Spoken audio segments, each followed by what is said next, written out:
Going on? What's really good? We're back. We are back with more mixing and chatting. Mixing and chatting in the wee hours of the morning. It's 3:11 a.m. on the East Coast, but don't let that stop you from doing nothing. Mark Wahlberg ain't got nothing on us over here. Are we just getting up or have we not gone to sleep yet? No one really knows. And I like to keep it that way. Don't want to get into all this nonsense about, we need sleep and all that. We might, but that doesn't affect me one way or the other. I'll tell you the truth. I'm kind of looking forward to mixing this song because it's this like melancholy Beatles meets, I don't even know what we should call this thing. It's like Bowie meets the Beatles meets some Radiohead. Just like that was the influences and the vibe going on when this thing was being done. And I think it screams it.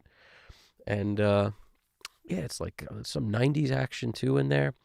So let me go over here. We're going to switch to the Pro Tools session and we'll get going. And the whole time I'm going to have this chat open so we can do that thing. Any questions you have the whole time, you guys let me know. That's the way this goes. Anything about anything I'm doing in this song or in any other songs I've done on here or anything you're doing and working on. If you're working on something, you got questions, let me know. It could be about engineering, mixing, mastering, your favorite DAW, your favorite plugins, how to use some plugins, don't ask me how to use Reaper because I don't know, but a lot of people seem to love Reaper, so I might have to learn one of these days. Most of my sessions are Pro Tools, or I should say all of my sessions are Pro Tools now, but years ago, I was on Ableton for a little while. I kind of did a stint in Ableton, like 5 to 7 in Ableton between Pro Tools. My initial, working in Pro Tools was like LE7, then Ableton. I don't remember even what number it was, but some Ableton version.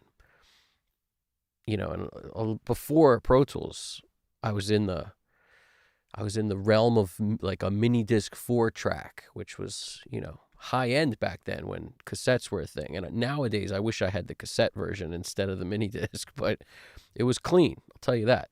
It was very clean. So that's kind of where we stand. At the moment. I plan on doing a mix on that, by the way, too. I was talking to GDP, the man who hosts, he runs this thing. He's flying this plane while I'm out here talking to the passengers. And he basically, we were talking about how much fun it would be to pull up like one of those old school jams, the Tascam. Like it's like I have a 6-track, a 6 to 8-track thing. I have a Korg. I think the Korg has 8 or 10 tracks on it. It might be 12. I don't know. It's been a long time since I've even like looked at that thing, but it's, they're both these digital mixing devices that at the time were crazy. Like all these built-in effects and not a whole lot of inputs and outputs. I'll run some signal in there and I'll just play with all the crazy effects and I'll put a camera angle like on my nose or something so you guys can see the whole thing as I mess with it. And we'll see how badly we can mess up a track. I mean, that sounds pretty cool to me. Like it's pretty exciting stuff. So without further ado, getting my chat window set up over here. This is the 7th stream? Man, that's pretty cool. It's only been 7 of these, so we're still kind of building it as we fly it. And Alex Christoph, yo, Ableton. Yo, Ableton is great for making stuff happen, all right? If you're trying to produce your own stuff and you want to make stuff sound as crazy as possible, Ableton's what you should use. Years ago, when I was working in Ableton, I basically did that because friends of mine were in Ableton, and they convinced me, like, you got to try this. So I tried it, but coming from, like, Pro Tools with that mindset, it was such a weird concept for me. Like, learning Ableton was so weird. I found editing, like, the worst pain of all time. But it's not meant for that. It's meant for just like creating from scratch and warping everything and putting like 18 of their stock plugins on at one time. And I mean, it's very cool.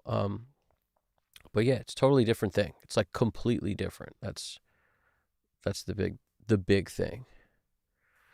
It's I don't know. It's I might have to pick it up again, but I feel like in order to do that, who knows what I would need. Probably a PC or something.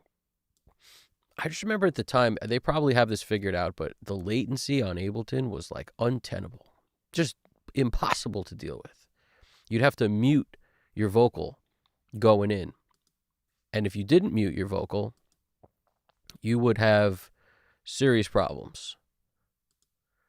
You would have, why would you have problems? I don't know, because you'd hear the latency. It would be impossible to sing. Has anybody ever tried to sing with latency? It messes up your pitch because it messes up your timing and your pitch. You can't quite, find the notes because every time you slide in and out of something, it's like later you're hearing it than you're actually doing it. It's a total disaster. So I would just mute when I would record and then just one ear on, one ear off. So you could kind of hear your voice, and then you hear the music in the other ear, and then you just kind of make it work. But I'm sure they fixed that. That was like 100 years ago, when everything was connected with like USB or FireWire, pretty much. And boy, was that I just remember it being impossible. Whereas Pro Tools was, the MBox 2 Pro was fairly pro considering how non-pro that thing was. That was fairly pro. It wasn't anything like an HDX system or like at the time, which what I got later is the 3 cards that you can stuff into the Mac and basically connect your Digi 192s to it. Years after those things came way down in price, I wound up getting those. And, what a great time. What a great time. Run some, like the Apogee converters into those. Flawless in terms of latency. I remember there was a time where people were still using those even after they transitioned to like when Native came out, and they were like, I still get way better results using, those HD3 or whatever it was. It's like 3 cards. It was probably called HD3, I think, at the time. It's like an Excel card and 2 other cards or whatever. Craziness. It was a good time. Are you working on the same track from the last stream? Never. Never. Sacrilegious. Who could work on the same track from the last stream? That's insane. We try to do a new one every stream. So let me pop in here so we can see what's going on. Now this is the track. I've already run auto align through it. So if you're not familiar with what that is, I was speaking to somebody today who was asking. They're like, I've been watching your live stuff, and what I notice is you do that auto align thing all the time, like before you start mixing the track. Like, should I be doing that when I'm mixing? Like, what do I put it on? Let me just clarify real quick. Auto align is great for multi-mic'd sources. So drums is the perfect, like, that's the example I would use, because you've got kick, snare, hats, overheads, whatever, ride mic, room mics, crotch mic, drummer talk back, whatever you got that was live in the room when you track drums. Could be, it could be 2 mics, because that would be multi-mic. It needs to be more than 1 mic on a source, or it could be 100 mics. It doesn't matter. If everything was recorded, all those mics are live when the drummer made his performance. The phase needs to be lined up on all those mics in order to get, in my opinion, EQ for free. You get more low end. You get clarity, because it's the same concept as taking a duplicate of a track and then flipping the phase on it. That's an extreme example, but if you duplicated your kick track and you put like an EQ 7 band on it and you just flip the phase on one of them, it's going to cancel itself out. So this is an extreme example, but what that really is the same thing is happening when you have a multi-mic'd source.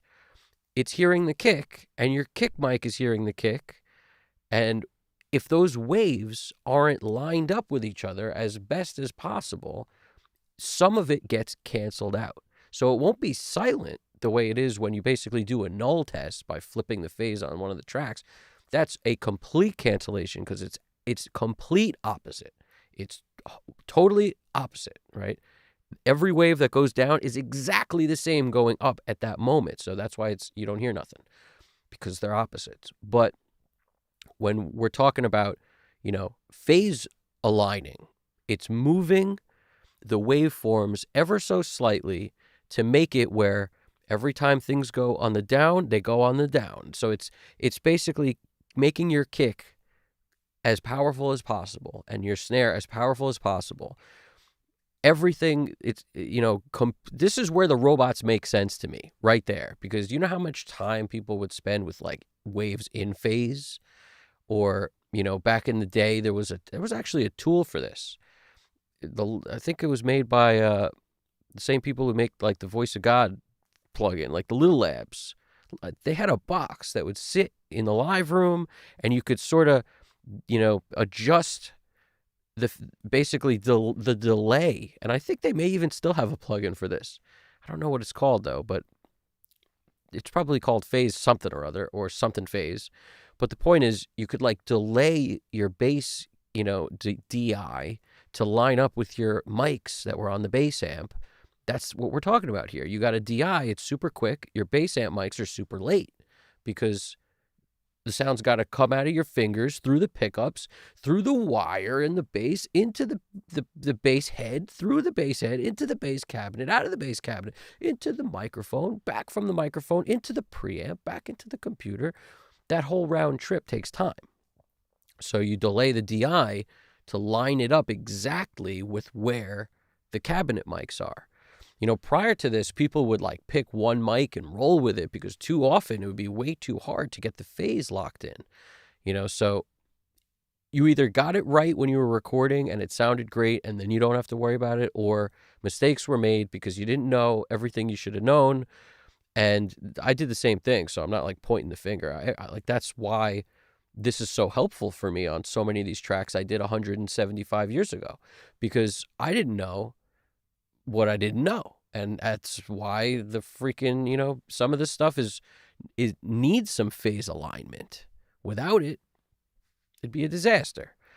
Or more to the point, without it, it just it's never going to sound as thick or big or low end heavy without a ton more work just going in. As soon as you line up the phase, instantly more low end, instantly, more punch on the snare instantly, because nothing's taking away from that because of the phase imbalance is how I would look at it. It's like, because some of the waves are pulling when the others are pushing.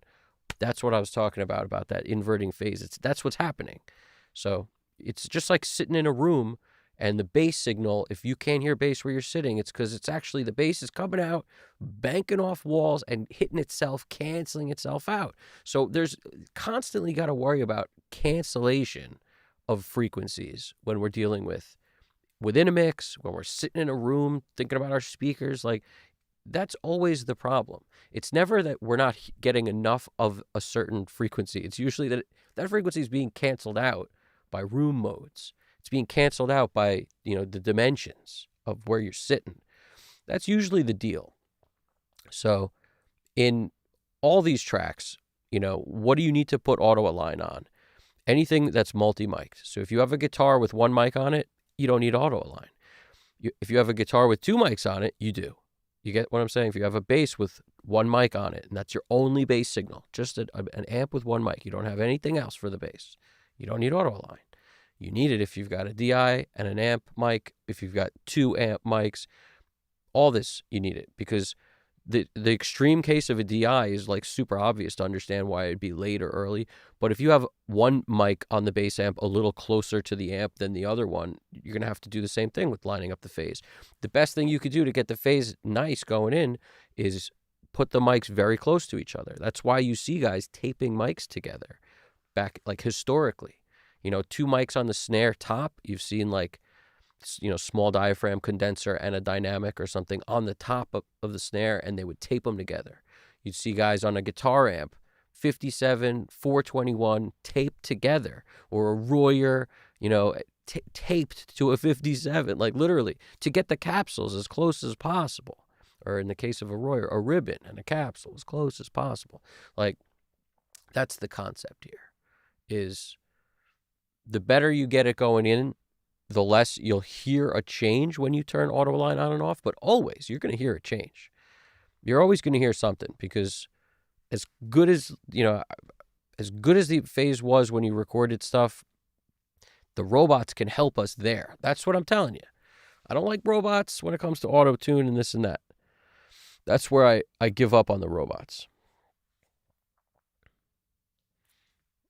Now, as we go in, and I was talking about this also earlier, about how auto-tune for an effect, fine. Okay, right? But leaning on auto-tune because of, the fact that you have to me is just kind of lame. Like, it's just a little lame. It's, people could do it if they want, because it's every piece of the decision making of your music is up to you. Whatever you want to do works, right? I just have this weird thing where I feel like music is less personal when the note gets flattened out to perfect.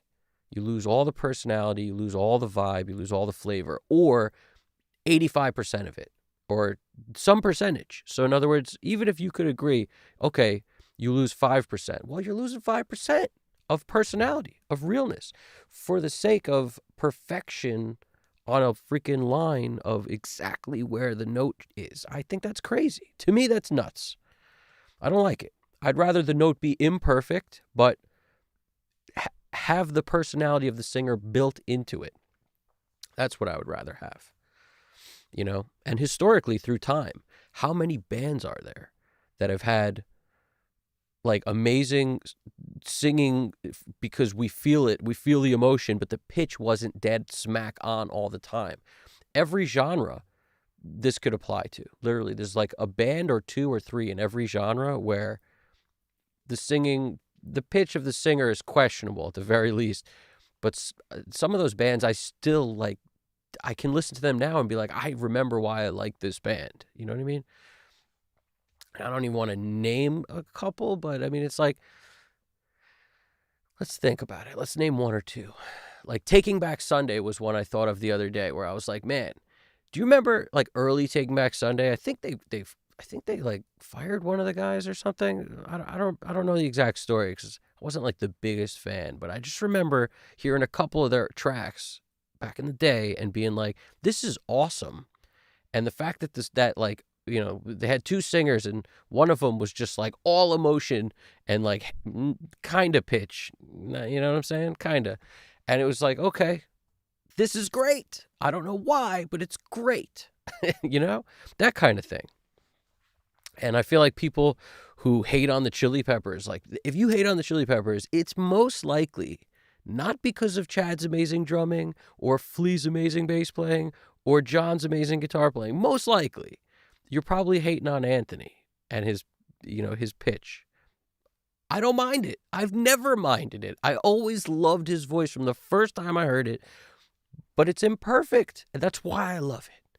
So it's really interesting to me, and like he would know that. He knows he doesn't have a perfect voice.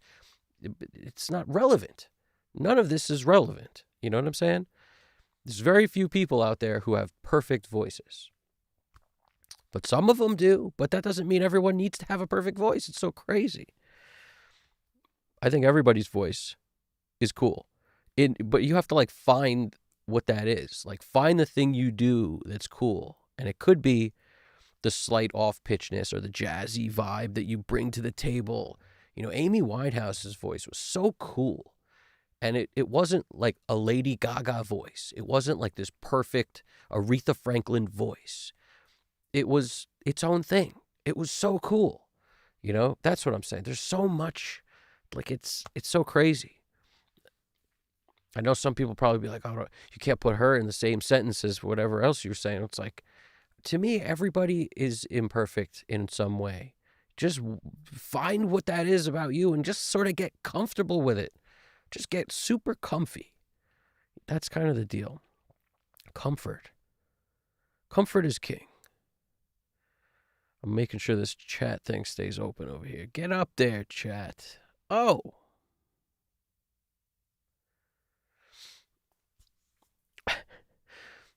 Let's see what we got over here. I want to pop this open.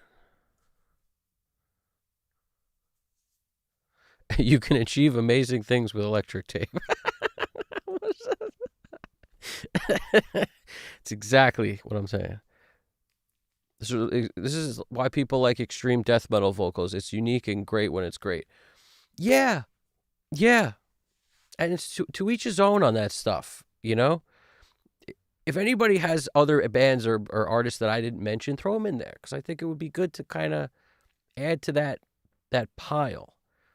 The Used was a band that I always loved, right? That dude's voice was kind of insane.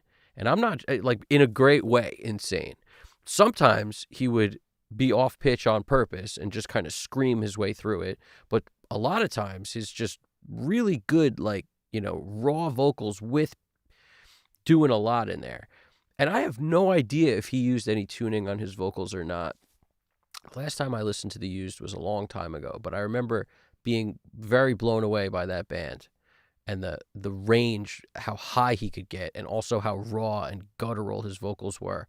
So if I would doubt there was much tuning. If there was, it's, you know, a tiny percent of the time, you know? So I don't know.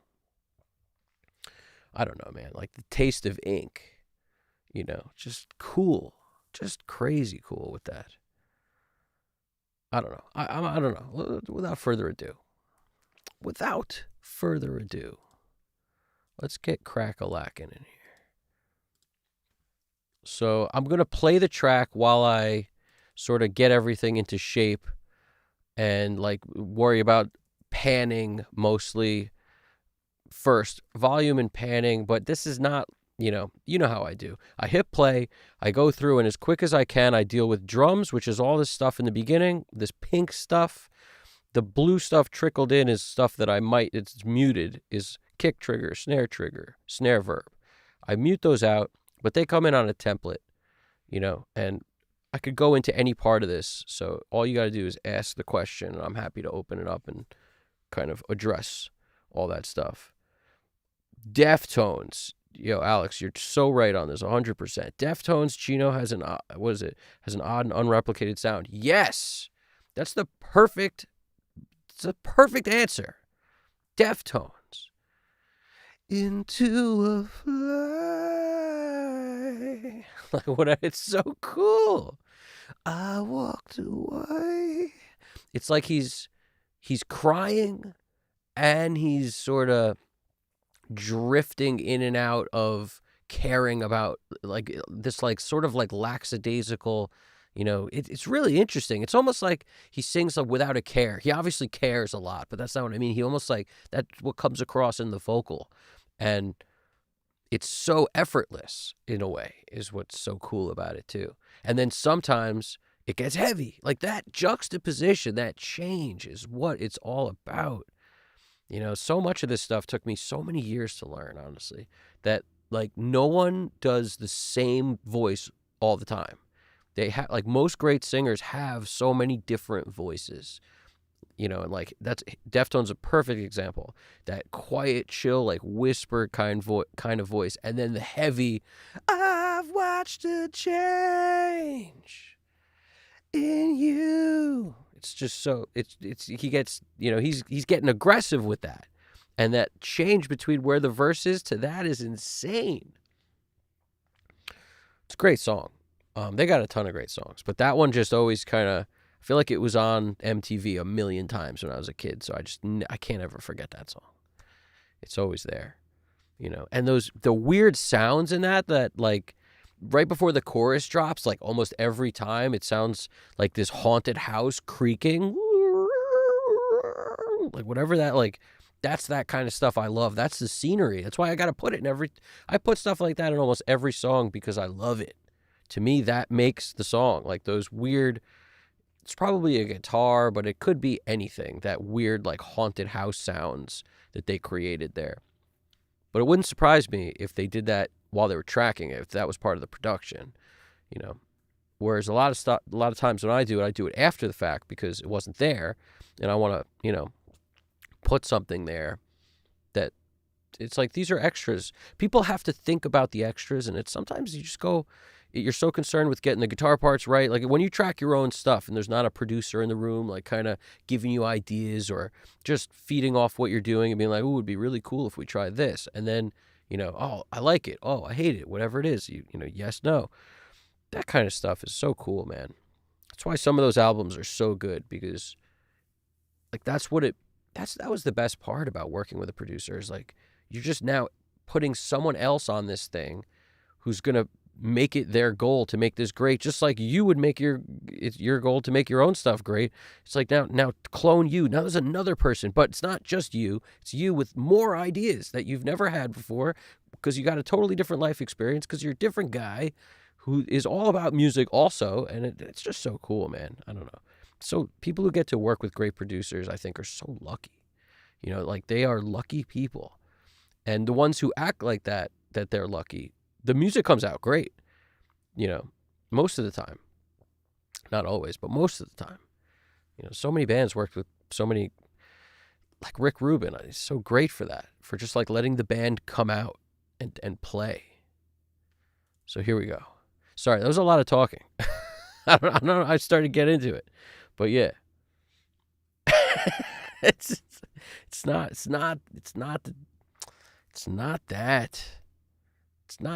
just the substances. It's not just that. It's not that. I think that's the negative part, man. That's like that's how much more could Jim Morrison have done if he didn't disappear? You know what I'm saying? So much more. It's sad. It's sad, that kind of thing. When people kind of don't value the long game. All right, let's go for it here. Let's play this thing through. Make sure, yeah, we're looking good. We're looking good. Here we go.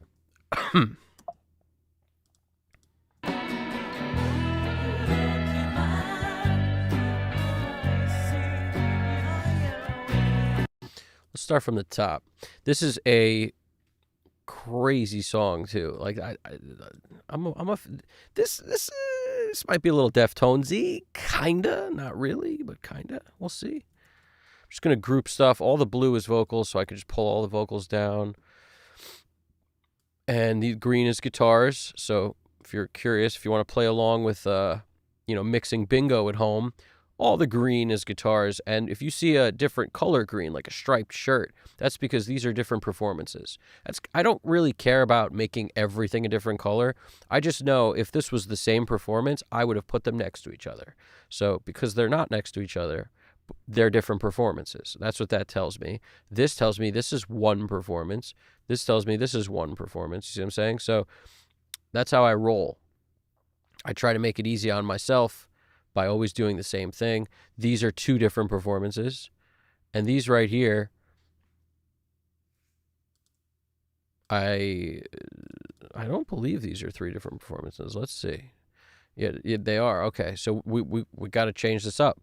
Sometimes I never know if my screen is playing tricks on me, and my screen is just like the worst color. What would you call that? The worst color chart of all time. Like just the freaking resolution color-wise might just be crap, or my eyes are just going. But it ain't that crazy Mac display. It's like the Walmart special, man. But that's what you gotta. You could buy a screen anywhere. It's a screen. You know what I'm saying? So I did. I bought it anywhere. That's what I did. It's exactly what I did. Here we go. Time to boogie.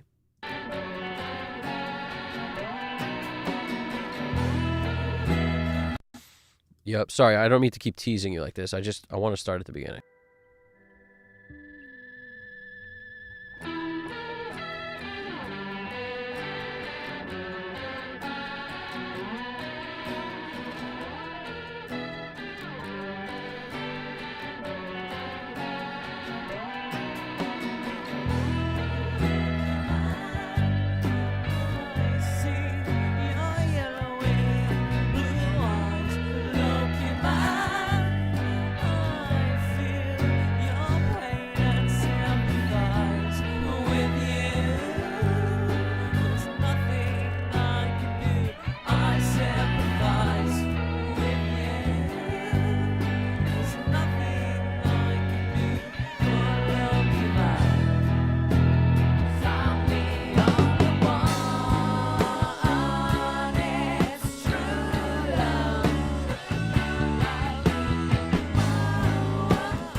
And there we have it.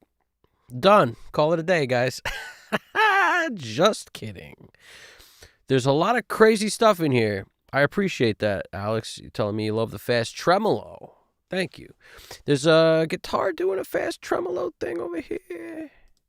There's a lot of crazy guitars in this song. Especially, I wanted to point out these two.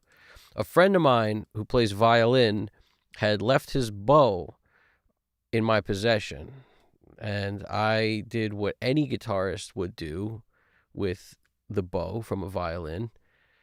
I put it on the guitar, Jimmy Page style. I mean, what was I going to do? Did I not witness, on video, of course, bootlegs of Zeppelin playing with a bow on the guitar? Of course I did. Have I never heard Cashmere? Of course I have. So what was I going to do? Not put a bow on the guitar? Never going to happen. So I put it on there, of course. And that's what you got here. I kind of want to just play those tracks because they don't sound particularly good, because one thing I don't have is bow skills, but I made do with what I knew how to muster. So this is what we got.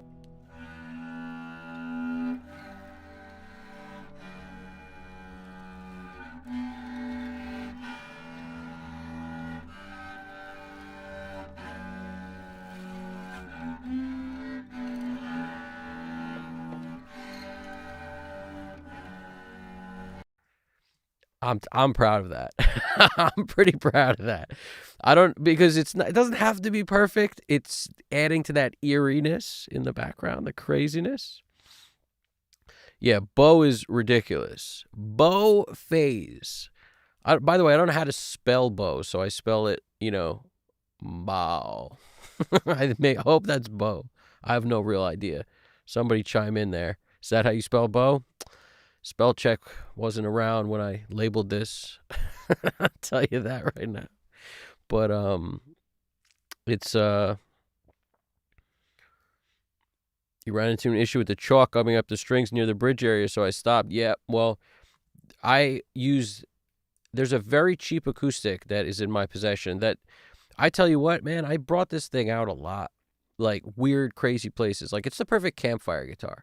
Like you bring your guitar around a smoky campfire, whatever. You're not trying to like bring your good guitar necessarily, or to the beach or something. You're not trying to bring your good guitar. At least, in my opinion, there's some guitars that are not meant to be on a beach, right?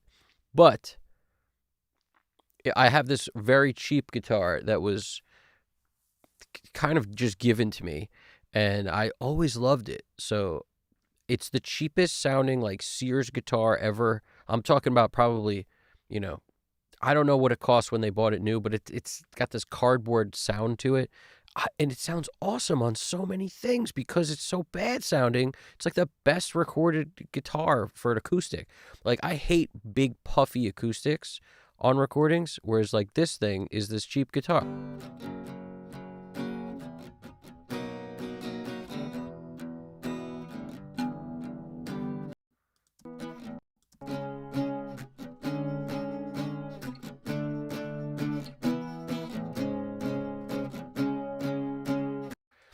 It is a very, like, that doesn't sound like an expensive guitar, but in the track, it's perfect. That's what I mean. You don't need, like, all the low end you get out of a good guitar necessarily to play, an acoustic part on a freaking, in a dense song. There's something like, it's like a Beatles thing. Like, the cheap instruments they used made so many of those early recordings sound really good when they had like very little in terms of gear. And then as the years went on, of course they got stuff because they became, the Beatles. But there's like a magic to like cheap stuff. It's just interesting. Obviously not across the board all the time, but it's pretty cool. Like it doesn't hold tune the best. That's where you'll find, stuff gets crazy is like the tuning pegs on a cheap guitar are the weak point. 100%. Like the tone, you can make that work, but the fact that it slips tuning is kind of an issue. But it works in a song like this because the bow isn't straight. The bow is playing the same thing. So my point was the bow plays a cheap guitar. It's on this same cheap acoustic, and as a result, I didn't care if it scratched it up, if it did anything to it. The bow probably took more damage than the guitar, to be fair. but it's you know, I don't know. Now I feel like I should have a bow in my possession because it's so good. So let me throw on a bunch of stuff, like all the stuff we might want to mix with today.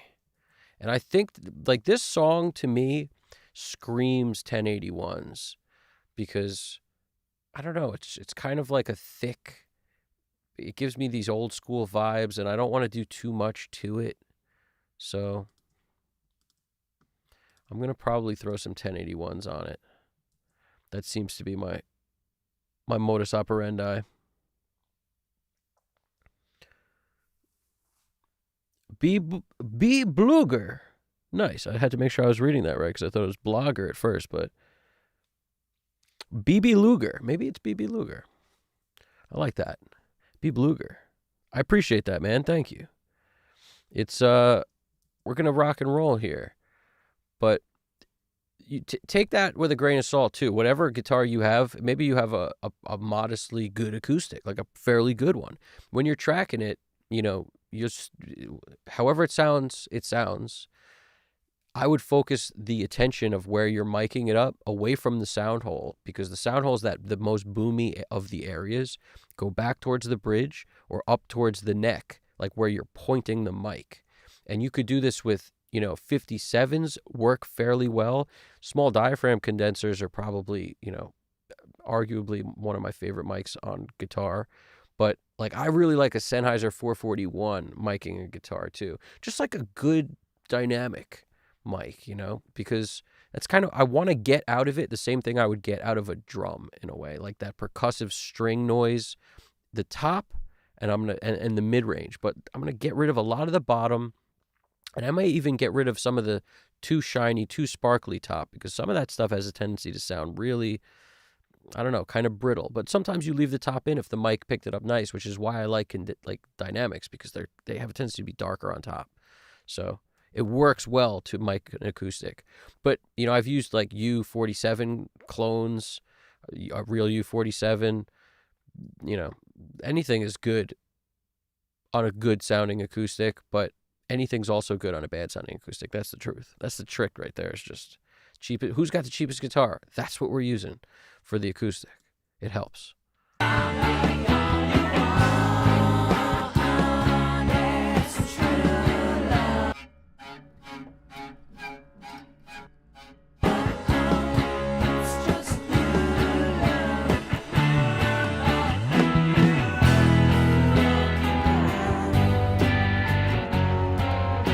First thing we got to do is beef up these drums like a ton. And once we beef up the drums, the other stuff will start to fall into place. I don't always start mixing drums first, but unless we could hear the drums clearly, who knows what else needs to happen. And as far as I'm concerned, a lot of times it's the drums that need the help in terms of, it's a weird instrument, that drums, man. Like, to make them sound as great as possible, it either means making everything else lower so the drums stand out kind of loud. Then you can adjust the volume on them. Or, so basically, and that's what I've done before. So before I even give you the or, I'm going to start with that. If you notice, the drums are hotter than everything else, because I was really trying to just hear what's there in terms of what's it missing. Does the kick sound nice and full and round, or do I need to add some nose to it, some poke, but the rest of it's good. How's the snare sound? Is it fat? Does it have a good pop to it? Because that's the thing. If you get your snare to kind of, most of this is also drummer. Like the drummer and how he plays the snare has such an effect on the snare sound. That's why Chad Smith sounds the way he does. It's because of how he hits the drums. And his hi-hat groove, the way he plays the hi-hat is absolutely insane. Watch him play. He's always dancing, like on the drums. While he's sitting down, he's dancing with his hi-hat foot. Like the hi-hat foot keeps moving even when he's not pressing it. When it's not being audibly heard, his foot keeps this pulse, and that helps with the way his groove just shines. His groove is insane. He's one of the few drummers who could literally play with anyone, and he always sounds like him, like the same exact drummer. Super tight. And then when he plays with amazing people like Flea and John, it's insane. what they can do. But Chad sounds like Chad, like no matter who he plays with. Kick and boom. All right, so I'm just taking off all the stuff that doesn't need it, which is just the buses. So the kick trigger, these things don't need it. These don't need it because this is drum parallel bass bus. I got to switch the order of those, but for now, I'm just want to be able to dump a bunch of plugins on. So I just selected all the tracks. Now we're going to go to slot deuce, and we're going to do 1081s. Now, I don't remember if I used the special edition before. I think I did. I think I did a mix with the special edition. I have no idea what the difference is. Like, I've never A and B'd them to figure it out. They just give you the SE when you buy this one, so who knows what this is. Anybody know what that is? Tell me. I'd love to know. Till 542. Yo. What's poppin'? How we doing over there? What do you guys want to see, the 81 or the SE? This is the SE. It's got the darker face plate. I don't know what this is reminiscent of, but maybe somebody knows. I want to thank everybody for joining us, who's ever checking this out at this late hour. I'm looking at the clock, 3:56 a.m. on the East Coast, because we like to get after it, man. Get after it. But instead of lifting weights at this early, we're doing what we like to do. We're doing the mixing part. We're doing the music making. So we're over here looking at the SE. I just dumped that onto everything. It might be interesting to put an SE on all the channels and put the other one on all the channels, but I don't want the UAD to crash on us. Let's see. We're at 40%. That's the beauty of this plugin, ladies and gentlemen. The SE, the 1081 in general is one of what's wrong with me? It's one of UAD's lowest CPU usage plugins. So if you have the satellites or an Apollo or whatever you got, I got 2 of the satellite jams. If you have those, you can dump a ton of these on and your session still stays intact, as opposed to being like, no. So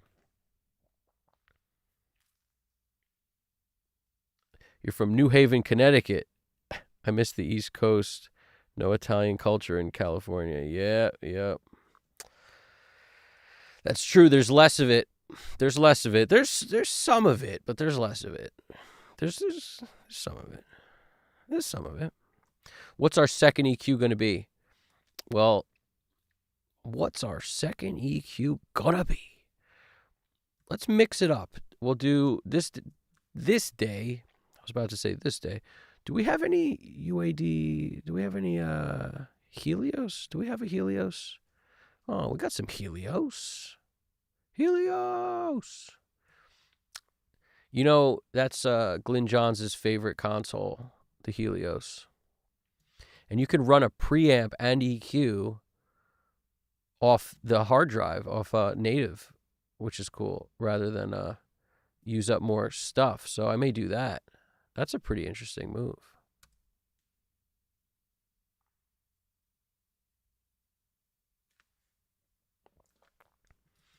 I thought the whole thing was going to just, fart the bed right there, just fart out on us, but it didn't. The Helios is an interesting jam. Can you imagine a console full of this stuff? The weirdest part about it is the bass selector, how you basically it's so strange. It's so strange. But I'll tell you the truth. The we might use this one. We might use it, we might not. It's got the fixed band up top at your 10K. This is your preamp gain. It's weird how they have where they put the labels. Like, this is for this, but it kind of looks like it's for that underneath there. And then you set your mid band. You got your over here on your mid band, and then your bass plus and minus. So if you wanted to take off 9 dB, that's interesting. I may have to get more familiar with the Helios. It's one that I've used a few times, and every time I look at it, it's like new because it's not one of my go-tos. But we know Glyn Johns likes it, so we may have to figure it out at some point. Let's run with this at first. And the Helios might not be so good for that surgicalness afterwards. I mean, that's obvious. So maybe something else will take its place. But at the moment, let's run the 1081. Everybody knows low end, mid-range, high end. That's the best part about the 1081 is that you have this dual mid-band jam, which we don't get on a 1073 or a 1084. So it allows you to be a little more surgical, but simultaneously still super round.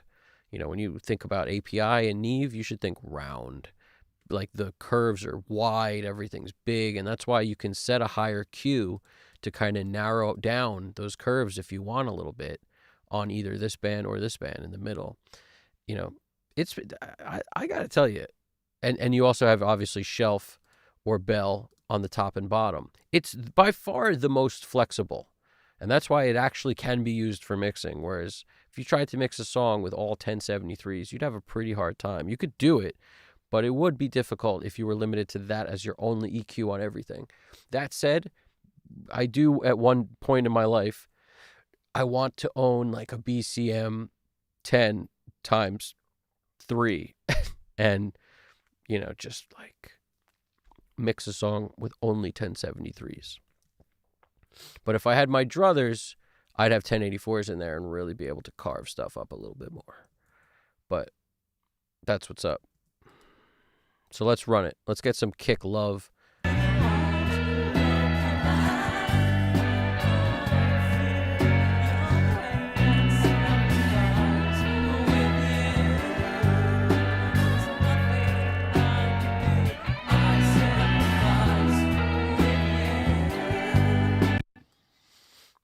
My mouse is on the fritz.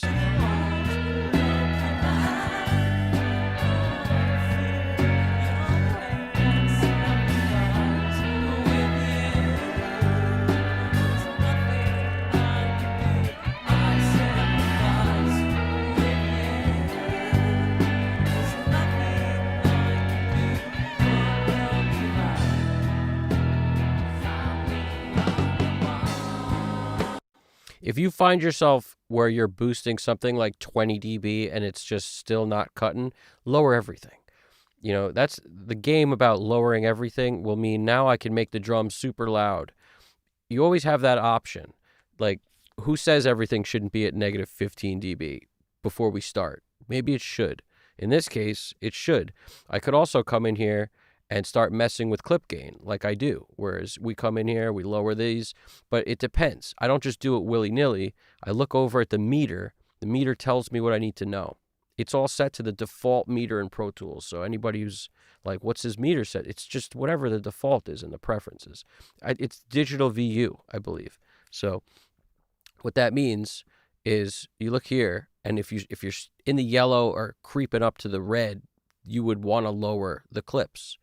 You know, and I like to do it here so that I can see where it was and where I went. When you do the thing with the keys, where I forget what it is, but it's like use the minus sign or the plus sign or whatever. I hardly ever do it. I'd rather break the clip and lower it because I want to see where it was recorded to.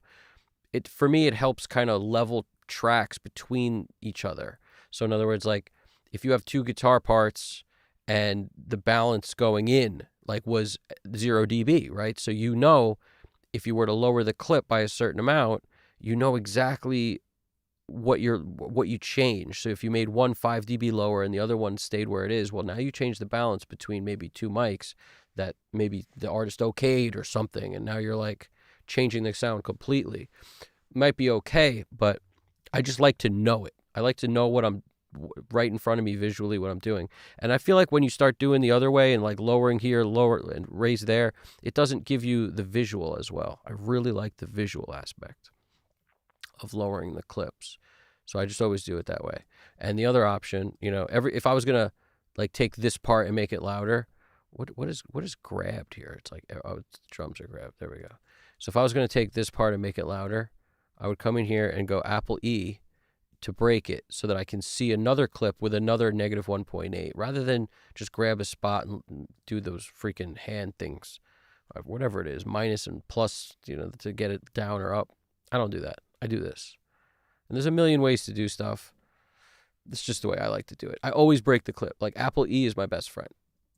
I don't know why. It's just my style. It's always been my style. Something about Pro Tools LE7 didn't have clip gain on it, so we had to do creative things with breaking clips, I think. So I've just been doing it ever since then, because you can't manipulate the clip gain on LE7. So that was a later feature.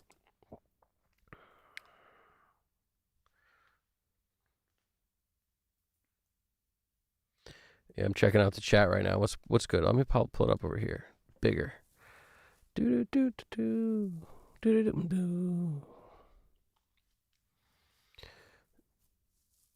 Alex wrote, dude, it's so true about drums. I was shocked to find how much processing is involved to get it to sound massive.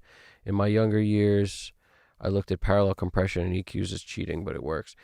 Yeah, I mean, I go at that both ways. You've watched a bunch of my streams.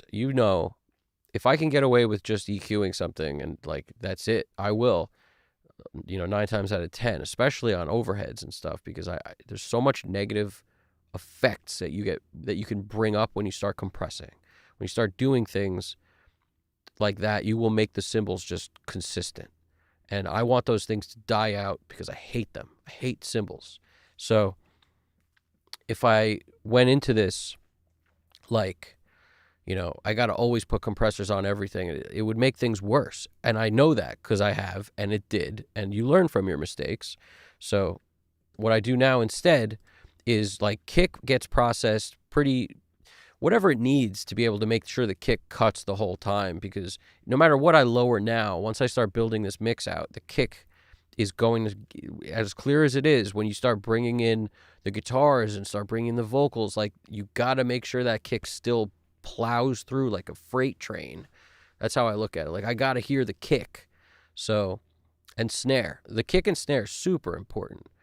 Right. So, and the tom fills, like when fills are being played, you should be able to hear them. So I will ride those like there's no tomorrow, just whop. You know what I'm saying? So let's go into this thing. Now that I've lowered everything, it should be way easier to now be able to bring drums up and hear them.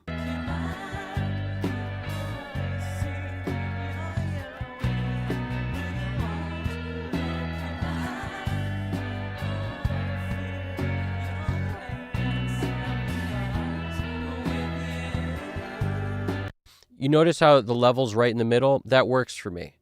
That means I track this pretty well, because if it was hot, if it was super hot, it'd be an issue. But like right now, without even lowering the clip,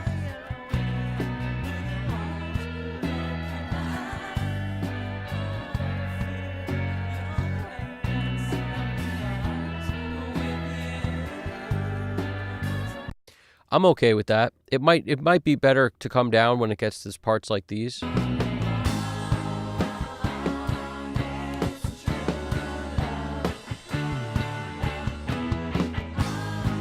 Also, keep a note of that. You see how that peak level just will jump up sometimes? That's the beauty of saturation and compression on a kick, is that there's times where that peak level will crank, but the real level is way lower, so much lower. Like the RMS level of this thing is way down here. So when I think about this thing, I think that's why a clipper goes on the end. Like when people ask, like, why is it that you do the order that you do? I do EQ, maybe some saturation if needed, compression, but the order, right? It's always EQ first, because I want to see what I can get out of the kick drum. And when I do that, I often might be now peaking on the peak level. Like I might be jumping up above 0.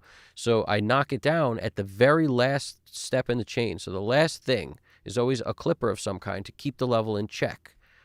And in my opinion, standard clip's the best way to do it. There's so many other ones that work. Gold clip works too.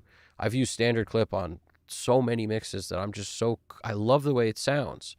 And a transient designer has helped to sort of shape that and make it where it doesn't jump up so aggressively, where it just will sustain longer and hold longer and be a longer sounding note.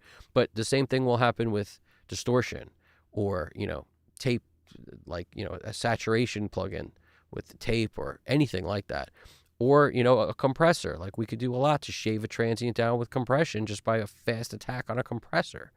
1176 is your friend for so many things. So many things. You could use it on kick drums. You could use it everywhere, honestly. I freaking love that thing. That's why it was my first compressor, and I never looked back. Love that thing. It's freaking amazing. EQ, saturation, compression.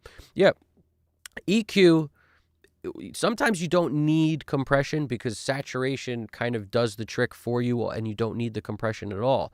Compression brings up the cymbals, like I said, depending on how you're mic'd up, and I already know. Listen to the drums here.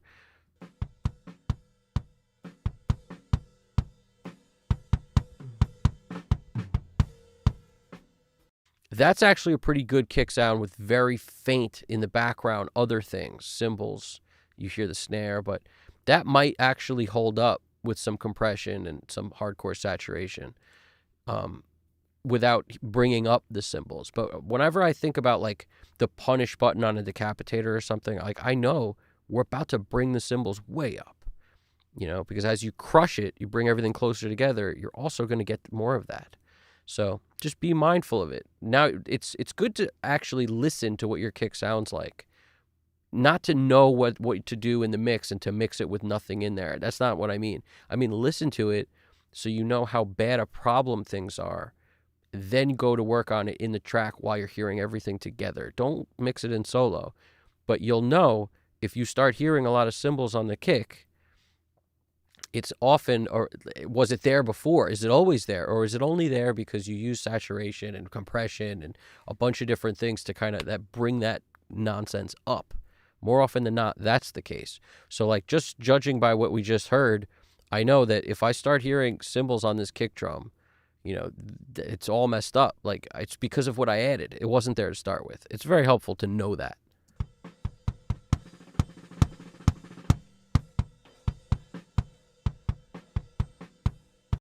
It's all there. You hear it. It's all there. This isn't a trigger. This isn't a drum sample.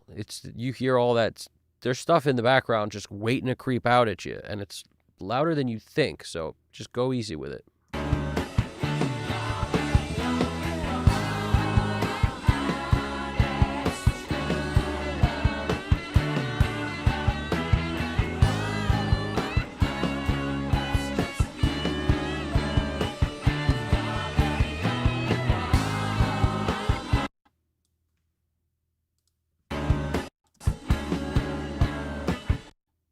I usually pick a loud point to start messing with where the clipper should be. I want to know how much clipping is going to happen at the loudest point in the wave.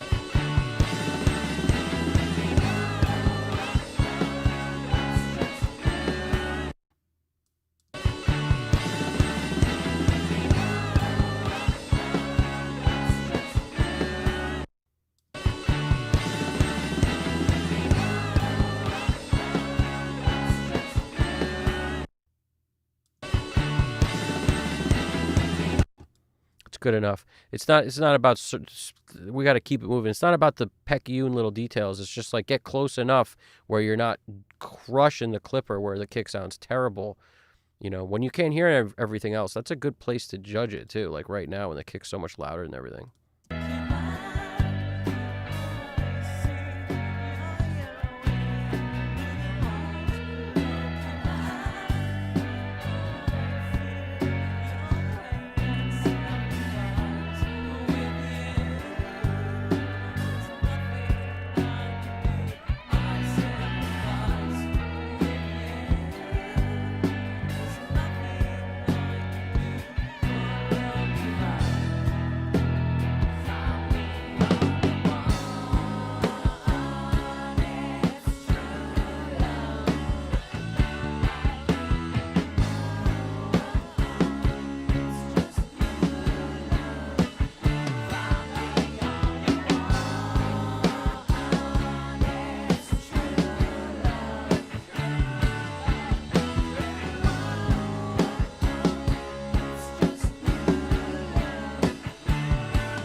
I just got, I don't recognize this user, which is cool.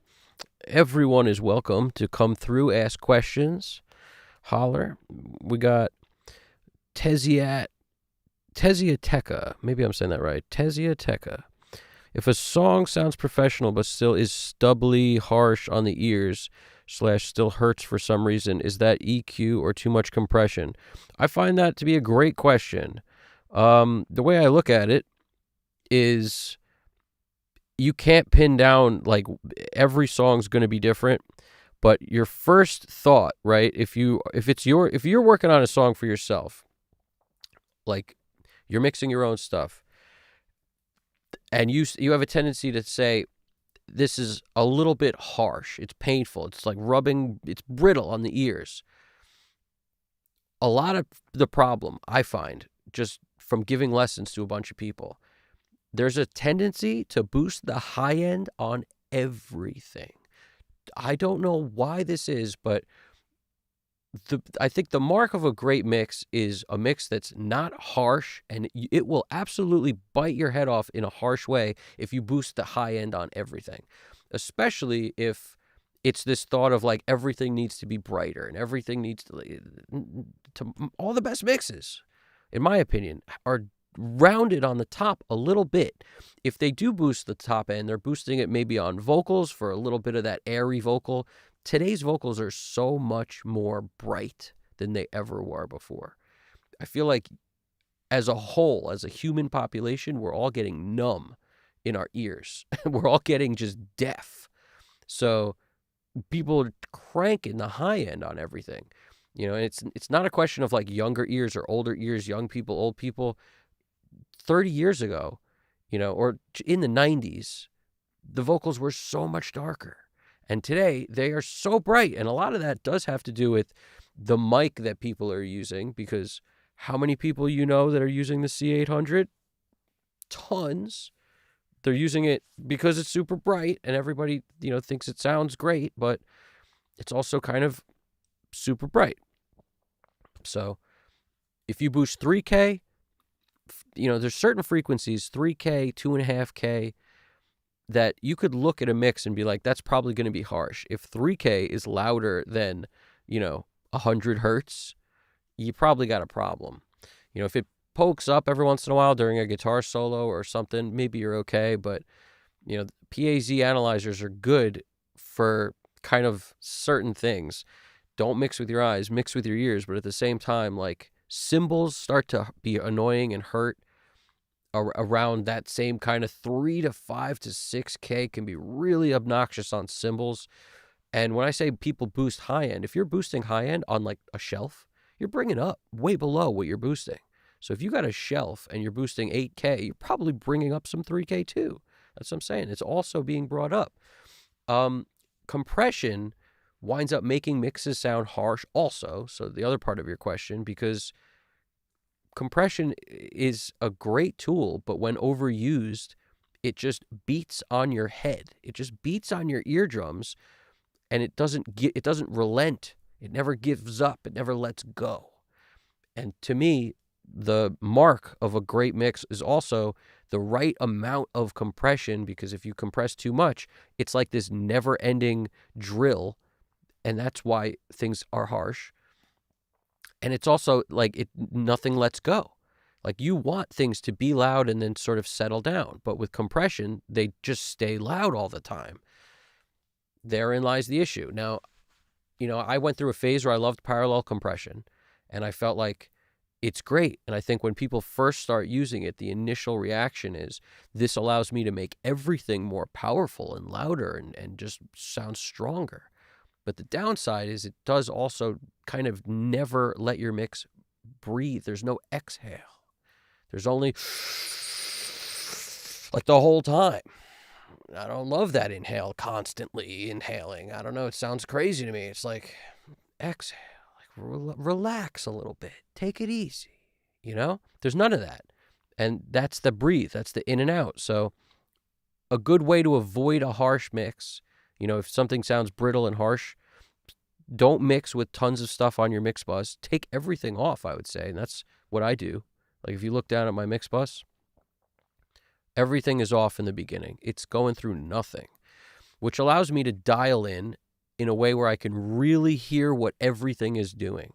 Once you add something down there on your mix bus, now you start mixing in a way where, okay, I know I'm getting, maybe closer to the end result quicker, but every change I make now is not a change in and of itself in a vacuum. It's correlated with whatever else I have on the mix bus. So it's tough enough that every change we make when we're mixing is related to everything else. Like, that's hard enough. When I make the snare louder, everything else that shares the frequencies that I'm boosting out of the snare gets quieter. So that means guitars that share, 5K, if I boost 5K on the snare, if a guitar's living in the 5K zone at all, now you don't hear it. That gets lower. So it's all a push-pull and a seesaw. And that's why people, I think, are just constantly just turning top end up on everything and putting stuff on their mix bus first, and both of those things cause problems. If you can help it, wait till the very end to start throwing things on your mix bus. That'll actually help you dial stuff in and know what everything is doing. And go the other way. Like, try to get done with a mix and say, wow, this is a great mix, and I hardly did anything to it. I hardly compressed it at all.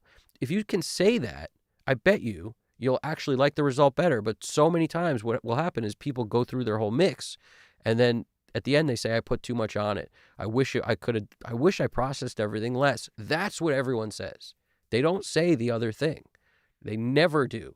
And that's why, as a mantra, you should try to make every mix intentional where you do hardly anything. That's the goal. You always wind up having to do stuff.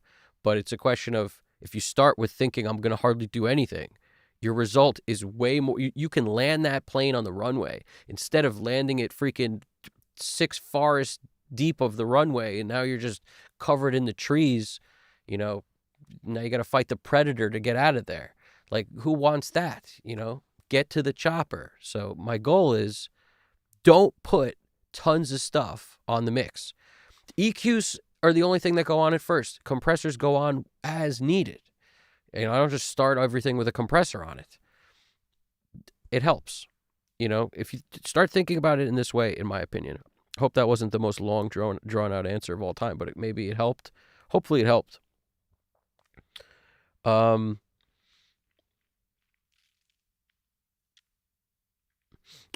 Alex wrote, a thorough ear test will help you find that spot as well. I can hear up till about 15K, and if I do a high cut on the master, it's usually around 17 to 18. To be honest with you, I don't agree with getting ear tests done. I don't agree. I've had pretty good results from every ear test I've ever gone to, right? But I also know that if nobody's hearing's perfect. Nobody can hear perfectly, and like knowing where you have a dip in your frequency spectrum on your ears, or where you knowing that stuff, I don't think it actually really helps, because so much of music is actually it all, like I said, it all interacts with itself, and there's so much happening that knowing that maybe at 15K or something you have a dip or whatever, wherever it is, I don't think it actually is going to make any difference whatsoever. There's so much crossover and so much 10K bleeds into 15K. The instrument doesn't just occupy 15K only. It occupies in front of it and behind it. It's just everything takes over everything. So I don't think it really makes a difference. I think, especially when you realize that most of the time, if you think in wide terms, don't think that you need to use super surgical EQs on everything. The one thing you should learn from people who made amazing sounding mixes for all the decades prior to using digital tools, in a DAW, is wide sounding EQs were all they used. Everything was mixed on a console, API. It wasn't SSL is a little bit surgical, but it's not nearly as surgical as a Pro Q3. So it's how much do we really need?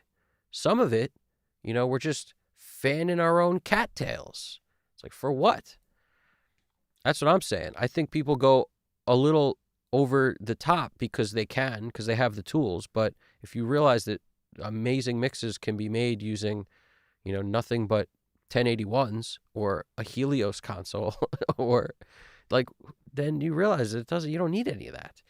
You might need it on one source for one thing, but you could also you could deal with that another way. When you have a harsh frequency poking out at you, you could EQ it, you could saturate it, you could do like a lot of things to kind of tame that zone. So, and you could compress it, of course, but I try to just think of all the options. And usually when we try to think how surgical can we get, I think that's when we run into problems. Because it always kind of makes things hollow when you take a ton of notches out of stuff. Like a notch can work here and there, a couple well-placed notches. Some people swear by reductive EQ, and I know its benefits sometimes.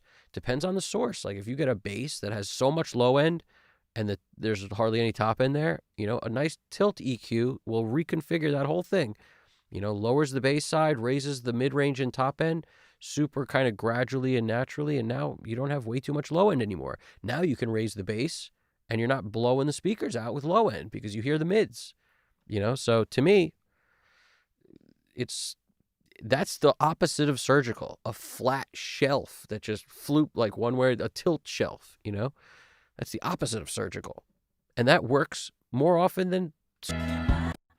That works way more often than a surgical EQ does, in my experience. Surgical is good for what surgical is good for. But do you need it all the time? I think people think they need it way more than they actually do. Realize that with a 1081 for color, and then usually I use something else that's surgical, most often SSL, because it's a little more surgical. But both of those have no visual. If you mix with that enough, like that way, you'll begin to identify frequencies where you could say to yourself, this snare doesn't have enough beef on the low end, more 200, more 250. I can hear it actually has a bunch of 200, 250. It just has too much mids. I got to cut those out.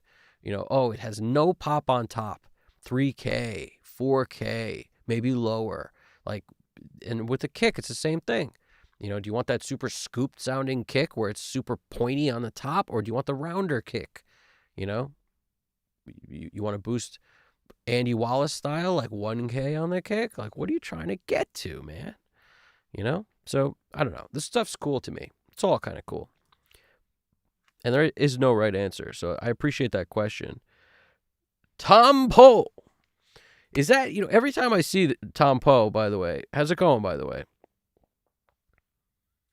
Every time I see you, I think of Kickboxer with Jean-Claude Van Damme and Tom Poe, the awesome, probably the best bad guy in the history of movies. One of. It's a toss-up between him and Chun-Li in Bloodsport. It's a toss-up. They're both pretty good bad guys. And Gary Oldman in The Professional. There's a lot of good bad guys. Gary Oldman's one of the best. But yeah, it's we got, is it possible to subtitle the language in the stream? I don't know. GDP, I'm going to ask you that. I don't think it's possible in real time. That's what my go-to pilot says, GDP on the pilot. He's like, real time might be fairly impossible, but maybe the robots can figure that one out. Rather than the robots wasting their time making music, why aren't they figuring out stuff like how to subtitle in real time? You tell me. I have no idea why they're not doing that. And then we got Mr. Psychotronic 5406. I assume you're probably replying to Tom. I don't see an option, but I also don't need one. It's grayed out. Yeah. That's a good question. I'm always a fan of helping kind of get the message out in other languages, but I use so many words that don't exist that I think a subtitle machine would just kind of, I don't know if they would know what to do with me. You know what I'm saying? Like, I try to make language work for me, man. I bend it, you could make it work for you. Don't be hampered by language. That's what I'm thinking. So as I come in here,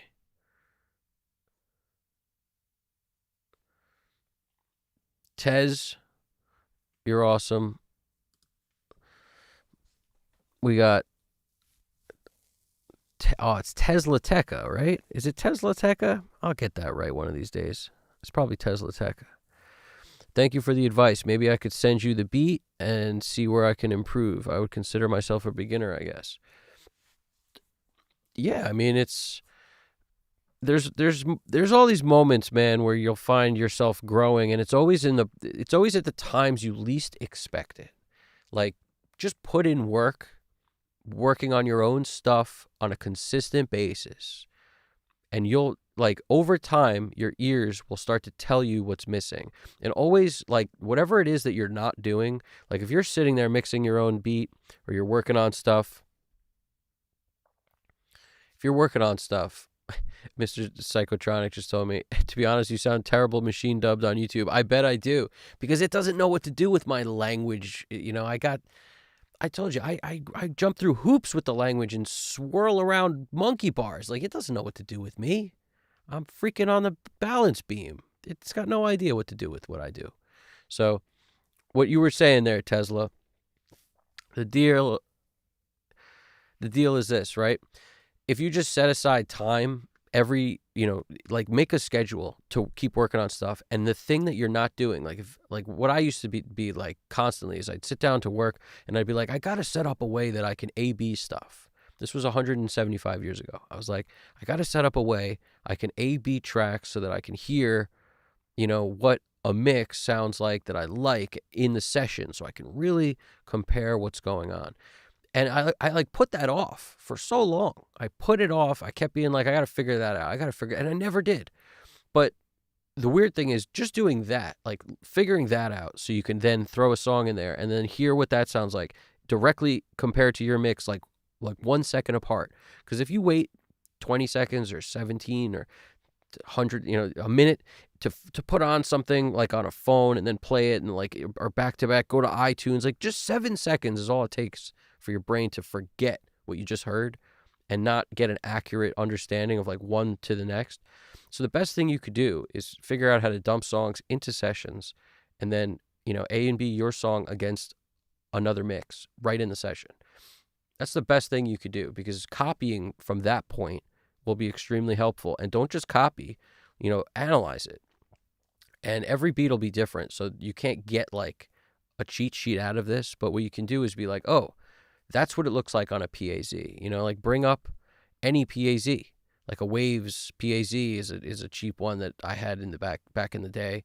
I use the TC Electronic one on the desk now, but PAZ Pro Q3 has a PAZ in it. So what I'm saying is you pull up a plugin where you can actually see what everything looks like, as a whole. So you'd put it on your mix bus and you would look at what it's doing.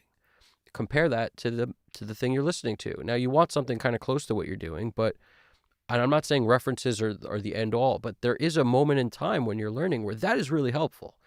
And then, once you kind of get a little more dialed in, you can abandon that and then just do your own thing.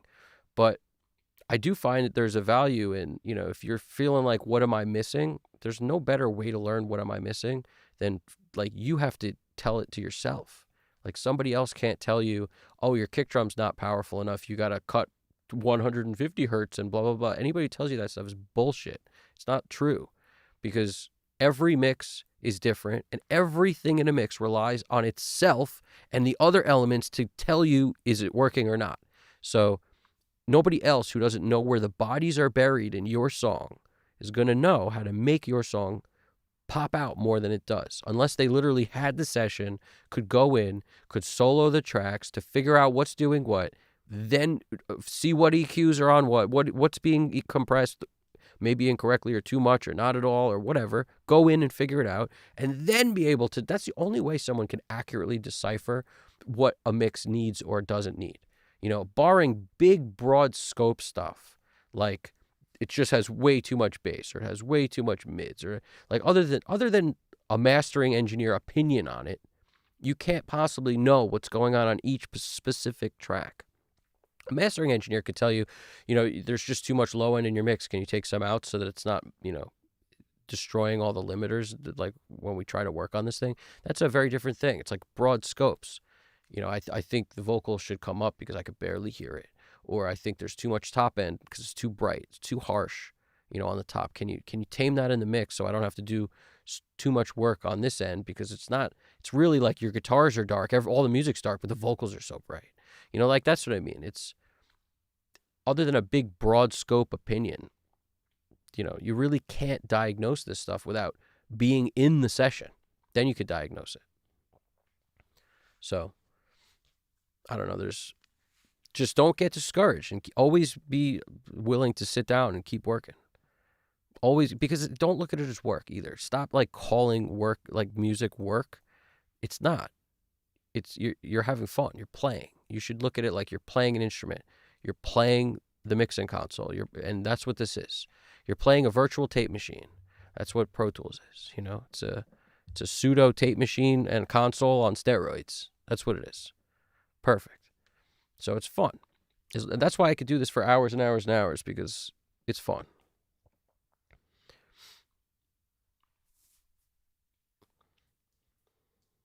GDP, what time we start so I can set this timer right?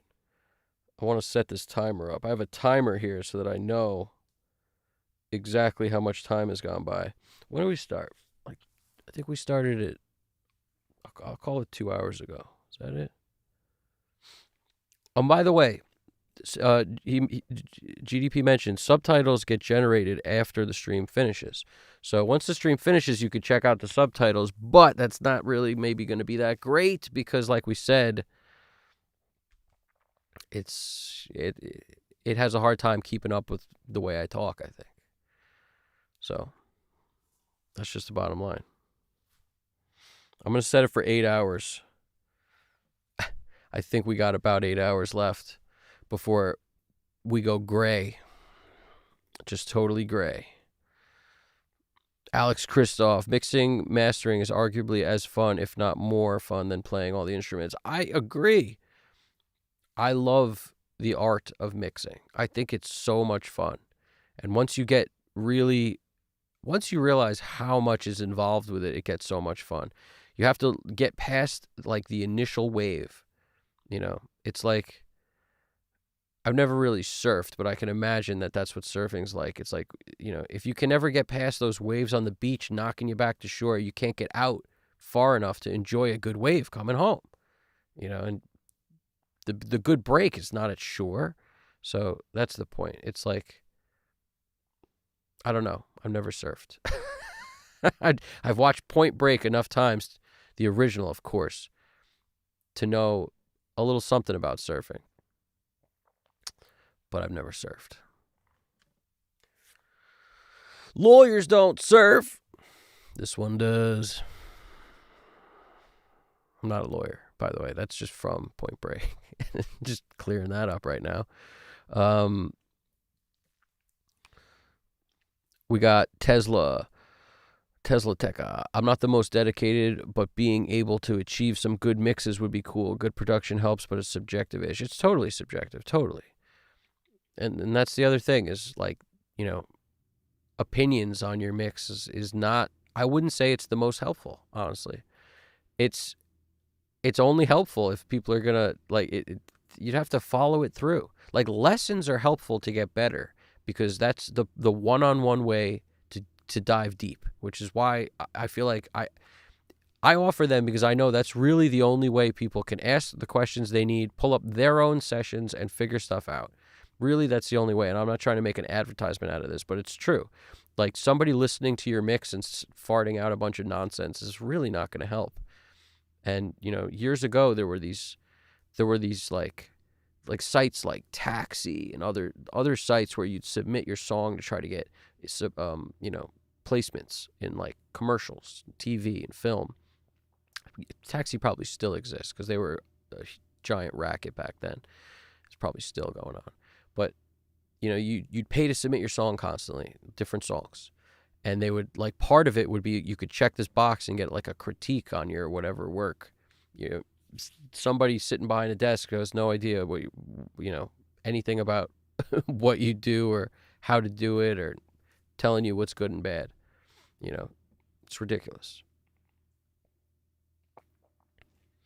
Honestly, the only part that makes me pull my hair out is drum editing programming. But I agree with you. I was going to mix a different song today, and I didn't want to because I knew that there was a lot of drum editing to be done, and I didn't want to waste a whole stream drum editing. I insist on playing with good drummers. And, quite frankly, the worst drummer that's on the stuff that I like my own music is often me. And I don't think I'm a bad drummer, but I'm not as good as some of these guys. I'm okay. I can get it done. I do the basics, and I think I have a pretty good sense of rhythm. So it works. But when I'm dealing with my own stuff, where I'm playing drums, that's the stuff where I oh man, this needs to be edited. But when I have a great drummer, you never need to edit anything. The drummer on this, I'm not going to, all these streams, when have I edited anything? These drummers are good enough where I don't need to go in and make them play in time, because that's insane. I don't just get a new drummer. Why even do that?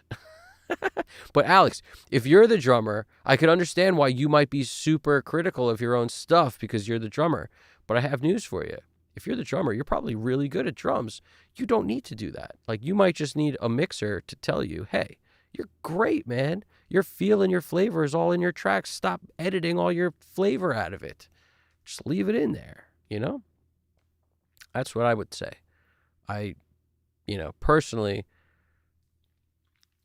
sometimes when I would play drums on a song, I would be like, man, this works and it's fine. It's good, but it's not great. It's not amazing because I'm not a drummer first. It's not my bread and butter, And no matter how much I'm okay with it at the time, I always, in the back of my mind, I'm like, man, I wish I could just have Chad Smith play the drums on this one time. Or just somebody, just wish I could have freaking Bonham just raise him up from the dead and just play on this, please, just somebody.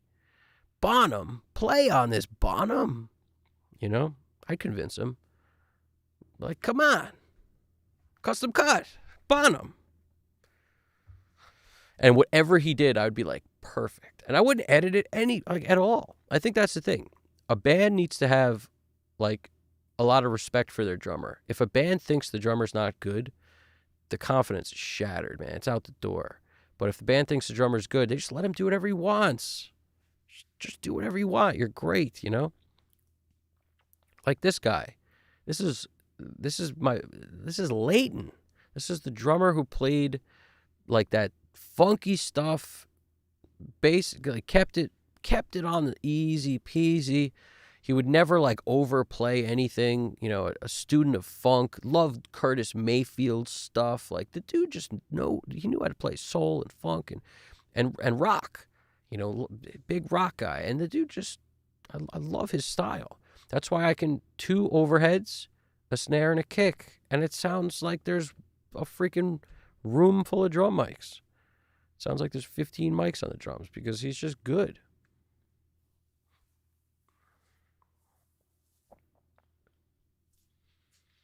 But yeah, I wish he played on a couple songs that I wound up playing on because of scheduling, timing, or whatever, probably just timeline. And I was okay, later I'm that shouldn't have happened. And it's not bad. It's just super simple without, arguably it's still okay. But I'm the harshest critic of myself, like so many of us are. Here we go. Mr. Psychotronic 5406. What's poppin'? We got, he wrote, I normally use multiple sources on my monitor controller and one that is basically a test signal for my gear, one that is whatever I'm working on, and one that is a reference. That helps me. Yep. Solid way to work, man. Solid way to work. I like that. Yeah. Monitor controllers are helpful for that. That's like the 5060 having that was such a clutch way for me to check stuff because one of the external ins was always, any CD I wanted, or any freaking, I could plug an iPod into it. I could plug any digital streaming service through it. That was, always on one of the channels. And then, you flip back to the mix with a click of a button. It was so easy. But nowadays, like if you're mixing all in the box, you could pretty much, just need a loopback function, where you could do it internally with a lot of interfaces, like the RME ones have loopback. So you could play anything and record it into your DAW. It's pretty cool. And the same thing with, if you played anything on a CD, you could just connect it, the out of the CD player to the in of your DAW, record it, and, use it as a reference that way. You're not selling it. You're not duplicating it. You're using it for your own purposes. So it's to reference a mix. It's, in my opinion, it's perfectly legit. And I forget what I used to do in the day. Yeah, what I used to do in the day, I could like take a CD and put it in the CD drive and, import the music and then just throw it in my DAW like easily. And they stopped us from being able to do that when they killed CD drives and put those out. But that was the ultimate easy way to do it. You didn't need any third-party device or nothing. Just freaking computer had a CD drive. Bring back CD drives.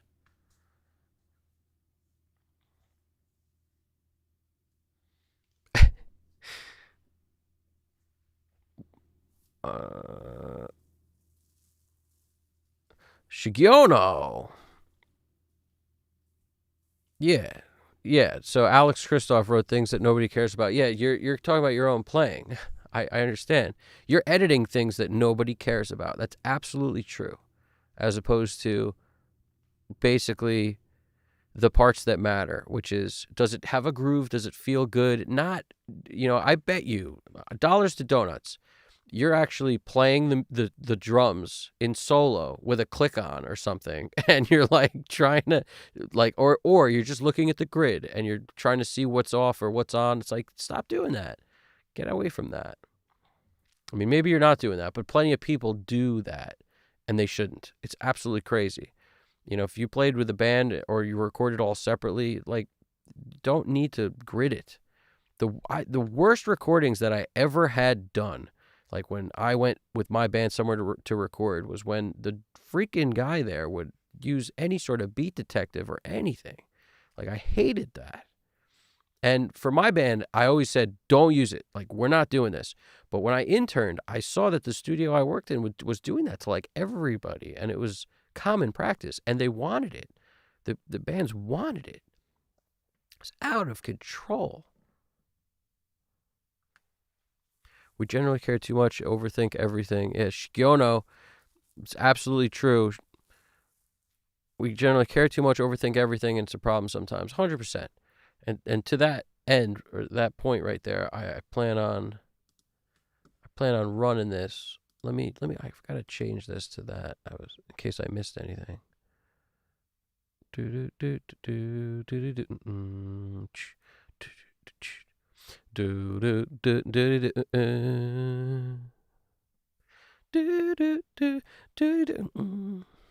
Alex Christoph. It's a balance. I lean more toward reality. However, in my genre, precision is expected, like literally zero margin for error in some cases. That's why I hate some genres. You want me to tell you? I hear you, man. It's when there's more notes, precision matters more because there's more notes. Like the BPM's faster, so there's less interpretive feel because now everyone's playing. It's like, come on, get out of there. Get out of that genre. My favorite part of super heavy songs? When they go to halftime. I love that. To me, I'm like, yeah, now we're talking. Oh, no, they went back to regular time. Man, I'll get them next time. Oh, halftime again. Yeah, I like that. That's how I feel. Here we go. Let's start doing some working over here. But it ain't working. Some playing. Let's start doing some playing. Let's play with some knobs. There we go. Play with some knobs. So what did I do? I pulled up the Helios because it's a new tool that I hardly ever use. And I was like, it's time to boogie. So I opened this up. Snare time, 250 hertz.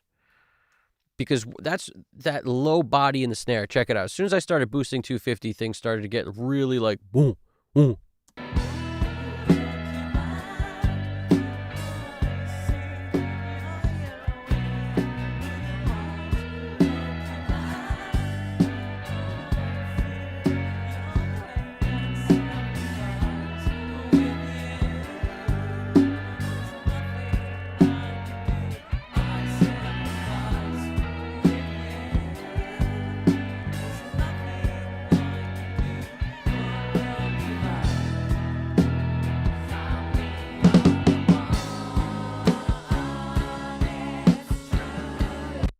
I already knew it was peaking. I could hear how much louder I made it, but that's okay.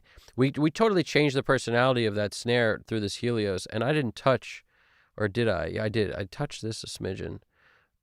We got to make sure we're not grouped here so that everything doesn't move together. That would be a travesty.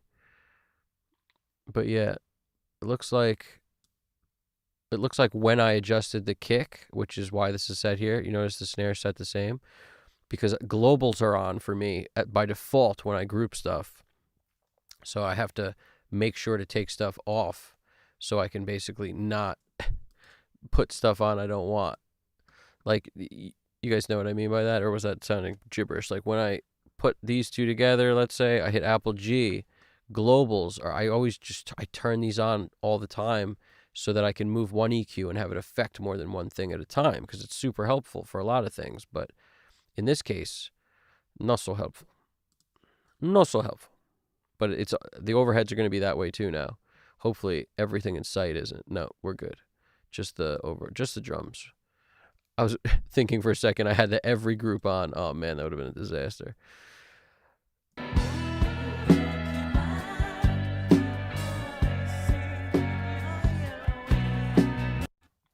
Let me throw on. We're going to put something on the end like the gold clip track. I've been liking this thing lately. See, I use clippers on the super transient stuff like snare. I do like a nice clipper on snare and kick. Unlink them so we can kind of make whatever lower we need to.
Cutting out that boxiness above that 250 because the Helios really accentuates that boxiness.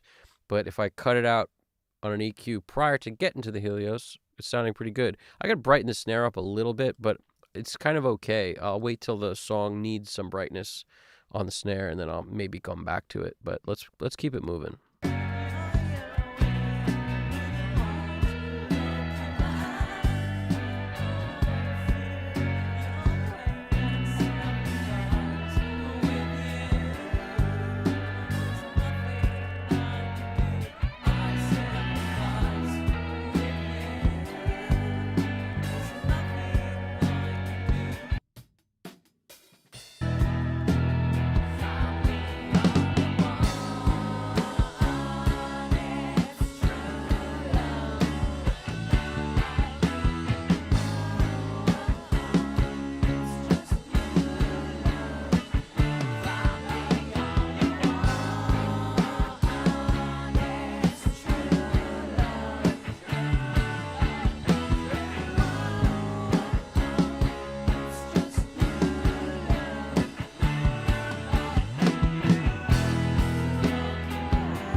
Before I do anything else, I'm going to deal with the vocals because I want to start hearing them. And like we could go in order, but I usually don't. Like whatever drags my attention. Like right now, vocals are like, I can't hear you. So we got to hit that. Gonna have to compress the vocals. Like that's something I like to do because compression on vocals gives you a sound, a one that you're familiar with. Because a lot of vocals through time have been compressed, whereas guitars can get away with not using compression sometimes. More often than not, I find if it's distorted especially, that's already smushing. How much more smush do we need? You know, saturation, distortion, it's all limiting the dynamic range, squaring waves off if it's a fuzz or like certain kind of distortions do a lot of kind of squaring. Vocals need some compression, right? So let's hit them.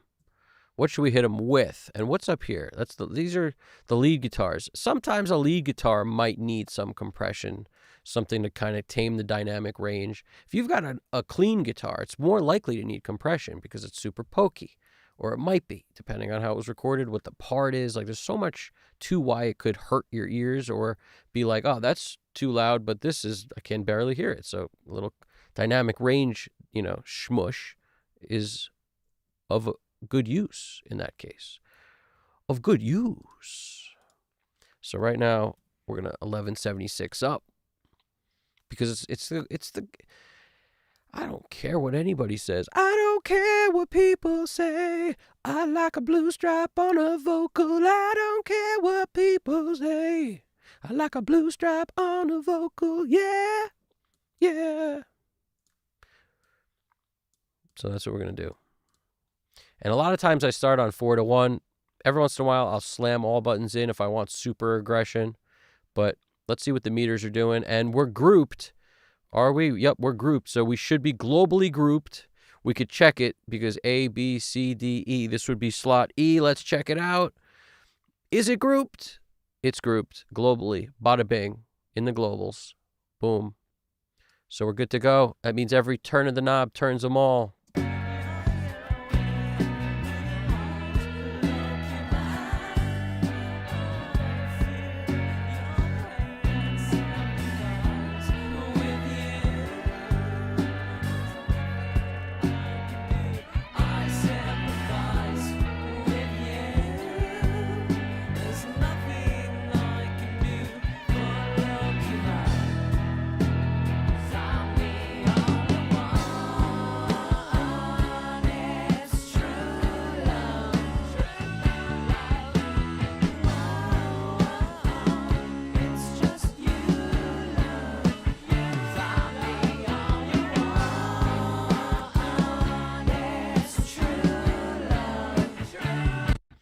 Notice I compressed before I even EQ'd. Not in the order of the events in terms of plugins.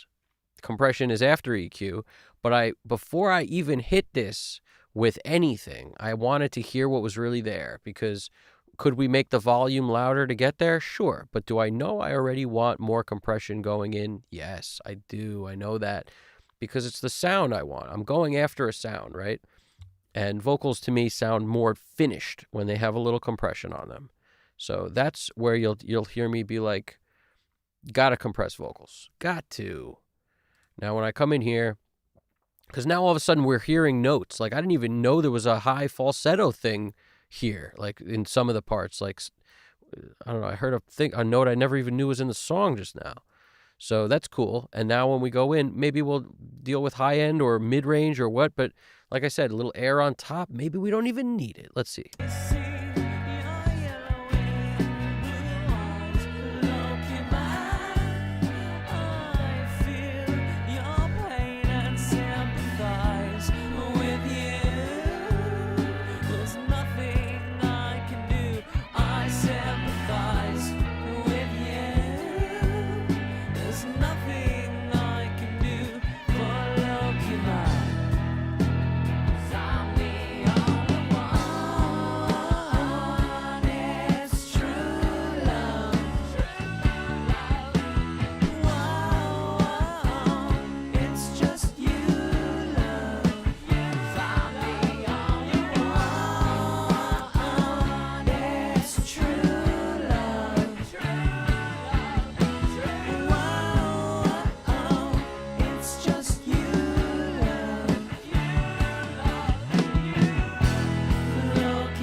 Let us see something.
If you notice the difference here, I'm going to hit the chat right now, but check this out. The difference between the right and the left, like how big this is, I mean small compared to this, right? I'm going to come in here.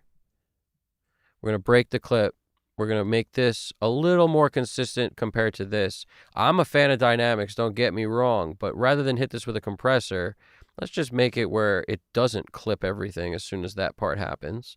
And then I can hit some EQ on it and it won't be above 0. Let's hear it.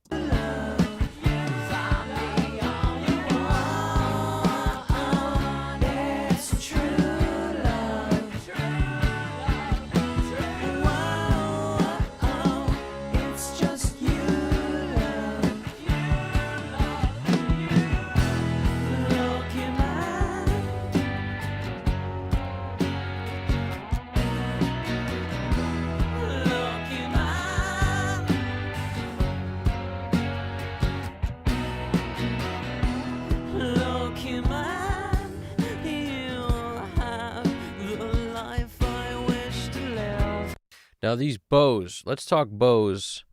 About to mix some bows in here. Tom Poe, I appreciate that thumbs up. I appreciate it. I appreciate everyone hitting the like button, hit the subscribe button. We got mixing start to finish over here. Questions all the time. It's like a 24-hour customer service hotline. You call in, you need a question to solve your mix puzzle problems. We got answers. Between me and GDP, we'll figure it out. That's the bottom line. And that's the thing I think people need to know.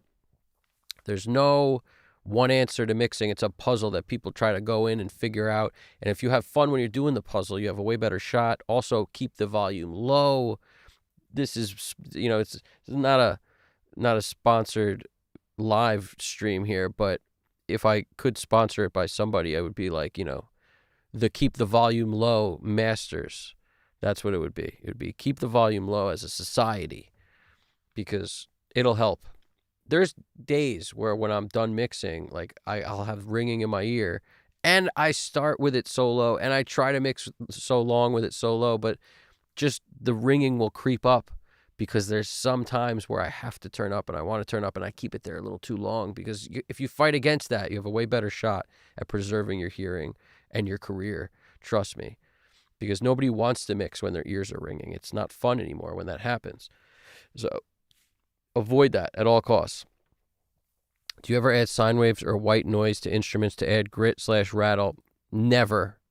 Well, white noise can be used to make a snare longer and just kind of beef up a sound. Like, so I think of white noise for a snare as just a weird sounding sample to blend in, that you could literally, anything is a good sample to use on a trigger plugin, for example.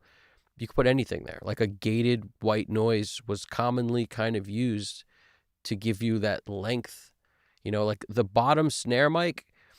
When Bob Clearmountain gets done mixing the bottom snare, it does just kind of sound like a ksh, ksh, ksh. Like it really kind of just, it's not a cymbal crash, but just like it's just this like flattened out, smushy kind of white noisy kind of sound. So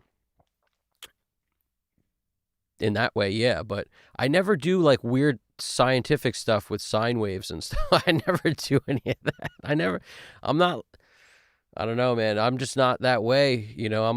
I'm a V-neck and jeans kind of guy. When I go out, V-neck, jeans, like V-neck t-shirt, obviously, V-neck sweater. Like, who am I? Who do you think what am I wearing? Banana Republic? No, I'm not. So, Dirkhead. What's poppin', Dirkhead? Dirkhead wrote, I like pink noise, but I only use it to set volume levels if I'm having trouble. I never can tell if Dirkhead's just cracking himself up every time he writes this stuff, because he cracks me up.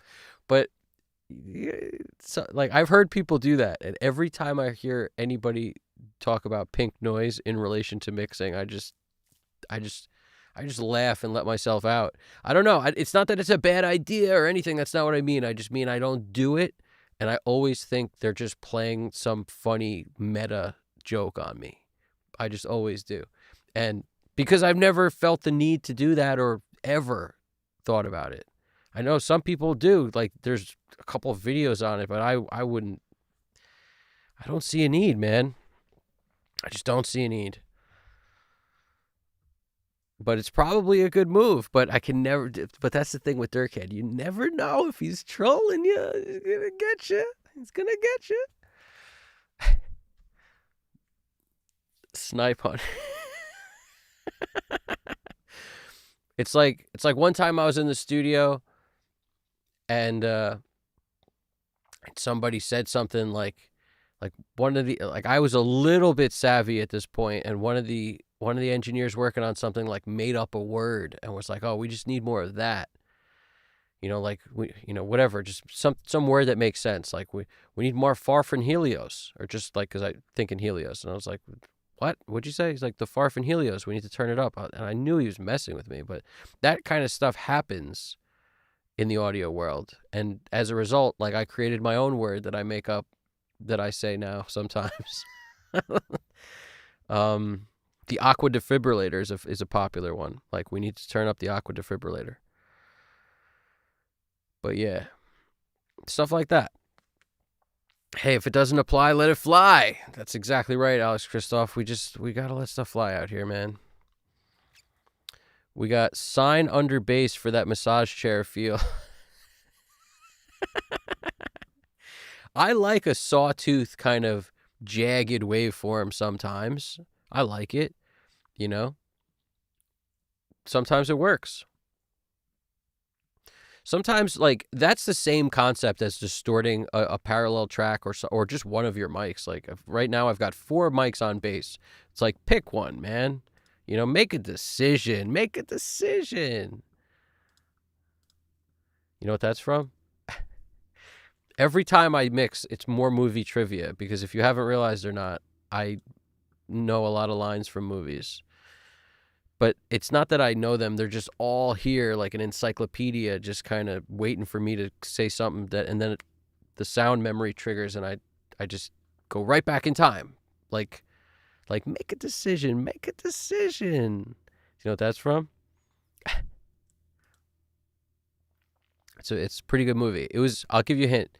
It was an epic movie that became kind of like a cult classic. I'm not sure that the critics liked it. They probably hated it. But it's a great movie. It's kind of a weird, obscure line I'm saying, but he starts by asking this guy, one of the main characters starts by asking this guy, like, which one you want? Which one you want? Make a decision. Make a decision. I'm doing a terrible impression, but somebody knows it. Somebody knows it. I mean, glad to see you streaming again, man.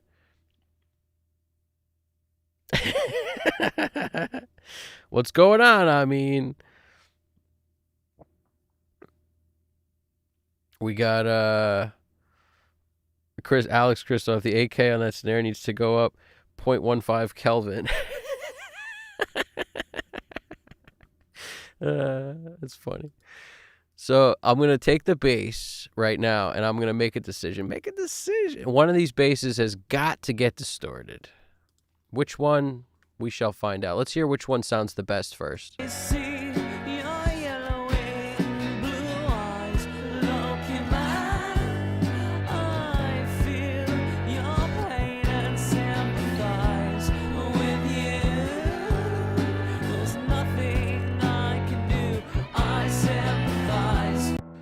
Wow, that's so crazy. I sent the bass to this track by accident, and it has a decay. So I love accidents. We should have a stream deck, and every time something like that, I hit a button, it goes, I love accidents. I love accidents. Because Decapitator, obviously, right, for bass, like, who are we kidding? We're kidding ourselves? No, we're not kidding ourselves. But what's it on? It's on pretty aggressive, it looks like. But into a Galaxy, because it's our favorite. So I sent the bass into this Galaxy tape echo, and the result was interesting, to say the least. I'm not sure if I like it, but I was kind of surprised at first, because this is the drum parallel, and I didn't move it yet. Remember, I was like, I got to move that. Do you remember that? So I never moved it, and as a result, we got bada bing, Betty boop. I might actually send the bass to the bus I was intending on sending it to also and hear the difference. But it kind of had this like STP purple fart noise going on, which I love. That's like my favorite bass tone. Hold on a second.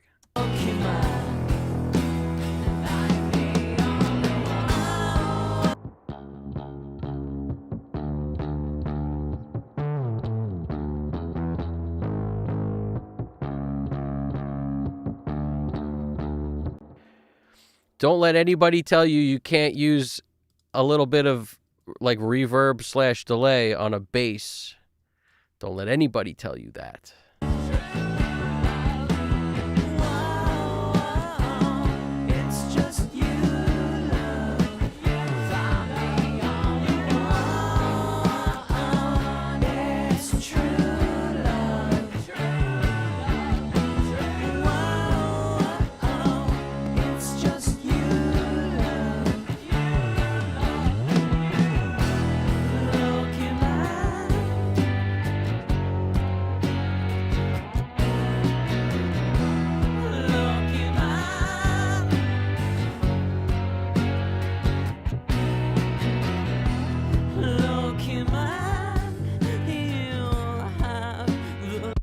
Everyone does use chorus on bass, or a lot of people.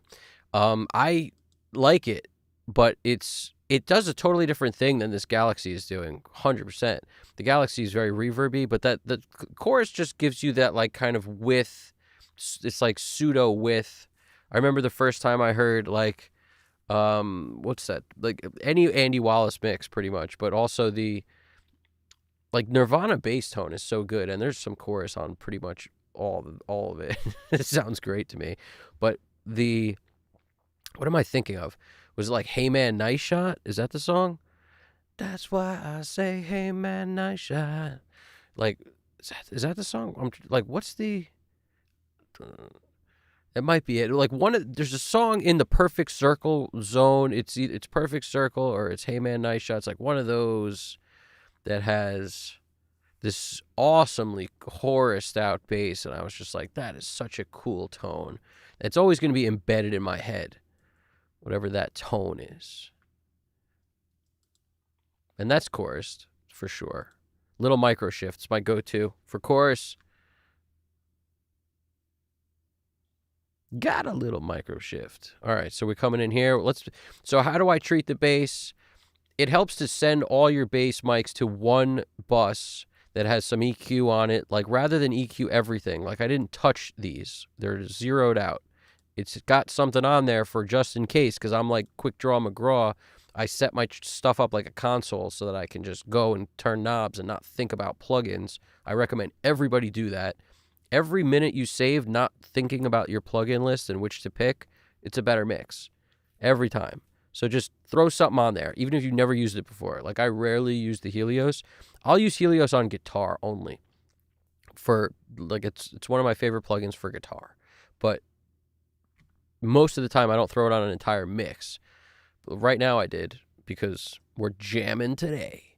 And that's what we do over here. We try new stuff constantly on everything. But we also get to know our tools. Here we go. What do we got? So yeah, what was I saying? I was saying Neve, jam in the high end. And it allows me to not do it on every track. And most of the time, unless you got like a Stingray or a certain kind of bass that has so much highs going on, you kind of need it as far as I'm concerned. I mean, to me. Also depends on how you recorded it and if you EQ'd it all on the way in. How bright is the preamp you used? What I notice is the stuff from this era has super dark preamps. Like that MBox 2 Pro, it's good because it's not overly bright. It's not like hyped for no reason. The built-in preamps are pretty good. But I also would run through this console into the MBox 2 Pro. So first the console grabbed the mics. And that Allen & Heath console was very dark. I never really turned the highs up hardly at all. And I'm glad, in a way. I mean, maybe it would be better with the highs. I might not need to crank the freaking 12K shelved all the way, but I don't mind doing it. I got to be honest with you. Don't be scared to crank. You know, we put an EQP1 on it for some reason on one of the last mixes, and every time import a template, it's usually from the last mix or the one before that I did, or maybe, you know, it's some recent version. So it's always changing because every mix, when I tweak it, that's the thing I import next. So it's like I'm always pulling from new whatever was changed on the last one, which I kind of like. So it's always evolving. But the low frequency at 100, I'm boosting a little bit in the center. There's no magic here. I didn't dial anything in yet. I just wanted to show you like what's the starting point. And the SPL Twin saturates. So, you know, EQ and 2 EQs in this case, and the EQP1A and the Neve, they both do have a bit of a sound to them. They're not just clean EQ. It's kind of like, you know, well thought out, a little bit gritty EQ, which is why it's, you know, it's emulating the old gear. Plus the twin tube is really nice to just dial in saturation. So like, and I don't usually hit this hard, but I could. And Spectre always for the middle. I like to really tube out the middle. I'm a tube amp fan for guitar. I'm a tube amp fan for bass. That Mark bass tube head, I think that's what Joe Dart used for a while, if I'm not mistaken. And a buddy of mine has it. Sounds great. Like the tube preamp, you know, it's like a tube head for the bass. It's kind of portable. It's really sick. But I noticed there's a lot of saturation around like this zone. You know, around 500 it's centered, around 1K it's centered. And Spectre's really good for that. So that's on the tube setting. Bada bang, bada boom. And then we got LA2A for the smush. And if it needs it, the 76 for the end, just to grab any peaks that escape the 2A. And that's why you'll notice I don't usually have the peak light bugging out, because the 2A will let things through. So you got to be mindful of your 2A. And if the 2A is too slow, I've yet to hit a song where it's too slow recently, but you know, if you're doing something fast, 2A might not recover fast enough for you, so you may want something else. When people talk slow, they typically mean release. They're not usually referring to the attack. So you don't have to, you know, if I say something like a Fairchild is kind of slow, I'm more focused on release when I say that, but an Unfairchild is flexible now because it's added a bunch of different ways to basically get itself out of Fairchild territory when it wants to. And that's what's pretty cool about it. But historically, like Beatles Fairchild, kind of slow, you know, as far as the release on it. Not super snappy.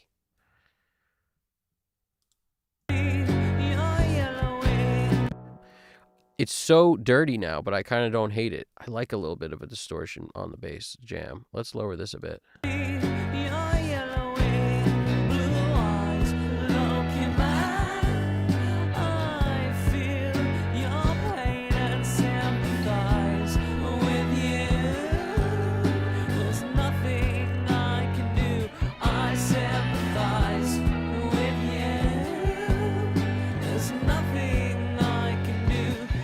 As a test, I'm going to grab the bass and send it to the mix bus, and we're going to listen to how it is. Then I'm just going to flip it to the mix bus so we can just hear the raw bass tone.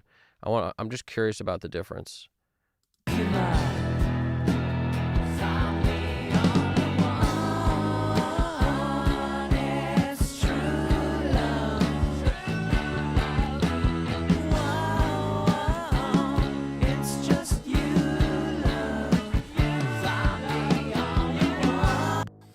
Whoops. I didn't send all of them. That's my bad. One more time. One more time. One more time. Got me feeling the breeze. You blown up, blad and blad. Blad and blad and blad and bleed. Blah, blah, blah. It's just you.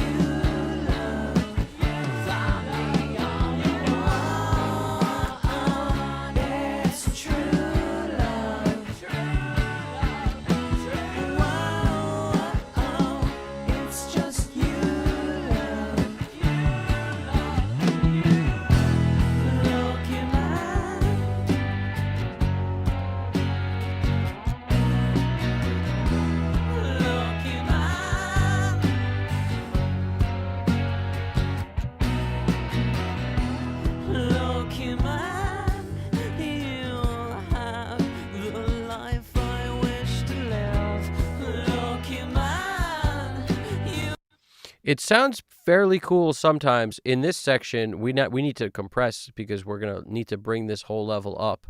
And I could go in and clip gain, like clip this stuff and then kind of level it myself. But the dynamics would kind of get lost. Whereas if I compress it, we'll lose dynamics on the majority of the stuff. This will still sound a bit quieter, but it will maybe sound a little more even.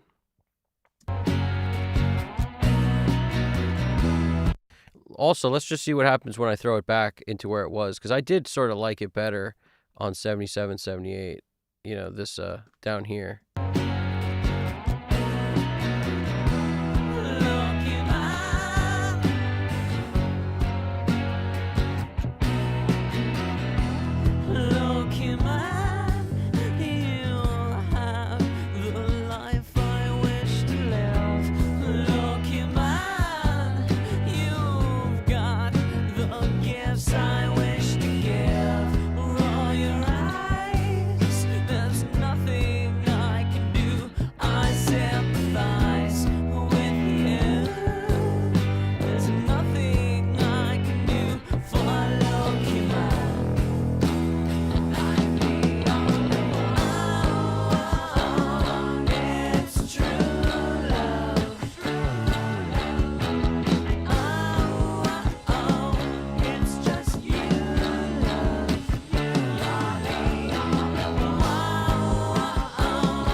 Mr. Psychotronic 5406 is saying I needed a very clean EQP one in his chain. That also exists. Yep.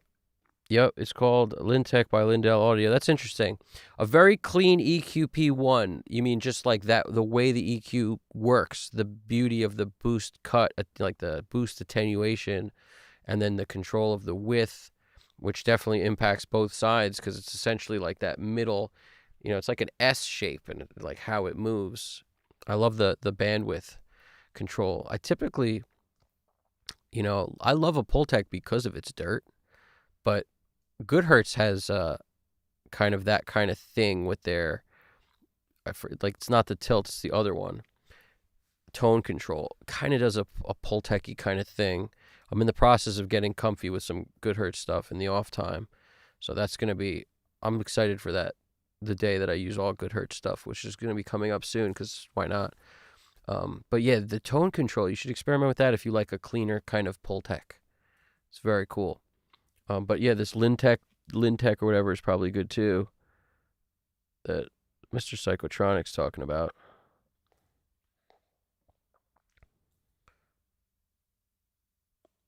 Hey man, nice shot. It's the bass tone. Yes, that is the bass tone. I love that. I love that bass tone. I'm glad you do too, Alex. That's awesome, dude.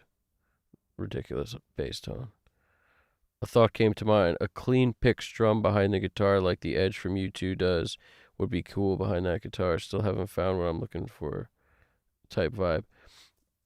Yeah, it's a, that kind of, that's kind of my intention with acoustic guitar most of the time. Like right now I'm about to get to the electrics, and once I get to those, some of them there's a lot going on here. Like this is all the electric guitars, is all this green stuff.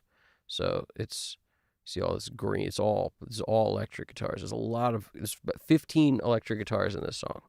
So, not 15 different ones, but 15 tracks of guitar. And a lot of that's because some of these are doing different things like this.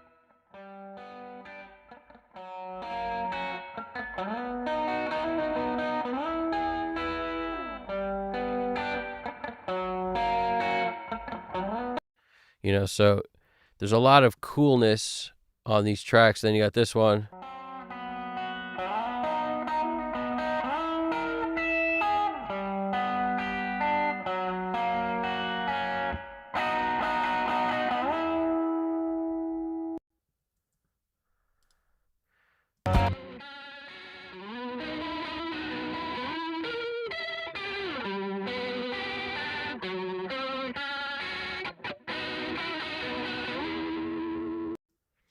That's that Black Hole Sun guitar. I think everybody knows that's that Black Hole Sun tone that awesomely tremoloed up.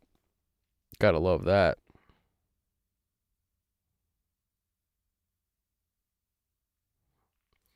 It's Amin.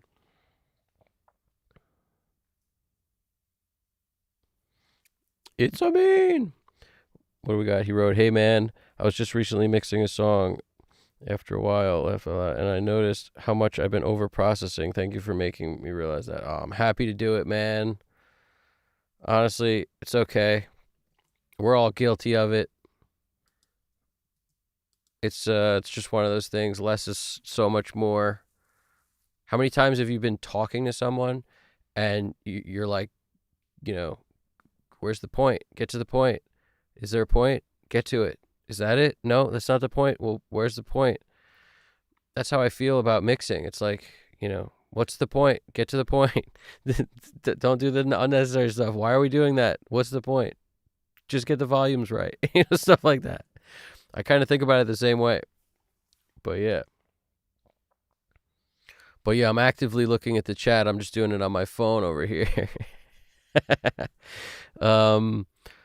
Alex wrote the little chica chica thing. Use that as a sample when you get to it, almost like a second hi-hat. Yeah, there's a lot of percussiveness in my guitar playing. Like there's tons of percussiveness because to me that's how you play guitar. You got to add the mutes. That's just the reason guitar sounds good, in my opinion, most of the time.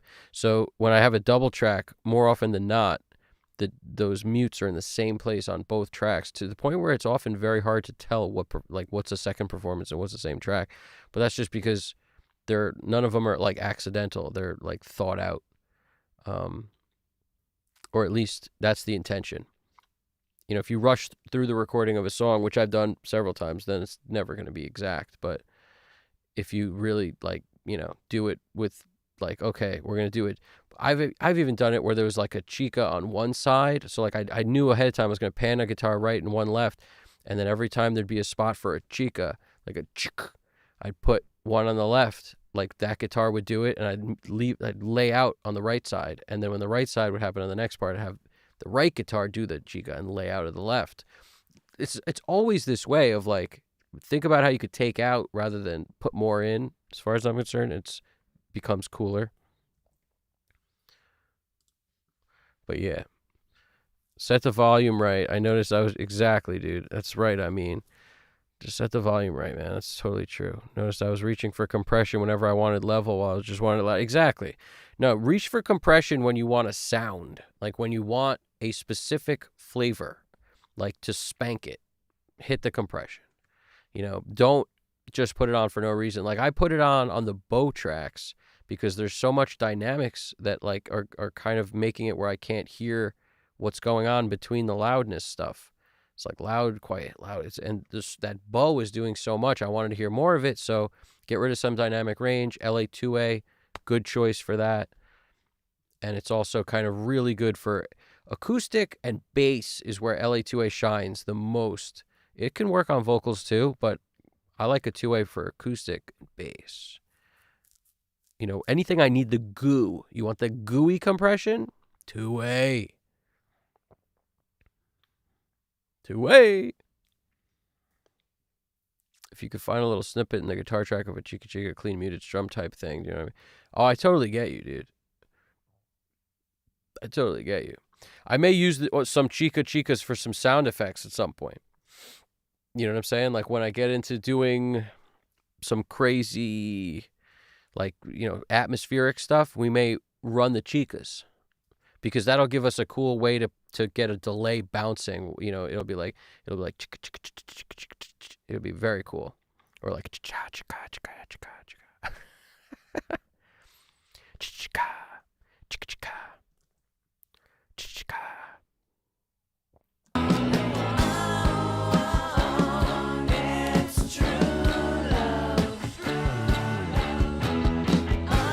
So first thing I like to do when I'm dealing with guitars, right, is establish what my main guitar is. What's the one that runs the show?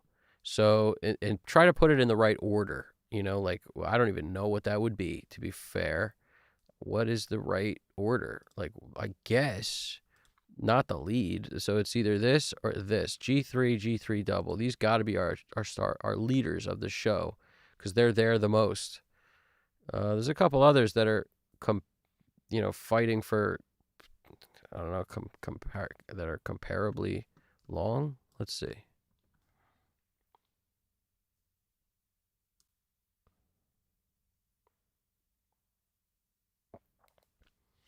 It looks like there's sort of a dance that happens here, but this guitar does seem like kind of the winner to me in terms of it's consistently more there.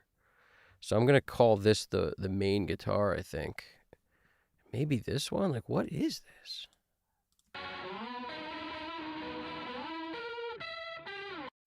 That's that Black Hole Sun. We got a lot of those. We gotta have the Black Hole Sun super loud. Let's hear this thing.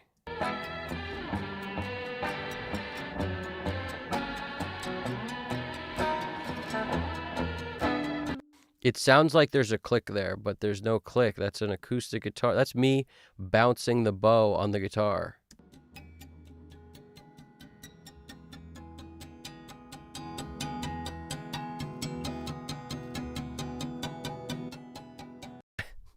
How crazy is that? That's pretty crazy. All right, let's hear that.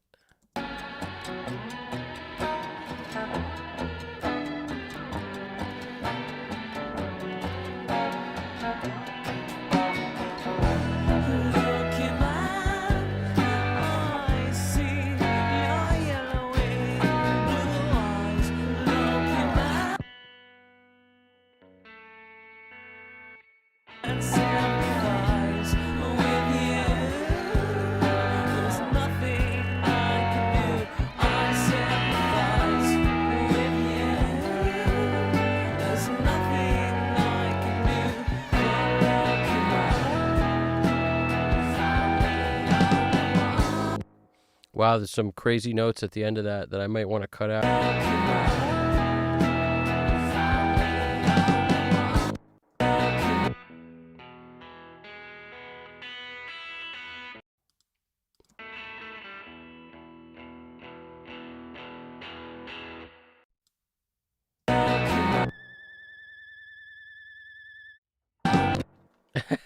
What is that thing?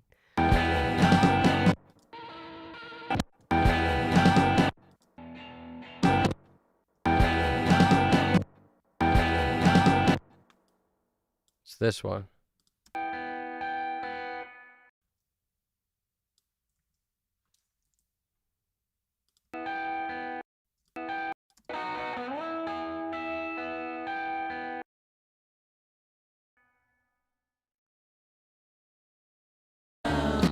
I'm all for dissonance, but that sounded like it was rubbing me the wrong way.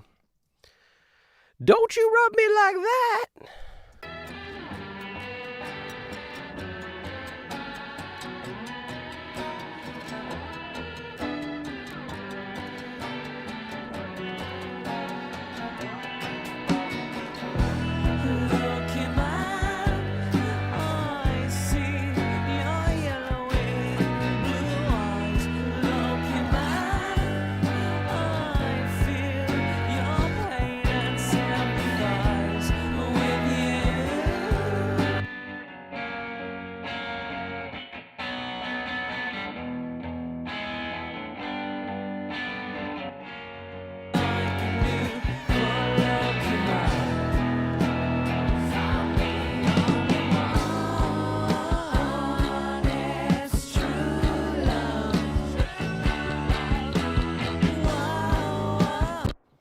I'm a fan of this tone. How Albini is this tone right here, dudes?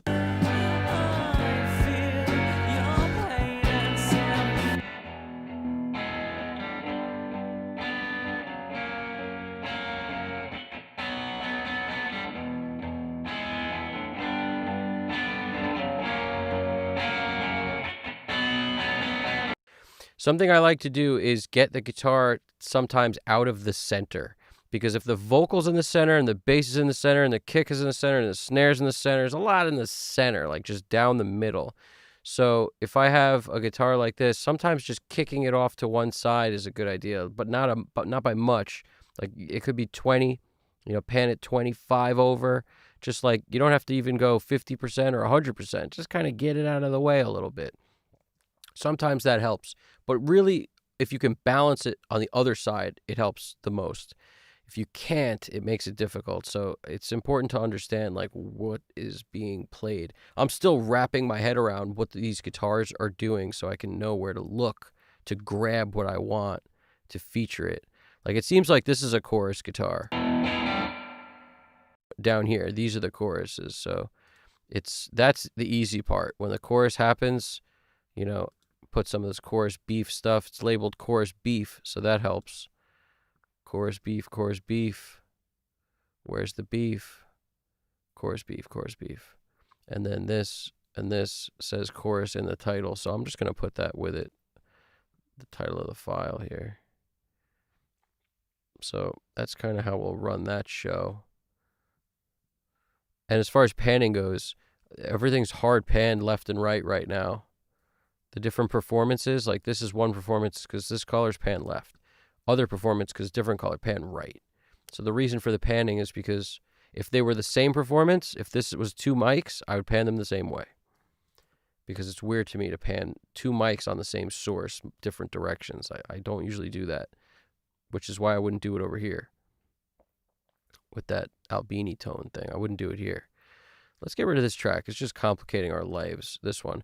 So there was a close mic and then two far mics, and the close mic sounds a little poop. It has a bit of like gnarly kind of like clipping on it or something. It was like a faulty cable or faulty something, or it's just too hot. Maybe I just ran it too hot. So I had three mics on the guitar, and maybe I always intended to get rid of this one, but it was in the session, so I had to inactivate it. If I played it for you, you'd just be like, ugh, that's gross. Exactly, it is gross. That's why it's gone. So we're going to take this, we're going to hide it.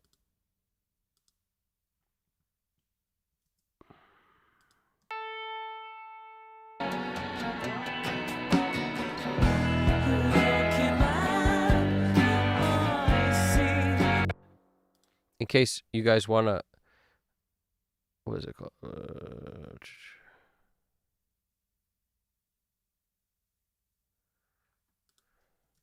If anybody's dying to hear that terrible guitar, let me know. Oh, mixed by Wave. What's poppin'? It's good to see you over here again, brother. Doing our thing. We are doing our thing over here. We got this kind of Beatles-esque song. I say Beatles-esque because it just reminds me of, I don't know, it reminds me of something like Lennon would write in his bed when he was messed up. Not really, but I wish. But bottom line, it's got this Beatles kind of thing, Bowie kind of thing. Like there's all sorts of weird old school influences on this track. And we got a bow on the guitar, so you know Jimmy Page had his hand in this.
If you're asking why do the guitars all, what I'm doing is I'm moving all the EQs on every guitar, everything at once by grouping the guitars all together with the globals. That allows me to turn one knob and have them all be affected because the guitars are all kind of sounding pretty good. So I just figured how I can get this where like, okay, it's all good, but maybe just roll off the bottom of everything a little like below 47 because this room was not the most isolated. There could be low end sneaking in from another neighboring band even or something. So 47 and down we don't really need. Maybe take it up to 90, too, and see if that works or if we're losing too much body of the guitars. And then kind of boost, turn up some of the common, like maybe much needed guitar frequencies. And then I can turn all the volumes down a bit, or I'll just revert to ignoring that completely. But I'm just sort of playing with the idea of boosting some stuff right now. And by doing it on everything, it allows me to really hear what it does on all the guitars. Because when you like the kind of guitar tones that you got, you don't have to do a ton. You don't really need to do them all separate unless you're missing something. So that's where I was like, I'm debating over doing nothing and doing like a little boost at, 180, a little maybe boost something around 1K-ish. That's my thought, is like, maybe. We'll see as we go. Let's see.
Totally right, Alex.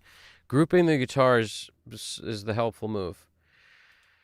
It's just kind of it's tiresome and tedious to go through each guitar and kind of mess with the EQ, but that will be necessary if you've got like 6 distorted, super distorted guitars and like very different, clean, distorted, or whatever. But in this case, the tone isn't that drastically different. The parts being played are very different, and there's that weird tremolo thing.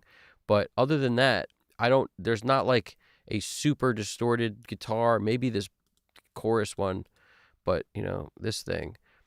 It sort of seems like the EQ, since I'm making these wide boosts on like a freaking 1081, which is not surgical in the way that we could go with like a Pro Q3. So just these wide boosts are sort of interesting. A little bit of top end, a little bit of 9K, a little bit of 2.2, but like we're talking slight here, and then a little bit of 330 and a filter on the bottom to kind of clear up some room for the bass. But I don't know. Let's see. Let's see, Let us see. Let us see.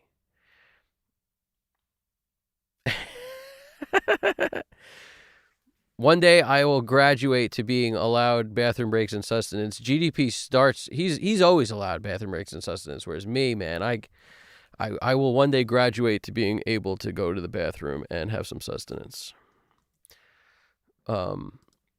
but no pun intended. Last time I didn't go to the bathroom once. That's a record for longest stream with no bathroom break, I think, in the history of people streaming. We're setting records over here. But this time, I got to say I already know that ain't going to happen because I drank a gallon of water before we started. So this will be the stream with the most bathroom breaks to compensate for how little bathroom breaks we had on the last one. We like to keep it even keel over here. So it's up, it's down.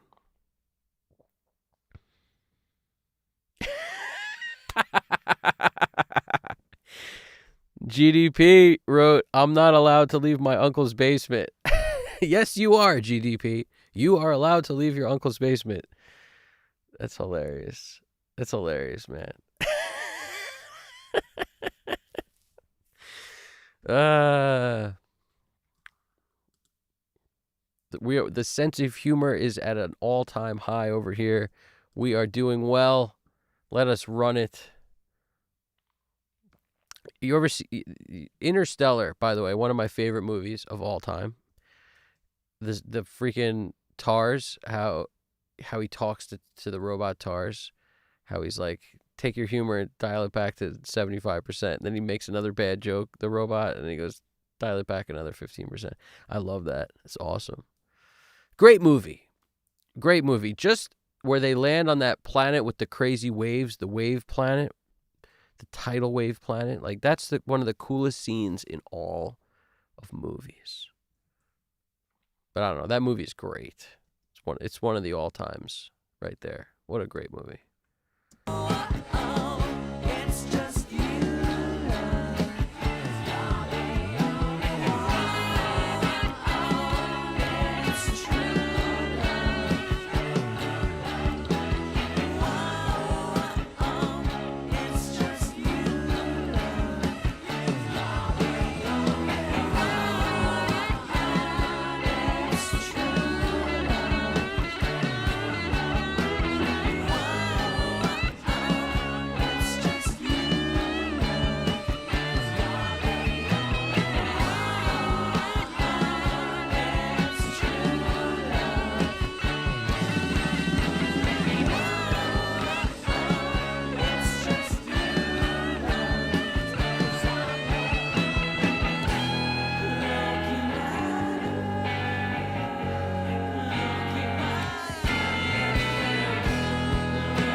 This pretty sick. This is the noise rock days.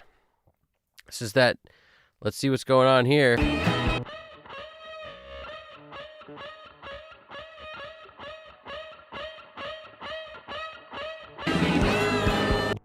That's that. That's that freaking. You know what that is. That's what that is. That's that freaking Norman Bates. That's that Norman Bates.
pop.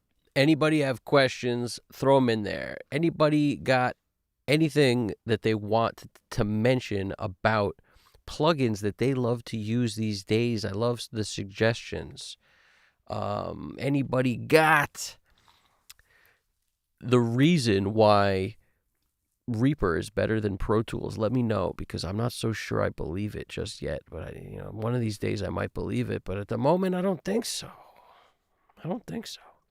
I'm tempted. Every day I'm getting a little closer to trying it, I gotta say. A little closer.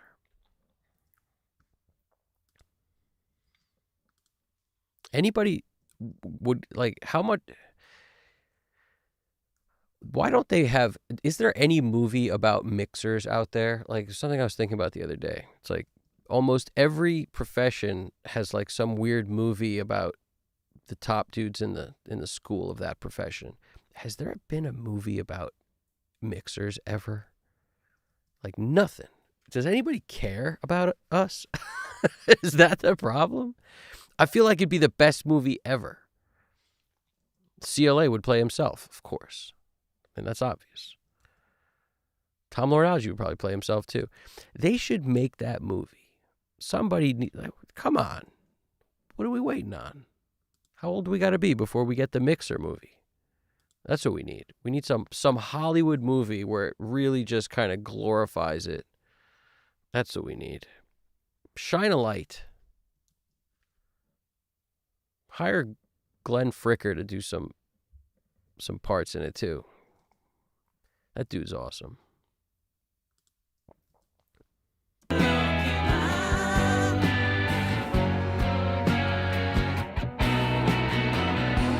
Lowkey Man, you'll have the life I wish to live.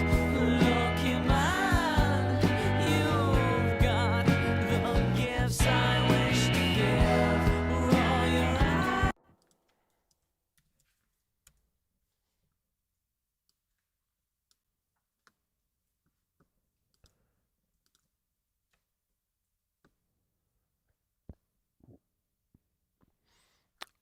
Going to bring this bus back to life here for drums as a parallel.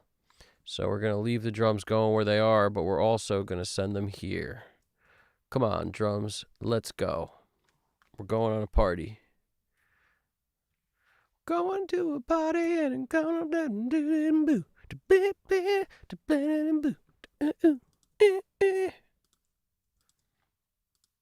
Let's do it. Here we go. Let's get our follow main pan on so that in case I decide to move this later, we'll be good. These are down the center, so you don't have to really mess with that much.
That's one thing I like to do in solo sometimes, just get a sense of what it's doing to the groove.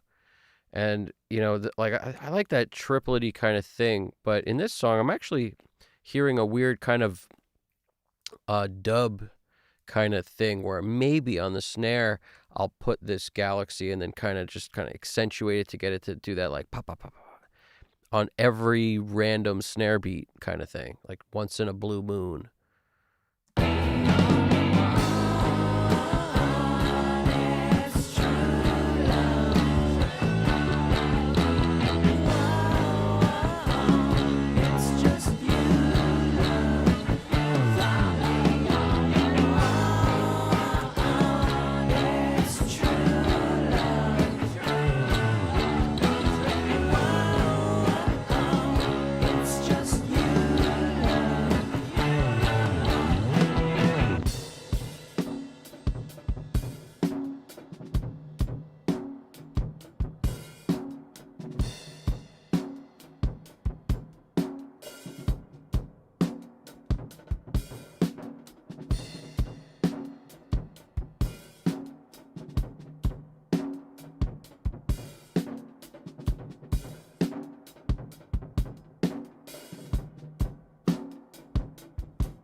Anybody using Cubase these days?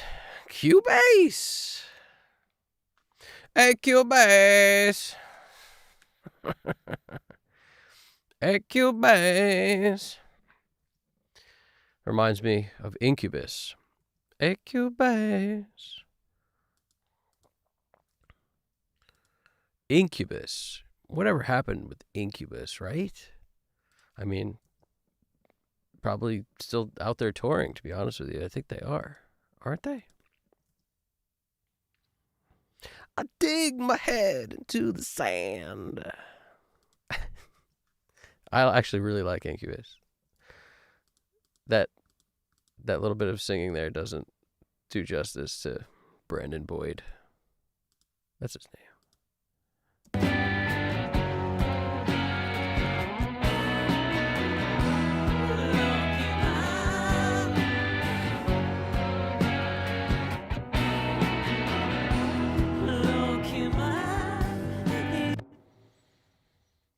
What do we got here? What do we got here? I'm looking at the chat. Chat, drippy symbols dripping. Symbols be dripping. You know, drippy cymbals. Nice wet drippy cymbals. I prefer a wet drippy cymbal to a compressed one that never stops whoosh whooshing. That's the benefit of a little bit of, when I'm playing with the delay thing, this Echo Boy deal, I'm really trying to make it where it doesn't mess the groove up, but it just kind of enhances the groove. So whatever the drummer is doing, whatever groove he's in, I want to kind of just dial the timing in so it fits.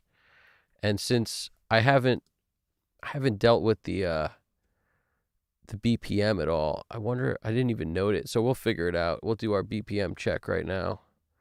It's 4/4, so it makes it super easy. It's less ways to count it. So it's an easier game to play. Let's play the game. And also, Alex, you want to run down on guitars, please? Guitar pickups, pedals, amps. Oh man, that's this sounds like my Strat, because it's got that very kind of, come out and bite you sound. It definitely feels like a Strat. If you see GL, there was a G and L on it, because I have a G and L I like to use also, but I don't see the words G and L. It's just G1, G2, so there's no G and L as far as I could tell. This was mostly Strat probably, and maybe only Strat. I don't know. To tell you the truth, this sounds. Let's get there. I don't remember, but I could tell you the amp for sure. To me, sounds like that little bit of grit in there. That's the PV Delta Blues. I used to love that amp. The PV Delta Blues, and the Orange Dual Terror. The Dual Terror is like that portable head, pretty much. It's not that big compared to like a Marshall freaking, triple lead or something. It's very portable, and at this time, I was using the Delta Blues, again, because it was a super portable tube amp that breaks up really nice. If you could find one in good condition, that's great, and they're awesome, but they do also kind of, like, they could go on you, and then there's really no way to fix them because they're like PCB board or whatever it is. Like, it's not like working on a Fender or working on a Marshall. Like, it's really difficult to fix PV Delta Blues, like, when they go down. And mine went down, and I turned it into a cabinet. So that thing is great. Sound has that kind of twangy sound to it, like an old Fender, but like gained out. But the beauty of those amps was it had the two different stages. You could kind of get distortion a couple different ways out of them. But it was just one 12-inch speaker, I think. And really kind of quality. I love the way that sounds. But at this time, I was usually like using that and this G&L ASAT, which is like a semi-hollow. So it sounds like it's probably, one of the other. It's one of the other, most likely. I'm also, a Les Paul guy. I love Les Pauls, and I have one that could be on here. But pedal-wise, Blues Driver most likely was giving me a little bit of grit. But at this, I was always a fan of, if you can get it from the amp, it sounds better than if you can get it from a pedal. So if you can get distortion by turning your amp up or a preamp stage or something on your amp, to me, that's always preferable to plugging into a distortion pedal.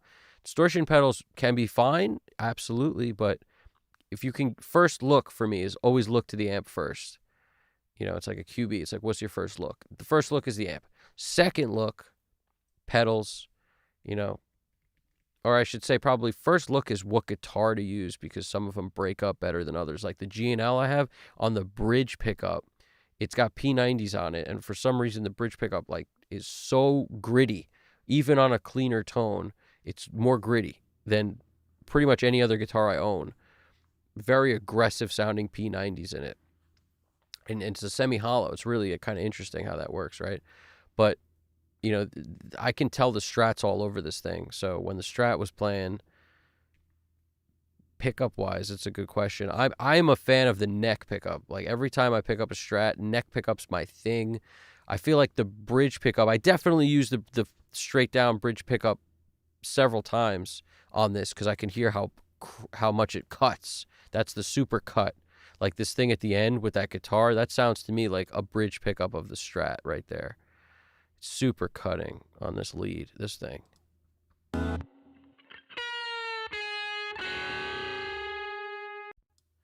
It's either that or it's like, you know, the middle pickup. I'm a fan of like, you know, on a rhythm sound, I like, you know, one up from the bottom, one up from the neck, like that kind of in the middle, the second and fourth position on a Strat. But for choruses, for leads, it's either bridge, middle, or neck, because they all give you the most bite.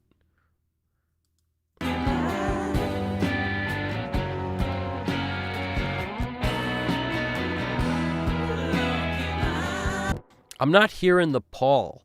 Like Les Pauls have a particular sound. I'm not hearing it on this. You know, it could be one of these, but something tells me it might not be. This could just be like that dark tone you can get from that orange Dual Terror. It's one of my favorite amps too, because of that reason. There's so much, like it's just one tone knob for tone, really. I don't think there's a bass and treble, if I'm not mistaken. I haven't used it in a while. But the tone knob, it's just darker light. It's pretty cool. You know, it's a really good, just nice sounding amp, because if you leave it on the clean side and then hit it with a little distortion, you get these tones. I hardly ever use the dirty side unless I was doing like a lead of some kind. That Dual Terror is pretty cool.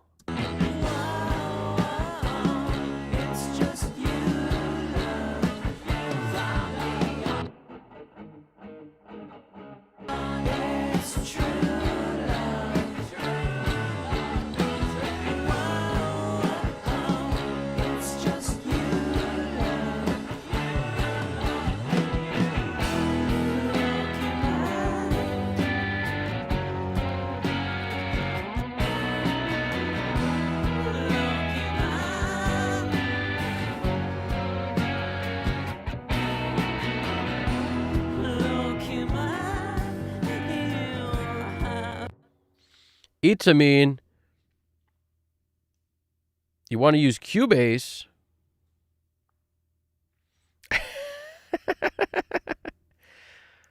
Is Cubase free?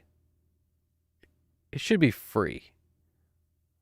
I mean, no, it shouldn't, but still. I know a couple people who use Cubase and they love it. So Cubase is a weird. They're one of the OGs, so I have a lot of respect for Cubase. We should mix with Finale. They still make Finale. We should use that. It was like the original MIDI. I just remember programming notes, and then it played it back, and I was just stunned. I was like, what? How is this possible? Mr. Psychotronic, I use a Tascam DP24SD, Mixbus, and Reaper. Nice. Nice, Tascam DP24SD. Reaper is free, I think. Reaper shit. That would be that's how they win the population. Let me just say it right now. That's how they win the population. It might be. Is it? It's practically free compared to how much people pay for Pro Tools, including myself. It's probably free compared to that. I think that's how they win the population. They make it free for a certain amount of time. They get you hooked on all the crazy stuff people say you can do that you can't do anywhere else. And then, of course, you stay there. That's how you do it. Game over.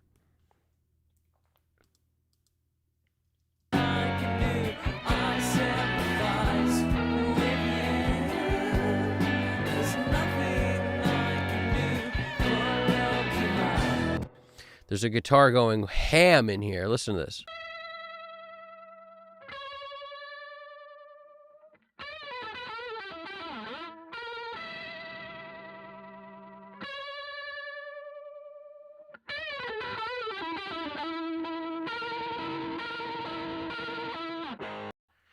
I just love how like dissonant these parts, some of them are just, they're so cool. The note choice is actually pretty interesting. It's been so long since I've heard it. I'm just stoked on it. Stoked on my own stuff. Sorry, guys. So stoked on it.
GDP says I use Pro Tools because it says Pro. Yeah, there's something to be said for that.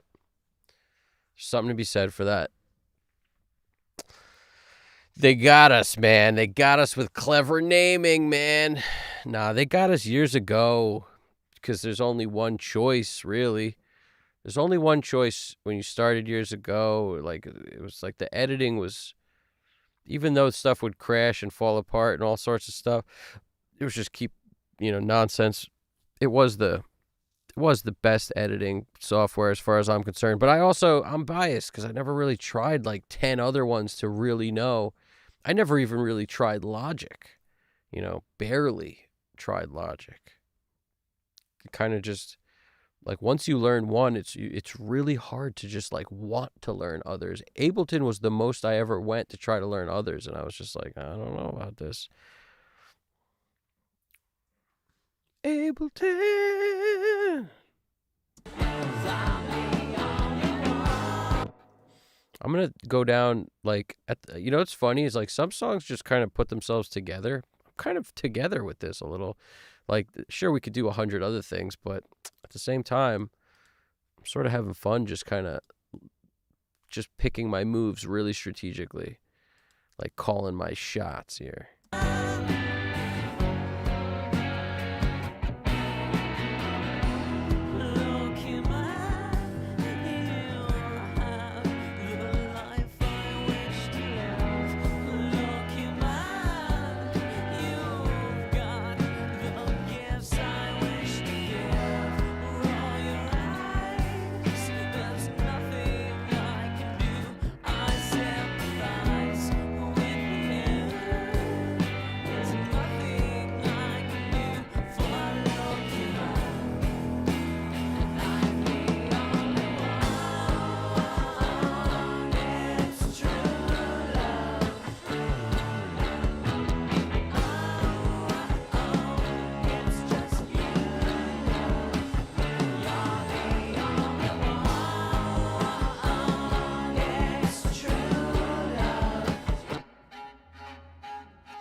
Talk about weird. That's pretty weird. Liking that weirdness. I'm liking the weirdness. Weirdness coming at you. Namana boot to papa, summon on the ball. Summon down and blow.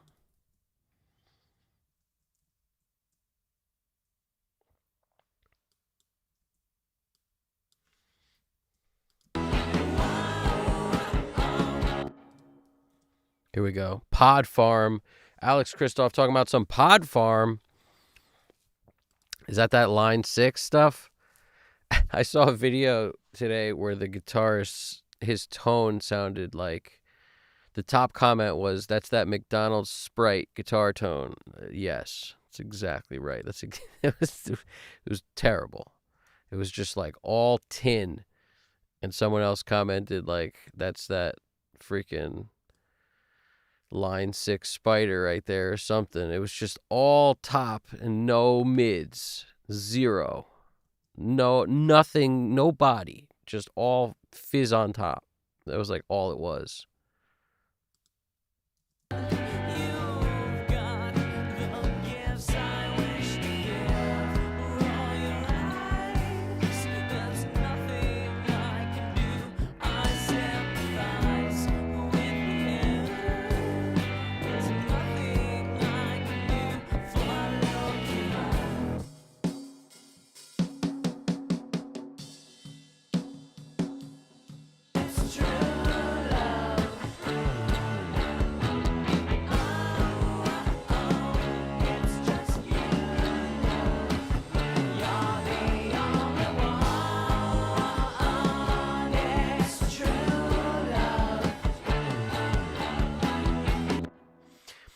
You see what I did there? If you have a parallel track that, you know, in this case, the parallel was what was giving us that weird, like, boxiness in the snare. I just dumped the snare's EQ onto that parallel track to do what I was needing to get rid of the snare, because it seems like on the parallel it came back in full swing, and we didn't want that. So I just got rid of some of the middle, really, or at least that's what I should be doing. Looks like I didn't do it. All right, yeah, I'm taking out some 470, but maybe I should do more, is the question. Probably not.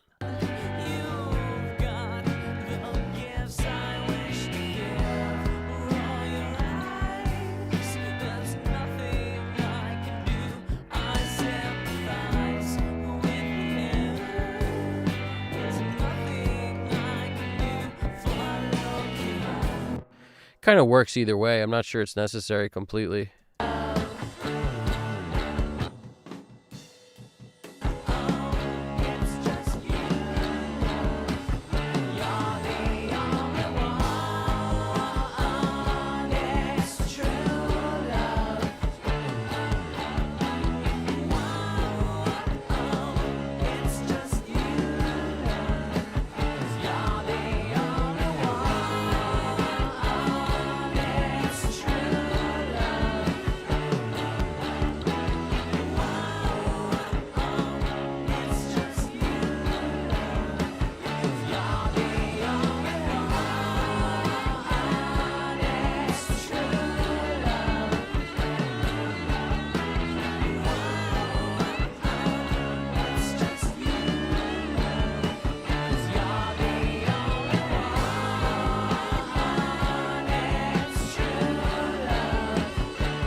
All right, time for some flavor. We'll deal with the rest later.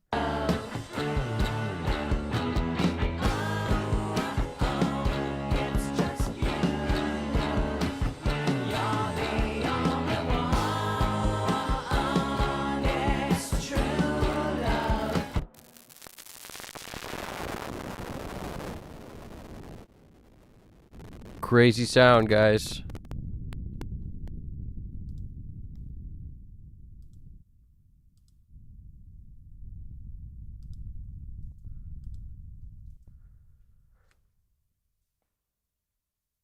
Bear with me on that sound.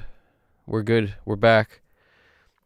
Every once in a while, the Galaxy tape echoes come back to haunt us, and that's pretty much what that is. It's the ghost in the machine, the Galaxy tape echo ghost.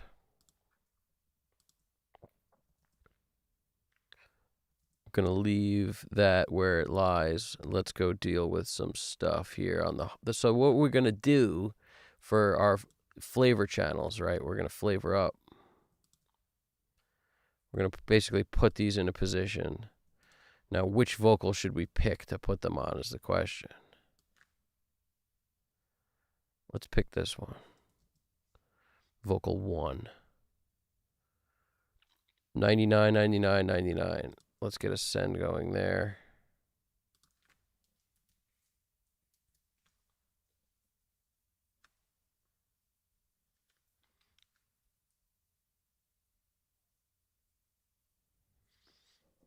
I wonder if that sound was the snowstorm. We got a snowstorm out here.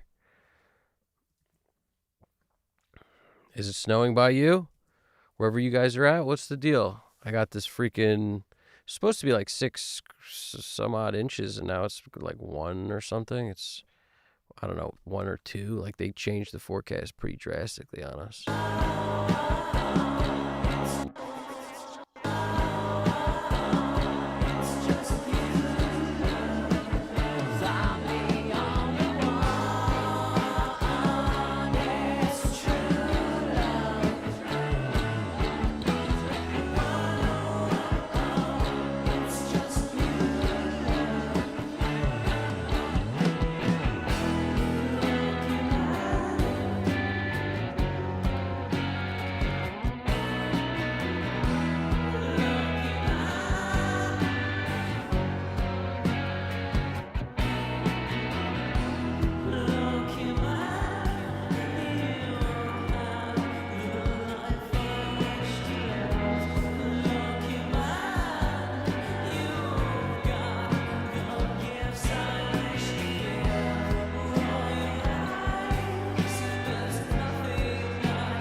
Now that might be a little intense, so I've got a couple other thoughts that I can do here. Let's create a new track and get some specific moments of delay, but what I want to do is use these for throws, like on this line.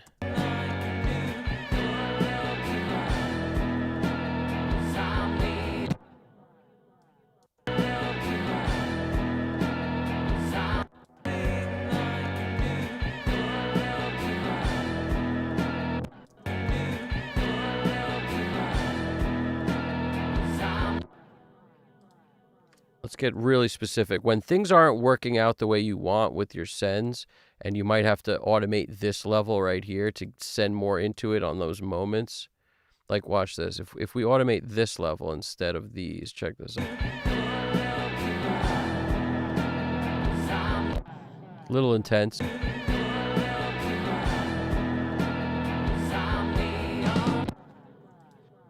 We might want to do that.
All right, so we're going to also hit it up with one of these deals. Shift Apple N, Pro Tools shortcut, mono audio track. We're going to call it Flavor 1 or Falver, whatever you prefer. Flav 1. Make sure it gets to the mix bus. And let's put a reverb, not a reverb, a freaking 1176 blue on it just to beef up whatever happens here. But let's also put, the Echo Boy Junior on this. And this is going to help to sort of make it a little less predictable by putting something on here while simultaneously going to this track with the vocal on it and picking and choosing words and flavors. And I also may do what I said I was going to do with the Chica. That made some sense to me with their Alex Christoph. Great idea. Let's find a Chica. Chick. Chick.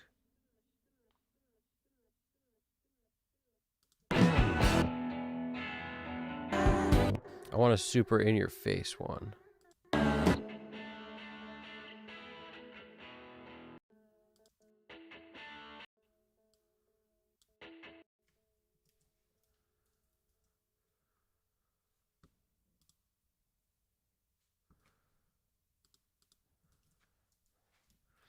We'll see how this works. So I paste it here.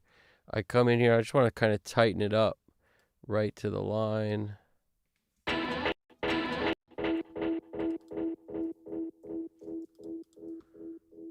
Let's hit it with, first of all, hold shift. So when you open stuff up, we can open like a bunch of stuff and it won't close on us. So I don't know.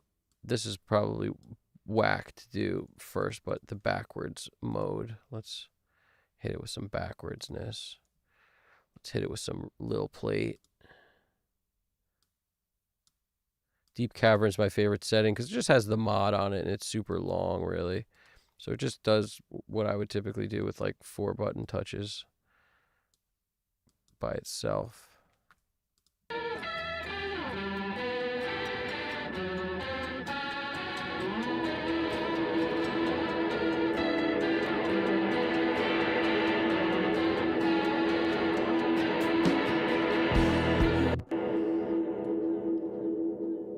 It might be too long of a reverb. We lost all sense of Chica.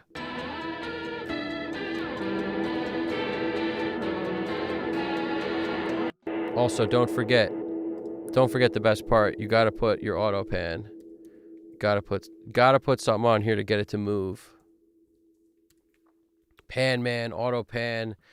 Brower Motion is another one I like to use too. That's a Waves plugin. If anybody has that and you don't have these, anything that can move stuff around is a good move. But I may take this reverb off because it messed us up in terms of what we were trying to accomplish, which was a crazy kind of, I'll put some verb, but not a lot. We need to maintain the sound.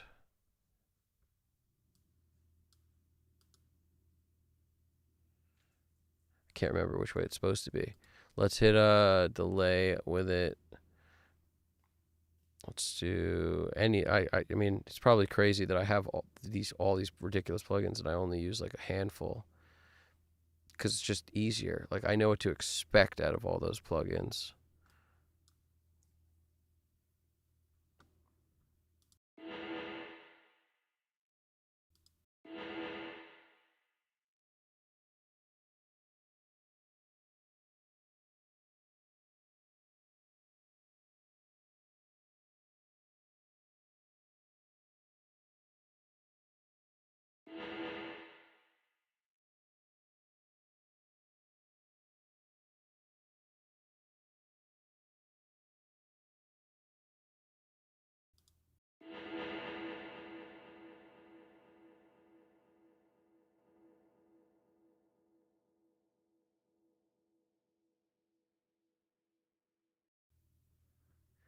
So I processed it, and now we have this. Let's go back to where it was. I just want to make sure you guys could hear everything that was happening, so I went down there. So you see all these, the transients still in it. Hopefully that's enough to make it where we can hear what's going on here.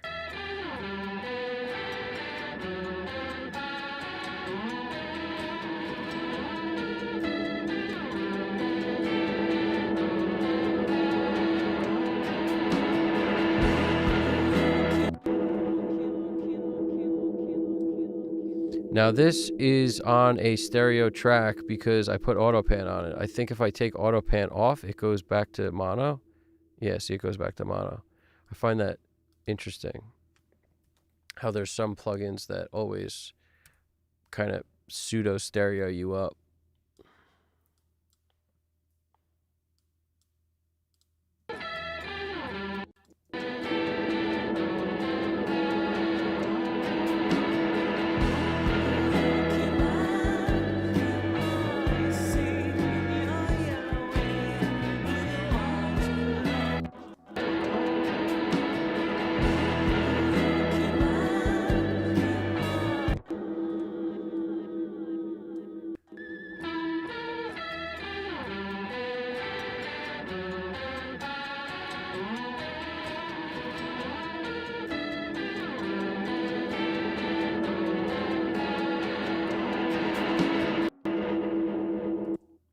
I wonder if it needs that echo boy at all.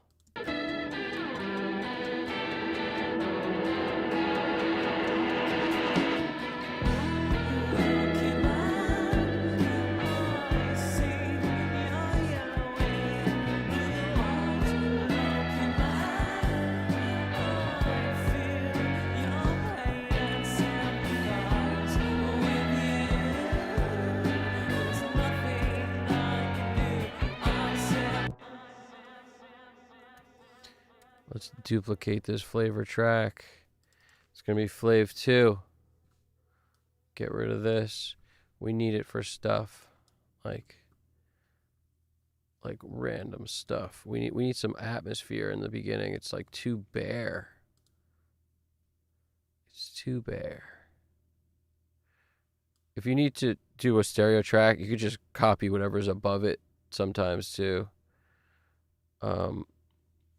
But like right here, it's not really stereo. It's like fake stereo because we've got things on it that are hurting us.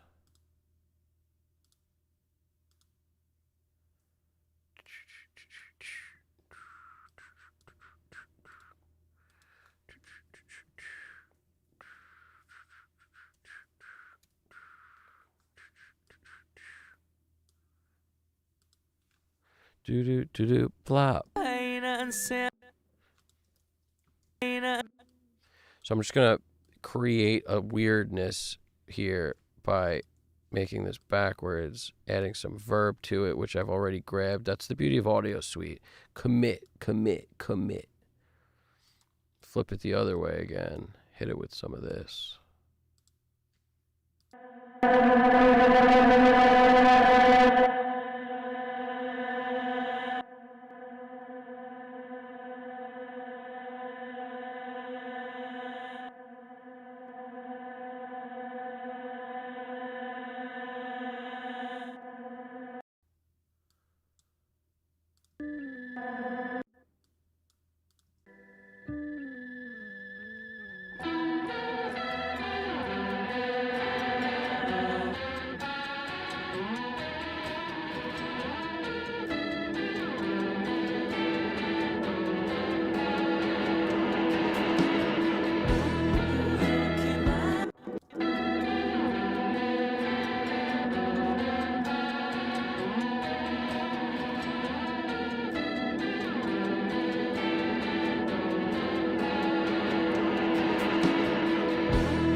We got to do some weirdness to this. Let's throw a tremolator on it. Or maybe instead of the tremolator, maybe we need...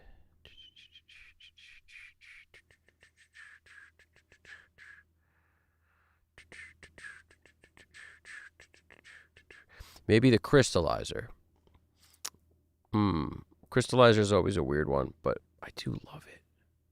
How do you not love the tremolator is beautiful. Tape echo. I'm thinking all the go-tos. Tape echo, potentially.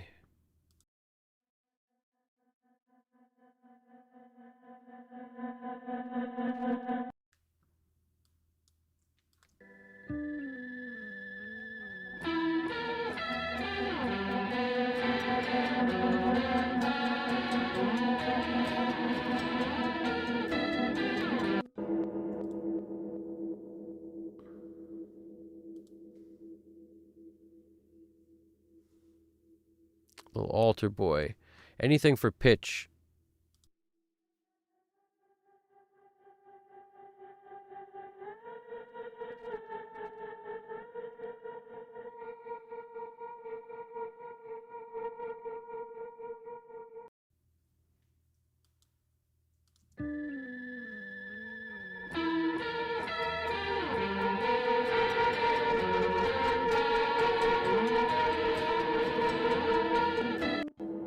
Sounds like my dentist office. That's what it sounds like. It sounds like a freaking dentist office. So we don't want that. We want something else.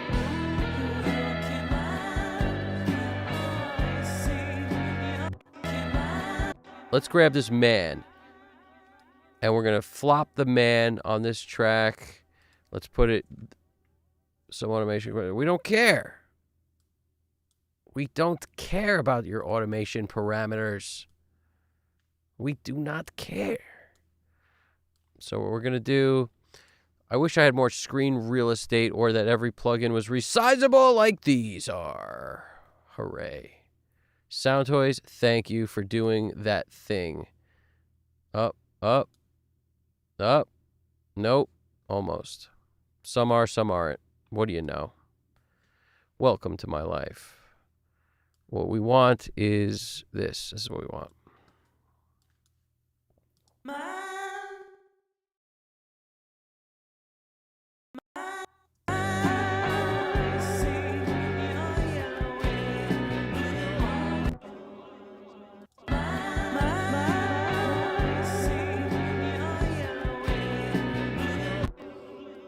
Now, we don't have to do a whole lot here. We don't have to do a whole lot.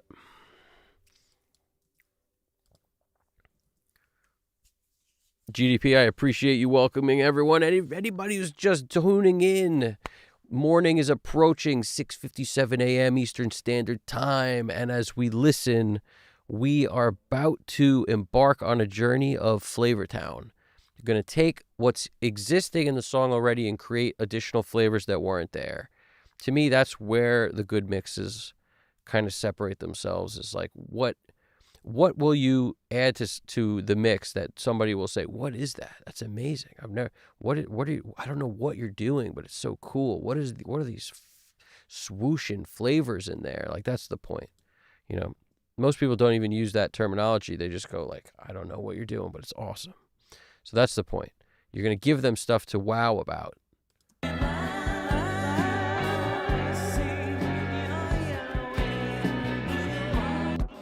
And delay when it sounds like, that sounded okay. It doesn't sound bad, but a little bit of verb on it will kind of soften it a bit. So we select this audio. We get more of it so we can put the reverb's got to have somewhere to go. Same with the delay when you do this kind of thing. See, that softened it a lot a bit. We got to go back to something with a little less huff in the stuff. Let's see.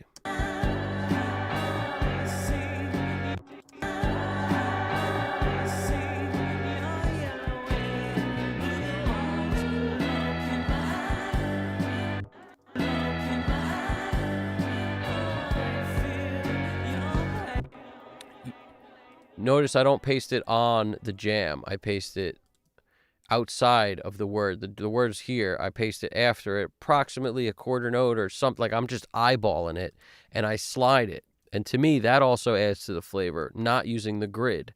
Forget the grid. The grid doesn't know who you are, but you do. So here we go.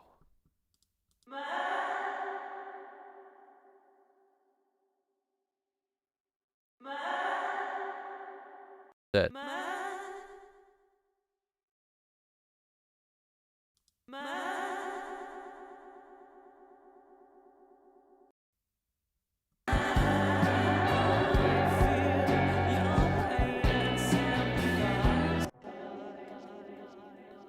Now we're cooking. Cooking with bacon grease.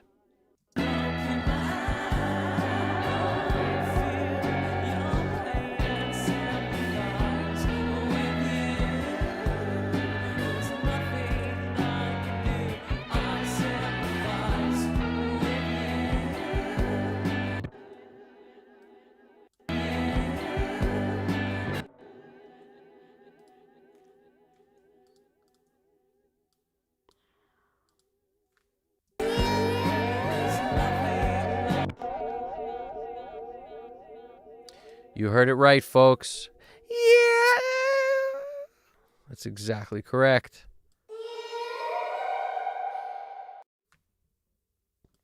Don't be afraid to use Altar Boy in your arsenal. Do not be afraid.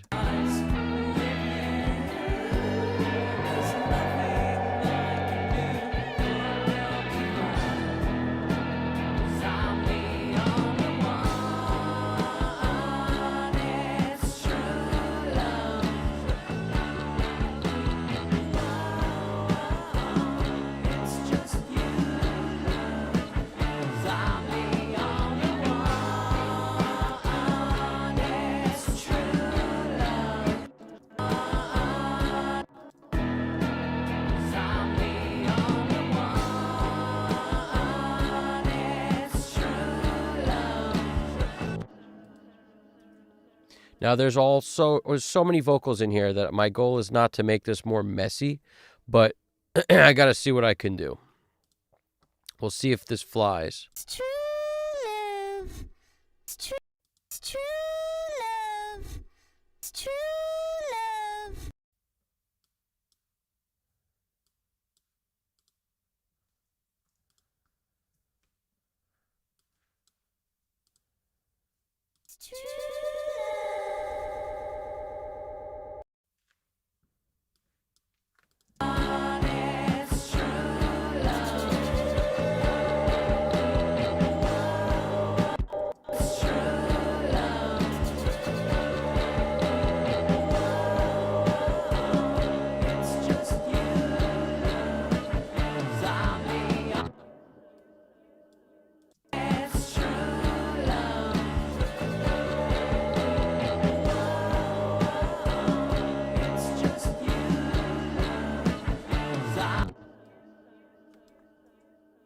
See if I change the pitch here, if it'll be better or worse. I almost hear it moving. Like a little half step would be nice.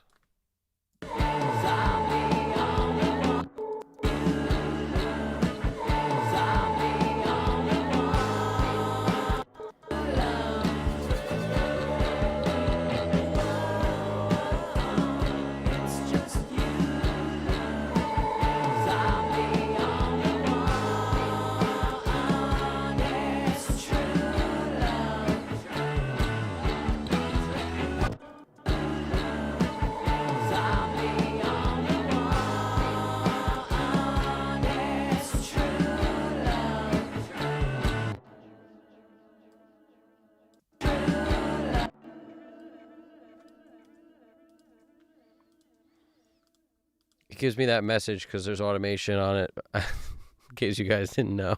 I keep seeing that same freaking thing. Take it down a notch. Love. Love.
See, there's an Echo Boy on that other track, so when it's not there, you have to do more almost to make it.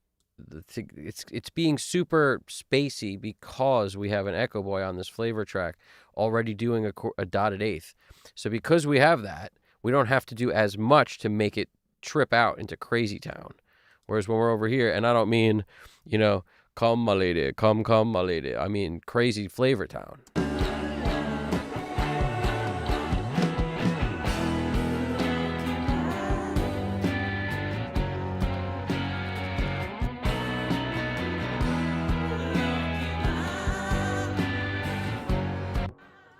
Let me see if I can grab a bow track or something weird and spin that. Let's see. Let's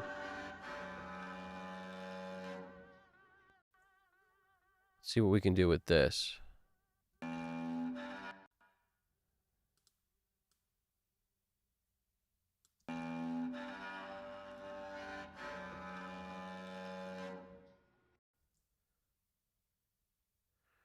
So we're basically making our own sampler. That's what we're doing. Like one piece at a time.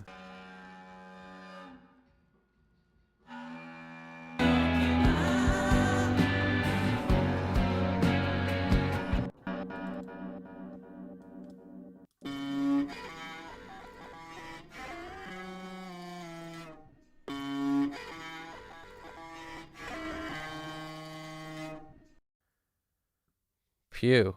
Can you say pew? What is that? It's disgusting. Phew.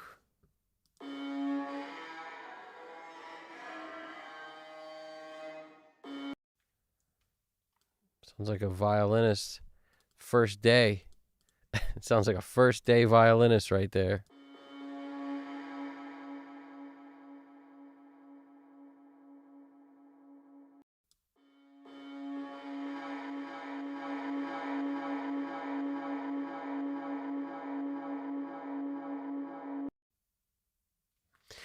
By the way, I didn't set the BPM yet, and it's working in our favor right now. If I do set the BPM now, we're all done with. We can't even do it, so I'm probably going to leave the BPM off. Just leave it at 120, even though that's probably not the BPM of this song. I forgot to do it, and I have these delays kind of. Once you start building Flavor Town, it's based on quarter note of what BPM you have set, so see 120, it's a disaster waiting to happen now. I can't move it, which is fine. I'm okay with that. Roll with the punches.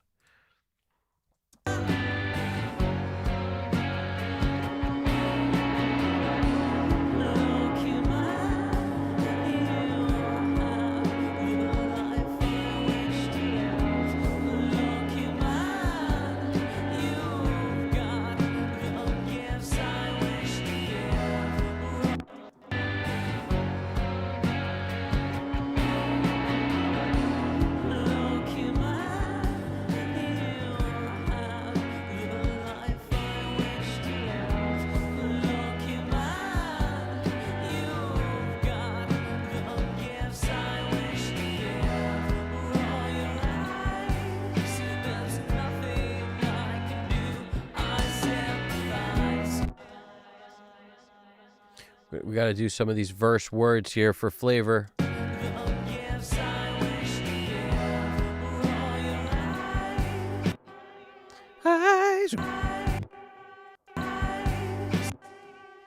Paste that over here. Don't worry about that message. It's because there's automation on it. We know there's automation on it.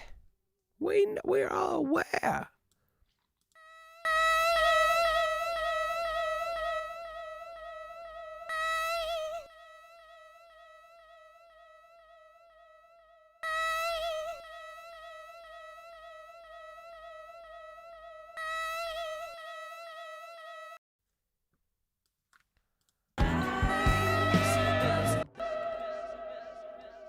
Where's my... Oh, come on.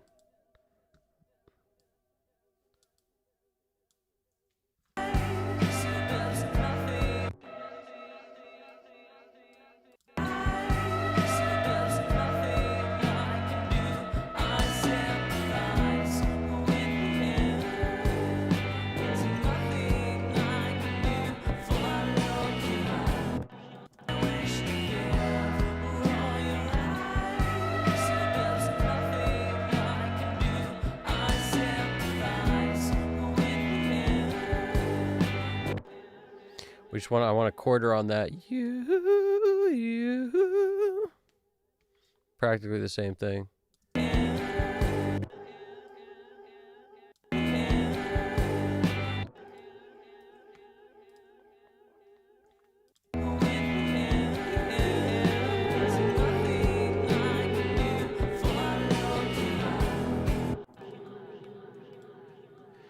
Let's hit this with something else. We're going to hit it with my favorite type of filter.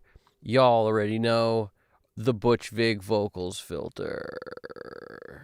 We're going to hit it with this because it just kind of cuts out all the gnarliness we don't want. Basically rolls off all the bottom, all the top, and compresses it, and de-esses it. It does all the stuff we need in one click.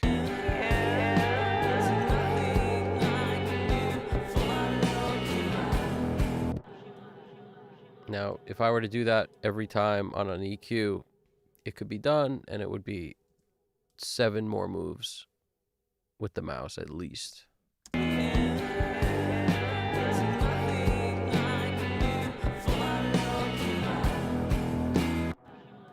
Let's also take this and potentially shift it a bunch. Let's just like shift.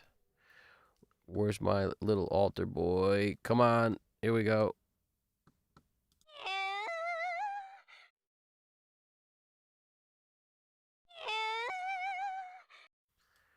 I don't know if you guys knew this, but if you hold shift, you can adjust in little increments of pitch rather than just jump from 11 to 10 to 12. Like if you just hold shift down, that's the money. I wonder if you hold command if it'll do the same thing. Nope. Shift is the money. Boom.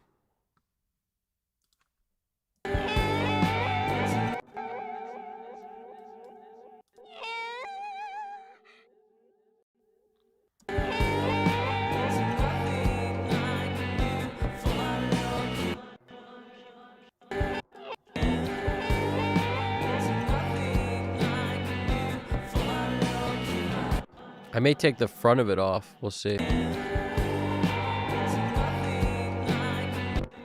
Just a little less verb, so you know what your best friend is. Lil Plate. Your best friend is the undo button. That's your best friend.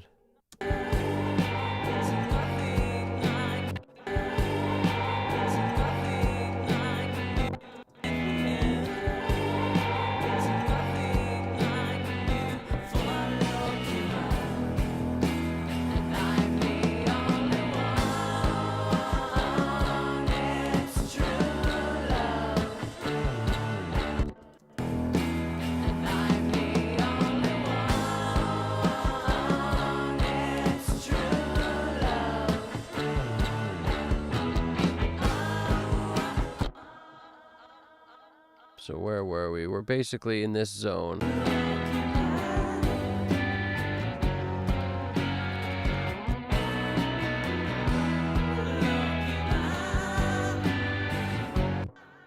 Couldn't hurt to maybe have this hit us with a little juice right here.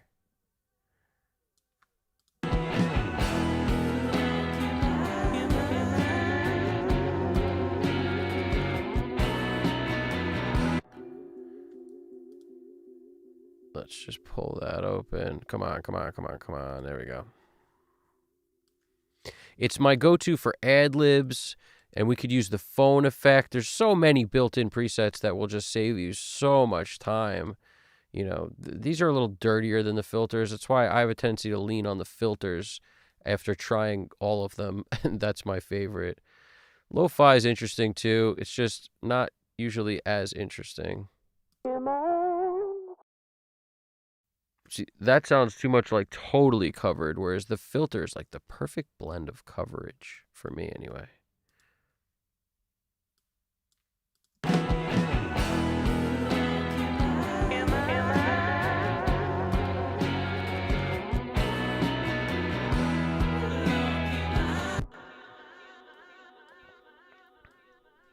And instead of just doing what we've been doing, let's switch this up a little. Let's hit it with the plate. Not the plate, the Galaxy tape echo. Let's go. Switch it up a little to the mainstay.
It doesn't sound like it's doing its thing.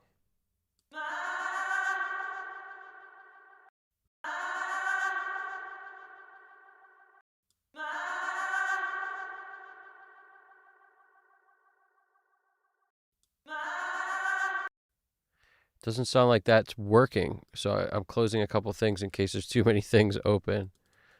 But it doesn't sound like the Echo Boy was doing anything on that.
This is a crazy tape plugin that I didn't even know existed. What is this? This comes with Pro Tools? Ridiculous. Sick and weird. I don't know what it's doing. I really don't understand it totally.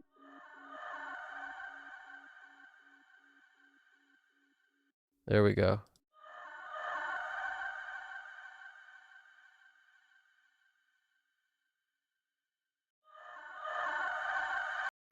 But it's there. I don't know if I like it or not, but it's there. Let's hear it.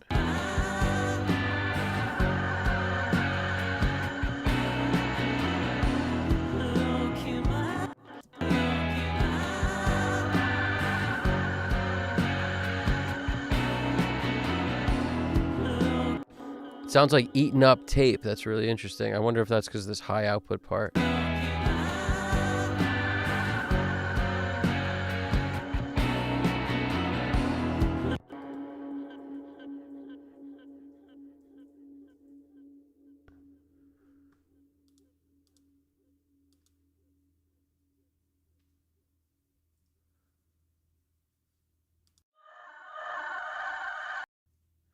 Maybe it's just because I'm driving it too much.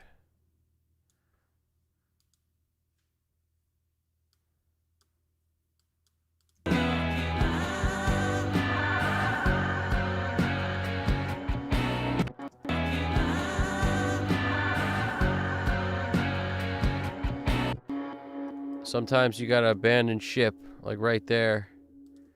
Try something else. I don't know about that plug-in right there.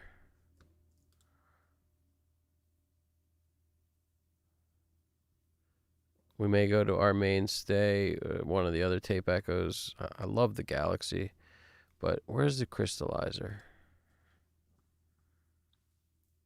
Crystallizer time.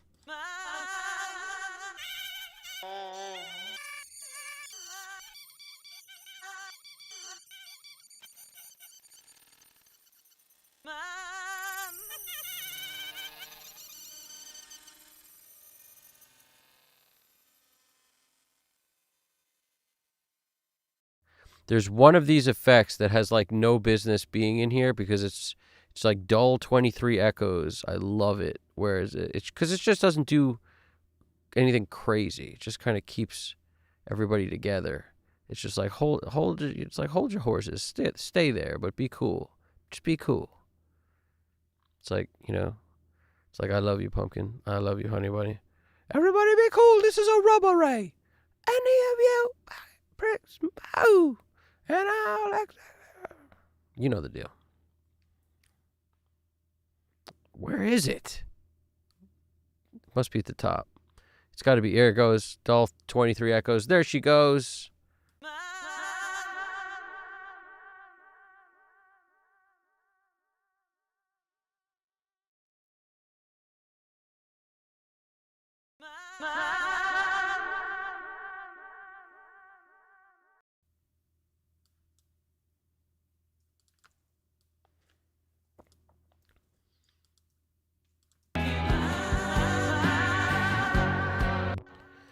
The timing is going to be interesting. We have to really mess with timing because we're not locked on the BPM. So everything we do is like old school style where you got to dial it by hand, which I don't mind. I kind of like it.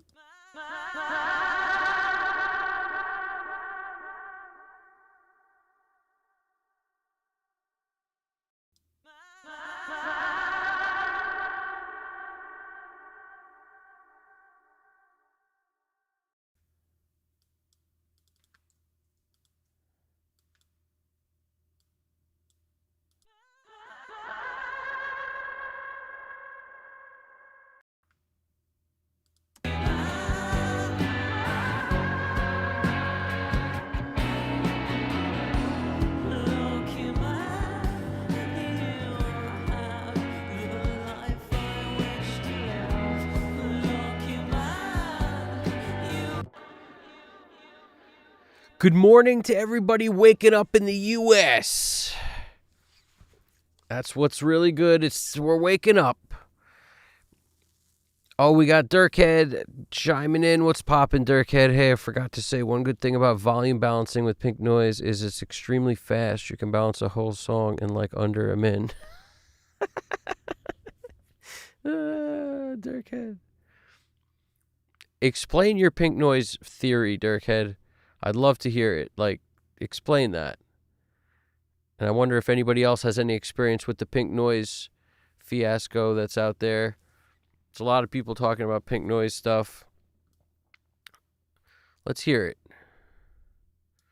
Let's hear the pink noise situation.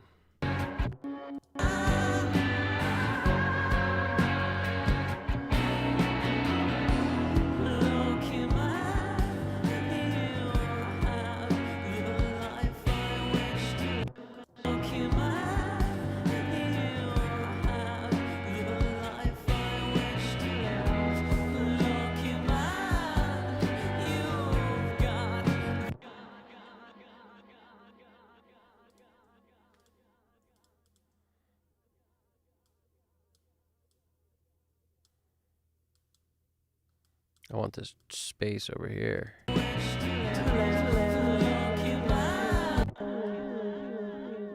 See, I don't care how loud it is because I can make it lower. And I don't care how, like, much it sounds like the lead because I can take the top end off of it and make it not sound like the lead anymore. And hit it with the dull echoes, potentially. Let's see. Let's see what happened there.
The kick has so much difference in dynamics that I am like, look at how loud the kick was right there.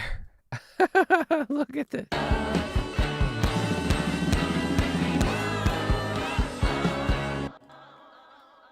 I may just level this with clip gain because it's going to be real hard to set stuff where that works in the same sentence as these other kick drum hits, pretty much. And it's pretty much only here, too. Like, this is pretty much it. So I may do that. I may just break the clip, you know, highlight Apple E and Pro Tools, drag it down. Let's see.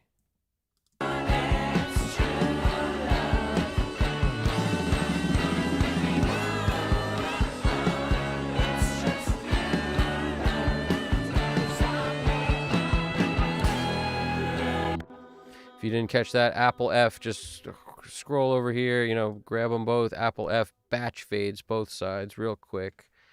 If you have it set kind of as short as it needs to be, like super short. What do I have it set to? 10 milliseconds. Gets her done.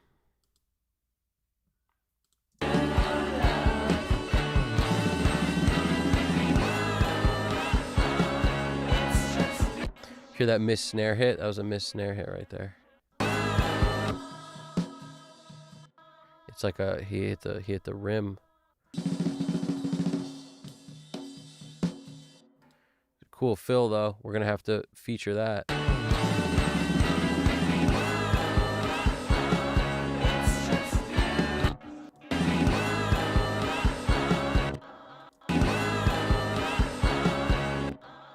Doesn't look like it's missed, but...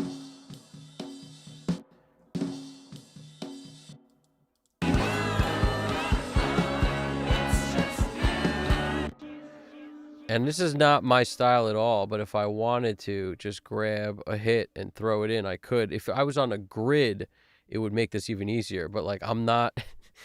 Like we said, we basically missed our window of changing the BPM because I started doing these flavor tracks that are all basically built, you know, with those delays on them. Like, there's an Echo Boy on it. Like, it probably sounds fine without it. If I really wanted to, I could change it, but I don't want to. I want to leave it as it is because it already sounds pretty good. I just want to come in here to this second hit and maybe paste a real hit onto this thing. Let's see. It's kind of a no-no in, like, the world of doing stuff like this because a great drummer is not going to want you to do that, but if I kind of... It's pretty close. Let's see. Might be a little better that way.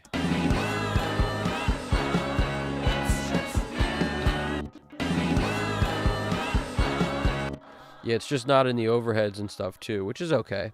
That's kind of why it sounds weaker. But you might say, why not copy the whole part? Well, then the cymbals are going to sound kind of unnatural here because there's ringing cymbals over this whole thing that were hit from going in. So I don't want to do that, really.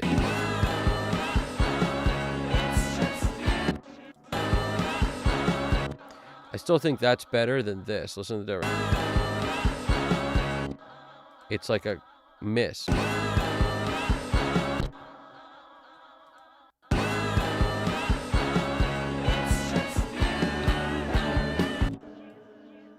Like, this is such a good hit, and that's the one I copied. But it just doesn't sound the same because the overheads don't have it in it.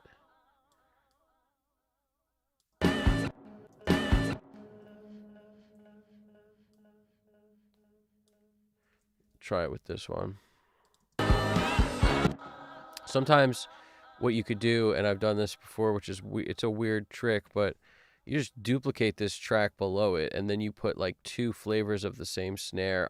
You know, as long as you don't create a flam, you could get more power from the snare by, instead of picking the best hit, just take 2 different ones and kind of put them over each other. But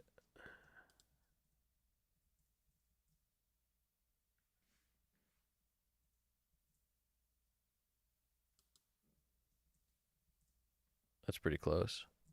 Go with that. That might be the money right there.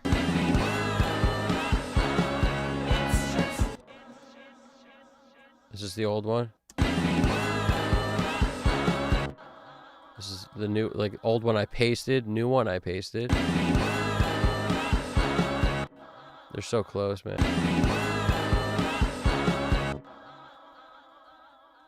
This is the natural. I think we could all agree it needs a snare hit.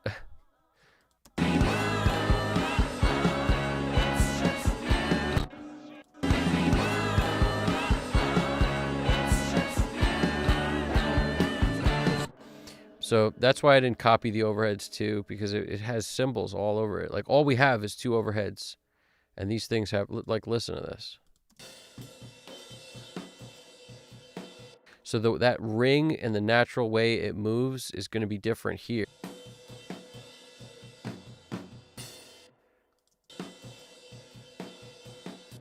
I mean, we could try it, but I doubt it'll work. That's why I just have done that so many times that it never really, you have to pull it and push it so many directions that you wind up copying or pasting more than just the hit.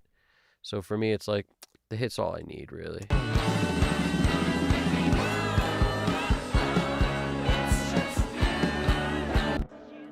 And now we could do our same batch fade deal where we just come in and grab them both, Apple F. It's kind of like, pretty small fades. If I come in here and I do this, we could also just kind of do that and get even smaller with it. I kind of liked where it faded out. I thought that worked. So I'm going to just keep that.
What's poppin'? What's poppin'? Here we go, Dirkhead. I appreciate the reply. What do we deal?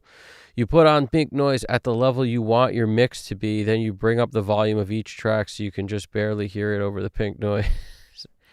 What? You put on pink noise at the level you want your mix to be. Why would you want to pick the level you want your mix to be? That's insane. You're saying you put your... What? That's insane. That's insanity. You might be serious, but that's insanity. Put up pink noise at the level so you pick, I want my mix to be freaking -7 lufs. So I'm going to put pink noise there. What? This doesn't make any sense to me. None of this makes any sense. This is art we're dealing with here, not math class. It's not science. It's not freaking chemistry. This ain't Breaking Bad. What are we doing over here?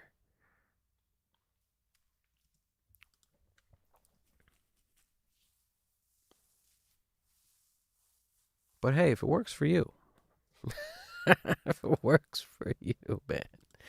If it works for you, then do it well. Do it well if it works for you.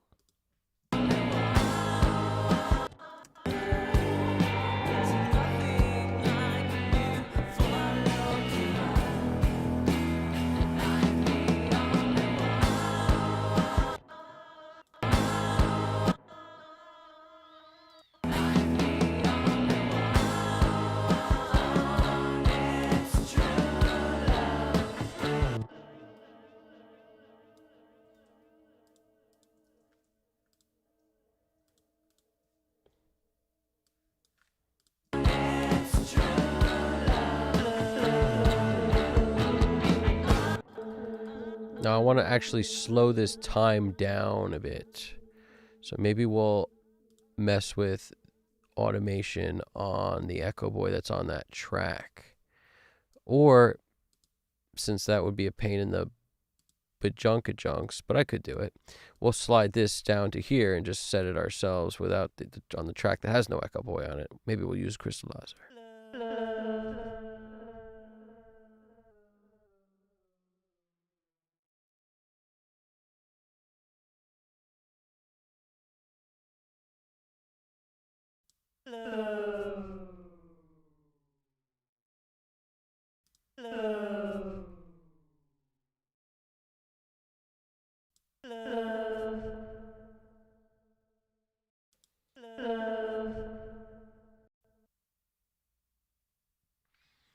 No, not Luffs. What do you say? No, not LUFS. You put on pink noise at the level like negative 2 dB or negative 6 dB. But how do you... Every mix is a different final level. So you put on pink noise at the level you want your mix to be. Maybe you don't mean mix. That's the craziest part, though. That's what I'm trying to understand. It's like, why would you go into a mix deciding before the mix is over what level it's going to be? It's what it wants to be. Some tracks are louder than others. It depends on what's in the song. Depends on the arrangement, the density, how many, if you got 3 instruments, the song's going to be very different in volume than a song that's super dense. It's like, what's in it? So it just doesn't make a whole lot of sense to me. Also, every instrument, like if you made every instrument the same volume, it would be crazy. So I don't know. It just seems weird to in advance. Like some songs, the kick has to be louder than others, depending on what else is taking up space that the kick is in. If nothing is near the kick at all, the kick can be much quieter and it will be heard clearly. So it depends on how much stuff overlaps and steps on each other in general, will determine how loud certain things need to be to cut and punch through. I don't know. Just seems like a crazy... It seems like somebody's trying to scam the system and they're just, convincing people it makes sense. I'm not saying that's what you're doing. I'm just saying the concept of pink noise mixing just always escapes me. It's just like, why? I just don't get it. It doesn't seem like a hack to me. It seems weird.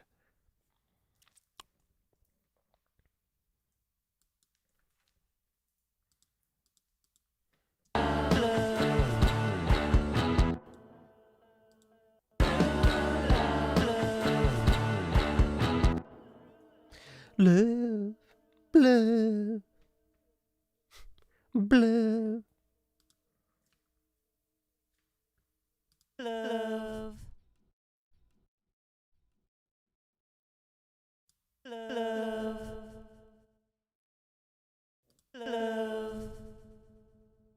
love, love.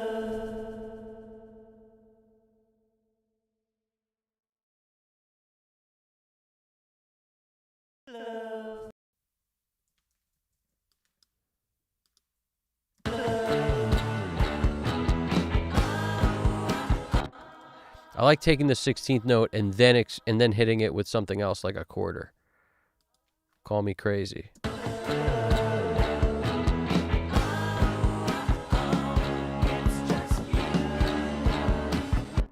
It just softens it a lot. You don't get that, the delay that sounds a little cheesy sometimes if it's just the same note, the same exact word. Like, I like it softer than that.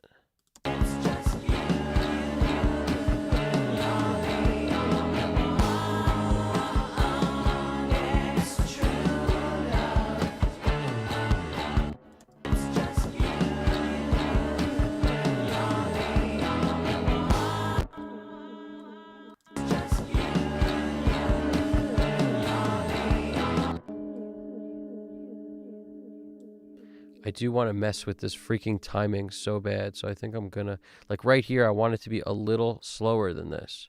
It's like it sounds kind of cool, but it's a little fast for my liking in this moment. So we're gonna mess with the echo time as a parameter, and we're gonna put it on touch. We want to switch it to time before I do that. So go in here. We know now we're at 375.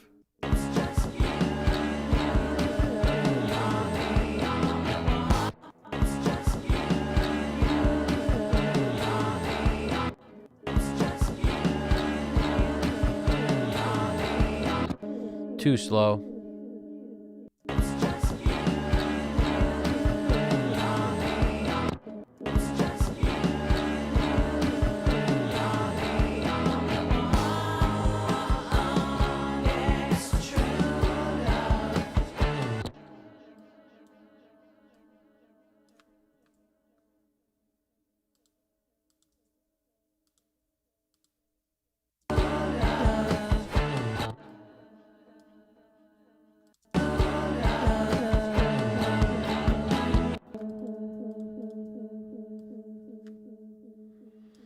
Where's our Butch Vig?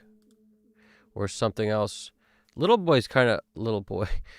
altar boy is kind of cool for this because, it's open already. Where did I put it? Love. Love. Love.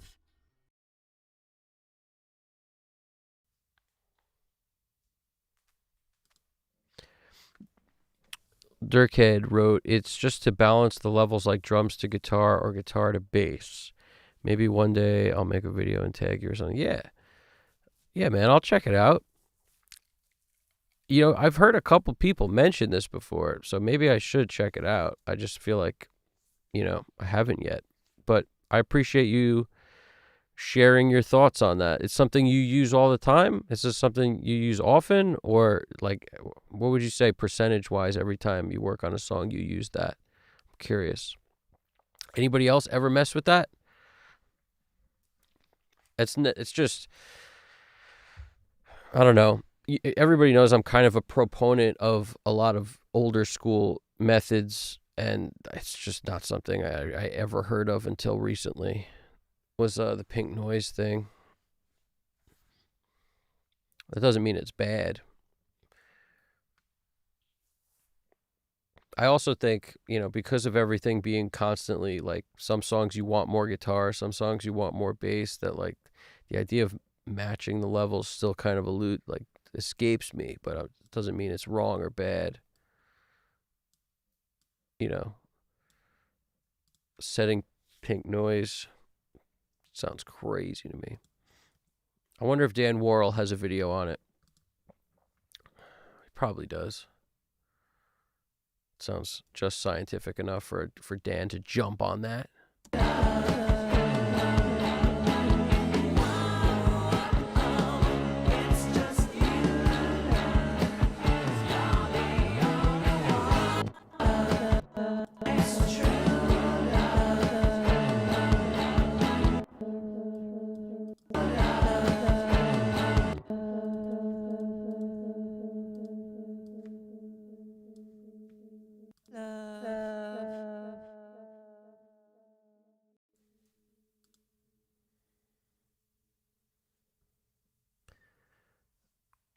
Here's a reverb that's really good that I hardly ever use because it's so much more complicated than Little Plate.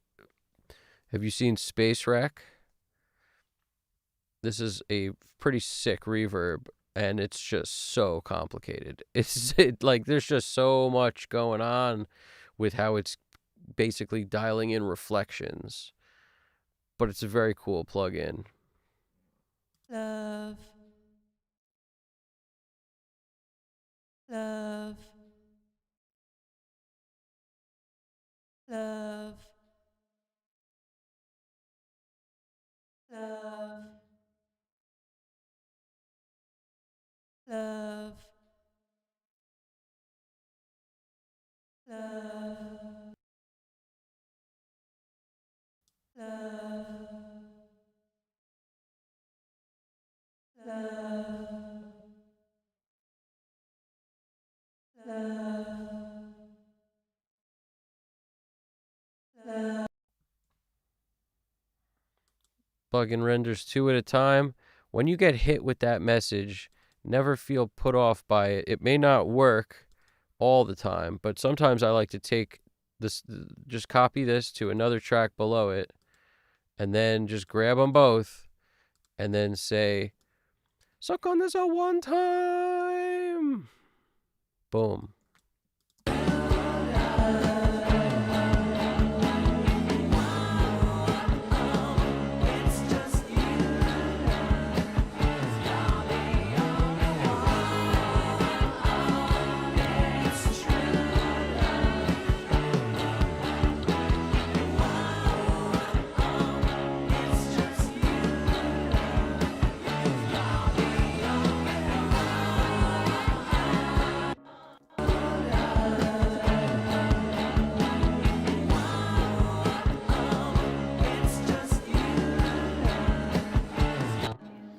It's cool to put reverb, like to put the same, whatever vocal you copied to do this flavor thing.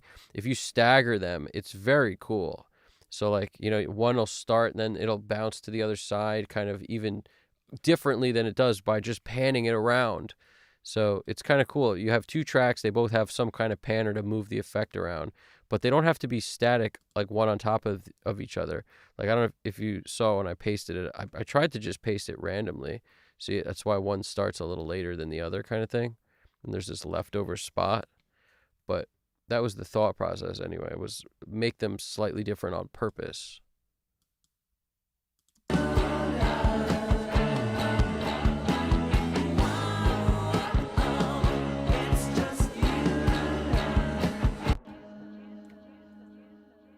I love how that lingers for so long.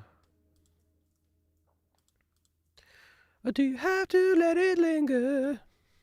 Did you have to? Did you have to? Did you have to?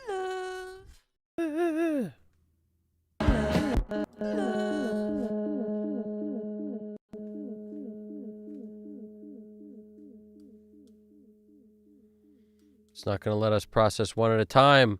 That's why we need our little plate. Let's go, little plate.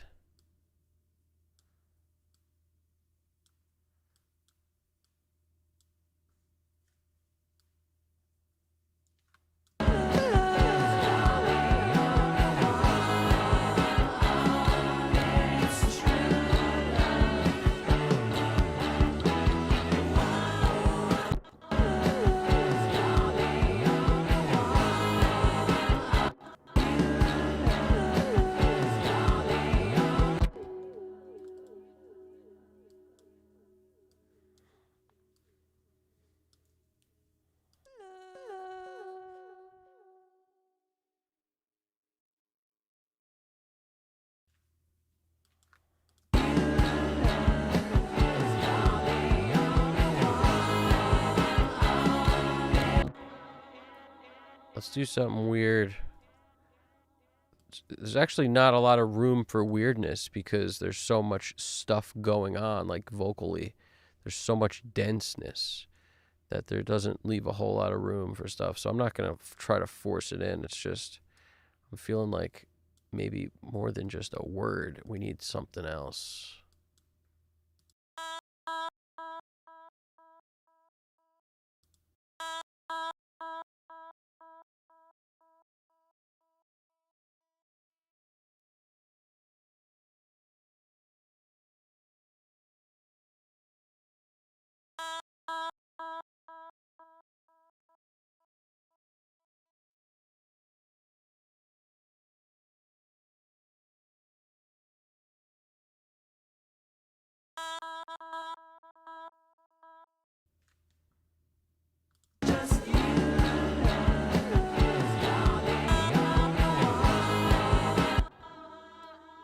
That first one we don't need because it's crazy, but the others are kind of cool.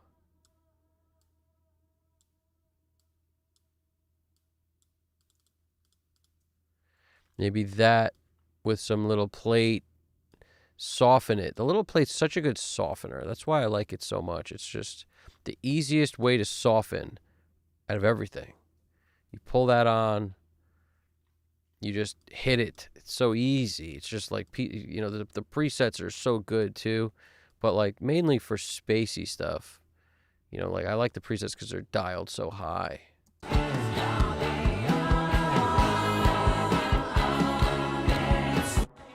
But we lose our goodness, so we gotta revert back to low numbers.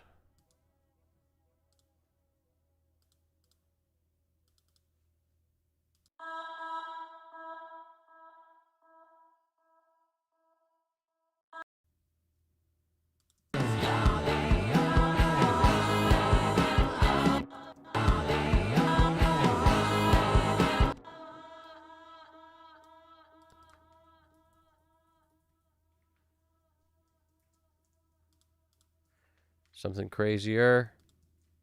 Gotta think outside the craziness.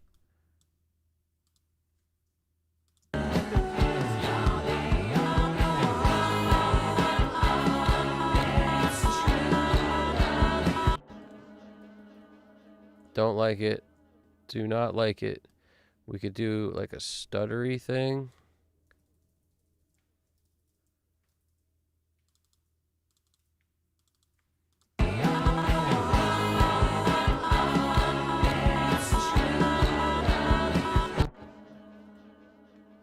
Sounds like a duck. Sounds like freaking Mr. Quacks, Professor Quacks. That's what it sounds like. Professor Quacks.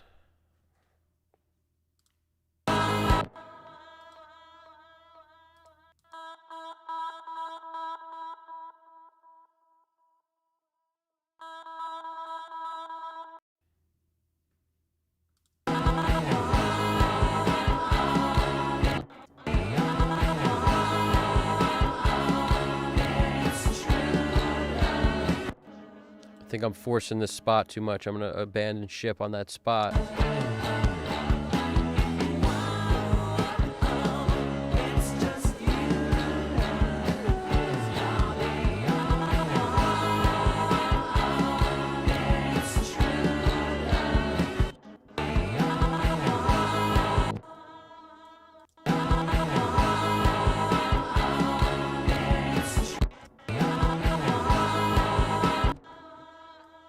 Not feeling the stutters here for no reason.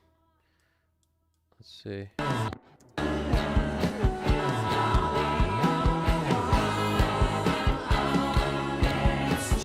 Abandon that idea.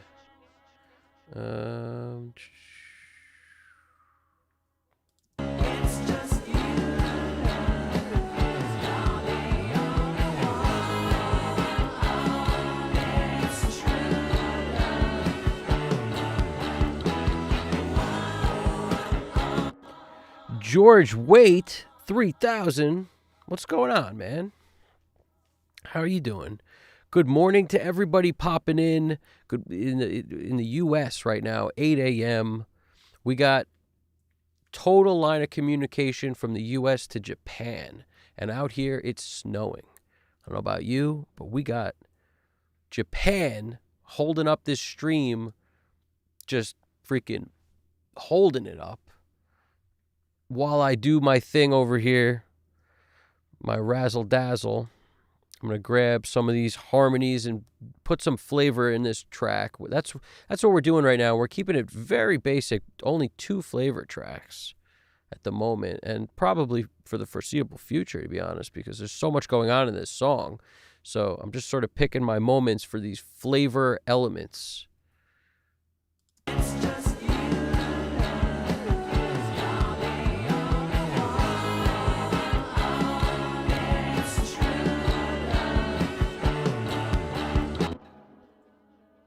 Now, there's some cool True Loves happening down here, too, we might want to grab. Love.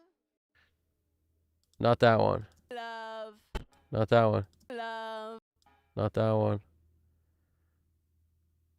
Where's the higher one? Love. Maybe that one.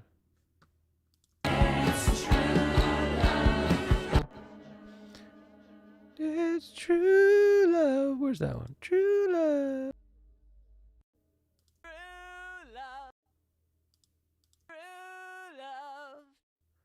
Kind of like that one. That one might work. True love. It might be too much for this phrase. Let's see. Hold on.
So on this track, Echo Boy, the 1176 holding it down to just kind of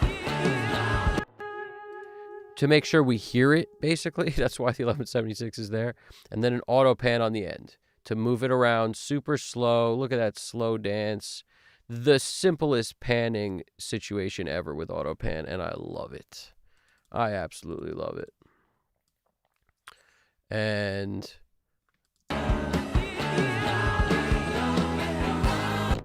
I love how that kind of goes, yeah. I kind of like that. That's pretty cool. And we may hit it with my go-to, what do you know? Little plate. Why? Because it softens it. We could set it in 2 seconds. Let's see what happens.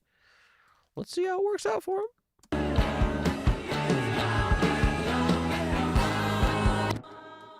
It's pretty good, pretty good. Maybe I'll turn this up, turn the mix down a little bit. Let's see what's up.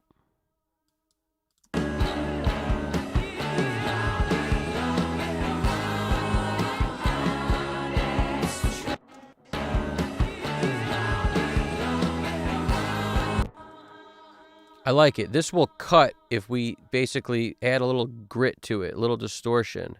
And the filter plugin does that. You know, any kind of filter will do this. This is my favorite, but just I need it to cut. So rounds off lows and highs. See, look at how much high cut, the low cut, high cut. Listen to this. It really takes all the low end out. It doesn't take as ton of high end out. If it took more out, it would sound like the lo-fi one, you know, but that just a little bit of high end roll off.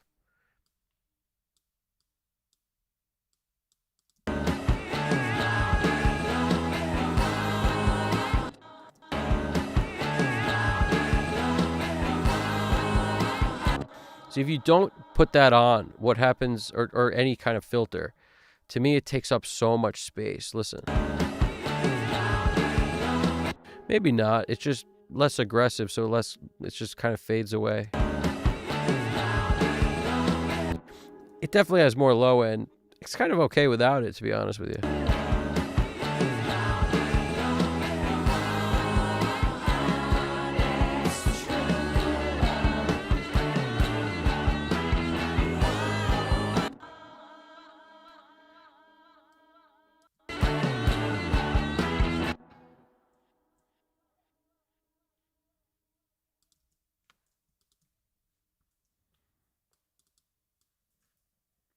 It's cool to have one with it, one without it. Let's try that.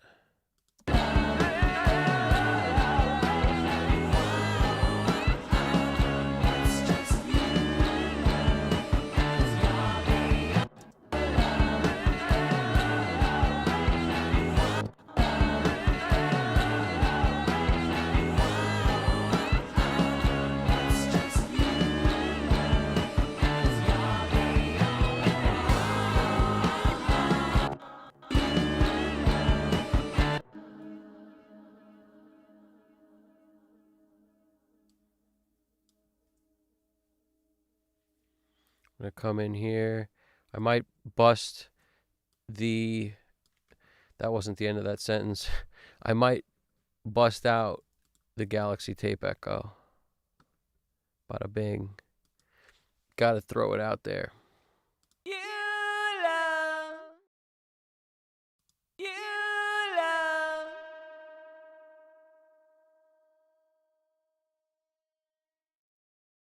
You love.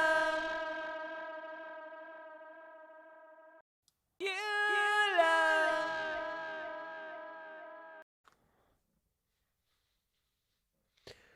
Toman.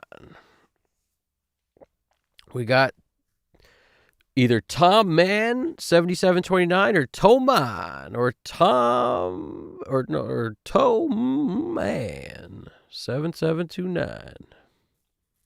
Smoking. Thank you. Sounds like a compliment.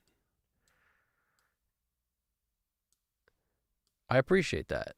Thank you. What time is it, man? 8:06 a.m.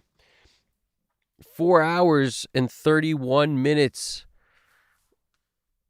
until we go completely gray in here. roughly. There's just, I leave the clock on so that we don't get too crazy with it. But basically, craziness is always afoot. Anybody who has questions, been jamming buttons. What's going on, man?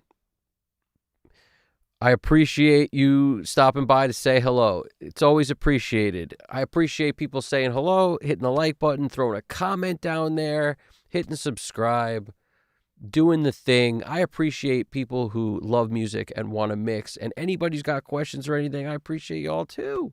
Me and GDP, we throw it down in Mixtown. That's what we do. So talk to us.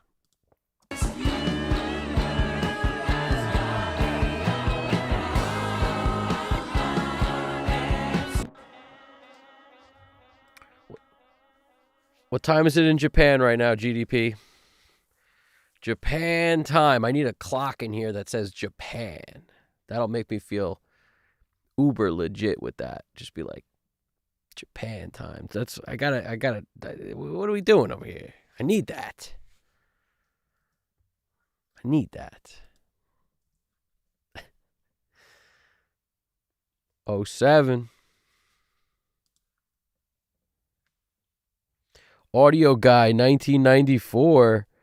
I heard Serban uses Maserati Group.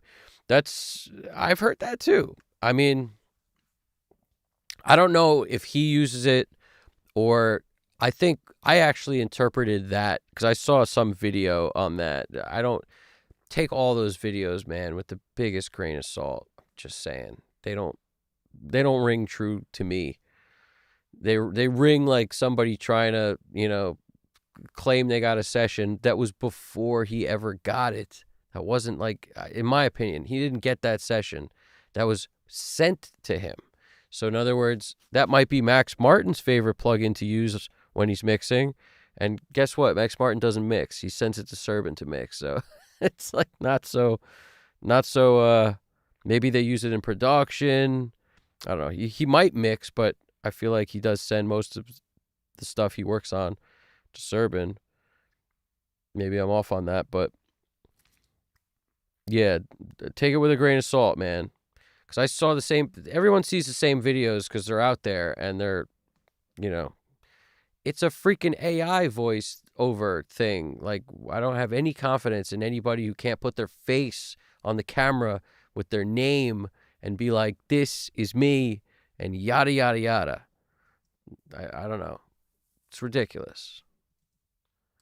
That's what we do. We're in a world of robots, and they love spewing, the robots love spewing misinformation. But the Maserati GRP is cool. It's been around for a while. I'm sure Maserati probably uses it, and he's great. So, that's all. That might be all anybody needs, to be honest with you.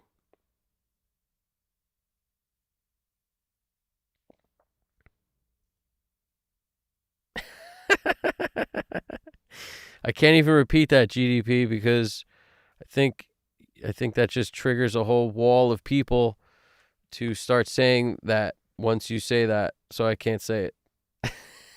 But sorry, just tag myself. You guys are crazy. Audio Guy also heard the same about CubeTech plugins. CubeTech plugins. I don't know what that's it's outside my wheelhouse. CubeTech plugins. I don't know about that. What's CubeTech?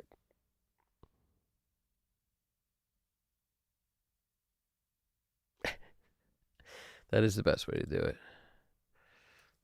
That is the best way to do it. I want to thank anyone for coming through, watching this thing. We're going to keep going because we don't stop until the track is finished.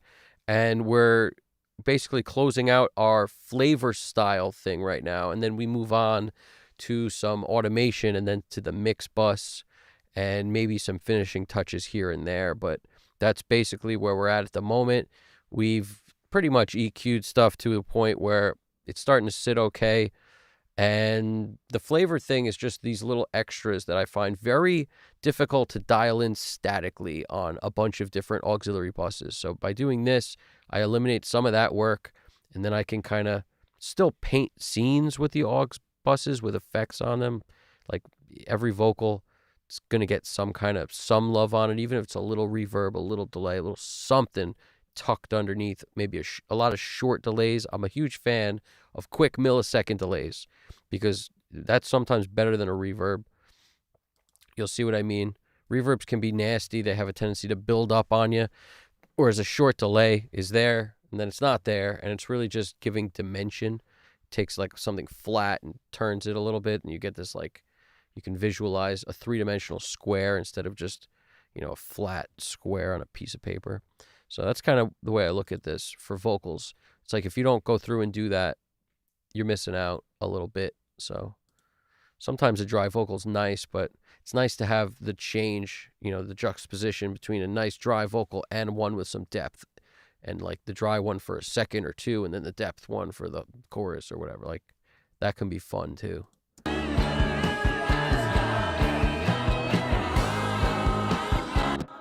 The positioning is everything. I'm dialing in all these times by just flipping the freaking thing around by ear because I don't think this song is 120 BPM. Wouldn't it be funny if it was? Maybe it is. I should figure it out. I'm not going to change the freaking BPM because we can't at this point. It will mess with what static delays are like set to quarter, note, and eighth. It's going to change the flavor. Can't do it. So if I did it, I would print these. I'd print the effects to these tracks, and then just kind of at that point we can change whatever we want. But I'm going to see if we're pretty much done with the difficult part that would require a BPM lock or something. So I'm not too worried about it.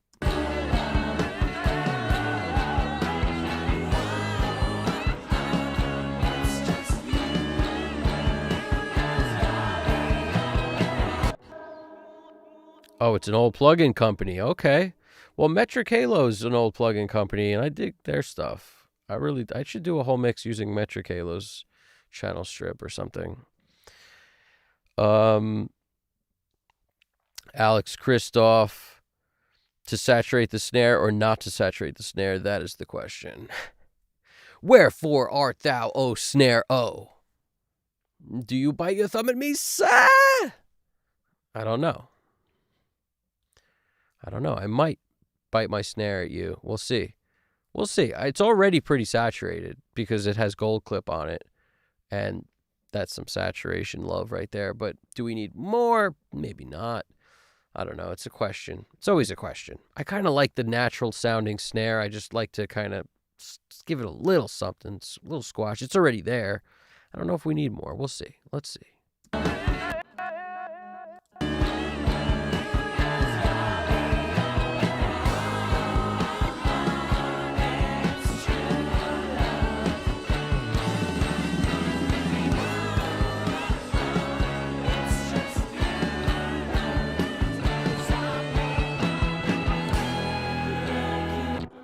Let me take this. I'm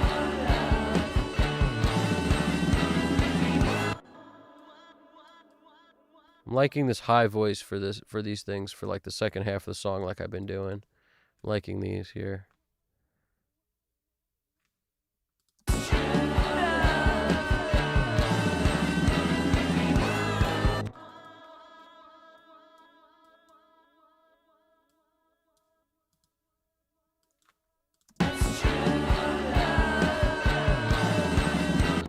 Now, when that comes in so strong, it's because it's on top of itself, so it might pay to move it. And sometimes it's not because it's on top of itself, it's because you don't need that beginning.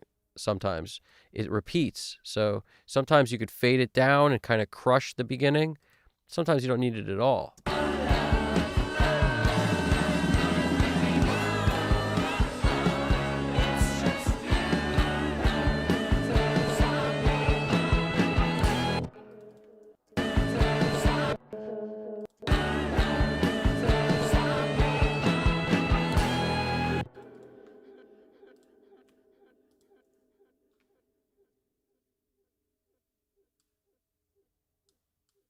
I didn't take very much extra there, but that might be enough.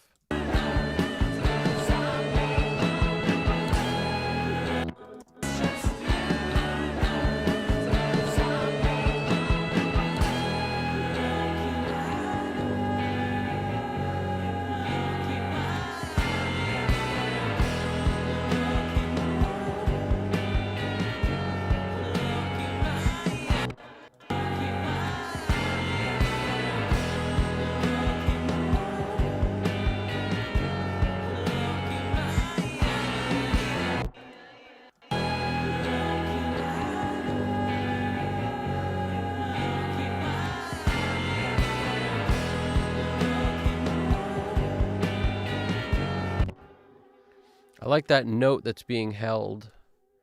What is that?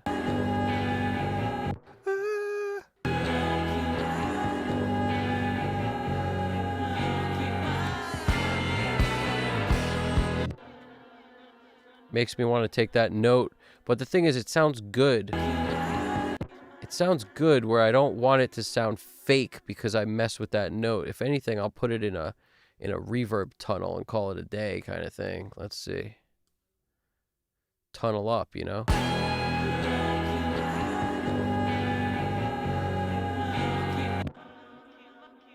Let us see if this works. See, I look up here, I see my arrow, so that's where I copied from. That arrow is the start point, that's the end point. So if I were to paste it right here, just that'll be right on top of it. So then if we do that, we gotta smother it with something, maybe this.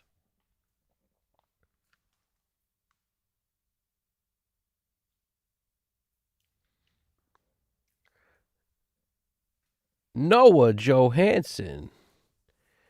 CubeTech coated the machine head. Oh, really? No way. Alex Christoph, to saturate the snare. You want to saturate those metal guys in their saturation. It's true. I want saturate. That's how I'm picturing you said that. I want saturate. Checking out my second monitor for the screen, but let's check it out over here. Let's see what's popping over here. I want saturate too sometimes. Sometimes it's helpful, but sometimes it makes the snare sound too... I don't know what the right word is, but you're right. The metal guys do like it. I don't know. I have a weird, like, 70s drum, fetish or whatever. It's like I love the way that freaking drum sounds when it's dry and tight. So I don't mind adding a little bit of like a delay or something to give it a little presence, but as soon as I saturate it, I don't know. There's a saturated dry drum sound that is very good. So I always experiment with it, but I don't always love it. Sometimes I like the dynamic range within it, and if you saturate, you lose that. There's no like way around it. You either leave it natural sounding or you kind of take that away in favor of saturation, which is more length, like a distorted snare, something that gives each note more length and it makes it sound and perceive, the perceived volume is louder. RMS goes up, peak goes down, but it still sounds louder, and that's pretty cool. But it's not always the answer to me. It's a personal taste thing, Noah Johansson. What are you? Oh, this is cool. So you're writing that they coded. I didn't know that they coded the machine head. So that's the Brainworks machine head you're talking about, right? Who makes the machine? Like it's SPL's machine head. Is it through Brainworks? Who makes that? Where is it? I have the Mix head, the make-believe version, which is awesome. It's an awesome plugin. I think they're both probably pretty awesome. They were the first ones to ever do it. Interesting. You can't even run them using normal computers. I heard Servant's using a G4 as hardware. I still have the G4 tower. That's insane. I wonder if I could use that for something good. I doubt it. I saw him have an old Mac next to his rig. I believe it. It's kind of funny how that works, where like your old Macs that run good stuff, you got to keep them around. I thought about that the other day when I wanted to track a bunch of drums. I was like, I should plug in the old school Pro Tools HD3 rig just for, for the sake of it. Instead of going native, just go HD3.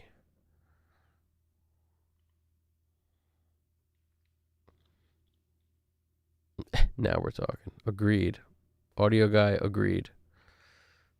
Been jamming.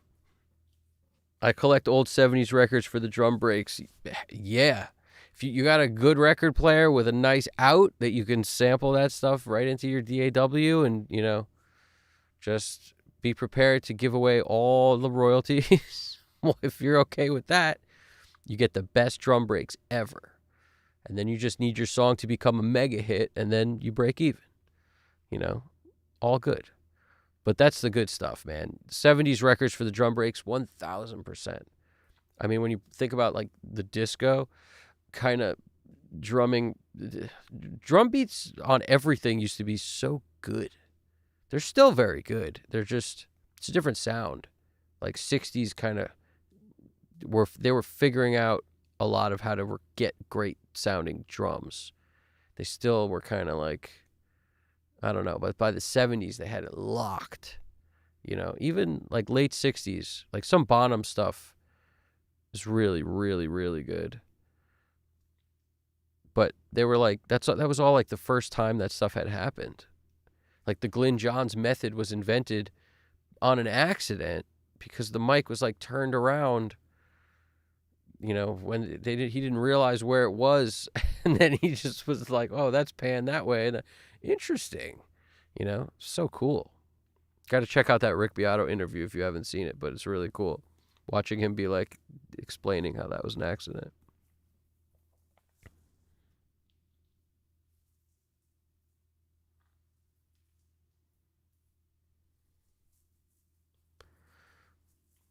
Hip hop is about to be gone anyway with Spotify's acquisition of Who Sampled. Been jamming buttons, yeah. Spotify acquired.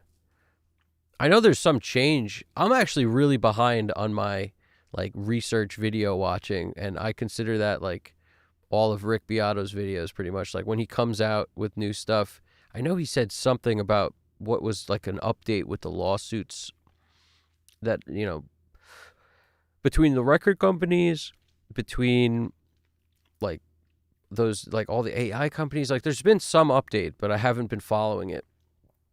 I'm curious what that is. I'm sure it has to do with Spotify also. Was it most of the classics will be pulled from streaming and gone after the mechanical copyright over uncleared samples en masse? Huh. That Spotify buying Who Sampled thing sucks big time. Yeah. That's so GDP. You know about that? I don't know enough about that. I gotta get more in the game here. Been jamming buttons. Any drum bake. That sounds delicious. Maybe I'm just hungry. It's like a freaking clam bake. That's what I need. I need a clam bake. I need a clam bake of drums. Any drum break flips, I will make be for my own enjoyment. Yeah, exactly. I think hip hop guys will just need to make the music they want to listen to. Yep. They'll just need to make the music they want to listen to instead of sample it. That would be interesting, considering like the whole genre is pretty much founded on sampling, like spinning one record and another and then MCing over it. It's the foundation of hip hop. Neat tactic for master EQ, cut everything below 90K. Cut everything below 90K and cut everything above 6K. Then do surgery on the mid-range remaining. After surgery, remove the filter. The concept there, you don't mean 90K, you mean 90 hertz above 6K. But yeah, it's that, who made that video? I don't know. I've seen a bunch of people talk about it, but all that really is oratones. Like all you got, it's mix on NS10s, man. I mean, mix on oratones. Oratones roll the top off too. So it's cube speakers. You create the cube and do it with EQ on your own speakers if you want, instead of buying the cubes. Like that's the concept, but I don't know. I find all the stuff like that, like the little trick to whatever's, they're all stepping stones and just doing it without the tricks. Like that's I wouldn't even call that a trick. That's just, that's somebody trying to tell you to go use, like it's a hack to make oratones out of your own speakers. That's all it is. But can everybody mix well on Oratones? No, they can't. Some people can. Some people can mix some stuff on Oratones, and stuff that has more information they can't. Depends. Oratones worked very well for certain rock stuff, back in the day. Some people probably still use them. When I use my barefoots, that was one of the settings, or, the cube setting, and I used it a bunch. I love that setting. But I used to flip through all of them because it had like different profiles. So you'd flip through NS10s and Oratones and all that stuff. It's crazy, so sad. Yeah, I agree. Been jamming. Alex Christoph, cinnamon luffs, bro. Cinnamon toast luffs. Hell yeah. Been jamming buttons. I mean, they'll need to make their own library for listening because everything going to be pulled. Yeah, well, they'll need to start making all of it, you're saying, from scratch. I love that idea. It's exactly the deal. It's Amin. Hey, I was mixing one of my songs and just tried your flavor style, and it sounds amazing. Nice, man. I love to hear that. That's amazing. The flavor thing is, everyone's going to do it slightly different because I settle on what I like based on my taste. So that means everyone else will pull up plugins with the concept of be fearless, use the reverse to your advantage so you can flip things around to create atmosphere. Hit delays first into reverbs. Sometimes do reverb into delay, but I really like the delay into reverb because it like softens the delay essentially. Don't be afraid to throw panning on there to move it around. You have to, as far as I'm concerned. It's so much easier than drawing in automation with panning. It's ridiculous. If you just, AutoPan does the trick, in my opinion. If you want it to bounce around in weird ways, just use a different AutoPan. Use, Pan Man. So an EDM guy, what do we got here? Alex Christoph drums. Okay. So an EDM guy doing it. I like to try stuff that I don't know. Yeah. He's the EDM guy who did that. Definitely, got the idea from somebody else who got it from somebody else, because that's an old trick. And I think I heard Colt talk about that on his channel at some point, about taking out. But he talked about how it was something that he, tried one time years ago, and he was like offering the tip to other people as a way to, kind of progress, because a lot of times we get dazzled by the low end and the top end. That's like the weird part about headphones and speakers that people like, they don't really get, is that, headphones made for enjoyment purposes have boosted low end, and they boost it in a way that's not clean low end. It's not really what's there. It's excessive fake low end. And essentially they're putting more in than exists because they know people want a ton of low end to listen to, and they want a ton of shiny top end. And if the middle was too prominent, it would be hard to listen to, it'd be harsh. So like your headphones are lying to you, and cheap speakers that are like bad speakers are lying to you. So you can work around those things if you can get to learn what it should be, to make it right. But it's hard to listen to references on those in that environment, whether it's speakers or headphones. Hard to listen to references on bad equipment and then judge what is really going on, because it's lying to you. It's not really what's going on. It's just it's a bad interpretation of what's going on. It's like somebody translated a book totally out of whack, and now you are trying to understand what that book means. You're going to get a completely different level of comprehension and mess it up. You're not really going to understand the book completely because the translation's off. It's exactly the same.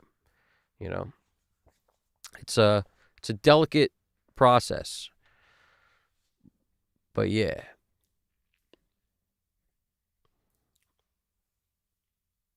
And everybody likes different stuff. Like some people could never use Oratones and never would. They would never, even when everybody was using them. And same with NS10s. And then some people love those things. I personally loved NS10s. Like I felt as soon as I put up NS10s, I understood what the mix should sound like how I was supposed to mix. It was a huge learning boost for me to start working on NS10s, from essentially like Event 2020s was the first set of speakers I had, because it was actually like they were kind of given to me as part of this package of like this G4 that wasn't mine, and these Event 2020s.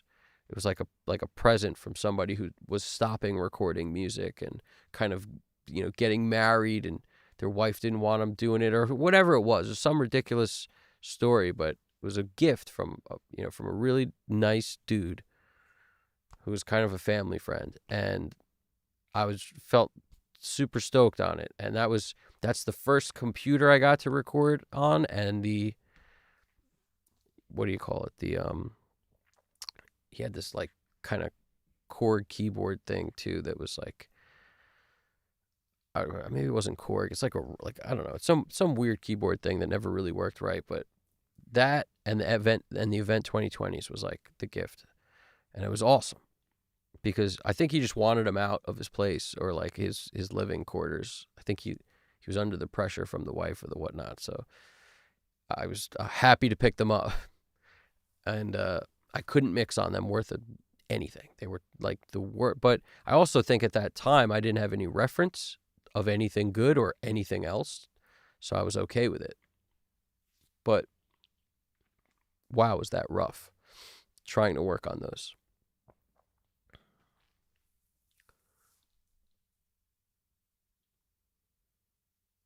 But that Mac is I think was a G4 Tower, and I used it for years. That's the same one that I showed in a video not long ago where I was pulling stuff off, like to, files that were missing kind of thing. I made a video on it, so it's in the thumbnail. But that thing's old school. Been jamming buttons. Angry Boxes are amazing sounding cube speakers. Incredible. I have mixed cubes, but I would love some Angry Boxes. I've never heard of Angry Boxes. It's like a company that makes the cubes. It's like a different kind of cubes. That's cool.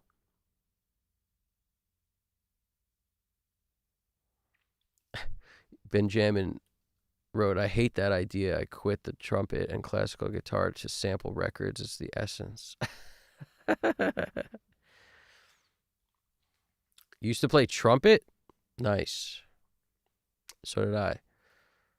Can't remember how to do it.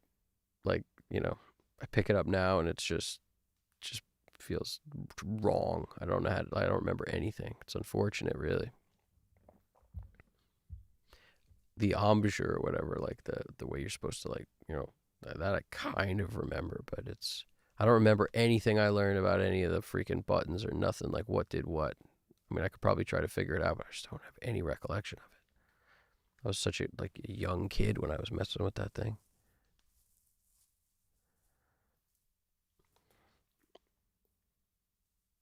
At Dirkhead, there's a really cheap pair of speakers you can buy from Dayton Audio that sound like NS10s. I still have my NS10s. They still work. They're still fine. I just, I don't want to use them. I don't want to use them. Can't give them up because, like I said, they were so huge. They were definitely a step forward for me in terms of learning how to mix. I absolutely think they were hugely helpful. But, now there's no benefit for me to have a second set of speakers here. Like the one set that I love is amazing. And then a Bluetooth speaker kind of off to the side just as a frame of reference that I hardly ever turn on anymore. But it's there just in case. And then, a pair of trusted headphones or two. And that's it. The reality is you can't really get the best out of your mains if you have your near fields blocking them. And everything can't be in the perfect position. So you wind up with NS10s wanting them to be super close because you get a little more low end the closer you push them together. And then your screen's got to go somewhere. It becomes a very kind of herky-jerky situation. And everything you put in the way of other things is a negative. Like so many people, have a hard time mixing, and how you're set up is so a part of that. How, what's important to you? Being able to look out the window or being able to hear better. You know what I'm saying? Things like that. It's like the window is probably messing up what you can hear because of the reflection. If you have a giant screen in front of your speakers, that's probably a negative too. I mean, it's not probably, it's definitely a negative, but depending on how big it is, it could be a negative. But a lot of people, put up 2 or 3 screens and then their speakers are, firing at them through the screen. Nah, they reflect off that screen.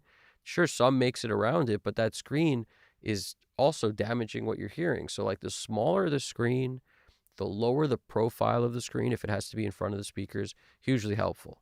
Because not a lot of people, even if you have a giant reflective screen behind the speakers, you still have a freaking window behind the speakers. It's the same thing. It's just a flat reflective surface behind the speakers. You might as well have a window there. So it's not, I'm just saying, it's not ideal. So when I think about all the, even, I'll even say this, everything's not ideal. Everything. That's why the guys that, mastering desks, why are they so small? What's the deal there? Because a big desk is a big negative. And a desk like this is awesome because I can put my stuff on it. I got the room for the stuff and all the racks, but it's a negative because it's a reflection. The whole thing is a freaking reflection, so everything kind of sucks when it comes to what you're going to put in a room. Ideally, nothing. Ideally, just the smallest, freaking tabletop that's just big enough to put a keyboard and a mouse, and a fader port so you can automate, and that's it.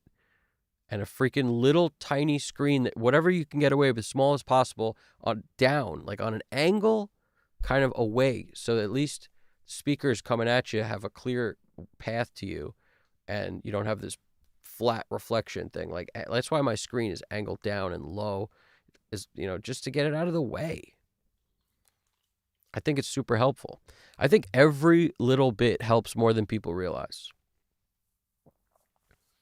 And nobody wants to spend their whole life like putting up treatment in their place, but every little bit of treatment helps. Like just a lot of things help. It's so crazy. But everything, it's a daunting idea. I know. It's like this giant desk is great. As much as I love it, it's so good. It's probably hurting, my ability to mix by like a couple percent, 2%, 3%. It could be a low number, but it's something. And you have to acknowledge that. And you also just get comfortable using what you have. Because everybody has some negative somewhere in their room. Like it's always going to be. So I personally love it because I get the ability to be near and touch everything I need in terms of all the gear, all the stuff, and the freaking armrest is super comfortable. So it's after working up with a desk with an armrest, it's really hard to go back to like a flat table that doesn't have one. Because like I spend most of the day like this with my hands on this freaking thing, like my elbows on it, like everything is on this freaking thing.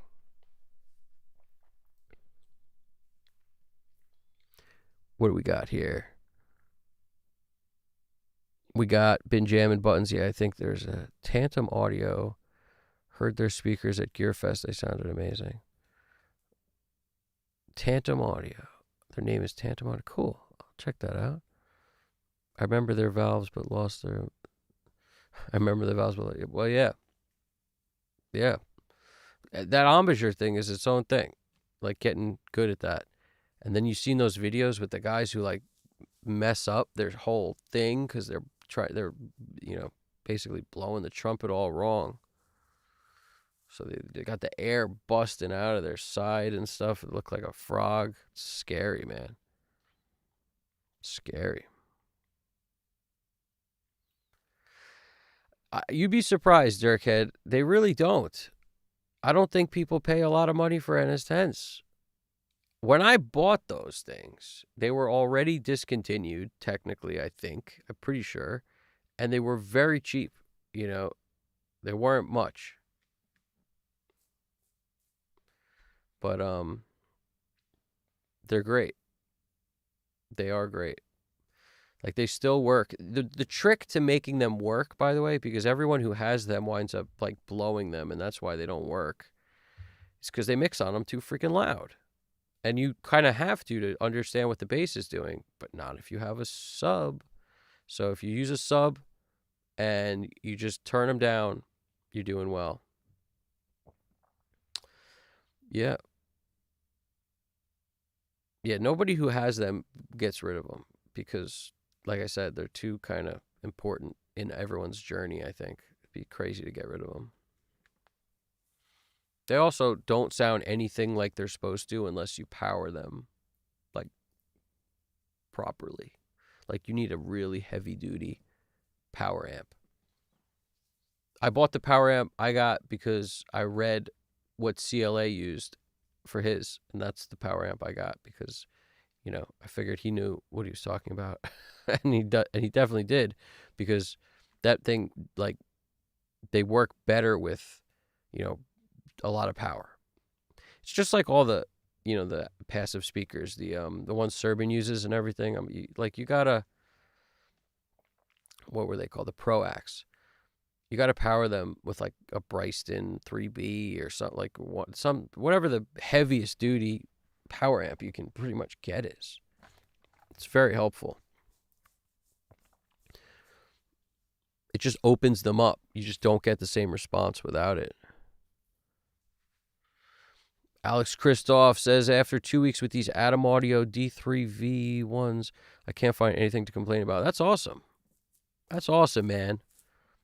Loving your speakers is so huge. Like, having confidence in your speakers is the freaking best. Wow, you use NS10s for $9.99. That's pretty cool. I didn't know that. That's a lot more than I paid.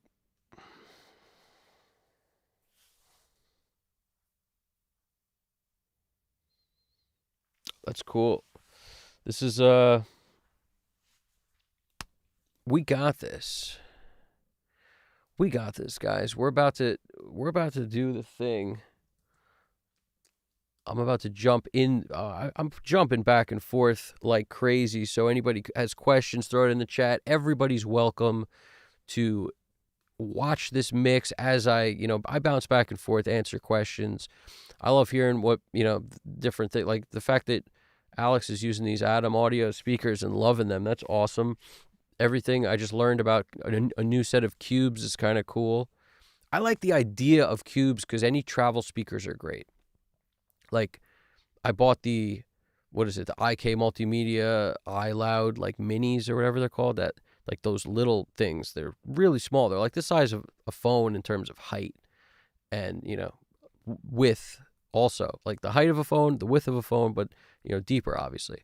But not much. You could definitely throw them in a backpack. So it made me think, like, since I hate headphones, maybe I'll like these. I used them for a little while, and then I kind of realized that, like, a Bluetooth speaker is more along the lines of what most people are going to be listening on rather than a stereo set of speakers. So even though I hate a Bluetooth speaker, that's a better option for, like, the second thing that I listen on than a set of small speakers, which is my same concept of, like, cubes. I don't know. The Bluetooth is such a telling thing because they boost the low end on there so much, like any of the Bluetooth speakers, that if you put too much low end in your mix, those things fart out. Because they're, like I said, they're sweetening the low end so much to make people think this thing sounds great. Listen to all the bass. Otherwise, they'd say this thing sounds thin. Where's all the bass? So they make it fart. Essentially, your mix will fart on there if you try to put too much low end in it. So it's a good tool. Me, on the other hand, I love low end, so sometimes I just do it anyway. It's like, fart, you santo, fart. I've ordered a pair of Mum 6's amazing monitors, just saving for stands at the moment. Nice. Mum 6's from those funny guys. Those overseas funny guys. What is it? PDP or something, right? What is the name of them? I don't know. They're funny. Those guys are cool. And I've heard a lot of good stuff about those speakers. See, I was weird about speakers, and, like, I have a hard time. I have a hard time with buying from overseas because I know that, like, the return process is probably not going to be fun. Bottom line, if you have to return them, it's not going to be fun. overseas shipping and customs and whatever else. What a disaster. Yeah, PDP, present day production. Yeah, they seem great. The speakers are probably awesome. But that's the benefit of, buying from. It's unfortunate, but it's also, I mean, it's great that they sell them themselves so that like the price can be down and, keep the price down and everything. I like that idea. When I was looking at speakers, they didn't have USA based returns. So it was coming from, overseas. It was going to have to go back overseas. But that's cool if they do now, because they didn't. Obviously, things change all the time. But, when I was buying these, they didn't. Because I had considered them. That was one of the thoughts I had. And they definitely were accepting, there was a return policy and everything. But it's too much of a risk for me because it was just too expensive, the speakers I would have gotten, that, if anything went wrong with that, or I had to eat any of the cost or a percentage of the whatever, like, just, it would have been too hard to swallow. So I didn't do it. Whereas, I've dealt with enough companies out here that I trust, that, because that's the thing. When you buy enough stuff, it's like eventually you build relationships, and then these guys, you know what to expect. So I only work with the companies that I can rely on to kind of have my back, and in case something happens, makes it easy. And that's the only way to like safeguard your purchase, in my opinion.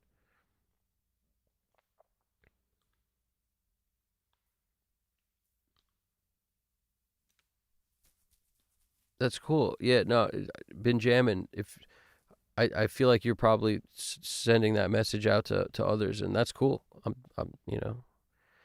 if you want to give anyone a demo or whatever, that's cool. I'm not in the market. I am more than over the moon stoked with my setup for speakers. So I am completely uninterested. But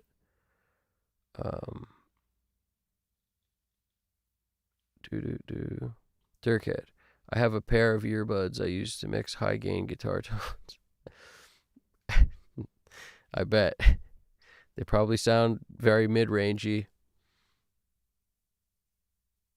The old Apple whatever they're called, Apple earbuds that had the wire, sounded terrible. Like, they fit horribly too. They sounded terrible. They fit horribly. Like, when they changed to those uncomfortable plastic ones, the ones they started with were actually okay. And then they changed to those ones that were like freaking rocks in your ears. I don't know who decided that. That was insane.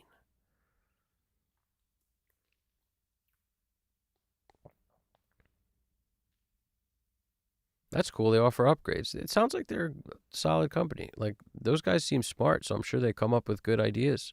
Like, they offer an upgrade to next model. That's pretty sick. I like that. So you can kind of upgrade within their ecosystem of speakers. I dig it.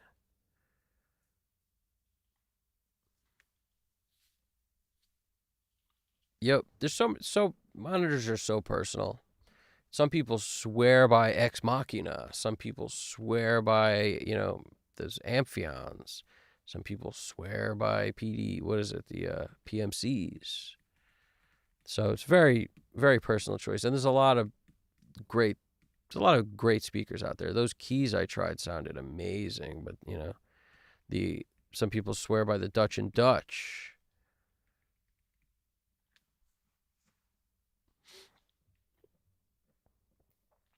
There are so many options. I'm using Slate VSX for the meantime. Also pre-ordered their planar upgrade, which I'm really looking forward to. Nice. Yeah, it's like I don't know, what didn't they offer, like a diamond magnet or like a diamond whatever, something crazy, or maybe it's just planar, but that's just what I remember, something like that.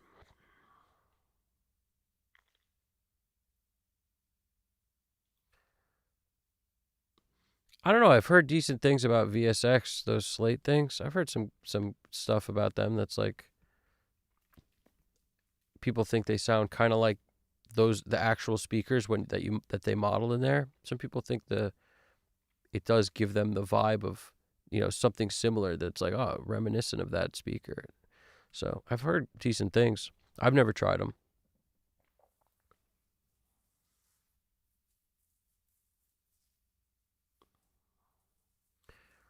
We're spoiled. We're definitely spoiled for choice with speakers.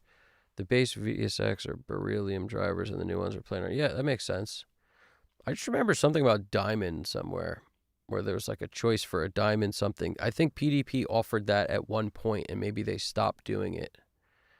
But I did some, like I said, I was highly considering the mums, and I was like, I passed on them, but I never tried them. I just didn't want to take the risk.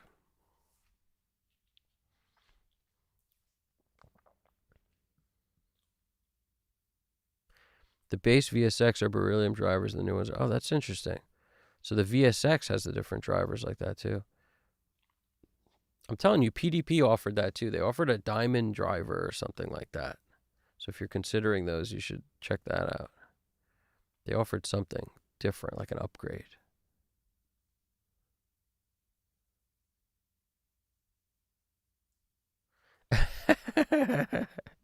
Alex Christoph drums. I have no room to be snobby, but isn't VSX basically a line 6 amp with 500 presets?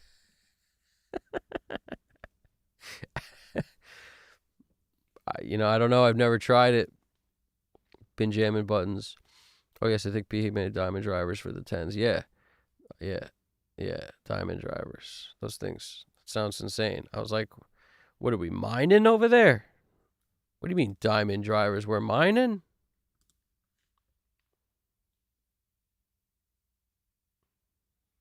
Heavies. I mean, I know about, she's got the heavies, but I don't know what heavies are. Has anyone heard of heavies? Not for mixing, but they have 4 drivers in each side. Crazy. How many drivers does one need? It's insane. It's a lot of drivers.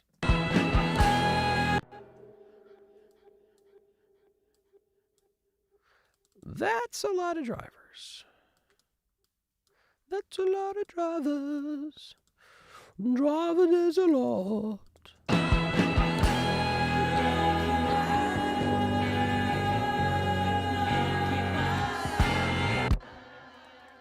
This has got to be way more cooked if we're going to cook it.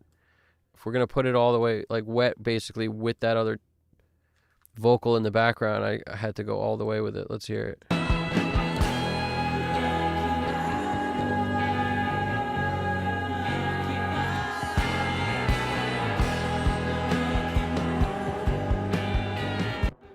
I like that. We're getting somewhere. I'm going to even go harder with it. Boom. To infinity. A little less.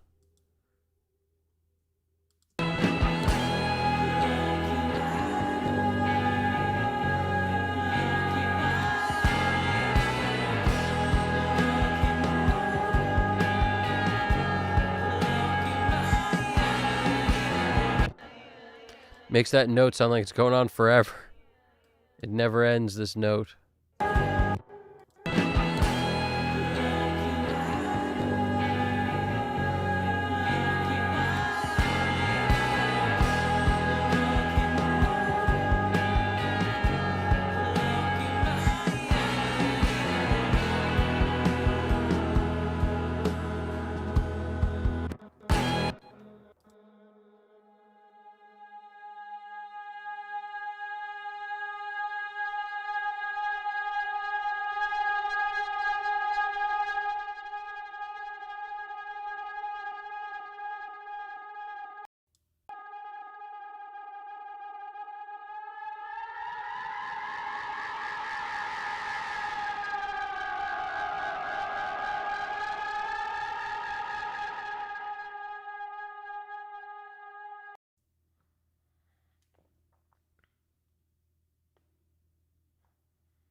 Mixing on heavies. What do we got? Has anyone heard of heavies? Not for mixing, but if they. Okay, here we go. Alex Christoph, the thing that makes VSX good is the calibration to your ears. It's kind of like a Trinoff for your headphones. Like Sound ID reference or whatever does that too, I think.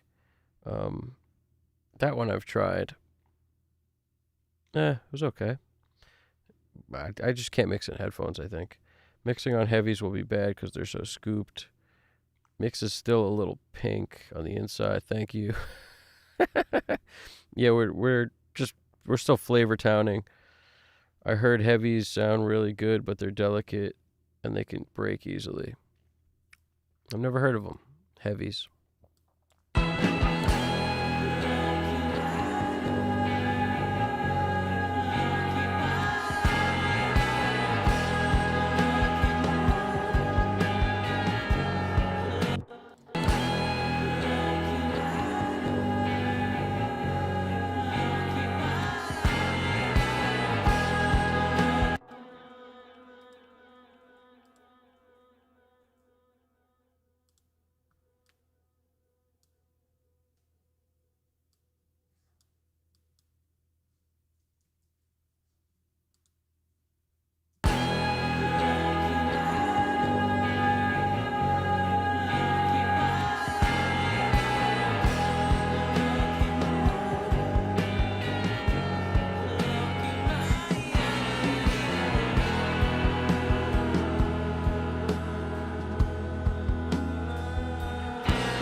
Sound ID doesn't do it. VSX tunes to your ear canal resonances.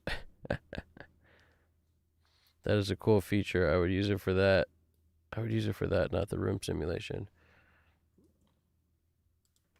Yeah.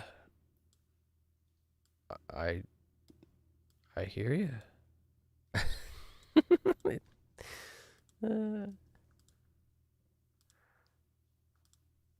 Can you tell I don't really buy into it? I don't really buy into it. But that doesn't mean it's a bad thing. I don't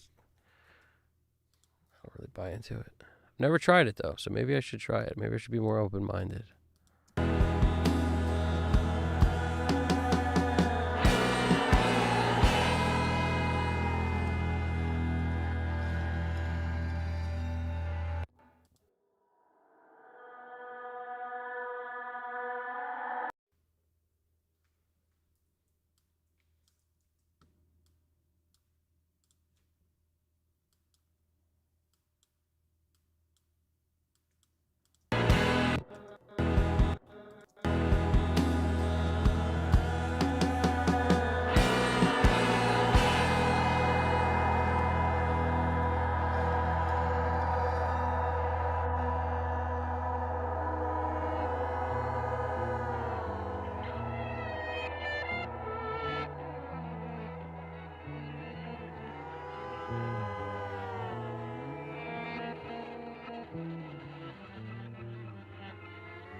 That's what's up. That's what's up.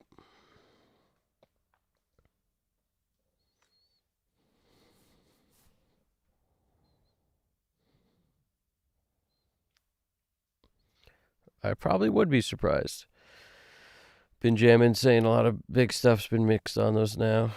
Yeah, I'd probably be surprised. 4 tracks on the new Mobb Deep album were 100% VSX. Yeah, doesn't surprise me. I think, what's his name? What was his name? Jed? The EDM guy? I think he mixes everything on Beats headphones. There's a bunch of hits mixed on Beats. Nothing would surprise me. That was years ago. There's always stories of people using stuff that's like unexpected to get great results. So that doesn't surprise me.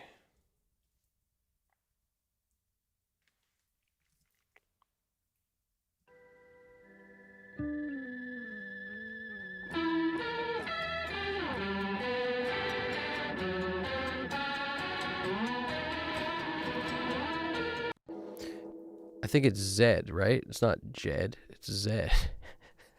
I knew a kid named Jed years ago. Jed. But I think it's Zed.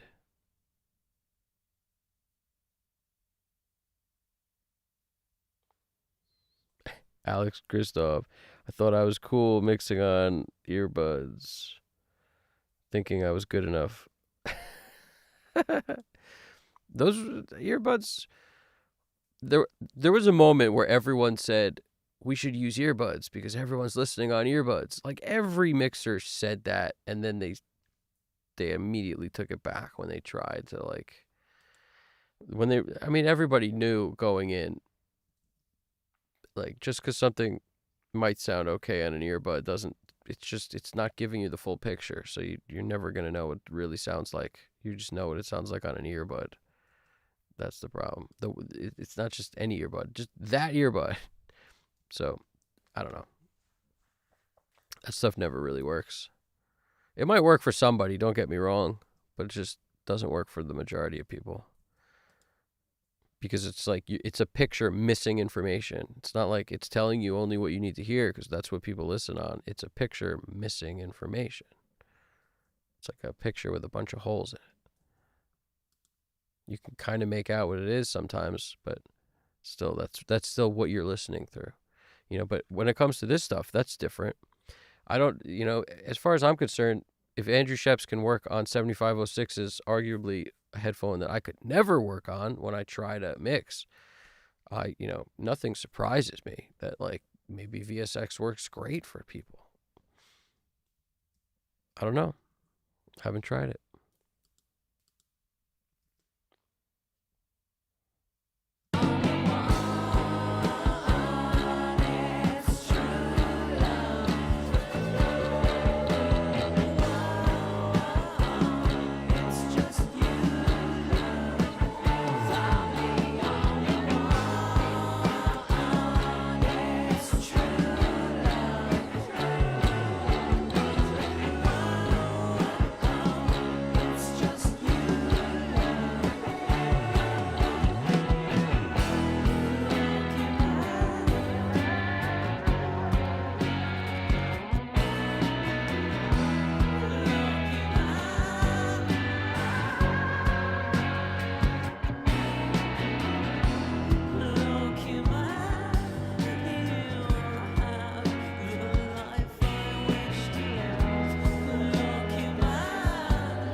I dig how you guys are all about the headphones right now.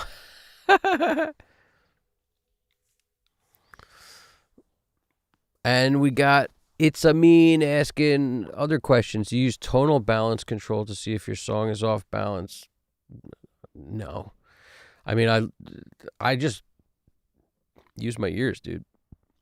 You know, my ears, a spectrum analyzer on the TC Electronic thing, but I never really pay attention to the left right balance because I feel like sometimes it's good to slightly have the song off balance, and it's very dependent on like the moment, the verse, the chorus, the bridge. You might want to lean it one way or another. So I'm never too concerned about the left right thing, but if I am listening and it feels off balance, I'm very aware of it.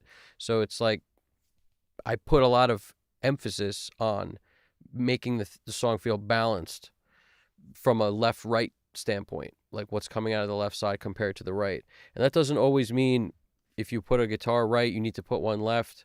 You can often make up for it with like guitar right, something else left, keyboard potentially, or sometimes even like tambourine. What they used to do back in the days, they used to put the tambourine on one side and the hi-hat on the other side. Like the tambourine would almost balance the hi-hat.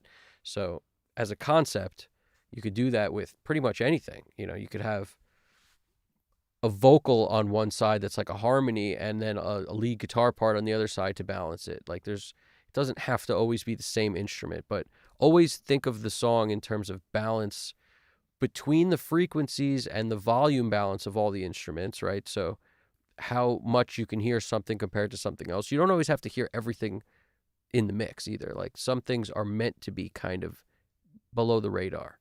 So like especially certain depth effects, like they're better off usually when they're slightly below the radar. But aside from the balance within the mix, the balance between the left and the right speaker is extremely important. And I think a lot of people neglect that in favor of just feeling like everything needs to be heard, and they kind of forget about it feels off balance. Because that's the first thing I notice when I listen to, pretty much anything. It's like, all right, the guitars, like one's playing lead and one's playing rhythm, and they have one on the left and one on the right. Well, the lead part is sparse and barely there. Sometimes the guy lays out completely, and the rhythm is, hot and heavy all the time. Well, it doesn't really make so much sense always to be like right and left with that, because you wind up like your head wants to tip towards the side that's all the rhythm guitars on, and then it's missing something on the other side. So you got to kind of figure out how to make up for that. And there's all sorts of like weird psychoacoustic tricks to do that. In the songs, a couple of the streams I did where it was like one guitar, there was two guitars the whole time, but like basically there was only two tracks of guitar and one was playing a lead some of the time. So I had to use some of that basic stuff where you basically might pan one guitar right, but you throw some of like a reverb to the other side for that guitar. So it exists on the other side, but in a reverb form. You could do the same thing with delay. That's the idea, where you want it to spread out a little bit. So the dominant part of the signal could be on one side, but on the other side, what's there? Something. It may be a little delay of that same guitar, like Cooper Time Cube style, or a reverb, something to make it exist in the other side also, and that will help balance things. That's the situation. I hope that answers your question, Amin.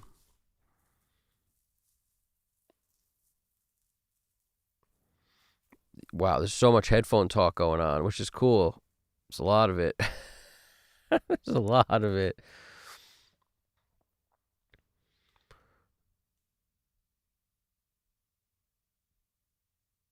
Beats and Skull Candy Evos have flat bass response up to 400 hertz. That's a joke. Skull Candy Evos have so much bass, don't they? If they're the same Skull Candy that I remember, and the same thing with Beats, so that must be a joke. Dirkhead's the ultimate jokester. Alex Christoph drums, AirPods. The VSX thing isn't based on stories, though. There is a big community sharing what they're doing, and helping each other with understanding the use for each module, etc.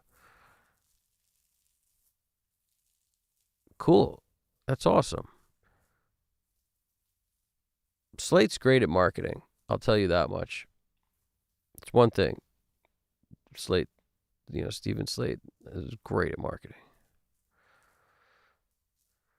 Some real accomplished guys involved, and the translation results speak for themselves. He's got some great products too. Like Trigger 2 is freaking amazing, and everybody knows it. The virtual tape machine, so many people like. I mean, there's a lot of great products by Slate. So it wouldn't surprise me if they made great headphones too. The only comments I'd heard on the negative front was like that they were kind of plasticky feeling, like they weren't heavy duty, like, they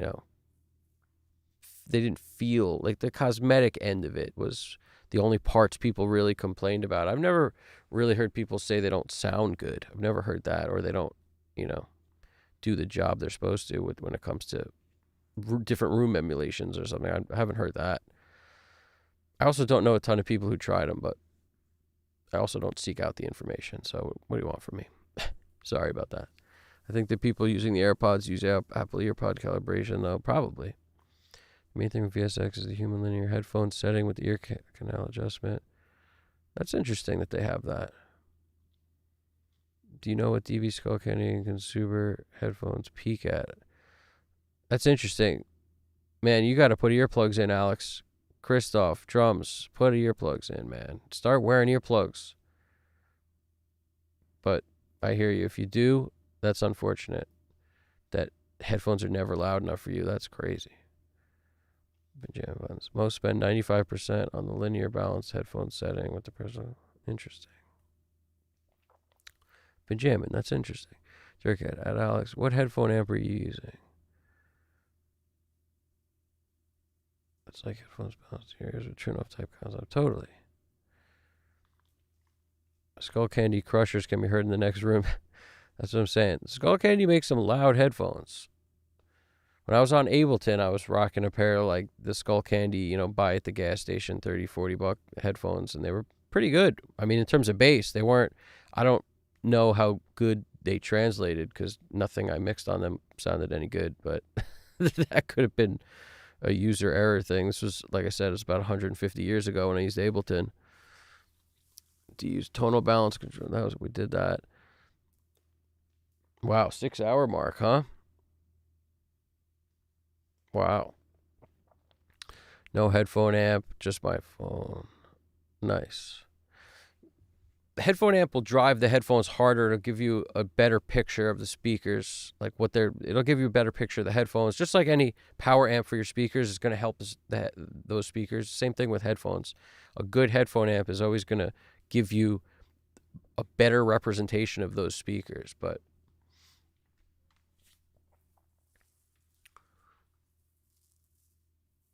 drummer ears, yeah, man, I get that completely.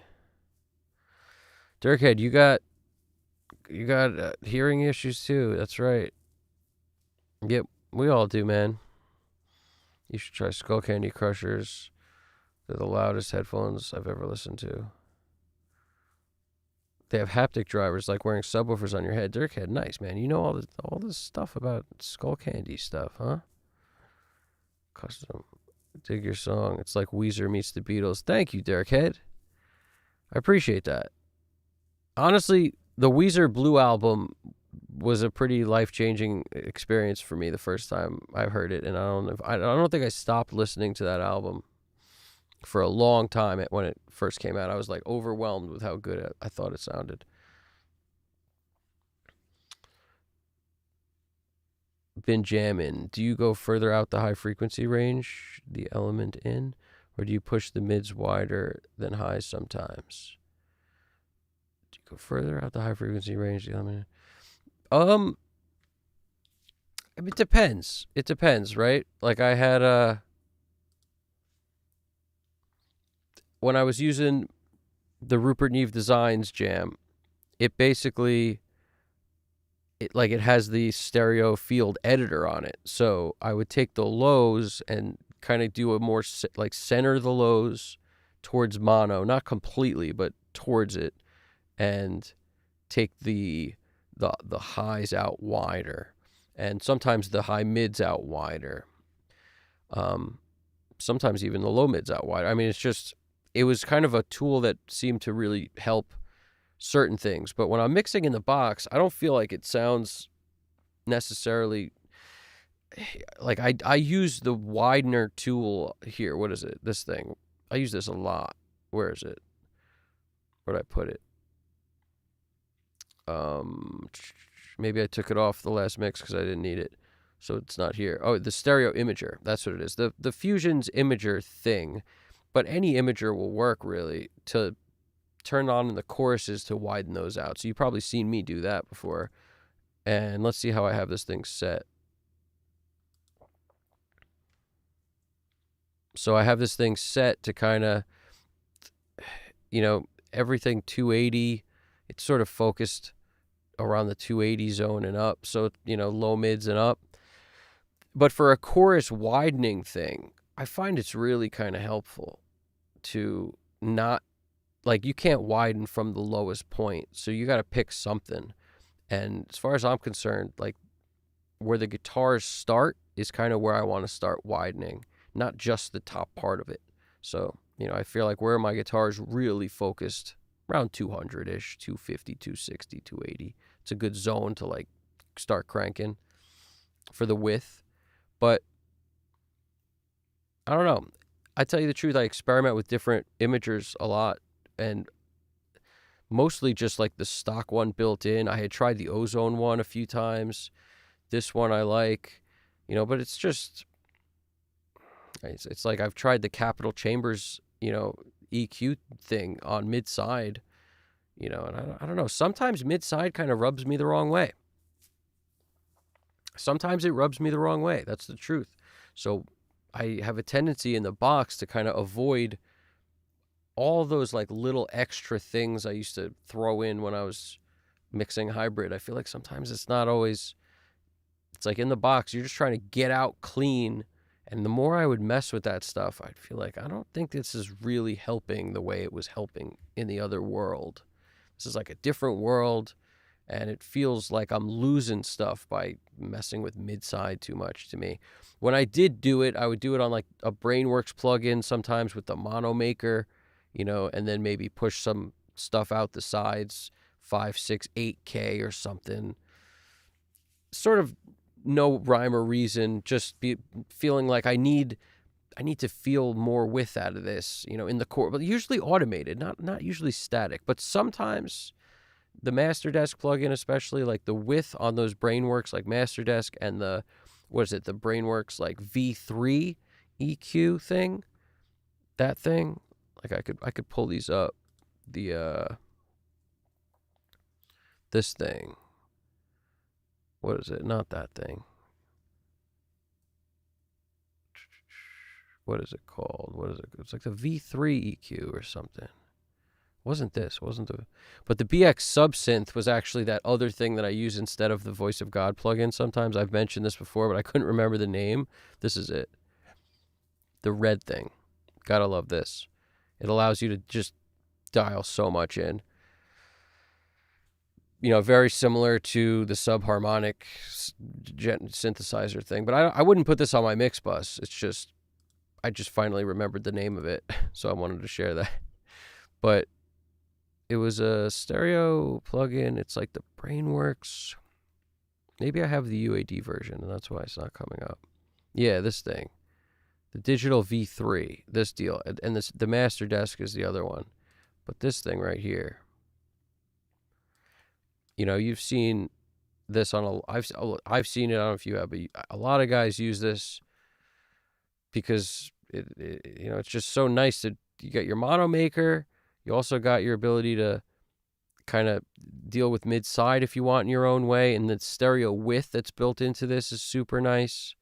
So, a little bit goes a long way. But this or Master Desk also has its own. I haven't used Master Desk in so long.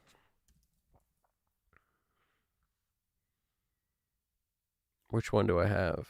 I'm not sure if I have the Brainworks one, this one. Which one do I have? Yeah, this one. So stereo enhance similarly, but this does, I mean, this plugin does so much. If you slap this on, you get like 17 more dB like off the bat, and built-in compression on this thing, and stereo enhancing and mono making. I mean, it really does a lot, this plugin, but that's kind of why I shy away from it now. Now I like the things that do a little bit less. The thing I've been using recently that does the most, that gives me that a lot of depth, but no negative effects of compression, total control over really what it sounds like, is the Mark Daniel Nelson sidecar. I've been loving that thing. I don't mind saying it. Absolutely love that thing. So that's just some stuff I used to use, Master Desk and that other thing, the V3. And those are both like they all have a widener. So you could also technically use those for just that. Like you might want the compression too and whatnot, but you could just also groove the widener with it. Instead, I've been using the stereo imager because I feel like it's sort of painless, or I don't know, non-destructive is a good way, especially if you kind of just kiss it a little bit, like don't hit it too hard, width 2-3, space 4, or just a little bit, I found goes a long way. And it's not really destructive, which I like. I hate things where it does something good, but then something else negative happens. And that's the case with every audio thing ever. It's all a trade-off. You get nothing for free. So that's why every tool you use all the time, you should also question. You should question whether it's totally helping you or not. That's why you get Andrew Sheps changing up what he uses pretty often. Like, he constantly is questioning whether or not he loves the sound that something gives him, and realizing that something negative that he doesn't like might be being caused by something else that is doing something positive that he does like. So it's like there's always you got to trace that thing and figure out what is the problem. That's why the less you could use, the better, to make it sound good. And then whatever else you add is just, you're adding it at the right time. You don't have to worry about what it's doing. To me, that's what matters the most. But I'm crazy, and we all know that. Danny Lyrica, hello and good morning. What's going on? So yeah, where were we? We were over here. Benjamin's question about the do I do the mid-side thing? On a per track basis, you go further the high frequency. So on a per track basis, I think of it like, a bass down the center, kick down the center, snare down the center, lead vocal down the center, typically. The other song I did last, I didn't do that. I did lead vocal pan left and right because there was like a double with it, right? So case by case, but I think down the center, certain important things. And then when I think guitars, I think now I have room to sort of expand the stereo width. So frequency of guitar, there's some guitars, like you get 150 hertz out of it, sure. But a lot of the meat of it is further up.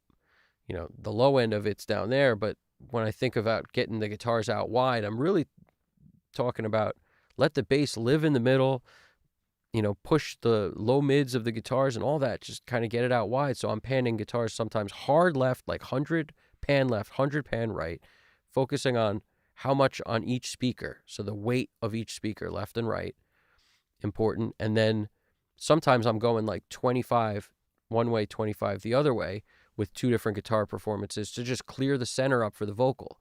It could be 50-50, but 30-30, something. Get it out of the center. Very helpful to make room for the vocal.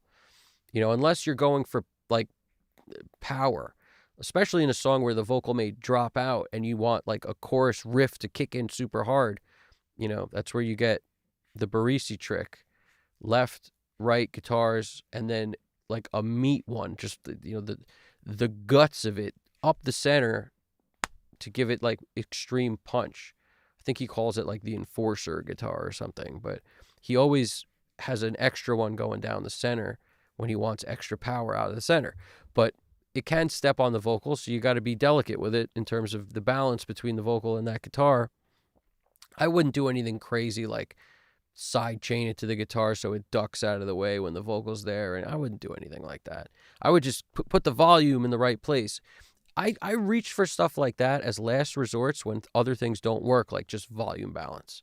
That's how I look at it. Or if there's a weird call and response, like I have to actually come up with the reasons why I would do it. And to me, if I'm hearing them, that's when I'll come up with it. Because, okay, the guitar's here and now it's gone. Now the vocal's here. So they're really talking to each other. So it might be cool if, one of them gets kind of pulled up at the end of when one's, stopping their line and the guitar comes up now, and then vice versa. So some kind of side chaining thing might be cool in that case. But, like a blues call and response kind of thing where there's like something underneath, but then there's a lead that pops up over. Like there's certain reasons I might do it, but generally I'm going volume first, rather than like a whole intricate sidechain web. I love sidechaining effects, but usually like instruments to other instruments. Sometimes, I'll duck the bass out of the way if I need to hear the kick more, but like you can tell, I put so much emphasis on making sure I can hear the kick that it's not a problem. Like I don't need to, the bass doesn't need to get lower. It's fine. Like I hear the kick loud and clear. You know what I'm saying? So depends.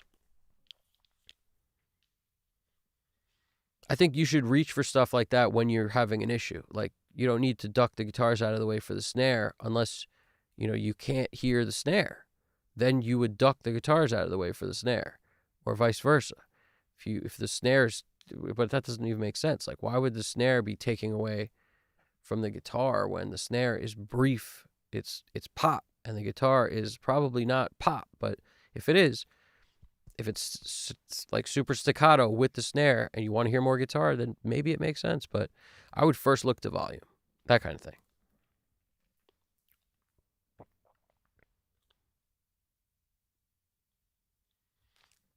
Been jamming. I mean, I went from shit mixes to mix, actually translating mixes now. Oh wow! So you're tracking your story here. That's cool. You went from to actually well translating mixes now. My HD 800s never got me there, but VSX did. That's cool, man. And yes, build quality not so great, but the new ones have addressed that. Okay, that's cool. Yeah, there's a lot of people who use them that are super proponents of them. I could see the community growing for those things, man. Like there's a popular community behind VSX because it's not an expensive solution, and people will, droves of people will stand behind an idea that's not that anyone can jump in on because it's not a super expensive solution.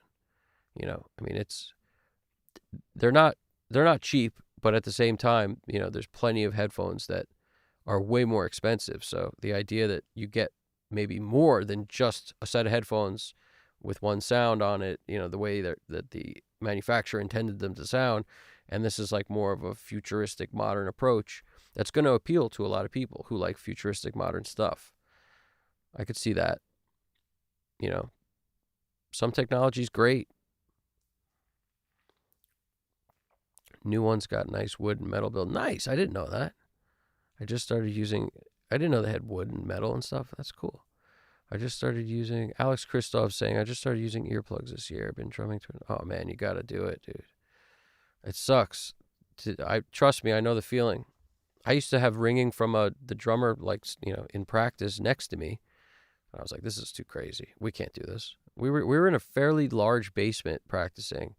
And, I was probably 10, 15, maybe, I don't know, 10 or so feet from the drummer when I was like a really, young kid, like getting dropped off to practice. Like I didn't have any wheels or nothing.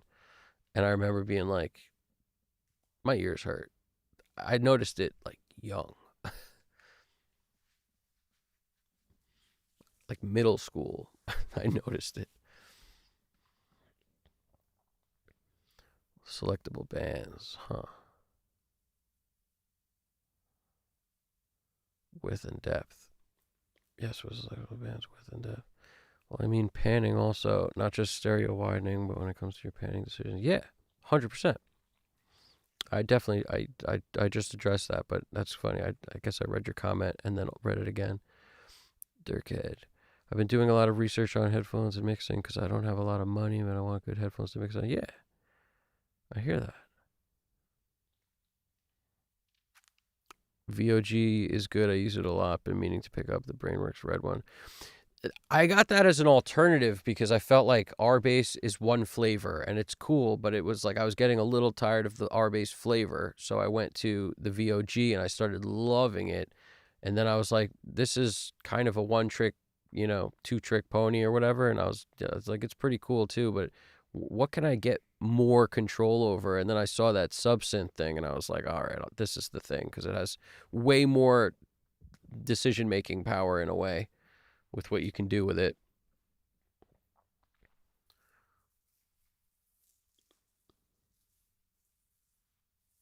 I did so much research on headphones, by the way, Dirkhead, to like try to narrow down, buying the Manny Marroquins. They were great. I really like them. But I'm still getting used to them. Like, I don't know how long it takes to get used to headphones, but these, I've owned these forever. They're discontinued now. And of course, that's how it works. Once you know a pair of headphones, that they discontinue them. I think that's part of the buy-in. It's like, once you learn these, we will stop making them. Just keep them forever. Luckily, the cable, which was totally destroyed, I called Focal and they sent me another cable. I had to pay for it, of course, but they're in France and they sent it pretty quick. And luckily, they still had a cable that works for those things. It wasn't cheap. It needs to be a certain weird size to fit into there, but I wasn't going to go without these things because I actually know them.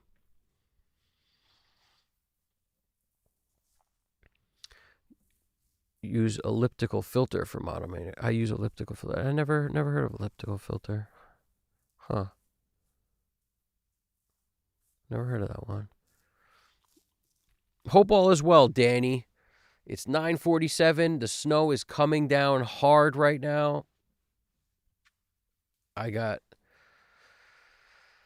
mixing to do. We've got 2 hours and 50 minutes left on the clock before the warning hits. That's when we get the warning, the doot doot. And so I'm going to be pushing through that.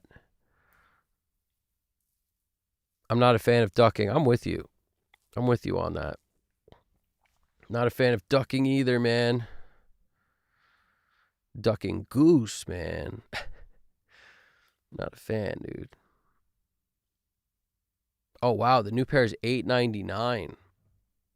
They're really going for it. My tinnitus is perfect E. Tune my guitar to it. That's so funny. That's so funny, man. Way to stay positive about that. I like that.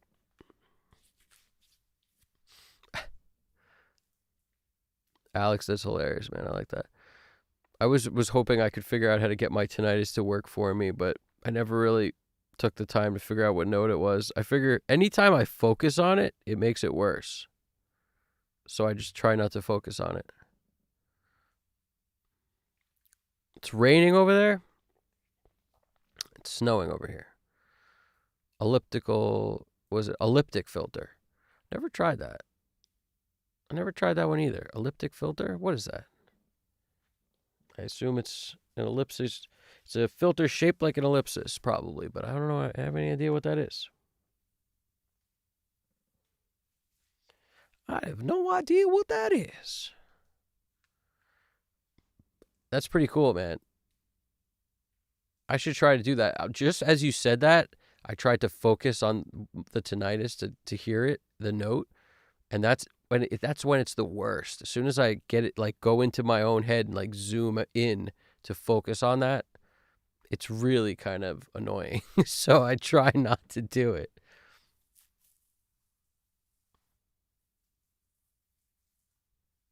Yeah. Elliptical is, an ellipsis shape. But elliptic when using filter. I don't know. I don't know what that is. I don't know what we're talking about. I don't know what we're talking about. I don't know what we're talking about. All right, we're going to go into automation mode. Full on automation mode. Kick. You all know what time it is. Kick VCA.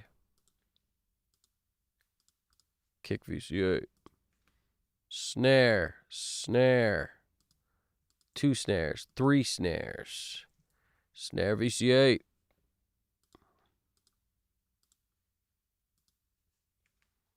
overhead, overhead, overhead. Ooh, how'd this trigger sneak on? When did it sneak on? Just noticed it. It wasn't intentional that went on. I gotta make sure those are off. I mean, they're lower than everything else, but they're probably still doing something. I don't want that to happen. We gotta check that. We gotta check it on and off. That's what we gotta do. All right, rest of the drums, overhead left, overhead right, and the parallel. Drums VCA. Drums VCA.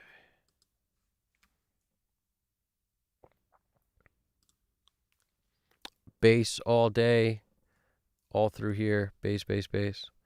But I'm actually just going to go with the buses, because if I don't, it's going to be awkward when I raise and lower things. So we're going to send less level in here, which is a no-no. We want to send the same amount of level in here, so we're going to lower from this level. So this becomes our bass VCA.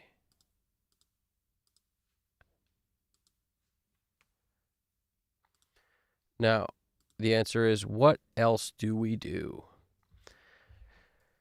What else do we do? Let's just go look at our VCAs real quick. We're going to go guitar, obviously, but we'll put acoustics and electrics there. What else do we have? We have that weird bow thing. That could be in other, technically. Or we could make it like electric guitar, acoustic guitar. We could do both of those. That probably makes sense. Electric guitar, acoustic guitar. I kind of like the blend of the acoustic now, so maybe I won't do that. So maybe we'll just go bow. But I kind of like the bow blend too. So maybe we got to put all that together and then just do lead vocal, backup vocal, and flavor flav. That's what we'll do. Lead vocal. Sorry, this is the guitars. Let's just do all the guitars first. I was actually going to send stuff here and I forgot.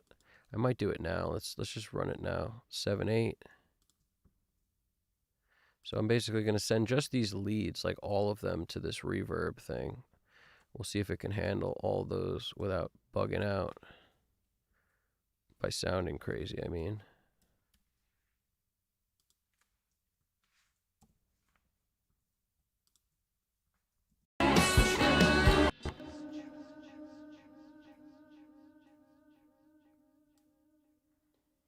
Take this down like 10 dB.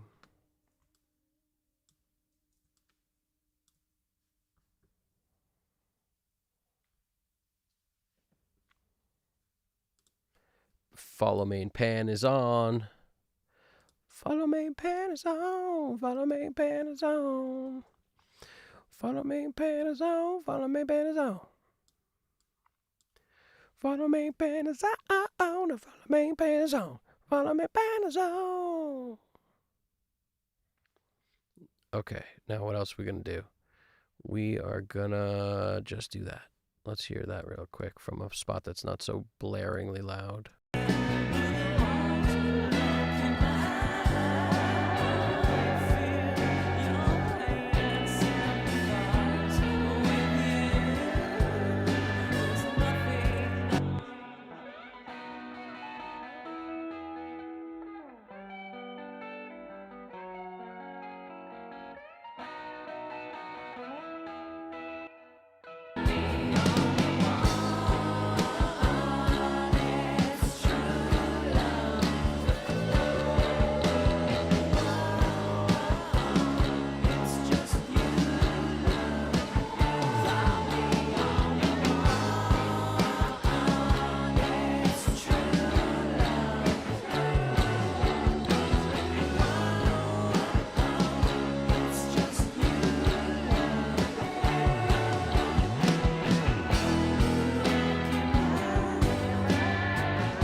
Carlson. Oh, that's unfortunate that you feel that way.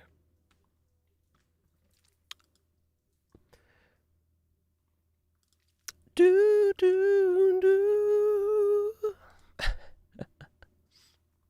They're sort of, I want to say, doing what they need to do. That's how I would say it. They're doing what they need to do. We don't go in and tune reality here. We keep reality where it needs to be.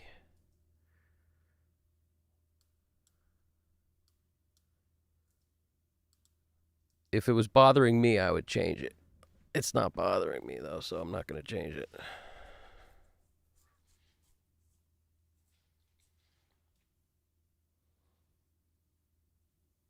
CXQ5, the man.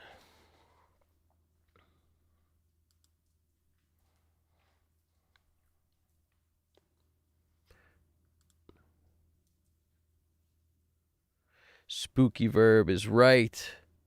Spooky Verb is right.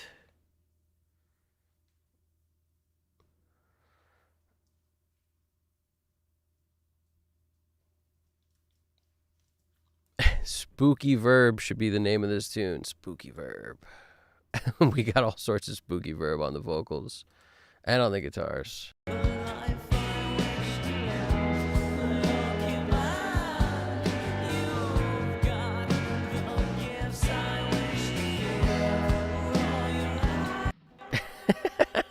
GDP with the humor coming through. I didn't know she was 17. She told me she was 21. CXQ5 wrote, I'm number, whatever, 17.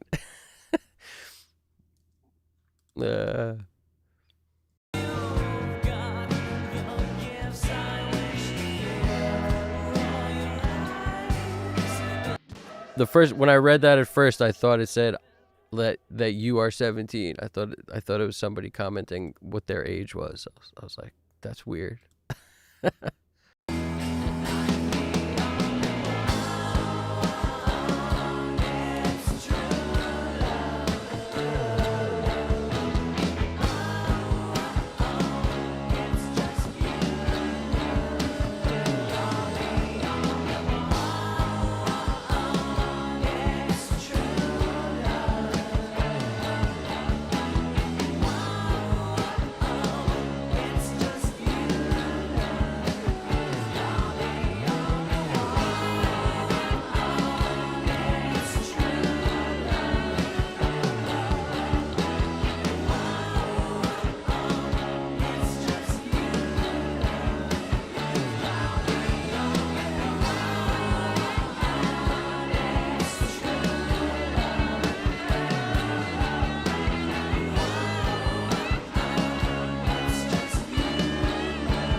42667.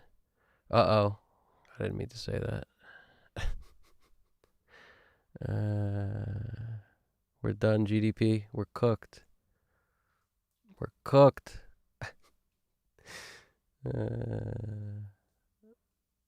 736 is good enough. It's close enough to 71. It's good. It's good. It's good. It's good. It's good. It's good. Marker. And we're set number 2 for the marker. Then we come over here. Let's go to number 1. Where's this song start from? Jump?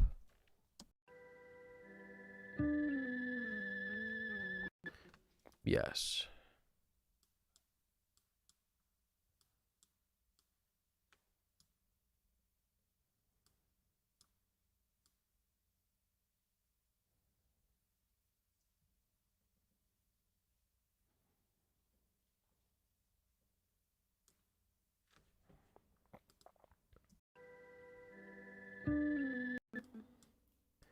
We got to fade in. It's the only thing that's going to sound remotely natural with this craziness in the beginning.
I'm writing a track. We got Alex Christoph. I'm saying I'm writing a track about the Pokong, a very creepy Indonesian ghost bound in a shroud tied to a pole, and it hops at you.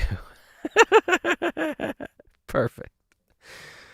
Now I won't have nightmares tonight, I promise. That sounds nightmarish. You should live in Japan. That's the first place I would consider. I hear it's amazing. It's become cruddy. The U.S. has become cruddy. That's I don't agree. I don't know.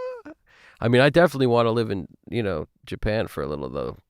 Something about just, like, supreme perfection of all the crafts. Any craft anybody does.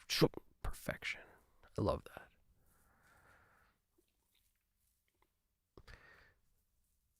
CXQ5, The Man. I think that's how Swinger wrote the song 17.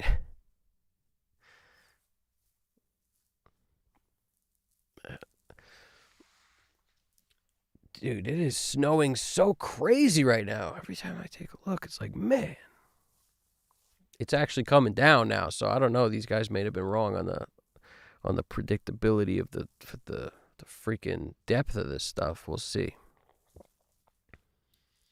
Plenty of ghosts here. Evan and I, me and GDP are considering creating a Discord channel to expand the community. Talk more about vocals out of pitch and ghosts now that we're all friends.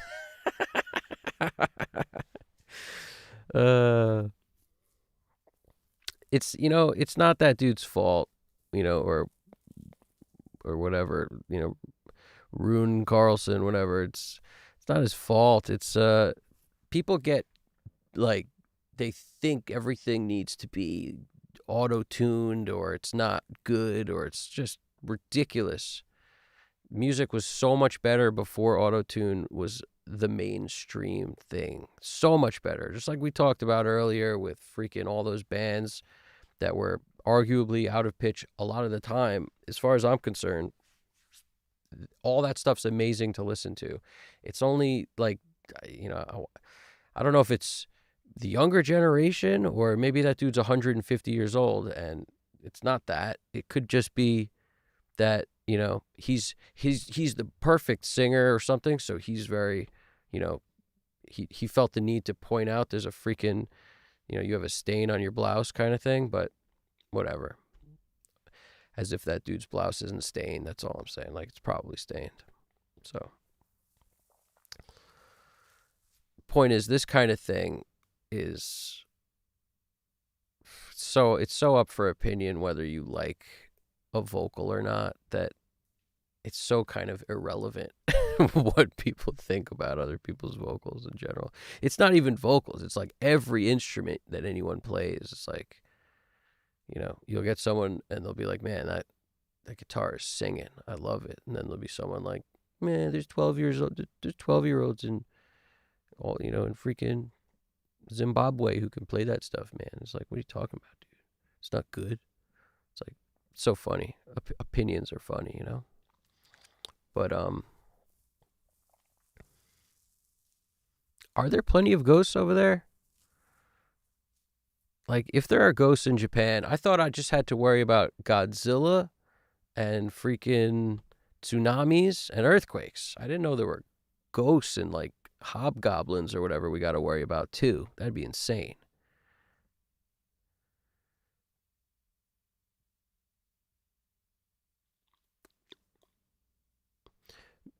Dirkhead's right in Man Custom. You got to do some like dropout stuff on these tracks, like have just the guitar, just the drums, the instruments by themselves sound awesome. Thank you. Honestly, it's I cut stuff out here and there. Like I'm a big fan of that. Typically it's like it's all momentary and depending on whether I'm in the mood for that kind of thing or not. Like sometimes when a fill is imminent, like it's coming up, here it comes. It's about to be. It's just, I like to cut things out right before it drops. Totally. I do that all the time. It's like my favorite thing to do. Sometimes I do it too much. I love doing that stuff. But yeah, usually if it's designed for it, I'll do it. Like, I don't know. So far, it's such a complex kind of web of stuff going on, especially in the guitar front, that it's making it where once I wrap my head around the automation part of this, I may feel like, yeah, I should maybe cut out something before something. But at the moment, I'm still kind of playing with it. But it's starting to sound pretty good to me. I'm getting pretty stoked with it. Imagine Neil Young on autotune. Exactly. CXQ5 the man. It's exactly right.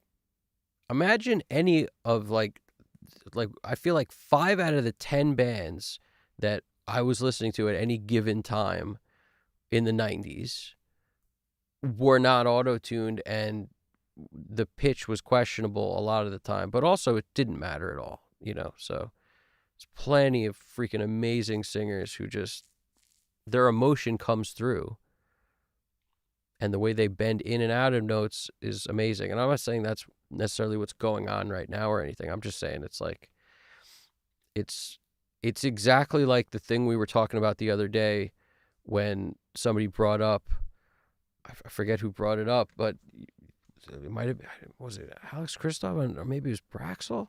I don't know, somebody, but Dirkhead was there and he commented on it. Somebody was saying how this dude they're working with has all these like breathing problems, like COPD or something. I don't know what he said, but he's always sniffing and like, like I don't know, inhaling weird, and it's always on the mic. So what should he do about it? And I said, lean into it. And I mean that. When there's any sort of weirdness going on, lean into it. Because the world is sick of AI robots and auto-tuned vocals of people who, want to pretend their voice is perfectly on the freaking line. The world is sick of it.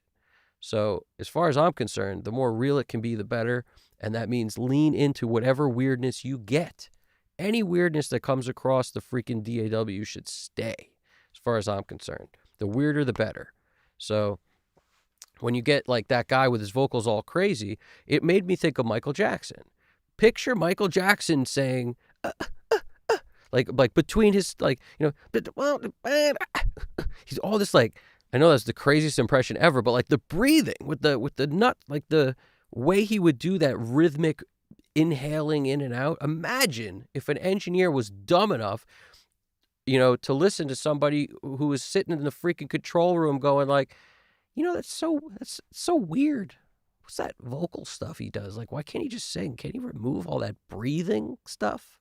Imagine somebody sitting out there in the control room behind a desk or something, wearing a suit, just walking by, being like, "Why is he doing that?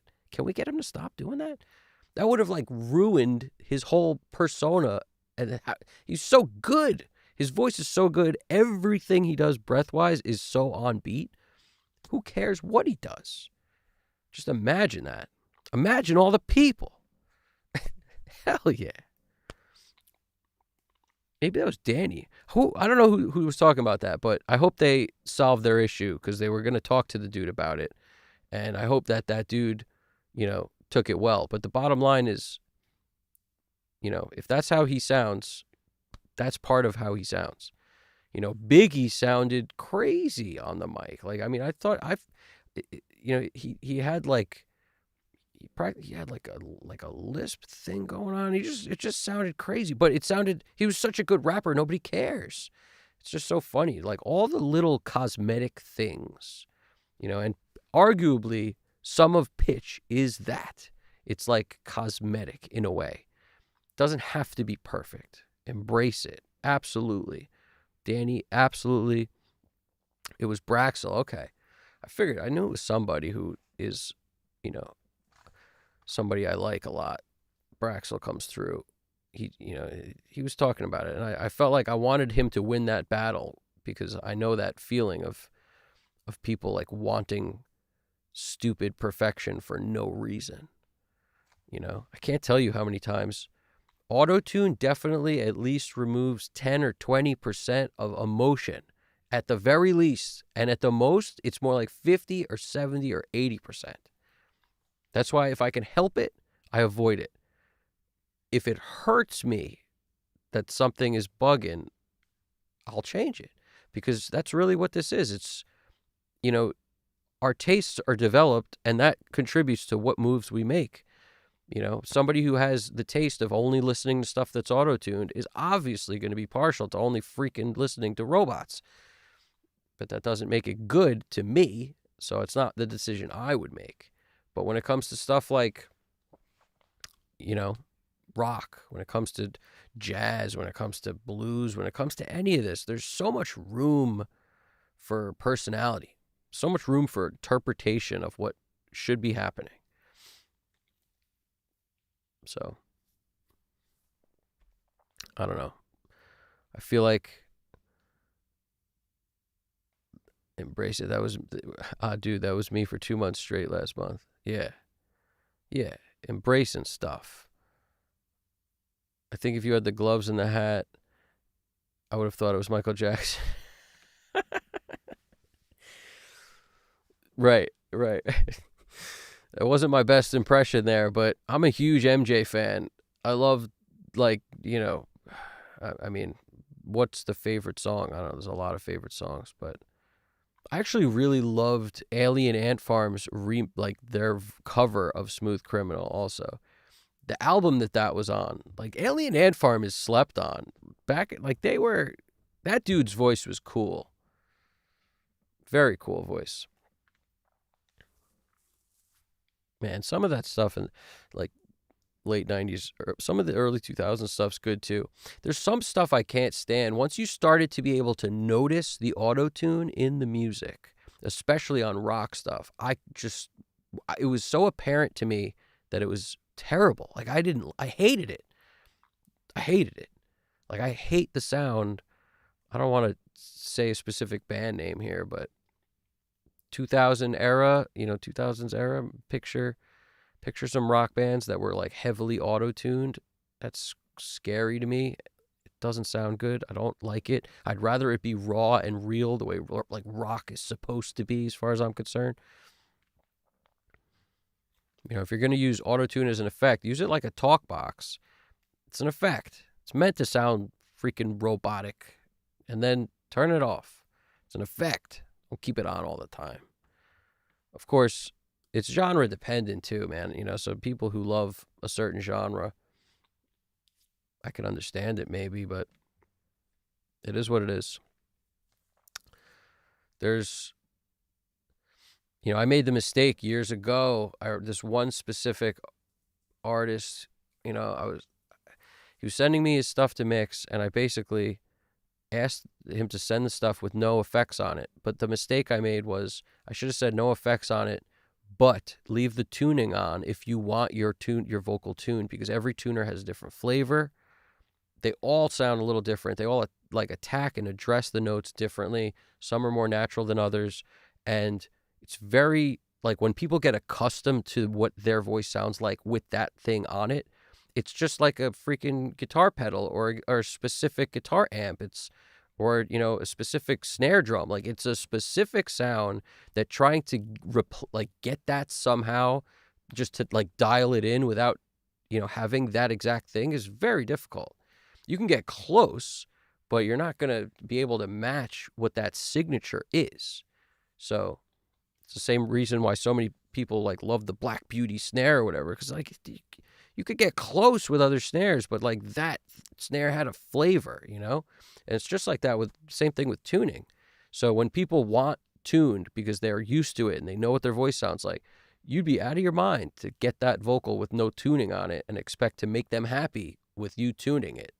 Should have just sent it with the tuning on, deal with it after the fact, because everybody has their own idea of how tuned their voice should be. And once you start getting comfortable with that, with the idea of tuning your voice, it's very easy to crank it up to 150% and just like, everything is hard tuned. It sounds ridiculous to me, but some people like that. So it is what it is. Everybody's got a personal taste. Everybody's allowed their personal taste, but everybody should also realize that, your taste should develop if you're lucky. It should develop. If you like one thing your whole life, that's a little rough. Like, my favorite thing with friends was going to see bands that were just like run-of-the-mill bands, and the worse the bands were, the more I would like enjoy listening to it, because there was always something really great about every bad band. There'd be something great about it. And then you try to harness that. So it didn't matter how bad the band was. Like, there's something great about it. So I wanted to see bands nobody heard of. Like, I loved that as an idea. These dive bars that had random bands in it all the time. Like, that was the most fun stuff ever. And you'd hope to get something cool out of a band. Like, this one band was terrible. They had the best song ever, though. They wrote this amazing, catchy song. And I remember being like, this freaking song is amazing. And I would just sing it for like the rest of the night, the rest of the week. I couldn't get it out of my head. I'd sing it to like the same friend like the next day or something. They'd be like, what is that song? You're still singing the song from the other night? Like, it was like such a hilarious running joke, but it doesn't matter where you hear stuff. You'll know if you like it and it's good when you hear it. If you're open-minded enough, you'll know. So that's how I felt about it anyway. We were at Kenny's Castaways. I'll never forget that. I can't remember the song, but the band was terrible, and they had this amazing song, though. Like, nobody else thought it was amazing, but I did. I loved it. I loved this one song. I can't remember it. I wish I could remember it right now. Can't remember it. That's unfortunate.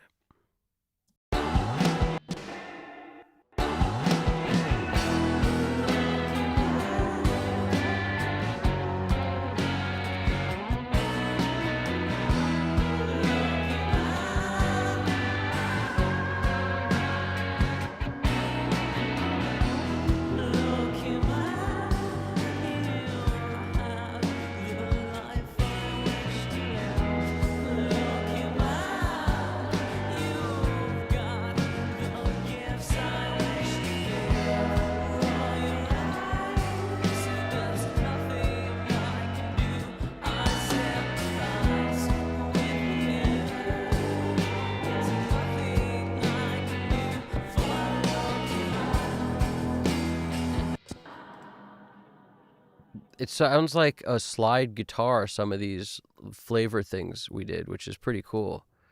It sounds like a freaking pedal steel a little bit.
Let's just add a little 107, 108, which is this. Basically, we've got this going, we got this going. Now we want a little of this harmonizer, little plate, and a compressor. The R comp for some ducking, and we gotta, don't forget, we gotta put our jams on. We got snare stem mono is our Q. Snare stem mono L, I believe.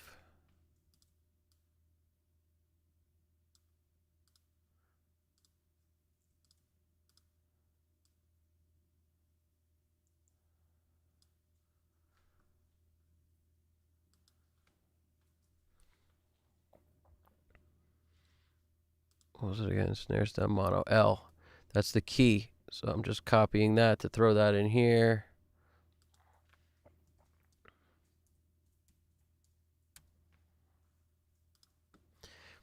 Don't mind the crazy titles. They're just like reused titles. One day I should like clean it up and make it all nice, but who has time to clean up stuff and make it nice? Nobody.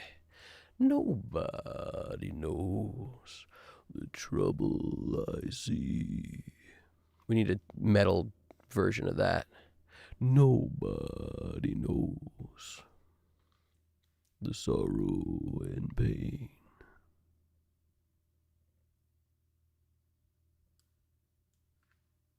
Stelios! Stelios Leosti. How's it going over there? I'm still singing Try Me. Alex, you're the man. That's what's up. That's what's up right there. Everybody wants to try me, but you know you can't find me. I'm in this low register right now because I was doing the nobody knows. I don't know why that's in my head now. I don't know why that's there. But I'm going to have a hard time getting rid of that. And kick stem L, huh? Kick stem L. Kick stem L. Kick stem L. What's the deal here? We've just got these and no juice in the sluice. We got to bring that up. We got to bring this up here. These are all, nothing's being ducked or anything, which is okay, but I kind of want this. There's no harmonizer or nothing here. Kind of like that. It's just a question of where should it be. Should it be there? Is there no harmonizer here either? A good question. A good question. Let's try it here. Let's see if it doesn't suck. So we're just going through. We're putting on these two harmonies. This is the trigger because that's inside this R comp over here. That's the key inside the R comp so that it will duck. that effect. And then what else do we need? We need a ton of stuff, huh? Where is even 95? What is this? Why does it say 95? Oh, that's because that was down below. We're going to share effects in a crazy way this time, aren't we? We may not need it. Let's see. We'll see. It's sounding okay. I'm not sure if we need all this. Sometimes overkill is overkill. So we're going to go 101, 102, 97, 105. There's just so many. I don't know if we need all that. That's so insane. But we might need it. Let's see.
I'm just going to bite the bullet and put all the vocals in one because they sound pretty close. The only thing I may do is actually raise the volume of the lead a bit.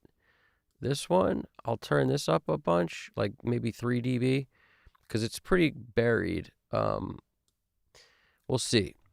But now that I've turned that up a bit, I'm going to put them in a VCA, and all the vocals will be together. I think that's probably good.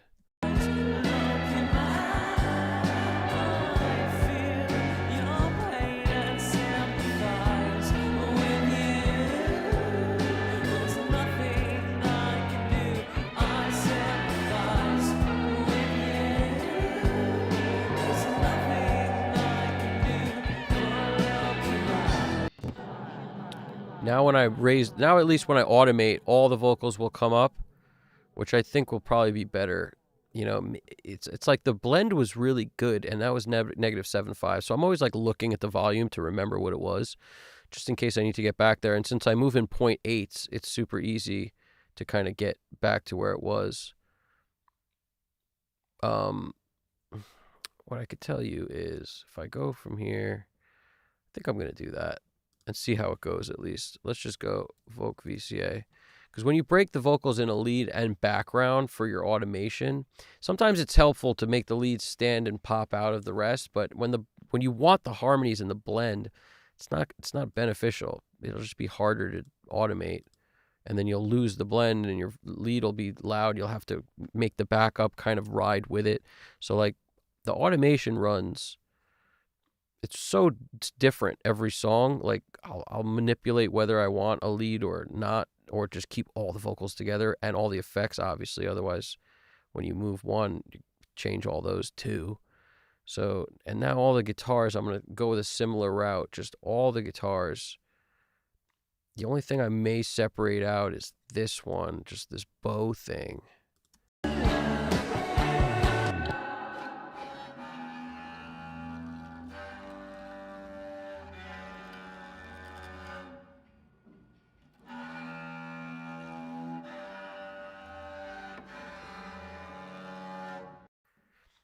I freaking love that thing. And that's a bow on a cheap acoustic guitar that probably cost $50, like a Sears guitar. It was like, I don't know, so cheap, that guitar. I don't know, it's probably $100 or less, 50, I would imagine, back then. And this freaking bow. The bow costs more than the guitar, I guarantee it. There's no question. It costs more than the guitar. So the blend of guitars is kind of cool. So I'm just going to kind of group all those together too, all the way from the acoustic all the way on down to this right here. Guitar VCA. Just for now. We'll see if it works. I think it's going to work. I'm fairly confident this is going to work. Now, the only thing I didn't add, or did I? The flavor's got to be in there. I think the flavor is all part of it already, because the flavor vocal level felt pretty good. So I think the flavor is actually part of this. Let's see. We can tell if we if I move the vocal VCA and the fader comes down, because they're at 0 now. So let's see. Yep, it's part of it. -1.6, -1.6. So I hit undo, because all these faders are at 0. So we basically we're 2 groups less than I would typically do, which is interesting because there's a lot of tracks in this song. Let me just move this mic out of the way so I can get in here. Let's do a pass to print.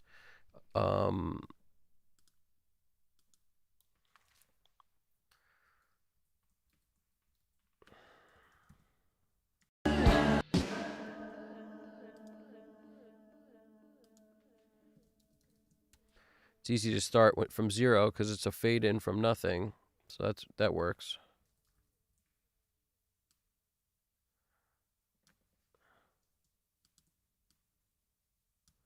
I'm actually just going to make sure we have 0.04 of a second from 0. I like that kind of a fade in. See, we're good for 6. That'll work. I'll go a little further just for posterity's sake. 5 is good. Okay. I'm still going to go from that mark at here, at 1, our starting point.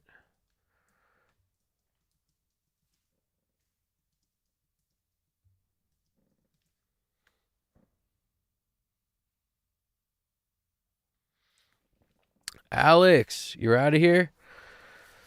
That's awesome, man. It's awesome that you came through, though. I appreciate you coming through. This was fun. And we're going to be done here. We're cooking. We're going to keep going for a little while longer, but we're cooking through. I do appreciate you coming through.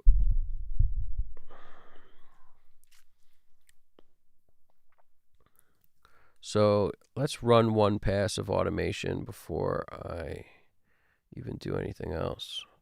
I'll just kind of save that as, we'll call it Aut M1.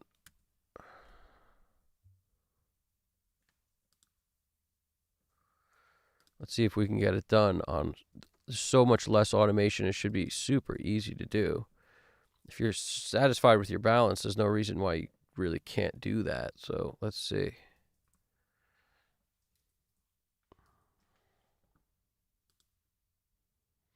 You know, now that I'm thinking about it, it's like I want that bow to come up at certain points and really hear that clink, clink, clink, clink, that clankety clank clank.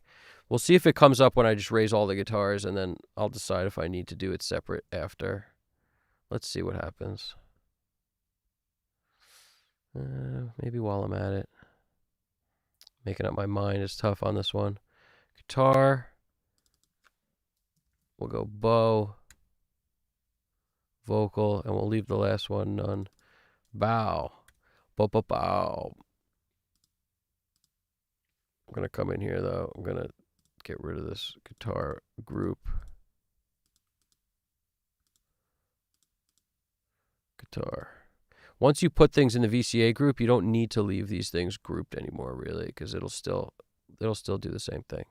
So guitar VCA, we're going to delete this one.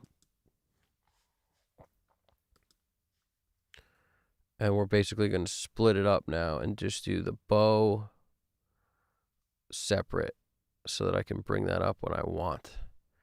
So we'll do acoustic all the way through the end of the electric, and then we'll take out the bow. That's these two. Bow. Bow. We'll call that guitar VCA.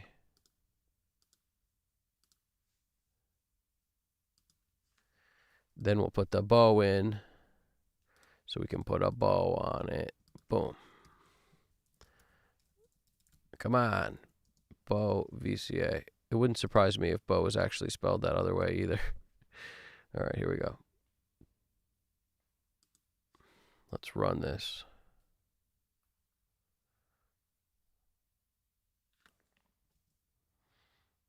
Now we're on touch, so if we let go, it'll go right back to where it was before, which is critical.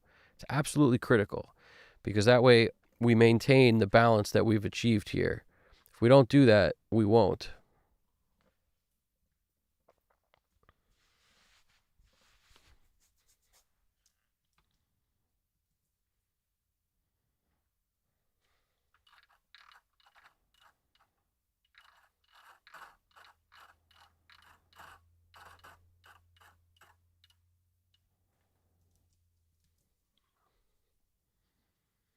All right, here we go. Let's see what we can come up with.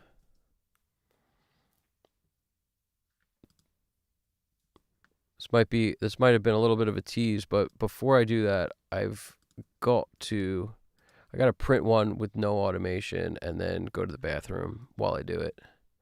That's a must. We got a must on the bathroom break. Anybody object? Reeve official. What's going on, Custom Cut? That's me. Sorry, I'm talking to you. Have you tried the plugin by Sauceware Audio? It's called Spawn. Have not tried that. What does it do? Dirkhead's asking the band we came as Romans. Does a great cover of the song Glad You Came. Really? Thank you. Come again. Nice. Alex Christoph is out. You're the man, Alex. And Stelios is in. It's going well, man. We're doing our thing over here. We're doing our thing. We're closing in on a mix that's been cooking for a minute now. And automation and then mix bus time. Maybe some tweaks along the way. But we've preserved our ears because we've been listening fairly low. And that's where we're at right now. Reeve Official, tell me about that plugin. What's the deal with the Spawn thing? I'm going to print one of these while I run to the bathroom, and I'll be right back. But you guys get to hear where the mix is at right now. That's pre-mix bus anything. There's literally nothing on anything. Let's see if it's clipping. Hopefully it's not even clipping in the master or anything, but we'll see. We'll figure it out. I'm gonna play this and then do the jam and the run to the bathroom section. Nature calls. Highlight the section.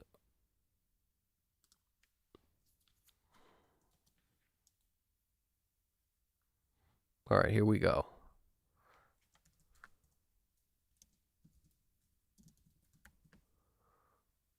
So this is M1 with no aught, but whatever. All right, no aught. Wave.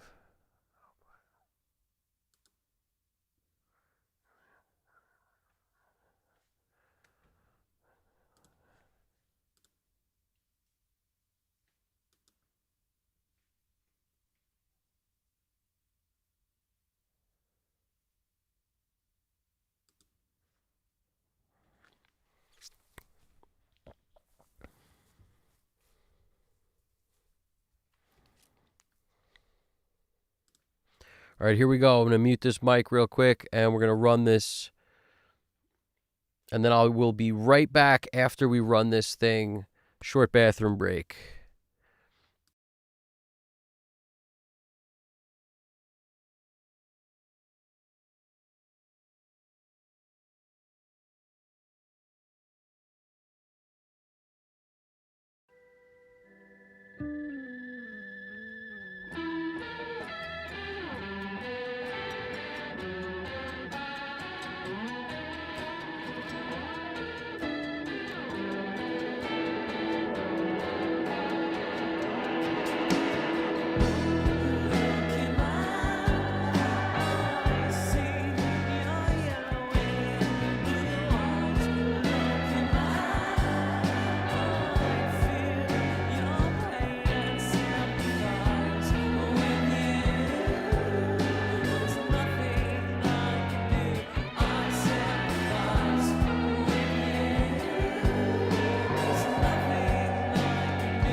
Check.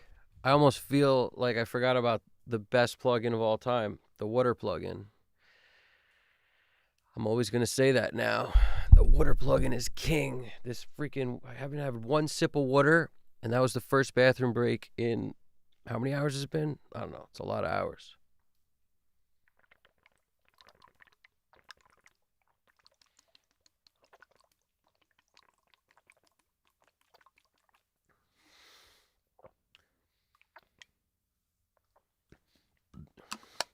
Thank you, Shigiono.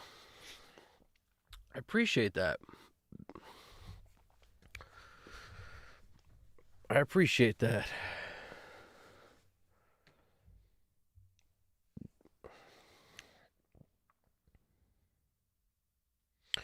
I have a ton of send and return tracks. Let me catch up on this. There's some good stuff here. Reeve, you're talking about it's AI. Let's see this. Pull it up over here. So I'm going to leave to go to the bathroom too.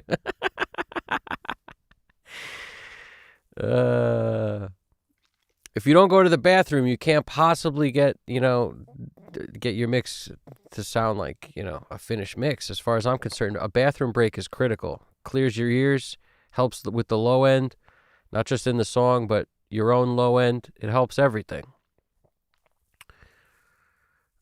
What else we got? So this is I gotta check this out. I gotta check this stuff out here.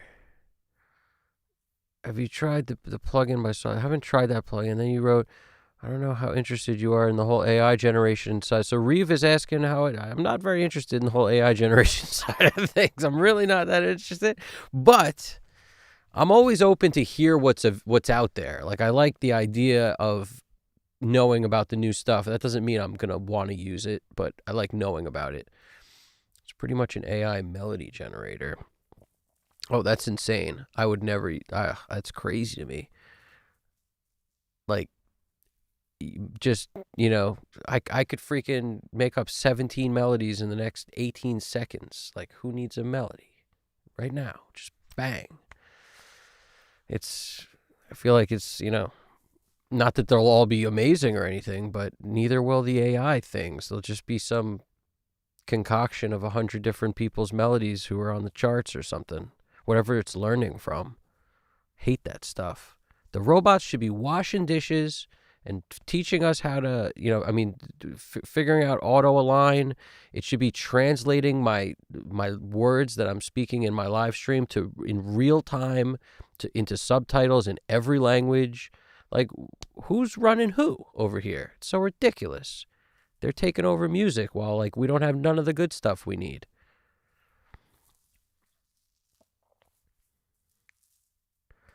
So yeah, what else we got? You're writing.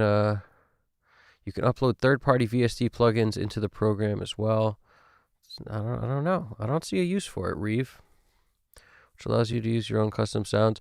I mean, look, if you're like somebody who creates like the drum and percussion parts or something of a beat or like an instrumental of some kind, and you want melodies so that you can put them to what you're doing, with the percussion or something, like, I can understand maybe why somebody would want that. I just, I'm a guitarist. It's like, I could just play melodies. I like just make up melodies as I go. That's part of, I think, being a musician in some ways, creating from nothing something. So needing an AI to spit out a melody is crazy to me. But at the same time, if I was a drummer and I just played drums, maybe I wouldn't feel that way.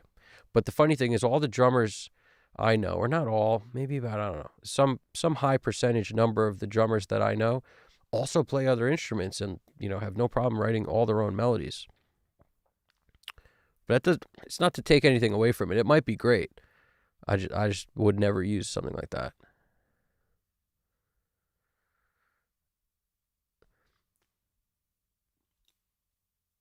Empty chair cam hits different. The chair is its own. The chair is its own entity. It'd be funny if the chair was actually mixing this whole time, and I'm just the suit sitting in the chair. Like that would be interesting if I'm just like this human suit that the chair is actually the one mixing. That would be an AI Black Mirror movie that I would, I would get on that Netflix Black Mirror page for that one. But yeah, it's the chair is this chair is comfortable. I'll tell you that much. It's a quality chair. It's comfy. What? He's gone? No, I'm here, bro. I'm here. I'm right here. I see this dude has a lot of send and return tracks. I do, because it's not as complicated as it seems. It's just effects. Now, it would be silly to every time I mix a song to have to throw on a different reverb and put on the settings from scratch, and then put on another reverb on another track so it's all just for the vocals, really.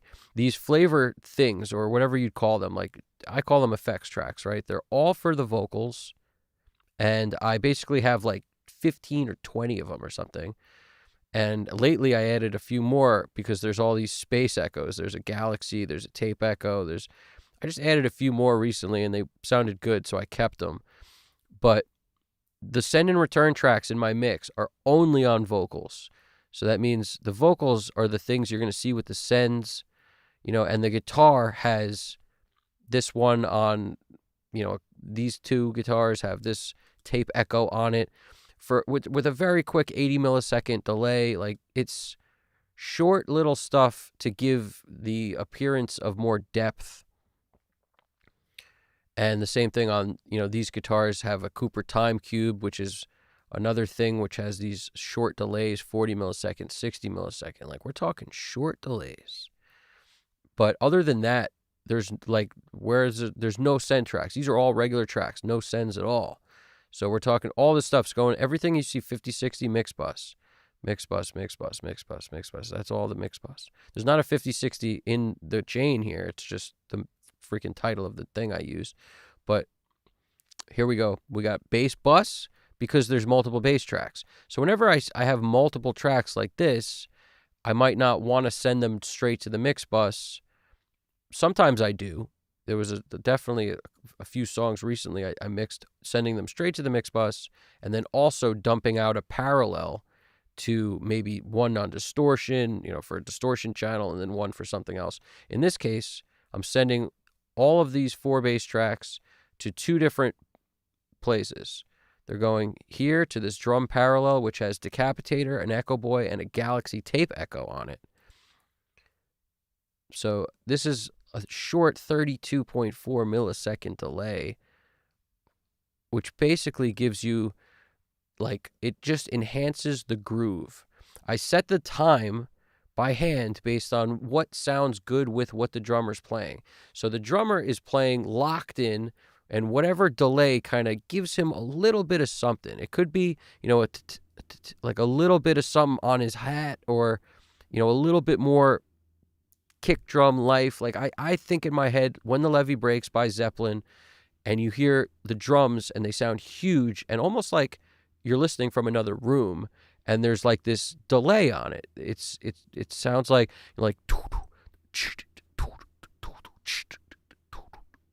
so it's like it's not this crazy thing that takes up tons of space, but it's just this little enhancement, this little like triplet kind of enhancement thing with it. And I really dig it. So I do something kind of like that on drums a lot. And this particular one is on bass because of an accident in this freaking session. Like, I didn't move this to where the drums was. So I accidentally sent the bass to it thinking it was the bass bus. And then I was like, why does that sound so cool? And I just left it on because it sounded pretty freaking cool. But it's the Decapitator and a Galaxy tape echo and that Echo Boy on the front of it. So up here, you see this is the same drum parallel. Decapitator, Echo Boy, Galaxy tape echo. So the Galaxy combined with the Echo Boy does some magical things too. you know, the Galaxy is just another kind of weird tape delay thing that can be short, but has a lot of personality. So what I've done in the past is like muted out the parallel tracks so you can hear the drums with and without, because the drums as a whole are all going to the mix bus, and then they're being also sent here. So this is in parallel, right? And when I do that, you know, we could listen to the drums and then I'll mute this in and out. I did that as I was mixing it. So there's a part in the stream you'll be able to catch me doing that, because I have to check it with and without to see if I like it better with it on or off. And I build it first and then I check it. So that is one of my favorite parts of making a drum set sound good, especially when you only have a left overhead and a right overhead and a kick and a snare mic. Like, that's it. Kick, snare. There's these freaking triggers, which I'm just being reminded now. That's the thing I wanted to check. So I have to check that. Let me mute this so it doesn't play at us. And we have to absolutely check that right now. Have to. I have to like hear if these samples are helping or hurting, and, you know, potentially take them out, because I didn't even intend for them to be on. I think they slipped on at some point when I muted and unmuted the drums when I was doing something.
It's kind of subtle. I kind of like it. The snare is actually the part where I'm the least sure if I like it, but it's this.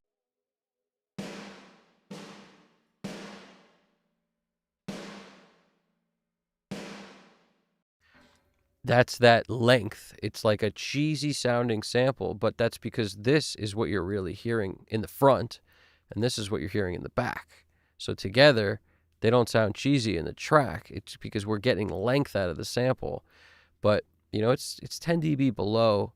I still don't know if it's helping necessarily. It's interesting.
So you notice how much more powerful it sounds almost without the sample? It's interesting how the sample kind of dulls it.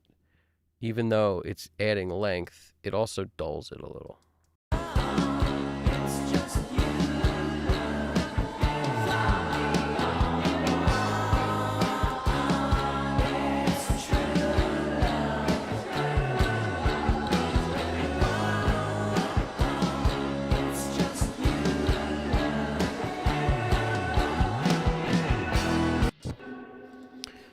I'm starting to like it again without the freaking sample on the snare. It's like it is shorter a little, but it's more powerful to me.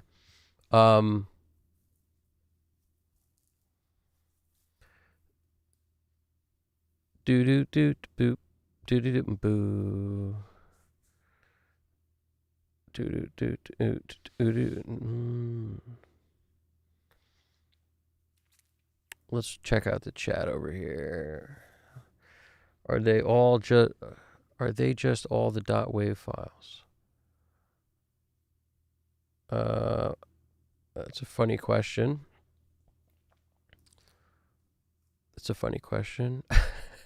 When you mix a song, you import the WAV files, or your session, already you open a session and the files in it are most likely WAV files. So that's a weird question. I don't understand. Reeve, I don't get that question. It's an early print of the song, not the final one, for reference purposes. Nice mix. Cool. Yeah, I appreciate that. Stelios. I have a question. Why you put the return tracks of the effects with the VCA? Especially if you're using post fader sends. I don't get it. So I put the return tracks with the VCA because the VCA is for automation purposes only. So that means you get your mix in a position to sound good. Then if you were to send just the vocals to the VCA, you're now going to automate your vocals up, but your effects will now be lower than they were prior to you doing your automation. So if you want to keep the balance the same that you've achieved, because we dial in the volume on all your effects, like you come down here for vocals, that's really what you're talking about. You have the vocals at, negative 37.4 for the most part, and then it comes up and goes down on this, whatever it is, this jam, and the rest of it's relatively static, wherever it lies.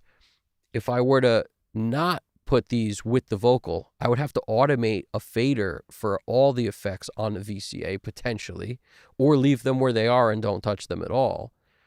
But how does that exactly help me? If maybe the vocals need to come up 3 or 4 dB, I might want to bring the whole flavor up with them, because all these tracks that are effects on vocals, they're not just like a long reverb or something. Some of them are short slap delay, like quick, short, like amount of milliseconds to be able to give the vocal depth. So if you can't, push the vocal up and keep the sound the same, then why would you push the vocal up? So you can't automate without taking those with you, because they are part of the sound. They're part of they're the vocal's depth. Like that's how the vocal, that's the image of the vocal in the mix now. And now if I want to ride the vocal up a little, I want that to come with it. I wouldn't want to ride up the dry vocal, which is what would happen if you didn't group the effects for the vocals with the vocals on your VCA. Does that make sense? That's the logic here behind, the same reason why for drums, I take the drums and the drum parallel and the, any stuff related to that goes together with the drum fader. So when I automate the overheads up and down, I'm also automating the parallel up with it. Otherwise, I'm changing the balance between the overheads and the parallel. The levels are not going to be the same. So the sound I've achieved will change when I automate. Don't want that. I just want it to get louder or lower. You get what I'm saying? Most likely louder.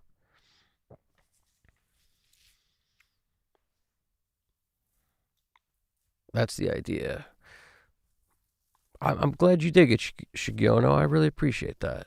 Been jamming buttons. Had to go for a call. Mad, you're still going. Yeah, man. We keep going until we're satisfied over here, or until the YouTube kicks us out, which is basically they kick us out at 12 hours and we try to get done before then.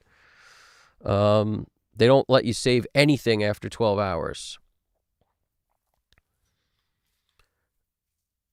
Sauceware's YouTube page. Oh, I gotta check that out. I'll check it out, Reeve. I'll check out the Sauceware. CXQ5, the man. AI art sucks. 100% agree. 100% agree.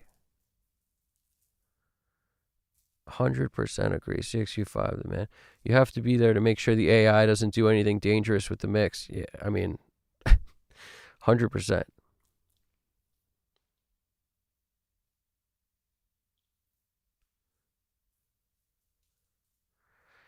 Yeah, Reeve, I don't know if you heard earlier, but we ain't taking votes on whether or not something's out of key or not. If anybody did that on all the amazing music that had stuff that was potentially a little out of key here and there, there'd be no good music.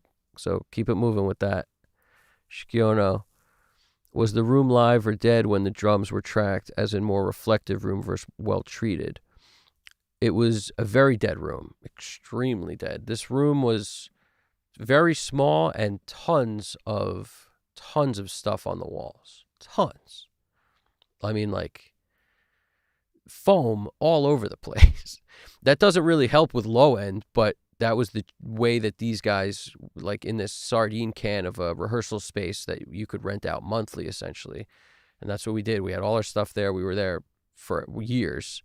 And this, sardine can, kind of like a storage facility. Like in Florida, bands would rent out storage rooms because it was Florida. So like they'd be like these outdoorish kind of storage rooms that everyone would rehearse in because it never got cold. Whereas where we are, you actually need to put it in a building that's heated because it doesn't work that way in Brooklyn. Yeah, so that's kind of, taking a dead room drum and making it like the drums were super dead. Taking that and trying to make it good is tough.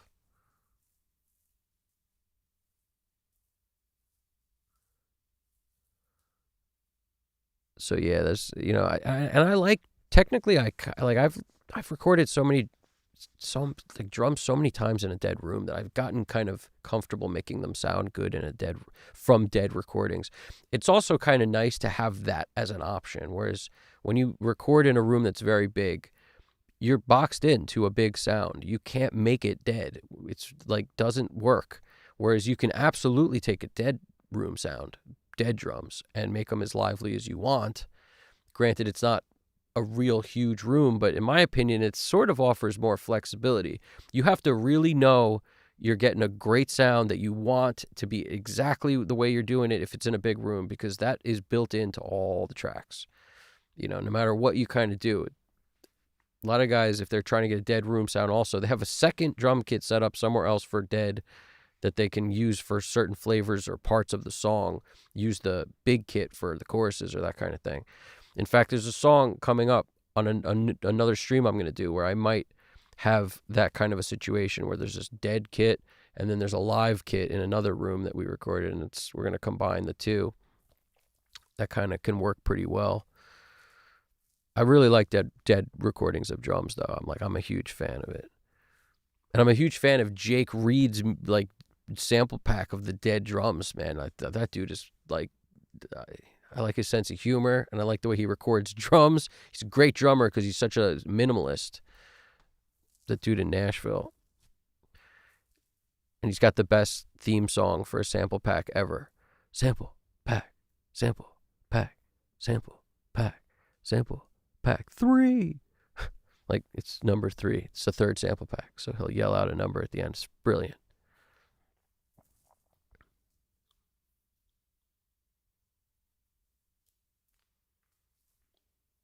Do do do do do.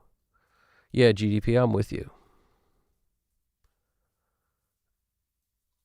Could the vocals just be dry? They could. Sure, they could. They're not in this song, but absolutely, vocals in general can be dry if you want them to be. I think it's a misconception with people who are, I don't know, you're misled if you think that when you hear a dry vocal in a song, it's actually not dry. More often than not, there's something there to make it have some depth, even if it's a very short delay. It appears dry, but if they took that off, you would hear what truly dry was. It's not the same thing. This is a very true story on rap vocals especially. It's like the illusion of dry is a sound that has effects on it, believe it or not.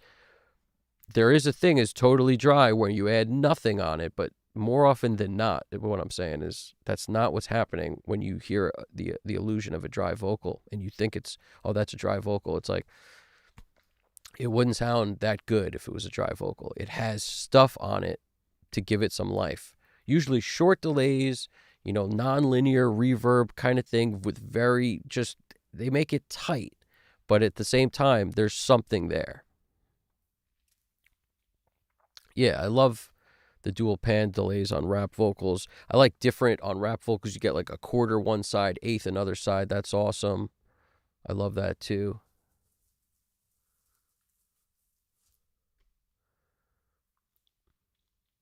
Stelios. You're writing, yes, but when you push the vocal, you also push the send level because it is post fader. Am I wrong? So you're sending more to the effects. Technically, you're sending more to the effects when you raise the volume of the vocals, yes. But it's sort of not the same thing because, I might be driving harder into a tape echo and an echo boy, and some of these things are going to saturate and sort of, it might sound like there's more level going to them, but in my experience, you don't actually get more of the effect. It's not like a one-to-one plenty of times because a lot of these have compressors on them, which are doing something, ducking or whatnot. So you get more. To me, it's more close to one-to-one when I actually raise the sends with the vocals, but technically, yeah, you are sending more level in by changing the level of this. I'm sending more level into this, definitely. But it's a better move, in my opinion, to move this with this, because if you're only talking about like a 1 or 2 or 3 dB move on this, what will happen is, in my opinion, this will start to stick out more. Whereas if I'm sitting here, like right now I'm at -7, 8, but if I was like at 0, I could start to drive too much level potentially into whatever I'm sending, and that will make that start to sound funny. So if I bring them both up, it just feels like it makes more sense to me. But you're right. It's definitely sending more level in. I guess the way I look at it also is when I'm automating an effect like a vocal, like a lead vocal or something, it's sort of a benefit to also be automating the effect with it, because if it's like a tail or a delay, like a lot of times I'm on the ends of phrases. So a vocal starts to come down at the end, get a little quiet. I might be bumping there. It's easier to do it from the VCA stage to automate all these things up, including the amount into it, than to kind of do it all by hand one at a time. So in a way, it's sort of a benefit on both ends. You're bringing up more of the effect in and you're bringing up more of the effect out, but it hasn't hurt me yet. I've never been like, oh, the effects came up too much on the vocal now. And if they did, I might actually go in and just lower the effects after I've done the automation to make any adjustments there. But for the most part, I'm not doing that because I sort of love the blend I've gotten, and I don't want one to stick out above the other, and I don't feel like it's a one-to-one change by just bringing this up compared to this. If I set these on pre-fader, it wouldn't affect it in the same way, so maybe that might make a little more sense for one-to-one, but I just sort of always got comfortable doing it this way. And a lot of times it's like you get a little bit of effect for free. You get a little bit of extra juice for free because you're, like you said, you're pushing up the level in and the level out at the same time. So sometimes it's a benefit. But if you want to avoid some of that, you could go pre-fader, but I typically don't.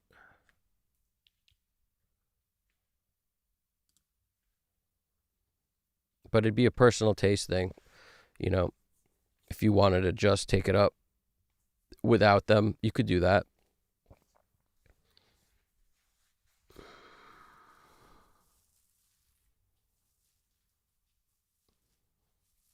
Yes. Yeah, that was a great question, Celios. Bin jamming buttons. Yep, short dual pan delays on rap vocals. Yep. Subtle gives it sense of depth, but it's an obvious verb. Yeah, that's exactly the timing trick. For sure. What's going on, Braxel? Yes, sir. I am indeed.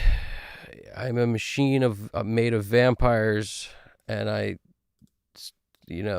sleep is something that happens every once in a while against my will, and that's just the way it is. And we're over here. We're kind of running through it. We got about a little more than an hour on this clock here before the timer gets me and says, oh, we're getting close to gray, close to gray.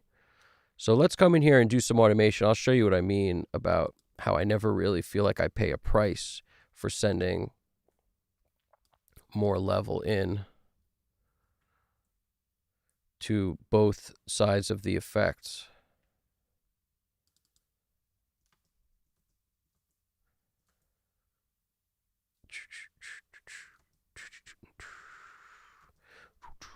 So what I'm going to do right now is take a pass of the track and try to get close to this thing. If you notice that every once in a while the SSL thing will pop up every time I do automation, it's because it goes to sleep, which is cool, but if you don't touch it for a little while, it goes to sleep. And then every mix, I wake it up at the end of the mix to do the automation. I freaking wake this thing up.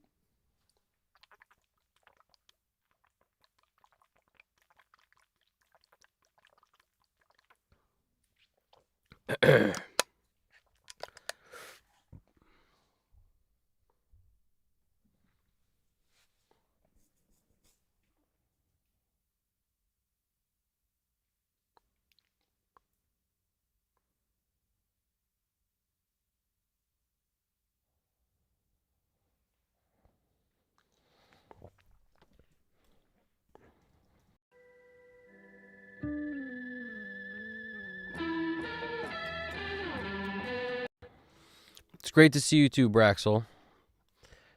I appreciate you stopping by. Everybody who's checked it out, I appreciate you, doing your thing, coming through.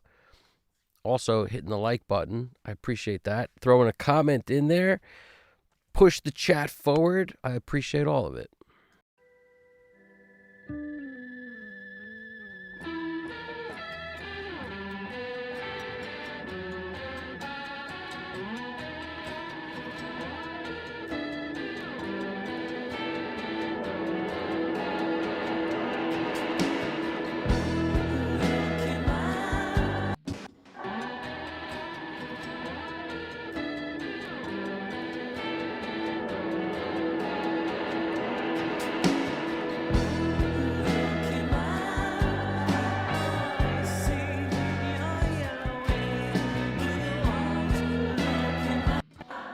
Something I may do before I start, though, is just lower the effects, these flavor tracks, a little bit, because they're just too hot in general by a little bit.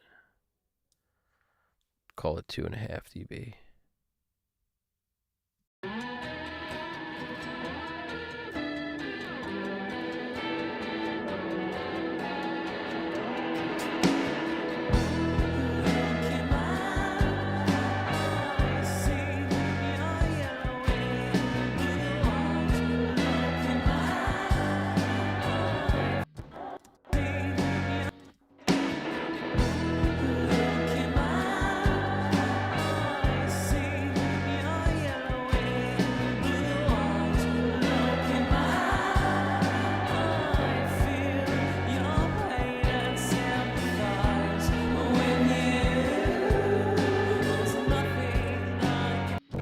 Yeah, I'm liking that vocal coming up a lot. I'm feeling that. We always knew it was a little buried, so I'm kind of a fan of this part now. Make sure the volume of the entire mix is nice and low when you're doing this part. It helps keep the mix as quiet as you can get it to judge volume and comparison.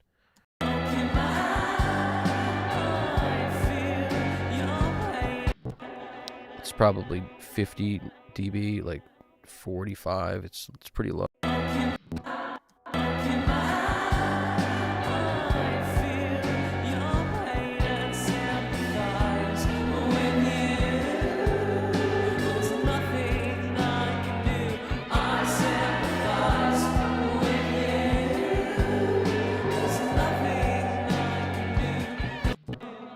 came up a little too hot with it. Let's go back to here where the drums fell off a little bit.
I'm gonna put these on latch so that I don't have to keep holding that in position, because I am feeling like I like these, and this is a relatively common theme for me. I like basically the overheads to kind of ride up on all the crashes, on all the fills, on so they get pushed up pretty much a decent amount.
couple more moves to make on this as I listen back through it.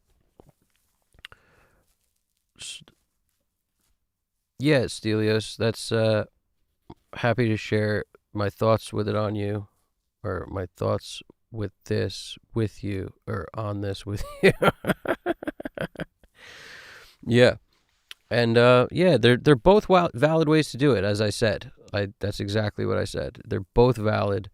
It's definitely changing the mix, no question. As is every single VCA move I make, is changing the balance of the mix. So it's sort of like a compromise that I am sort of okay with. I'm getting more effect, but I could also, go in and lower the volume of the output very easily afterwards if I felt like, okay, the harmonies have too much verb on it now, so boom, boom, boom, take those down as a whole a bunch.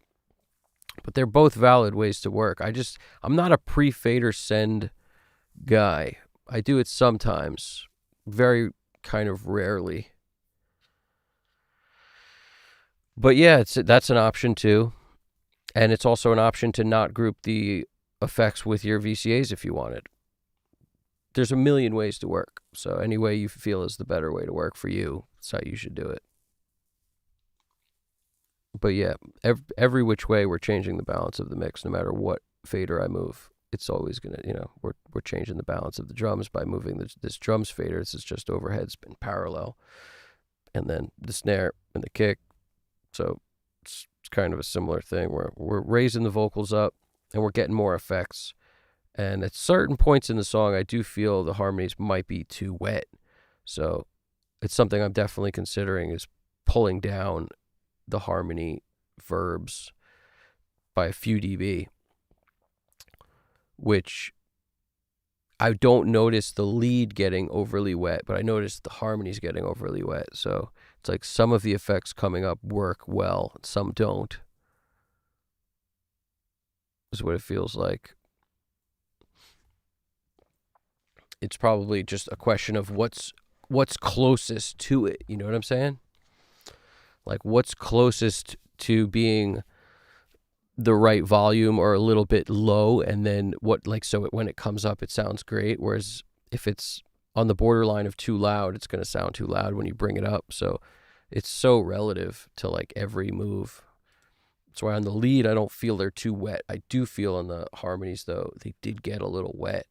As I brought up all the vocals, I hear maybe a little too much of the verb on the harmonies, but not on the lead. So that's easy enough to fix by coming into wherever the harmony tracks are that are being too wet and just take these down separately, and everything will still move in uniform. It'll just start from a lower place, so it won't be that obstructed.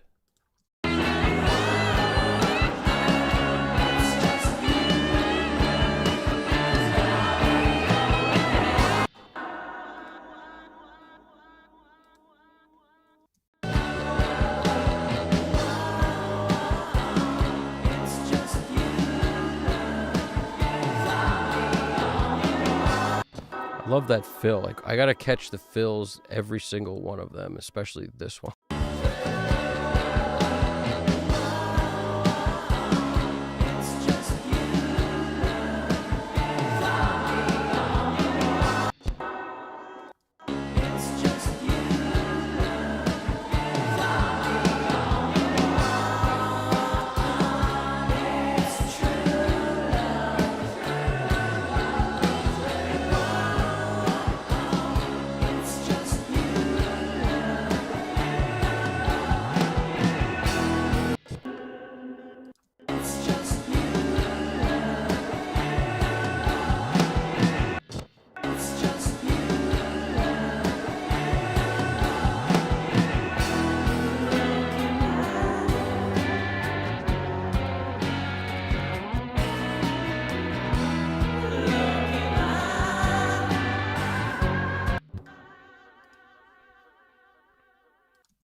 That's right, Stelios. I don't share my drum effects or guitar effects or any effects with any other instruments, because when you share effects, you then create kind of a boggle for yourself when you try to print stems if necessary, and everything sort of, you'll try to print something with something else and you'll have some weird thing on it that then it's like you could mute it out, but it might act different if you have any sort of compression or saturation or something on there also. Because that's a common theme with me, is I don't just put verbs or whatever. Often I'll put the verb, compressor, some sort of saturator or distortion or something also on a verb or a delay or something. So to me, it's like all that stuff sort of gets affected differently when you hit it harder or hit it softer. So if I were to try to print stems with one less instrument in a stem, like in a shared effect, it would sound to me too weird. So I just found that working in a DAW is like, there's no reason to share effects. If we were talking about a hybrid workflow with a limited amount of gear, I'd say do it. Or if you were talking about the positive benefits of like blending stuff together in common places, then maybe that might make sense. But in my, in the work I've done, I've found that, I thought certain ways, like the Brower Eyes style of combining like drums and bass on like one bus, for example, even just with compression or something on it. Like I thought that made sense at one point, and now I don't love doing it. I found that I sort of get the best result with a cleaner path straight to the mix bus. So the less I can share effects, the less, and of any kind, not just effects, compressors or anything, the less I can share those between instruments, I seem to be able to maintain a bit more clarity at the end, because it's not hardware. So I don't look at it like it's hardware, because it's pretty much a totally different beast completely. Hardware where you only have a limited amount of gear, it makes perfect sense. It doesn't make any sense in the box when you can use 100 of the same plugin if you want, and it's all, every track is free. It doesn't cost you anything to add tracks. Separate your session up, That's something I really think matters, to be honest with you. I used to share effects coming from a hybrid world, and then I was like, it doesn't really make any sense now. You always have to be like ready to print stems, whether you do or not. It as far as I'm concerned, that's a professional workflow. The ability to do it if you need to, but it doesn't mean you're going to need to. It's just the ability to do it easily if you need to. You have to sort of build your workflow in a way that makes sense. So if you get a benefit, by all means, go for it. I just really don't see it. Yeah, I thought ABCD style made sense. I used it for a long time. And when I compared the results of that to this streamlined way of working, I just feel like this makes more sense. That's really it. It's just a question of what makes the most sense to you, man. To me, it's night and day. This makes more sense. But I had to do the tests. I had to spend enough time doing the other way, really kind of beat it up and exhaust it, in all ways. And then I was like, you know what? Let's break it down to its simplest form. Because like we don't even have a mix bus compressor on right now. Talk about simplest form. It's like, wow, we haven't even gotten there yet. So we're about to, but I was just trying to get where I'm a little bit, like some of the vocals get a little lost towards the end. That's the last thing my brain kept thinking, we got to jump back and deal with that. Also that verb thing. What I think I'm going to do is just kind of go like this, H2, because it's like the second harmony verbs. And then let's just bring these down. How much did I bring them down? Let's bring them down like 3.5 dB. And then let's bring these down.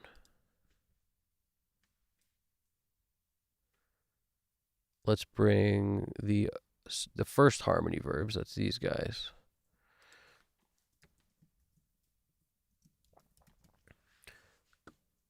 Let's bring these down like 3.5 dB. And let's hear that, because I'm getting a little washed out here. I do feel that.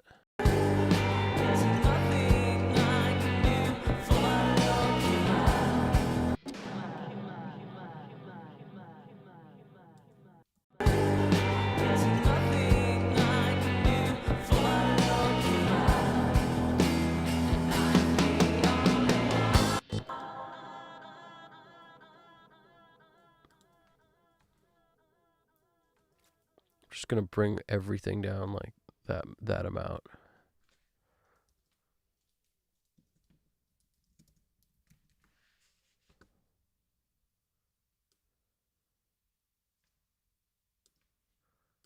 Life I wish to live. Lowkey Man, you've got the gifts I wish to give. Roll your eyes, there's nothing I wish to give. Roll your eyes. I hear a faint thing I don't like.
I'm hearing like a fuzzy, weird, kind of sounds like clipping situation. I'm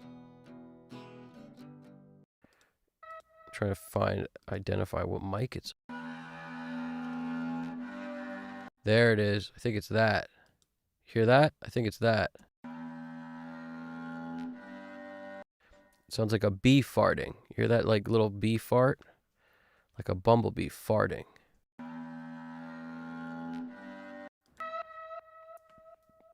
That was killing me.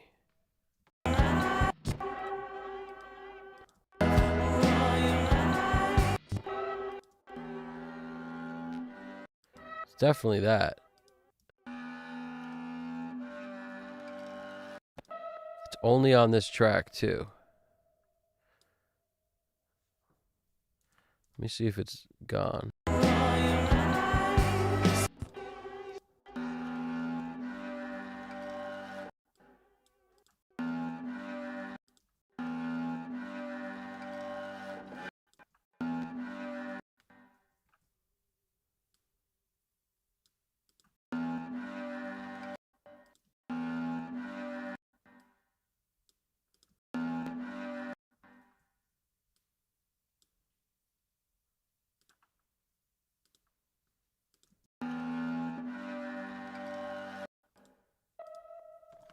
That'll do.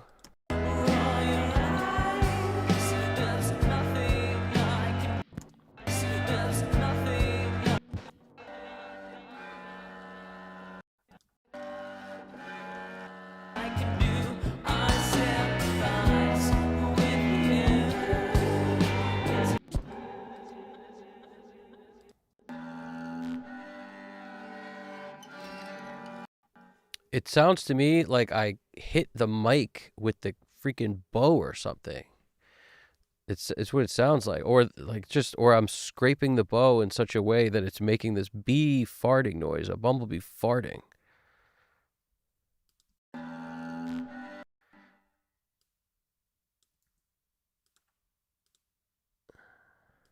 It's only in a couple places. It's like I didn't notice it the whole time. It's just here and there.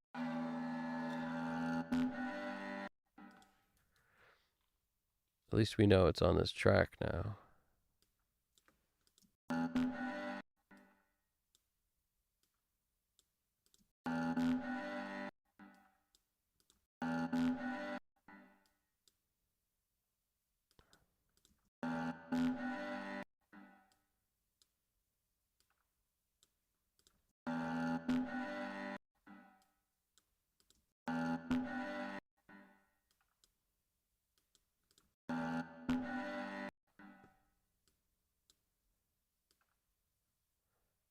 This is probably very annoying. Sorry, guys. But it's killing me, this freaking buzz.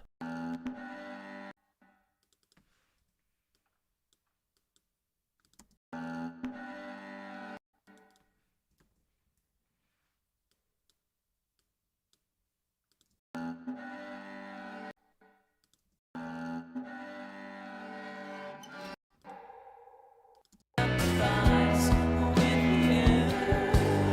There's nothing I can do for us with you. There's nothing I can do for Lowkey. Yes, Stelios. I watched his whole video on it, and that's a big part of the reason why sharing effects like doesn't make sense. Exactly. His way of printing stems is very CPU intensive. I'll just put it that way.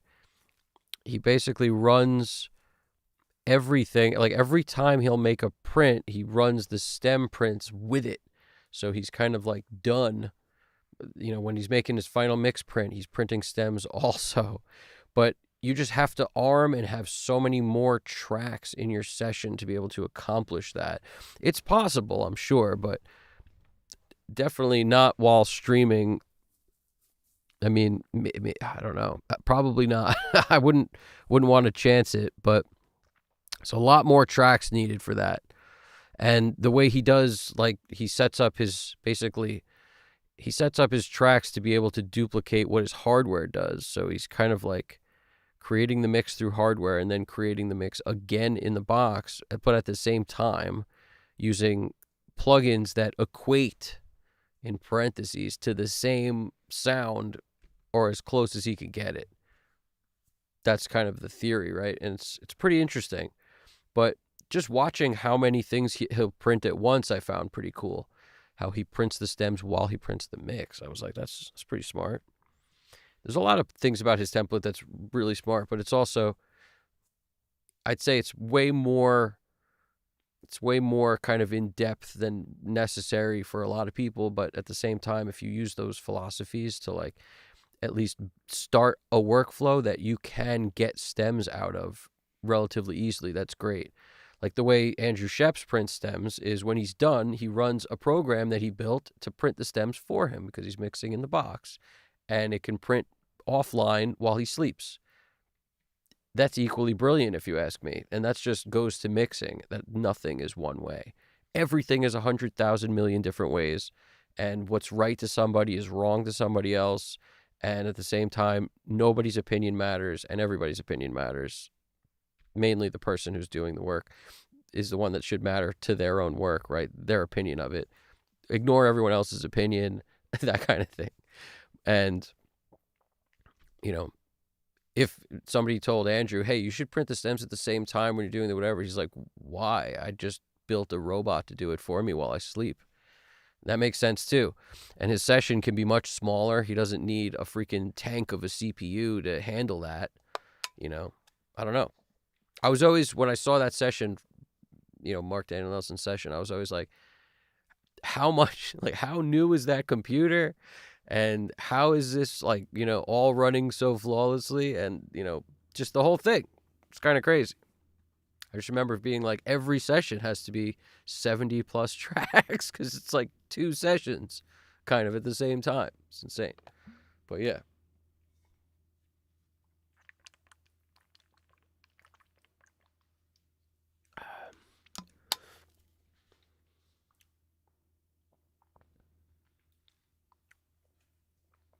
How I print stems?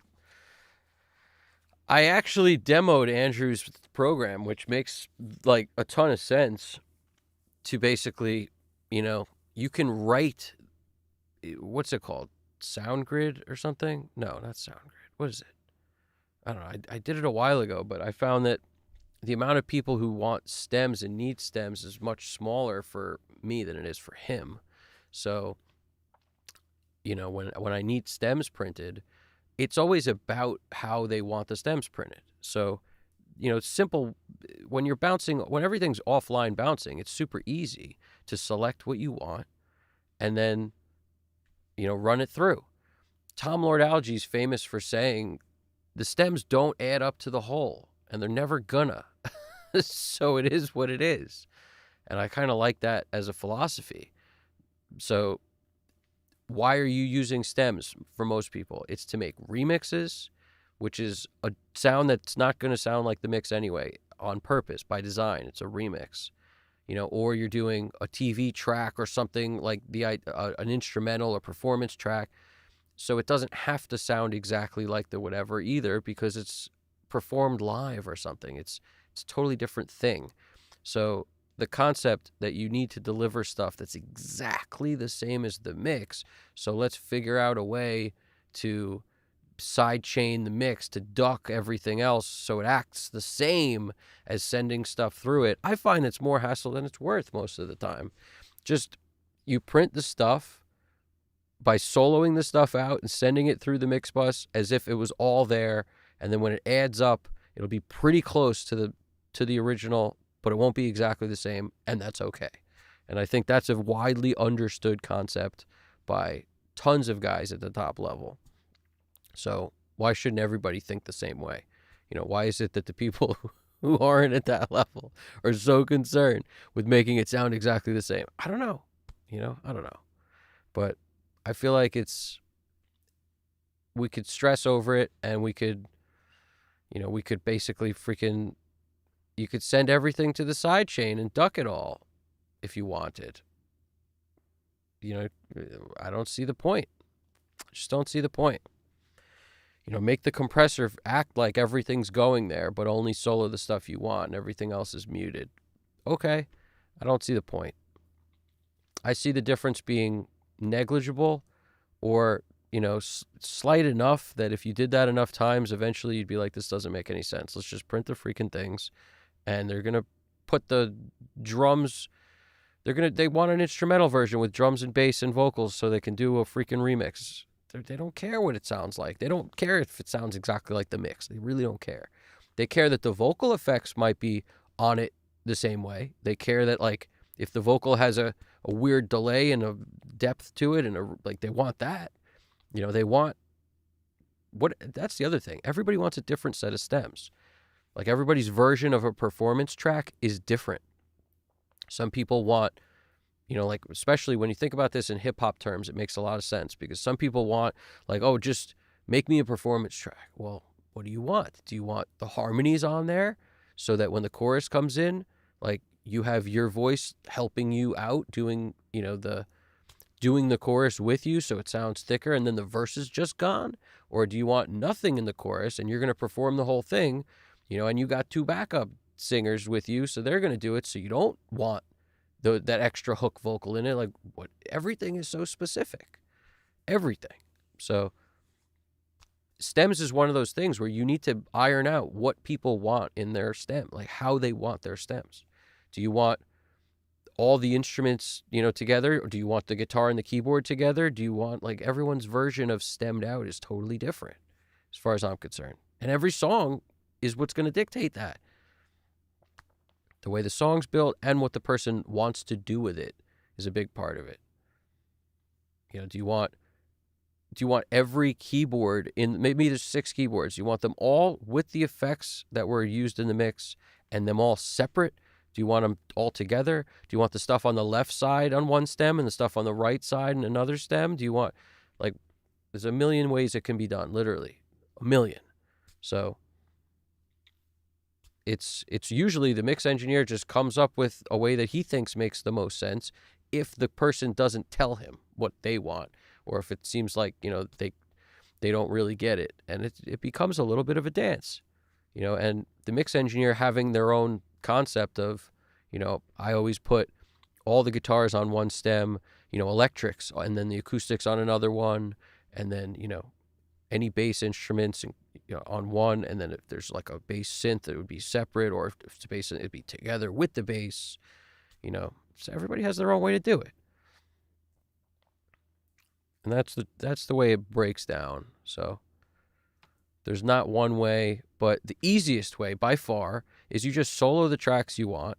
You basically mute out the rest, solo the tracks so that they, without soloing them, you mute the rest, you send the stuff that you want live through your mix bus processing chain, call it a day. And you run it offline, piece of cake, and the way Sheps does it, he has it set up to solo, basically mute everything except what he wants, run it through his chain, print that, then do the next one, run it through his chain, print that. So it unmutes and then mutes the right stuff and then prints another one. And he just does it while he sleeps, because his deliverables are usually so many that it would take him a long time to sit there and do that one at a time. So rather than do it in his session, which would be insane, because you can kind of do it the other way in the session when it's a number of like 6 or 8 stems that's predictable because you decide what you want as the mixer. But when the client's deciding, it could be a crazy number of stems. So you could never set your session up properly to be able to make that work on one pass. It's not going to happen. So what you wind up doing is having to print stems anyway afterwards, the way they want, broken up the way they want. So you might as well just run the freaking robot program. That's a good use for robots right there. Offline bouncing stuff while we sleep. Brilliant use for the robots.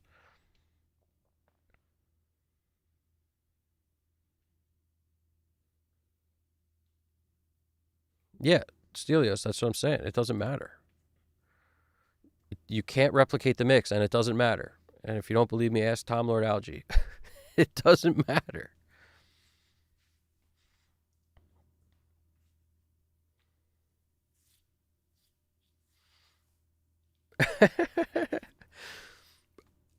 Audio Guy 1994 coming back with the CubeTech plugins. This guy's freaking slinging CubeTech plugins out of his trench coat. He's like, you need some CubeTech plugins? You need a G4? I got a G4 in here. I don't know what he's doing. He's talking about that. The other thing is, I think people are forgetting that it's like a guy like Serban's got another guy to print the stems. And when he's busy, I bet there's another guy to print those stems. So they're not like going through and like they tell somebody what the way to do it. And probably that person then knows forever how to dress up their session.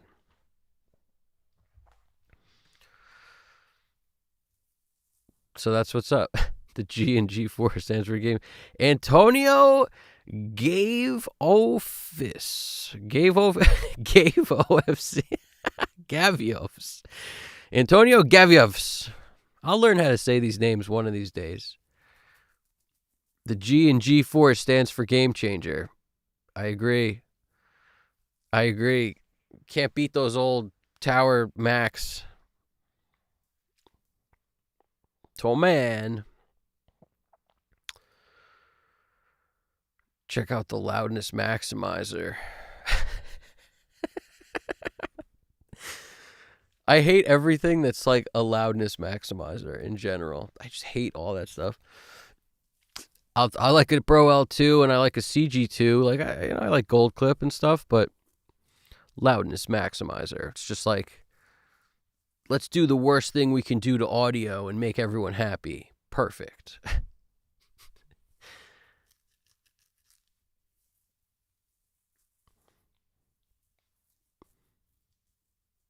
Nice. Would you buy in Gold Clip the loudness maximizer? What is that? Who makes that one? Is that CubeTech? CubeTech Vintage Gold? Is that what it is? That thing put things exactly where they should be just by inserting it. And what are we talking about? The loudness maximizer? What are you talking about? Mileage may vary for all this stuff. Every time I hit Apple S, it brings up a freaking save thing on the chat, which is hilarious because I just do it out of habit in Pro Tools all the time. And then every time the chat is open, it asks me if I want to save it.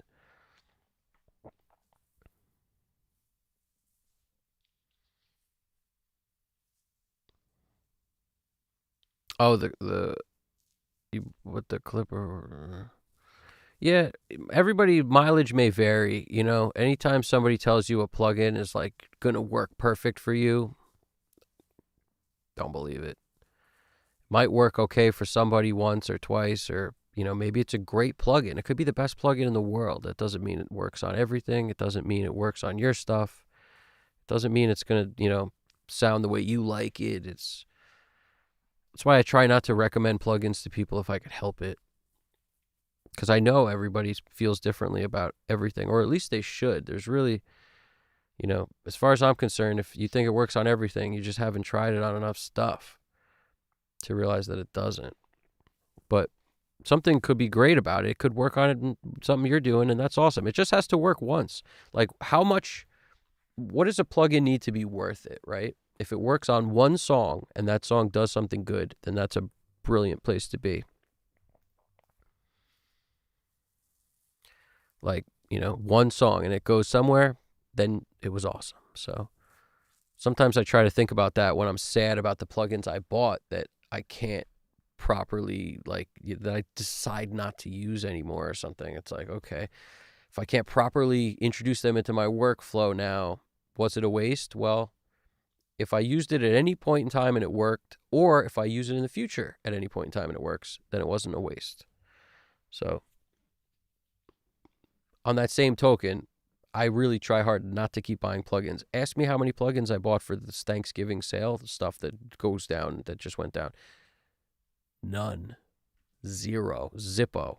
Because I bought a bunch last year, and I definitely had a bit of buyer's remorse after, where I was like, man, I bought a ton of plugins, and then halfway through the year, I found myself using hardware again. I was like, man, hardware. And then but now I'm back to Plugin City, and that's where we're at. We're at Plugin City right now. So, but I really try not to buy plugins like crazy if you guys can help it, because the plugin's not going to solve your workflow and make your mix sound amazing. Like, that's the thing. That's why I really don't say that stuff at all, and I don't stand behind it, because it's like, no plugin makes everybody sound great. Serban's great because of Serban's ears and the fact that he lives and breathes it, and he does so much work constantly all the time. So he pushes himself to keep doing more and more and more on deadlines. That's why he's so great. And he's had the deadline since he was working on an SSL back in the day with Teddy Riley. The dude's been doing it. There's a reason. It's not because of the freaking plugins he's using. He could use stock plugins and smoke everybody, but that's the point, And I feel the same way about, like, Brendan O'Brien. I bet you Brendan O'Brien, who's my favorite mixer, I bet you he could smoke everybody on plugins. And I think, if I'm not mistaken, he hates plugins, and I think he owns an Origin now. I'm not positive, but wouldn't surprise me, because he was always on an SSL, and the Origin is like, it's an SSL. I'm not sure, but it's possible. Heard it through the grapevine.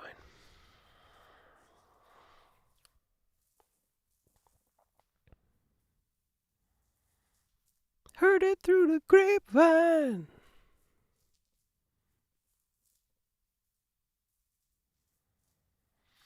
UAD, nah, man, UAD's great. Spectral, there's so many great plugin manufacturers, though. There's no need to put down some of them, because everybody has their feels into some. People like some more than others. And there's so many plugin manufacturers now. It's like the amount of people who make guitar pedals. So many. And that's not a bad thing. I actually prefer that to, like, the only companies are Boss and Ibanez and, Fender, like making pedals. Good luck. Full tone. I prefer it with like all the boutique builders. I really like that. So it's similar with plugins. I feel like all the boutiques coming together to make something great on their own, always trying to like one up each other. It that competition definitely fosters greatness. No question.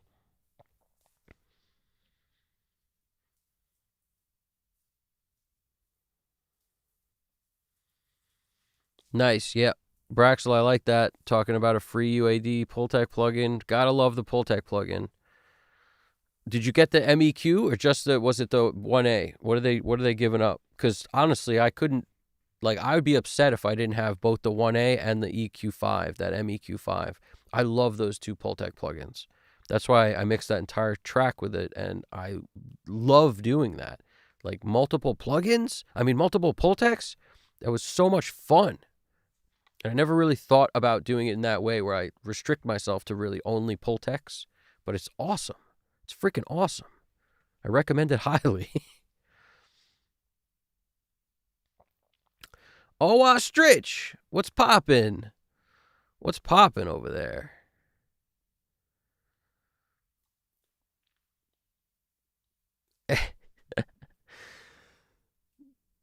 If it ain't redlining, you ain't headlining. It's so true. But it's also not true. But whatever. The full set of Pultecs, all free. That is awesome. Everyone to figure out what that is. That's pretty cool. Full set of Pultecs, all free. And this was December 2nd. Actually, it's after, I don't know. I don't even know what day it is now. That's the symptom of a 10-hour mix, is like you don't know what day it is.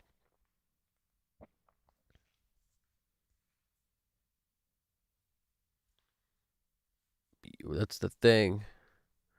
Do do do do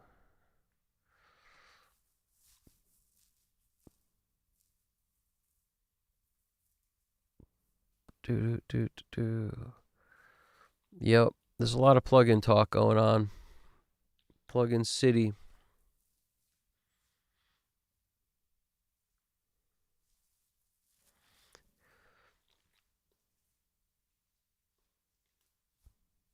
Red. What's the red plugins? Sets your mix on fire.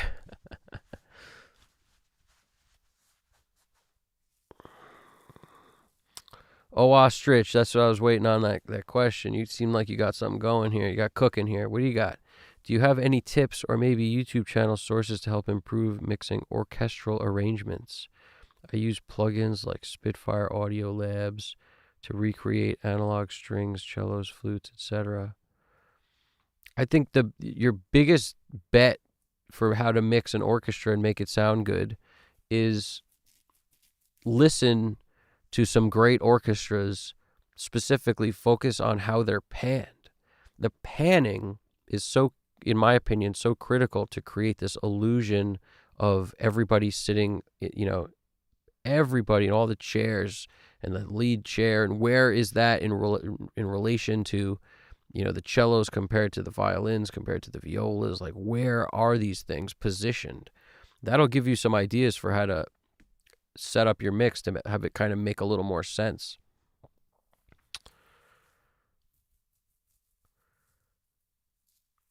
Ooh,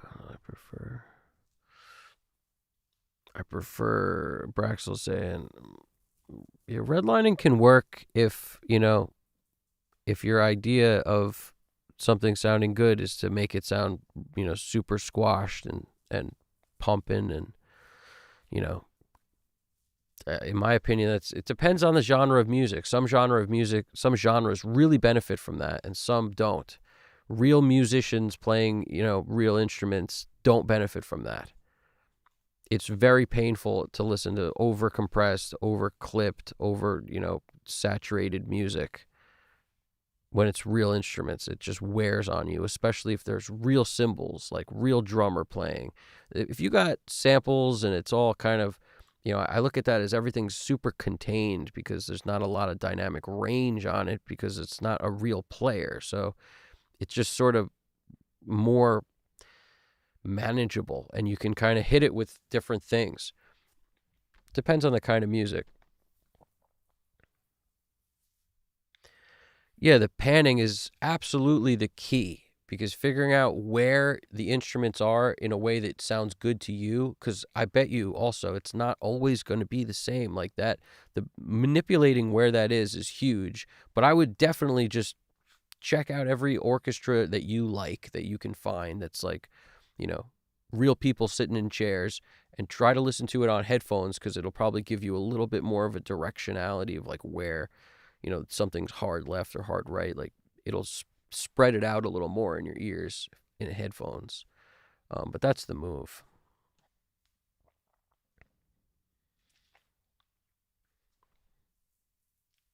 I prefer my actual hardware, and it's Braxel. I hear you on the hardware. It's everyone,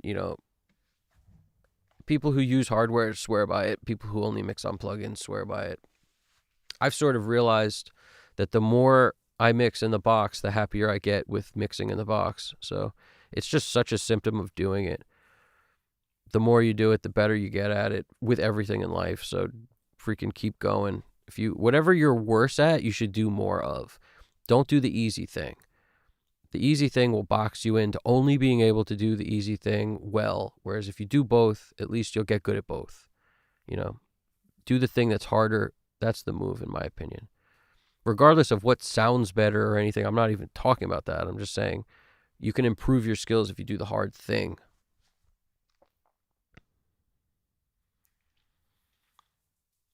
Katy Perry has a compressor. Was that a joke?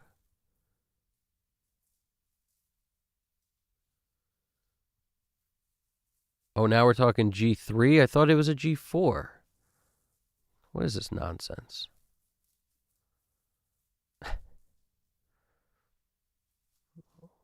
Last we heard, it was a G4.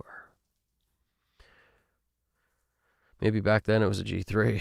Rumor has it was named when she saw the interface on comp, and she said,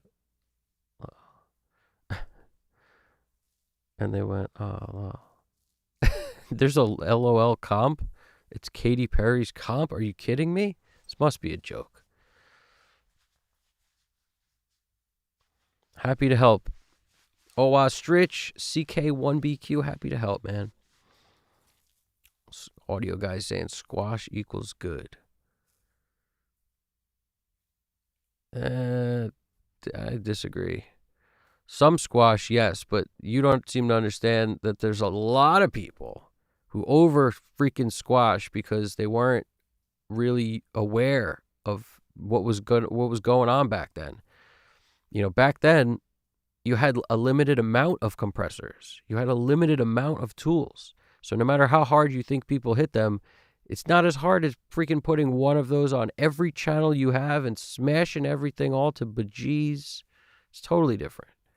It's like a whole different mindset. You have to, it had to fit on tape. So even though you think you hit things hard or whatnot, like to a certain degree, kind of, but if it wouldn't fit on the tape, you're done.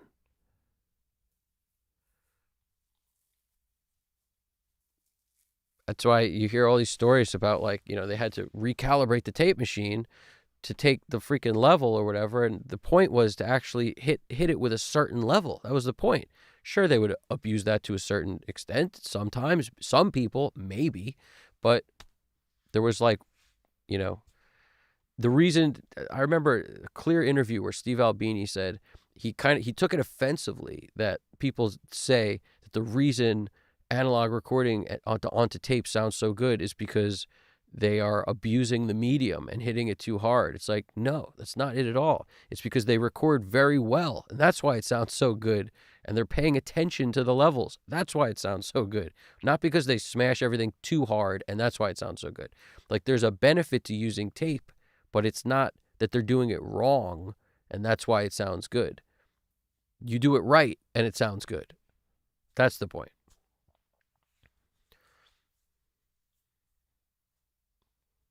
I do remember when they were mixing color and shape. I love that story. I did a video on it, and there's There's a great interview on it where they talk about how Dave Grohl didn't want compression in the mix stage because they liked the way it sounded so much, when it was done at the production stage. So when it went to be mixed, he wasn't the guy mixing. I forget his name. I lost it. I just had it. I lost it. He hit the quarter inch, like he hit the ATR 102. I believe that's what they were printing to, super hard, and that was the compression. The tape compression was their compression. So in that case, some of it is right. That's the thing with the, that's a smush, that's a smash, but it's not the same as smashing everything with a freaking compressor on every channel because you just copy it over to every channel. Like that's what people are doing these days. They're doing like outlandish stuff, which might be okay in some cases and terrible in most others that are real musician related. When it comes to sample stuff and electronic stuff, all bets are off. It's a totally different beast.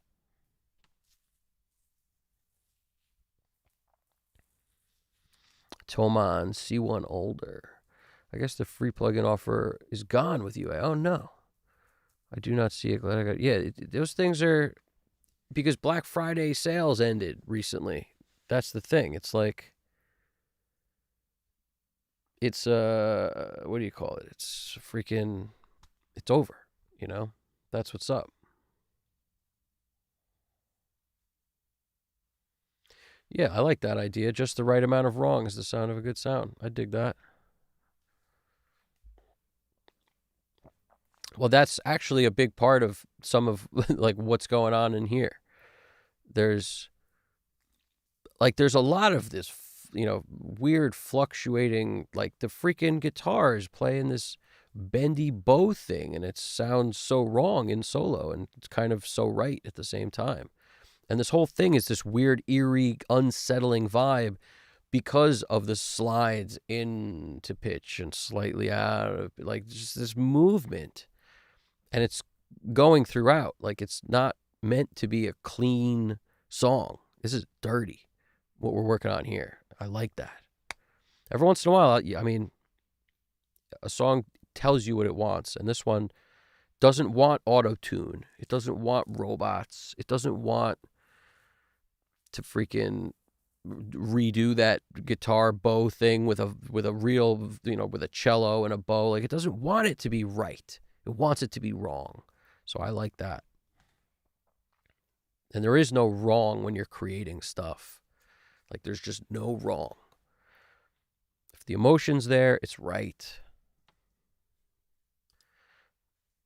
If the emotion's there, it's right. Let's see where we're at in this thing right now, because I see I got 2 minutes on the clock, which counted probably 10 hours, right, GDP? I think we're at 10-hour mark in a minute. And I appreciate all you guys checking it out, hitting the like button. If you haven't subscribed, subscribe. And, thanks for coming through, checking this out. And we got to finish this song up because we always finish up a song every time we do this. There's always a next day with fresh ears for like a one-time listen to then make decisions. But I stress everybody do that, because the more you can force yourself to get done with stuff on a deadline, impose your own deadline. Even if it's your own stuff, impose it. That will make you better. So if you can work, for a nice stretch of time, like we've been going 10 hours here, a lot of it is chat time and hang time and chill time. But the point is, if you can go, with the music low enough where you're not beating up your ears and you take some breaks in between, ideally, the next day when you listen, you might hear, oh, maybe this and this should change. So you, in your head, or if you have to, you take notes, but you listen once and you make those changes. Because once you listen multiple times, whatever you decide to focus on that day, based on how you woke up in the freaking bed and what you're wearing and what you're freaking, just what you ate for breakfast and who said what to you, like all this stuff is going to affect what you focus on, and none of it's real. It's not actually real stuff you need to change. Whatever you heard on the first listen matters. The rest of it doesn't. Once you've spent a day doing it, that's what I'm saying. You spend the time to work on it, and then that next day, I'm not saying I don't do that. I take a one listen and then boom, I make some changes if necessary. That's the 10-hour mark. That's not a phone call. That's the 10-hour mark. And I'm going to set it for 1 hour because after the 1 hour mark, we go gray in here. After that, we go gray, which means we can't reliably take the stream any longer beyond that because they might not save it. And that's a real freaking, it's a real deal right there.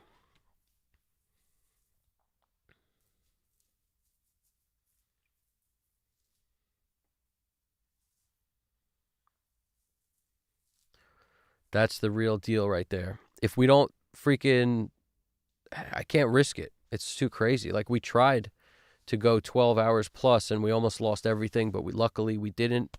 Maybe there's a grace period. I don't know.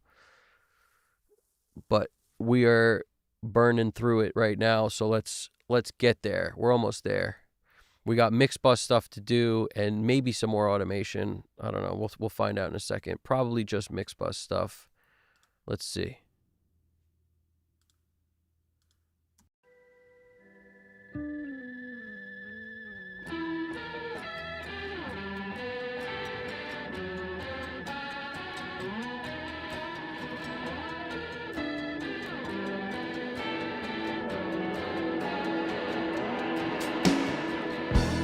Lowkey Man, I see your yellow and blue eyes.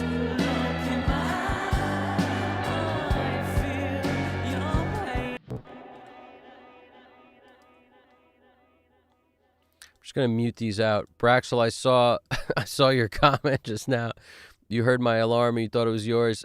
I feel the same way whenever my alarm goes off, but this is like some weird other sound.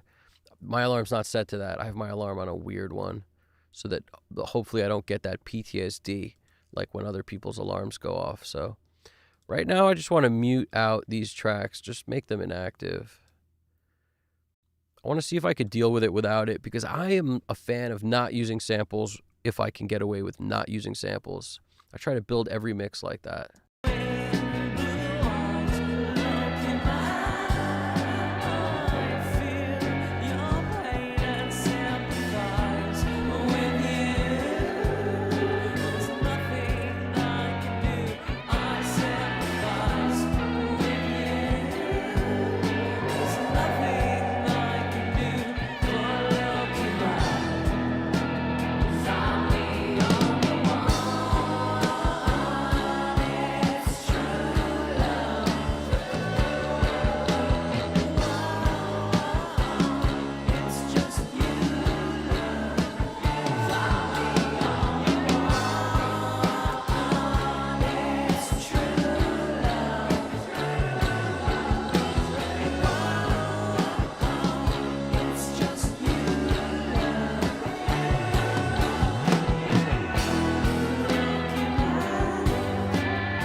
I'm going to turn the kick trigger on real quick.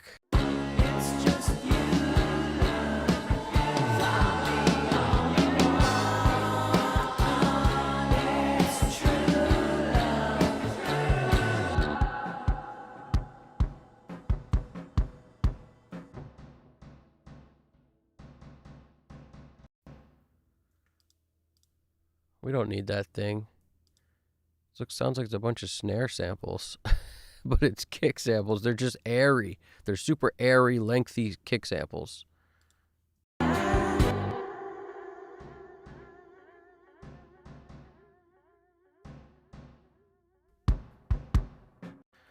It's mostly real kick. I don't think we need this air in there. I mean, it might be helping a little bit, but it's just adding a little bit of length.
Let's do a passive focus on the vocal real quick so I can make sure I bumped it enough.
I appreciate the compliments. I appreciate that. Thank you. It's we put some time into it. Honestly, this is definitely the kind of song that would sound pretty sick on mushrooms. Shiitakes and the special kind. No question, because there's so much going on in it. Like especially like there's all this flavor candy all over the place. But yeah, you can only reach the top. Toman, Tommen. I will automize the mountains. It's coming back over here.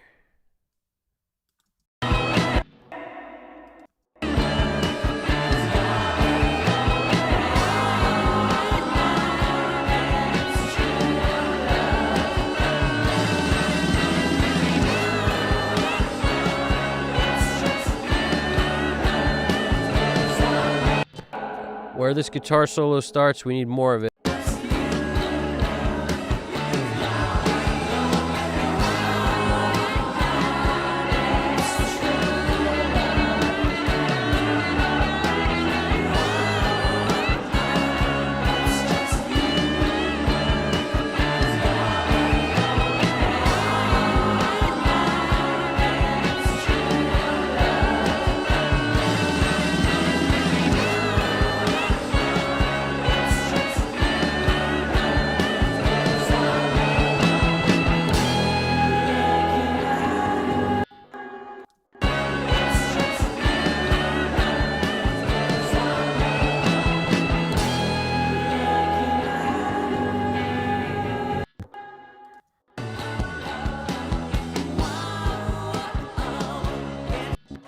That's insane how loud it gets towards the end, but I kind of dig it. And I'm going to show you kind of the thought process here as I go through. But when you make automation moves like this, you don't really have a need to take something like your mix bus down 1 dB and then bring it up in the chorus 1 dB to kind of give it extra lift from part to part, because you're sort of doing that with the automation. It does help sometimes if the song calls for it, but at the same time, it's not totally necessary. But there's a steady slope up of this song where it starts quieter and it ends louder. And there's nothing wrong with that. I kind of dig it as it, especially on the guitar end. It's like we need to hear that guitar start and everything's sort of coming up in this weird, creepy way where it starts to envelop where you're at.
I'm not sure if this needs it, but let's try it. We're going to take our kick track, our snare track, basically everything except the drums would probably be a better idea because there's a nice fill coming up.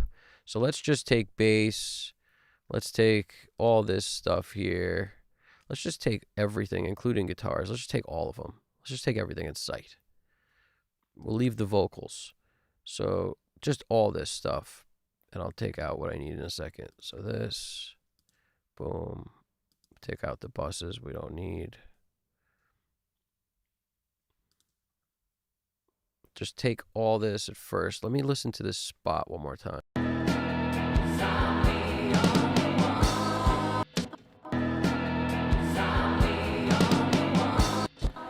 It kind of builds nicely, but what I'm planning on doing is creating an instrument bus or an instrument, just instrument. It's basically, instru is fine, right? What we're going to do is knock out of the whatever's in the way so it just features that fill. And now that everything's grouped that way, we could literally just drag and mute stuff, and it'll take everything out except for the drums.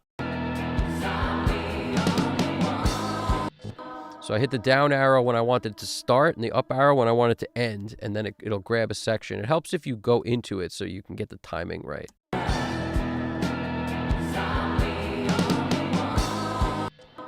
Something in this zone. So I'll take it back a little to make sure we don't capture any guitars there. I'm going to hit break the clip and then just mute everything. And let's hear this real quick.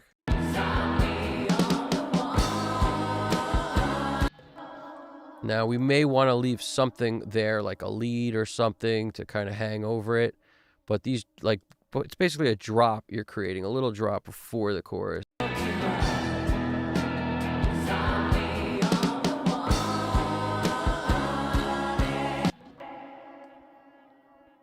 Maybe it doesn't need all that. See, I actually don't like this here because it makes it sound like we cut and pasted something when it was such a clean performance. So I don't want to go in and manipulate that in a way that's negative. And here I'm not so sure I'm feeling this, but let's take out, let's put something back, like either is there a bow? Can we put something weird on it? Let's put a bow in there.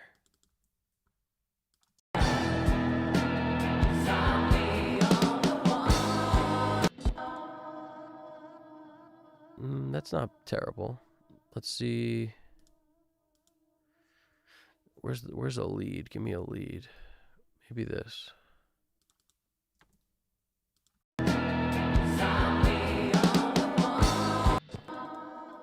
Doesn't help either. Maybe this.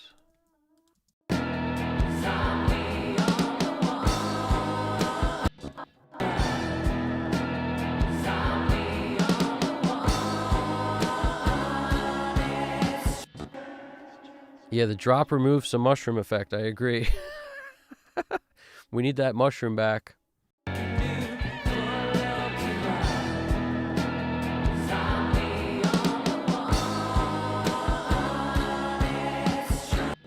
It works a little bit like this with just that lead lingering over.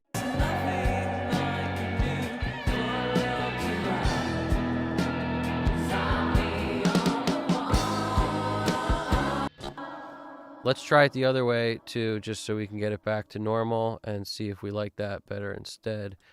Just a matter of a few undos. I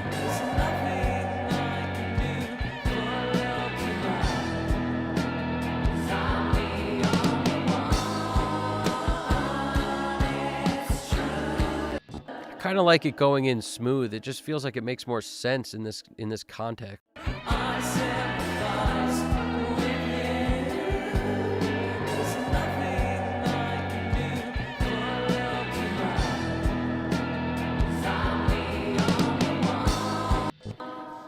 That's enough of a build for me right there. What do you guys think? You feel similarly? I think it needs to have the whole thing in there. We don't want to do a drop here, in my opinion. Let's go to the second chorus. Typically, I'd put markers in, but in the interest of time, I've been doing a few time-saving things like not putting a marker in. We could kind of see it on the waveform.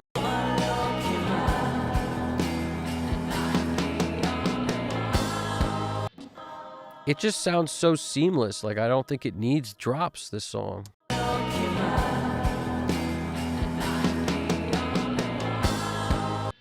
It might need some guitar automation up there, though. We might want that. Let's hit it with some guitar automation.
We are getting through it. You never worry about that might clip the mix bus down the line or none of that. Don't worry about any of that. You lower the amount of level into whatever you've got here. The snare fills can come up as much as you think they need to, but if you're judging based on with no compression on, it's only going to get better once you've added some compression on the mix bus. There's nothing on the mix bus at all now. And that matters. So the amount you raise something, or like a snare fill or whatever, it's personal taste based on how much you want to hear whatever the guy's doing. Like, one of these fills was so cool, we had to get it up just to be able to hear all that freaking shit in the middle. Like like all the little ghost notes he was hitting. It had to come up. But yeah, that's never like passively mix in this way where like, oh, it might do something later, so I can't do it. That's crazy talk. You just, you could lower stuff however much you need to. In the same time, if you do that and it sounds too loud, obviously you adjust it. The thing with the automation is it's a performance. So you could always do another performance. It doesn't make it better to do another performance. You just have to kind of settle on something at some point. Otherwise, you just mix forever and you never actually ever get done.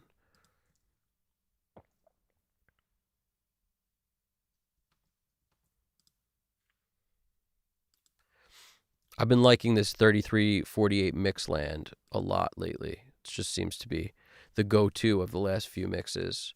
I've been messing with the A-type recently, the Dolby Jam. It's pretty crazy plug-in too. Any sort of weird like dynamic or harmonic plugins are my favorite.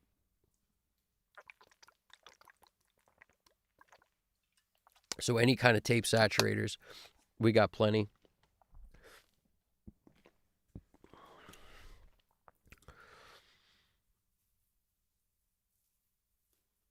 Street cleaning. Yeah, it's really crazy out here. I don't know if you guys are on the East Coast, but it's snowing crazy right now. It's been snowing for a while.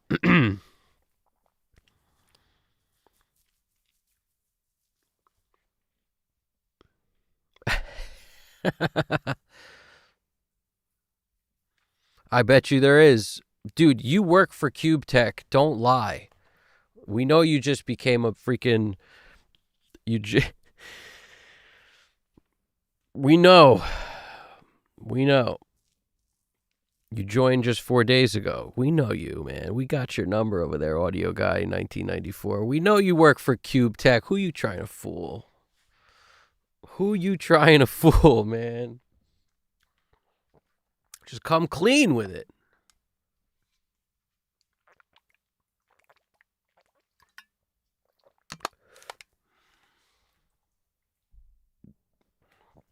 All right. Let's do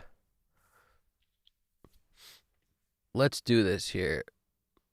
Let's do this here.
Woo!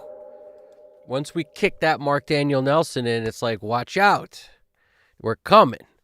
Now, I love this freaking plugin. The depth is crazy. And the interesting thing is it's so subtle at the same time, but it's also like when I throw it up with anything else, other than something that's designed to like, slam your loudness off the freaking backboard, which is not stuff I typically like to use anymore. But like if I put this up against pretty much anything else, this has no like stereo widening part of it.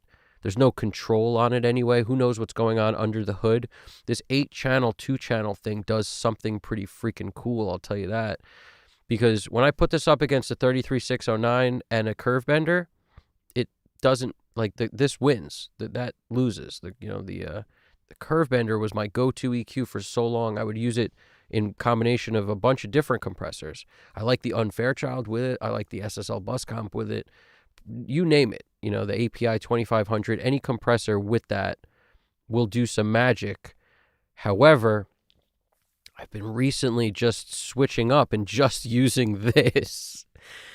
And, with a little bit of tape saturation before it, then this, and then, going into Gold Clip L2 CG2. And that's been, how hard you hit it stuff is everything, right? That's why maintaining your amount of level here means you're never hitting anything too hard, because you lower this to send the right amount of level into what's next. And that's the beauty of this whole thing. Lowering this sends the right amount of level into this plugin too, because everything here on your master is post. So this volume happens first before this, because it's a master fader. That's why you put it before your mix bus. So then you come down here, and we're grooving with the right amount of level coming in. And usually when I do this right, we're getting 2 to 3 dB of gain reduction, let's say. And then when we come in to town on the gold clip, we're getting like, 2 dB, maybe 1 to 2 dB of gain reduction. And that doesn't include when the snare fills come out and go nuts. That's why you use gold clip, because you're hitting it with some compression on the tape saturation end, a little bit on the Mark Daniel Nelson jam. Then the gold clip kind of knocks things down and calms them before the Pro L2 takes over. So the gold clip maintaining, a little bit of a control on what goes into the L2 means your limiter won't sound as necessarily harsh or crushed, or it doesn't have to work as hard. It's not, the limiter's now no longer doing 2 to 3 dB or more of gain reduction. It's doing like 1 to 2 dB, which to me makes a big difference for this kind of music. It's all about this kind of music. Just add those words after everything I say. And then CG2 is just the sweetener at the very end, which is, I've just gotten addicted to it. I'm addicted to that CG2, man. Can't help it. The spaceship delay plugin is, Danny, we are talking about the Galaxy Tape Echo. That's the spaceship plugin. I love that thing. It's my absolute favorite, based on like the Roland 201, or I think it was. And an amazing unit. If you've ever seen it with the top off, it'll knock your socks off. For, talk about a shroom song, if you were to just look at the top of a freaking Galaxy Tape Echo, like take the top off that thing and stare at that, that would be a trip and a half right there. It's worth it just for that. It's worth the price of admission on the whole thing, just for that part.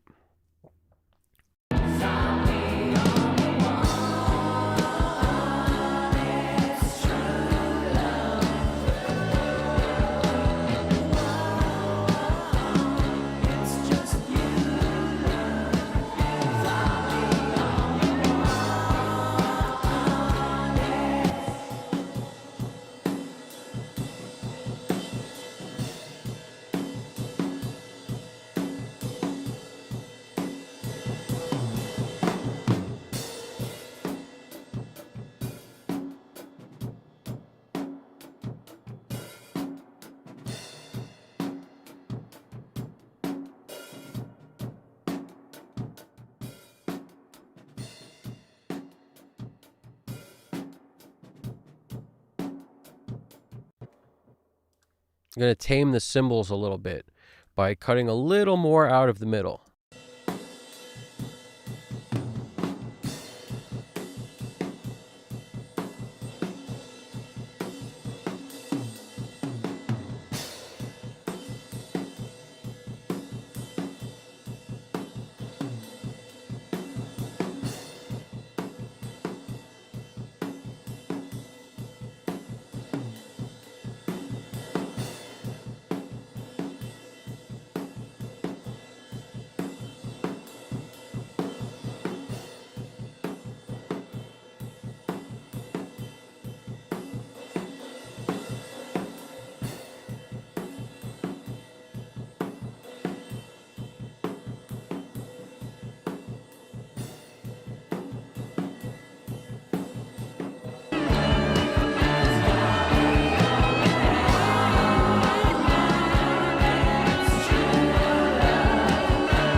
So yeah, at 1K, when we're removing a little of this 1.2, we're losing too much snare.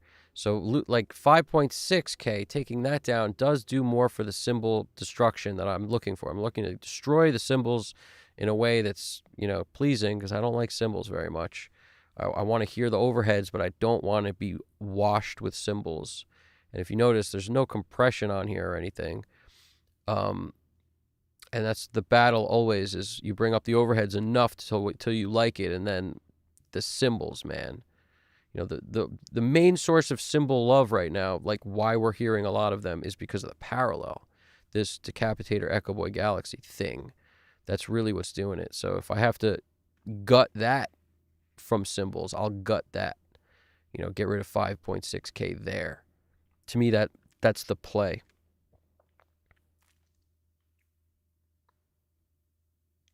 Yeah, so Danny, I don't know if you have Pro Tools or not, but it looked like there was a space echo. Am I wrong? Maybe it was just a tape echo, but I think there was a space echo, like sort of something built into Pro Tools nowadays. Am I wrong on that?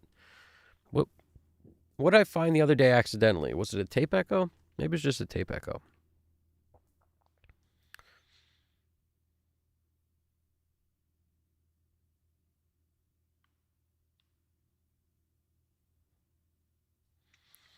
There's definitely something special about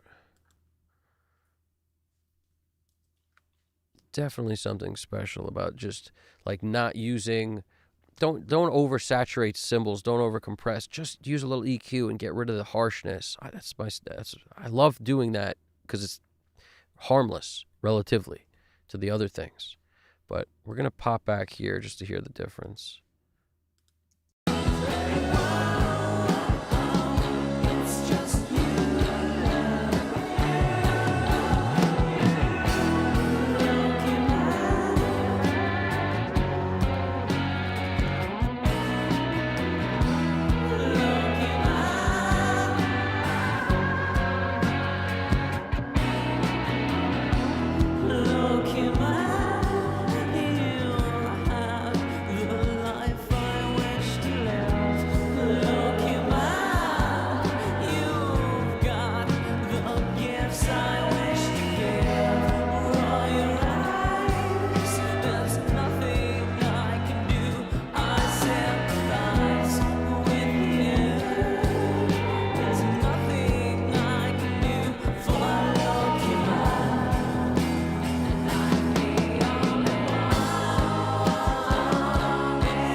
It jumped on me.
Yeah, Galaxy Delay Echo. It's a Galaxy Tape Echo.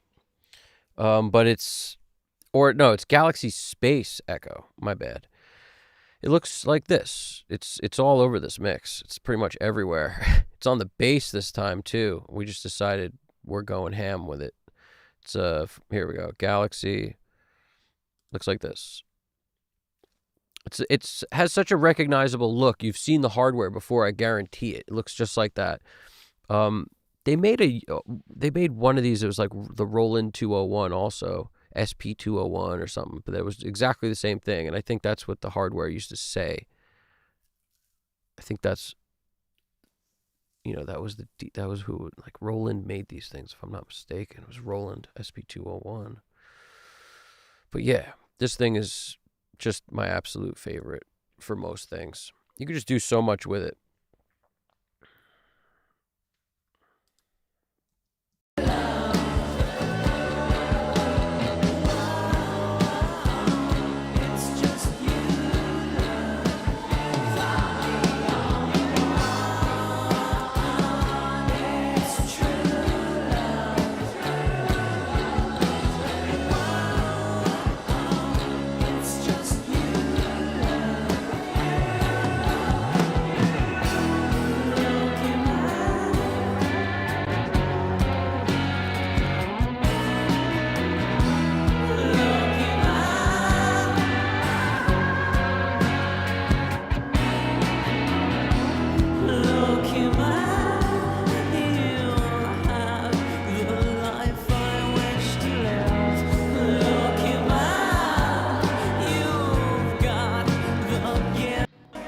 We got Tape Echo Stomp Box is a Pro Tools stock jam.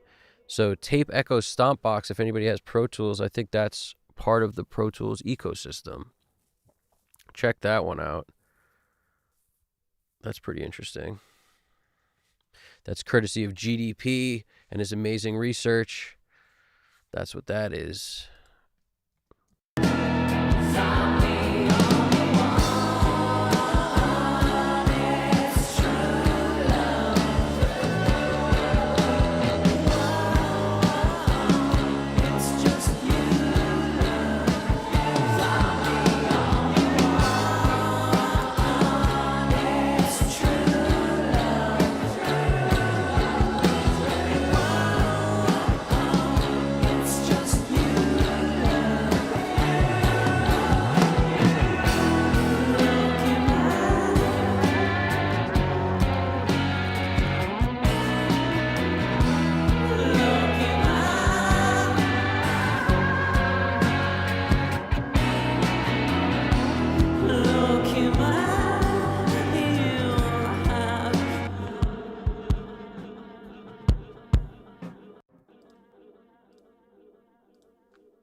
Throw a transient designer on here because I'm hearing this very aggressive, attacky kick that I'm not super stoked on. It's okay.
checking what the key is. M7R is the key.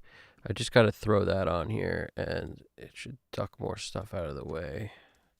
Feels like it's a little cluttered in there.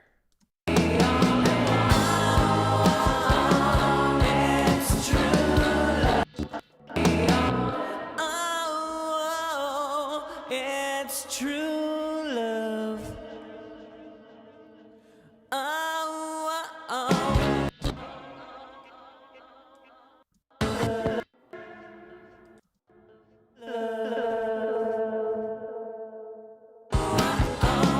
it's just you. It's true. It's true.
There's this weird little pop sound. Maybe it's on here.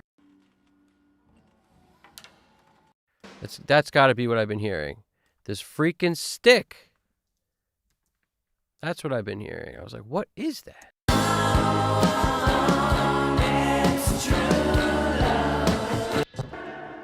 It sounded like something clipping, but it wasn't. It was this freaking stick drop on the bow banging against the guitar. Listen. You hear that like pop? Listen to that.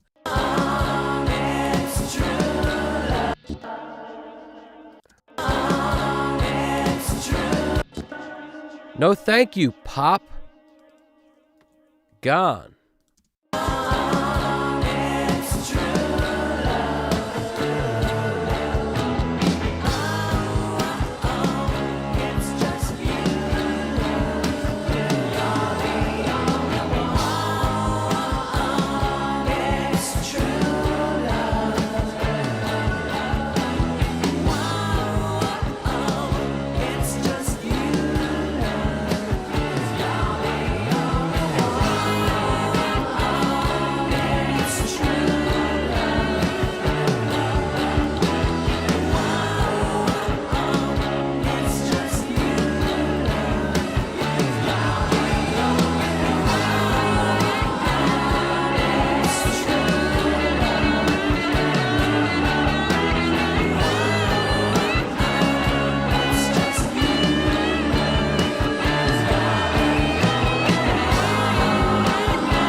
finish up this SSL Fusion part.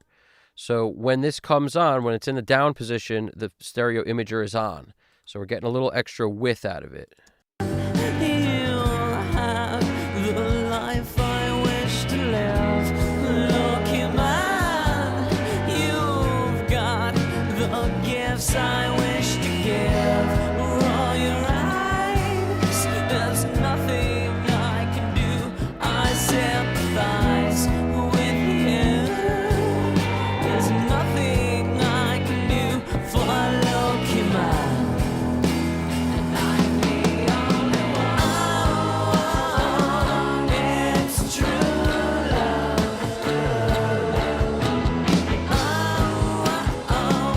It's just you.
Nah, mixed by Exy. You had I saw what you wrote.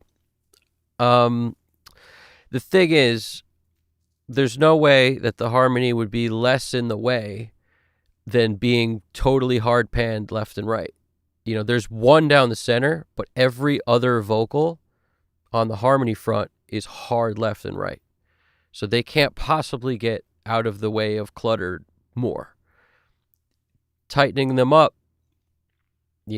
not really going to help for the clutter factor in such a dense mix, but the pan, being at 0 on this one vocal, this is not creating the clutter. If anything, it's sort of just, propping up this kind of second, it's like a double sort of propping that up. But, as far as I could tell, leaving these two in the center makes the most sense so that I can get the higher voices kind of out sideways. And the way it stands right now, it's like after automation, I have less of a call to change panning, especially because the volume will change when you move something around more than everything else. Do that early, or at least try to get happy with it early. And at the moment, in headphones and, on the speakers, I'm kind of okay with it.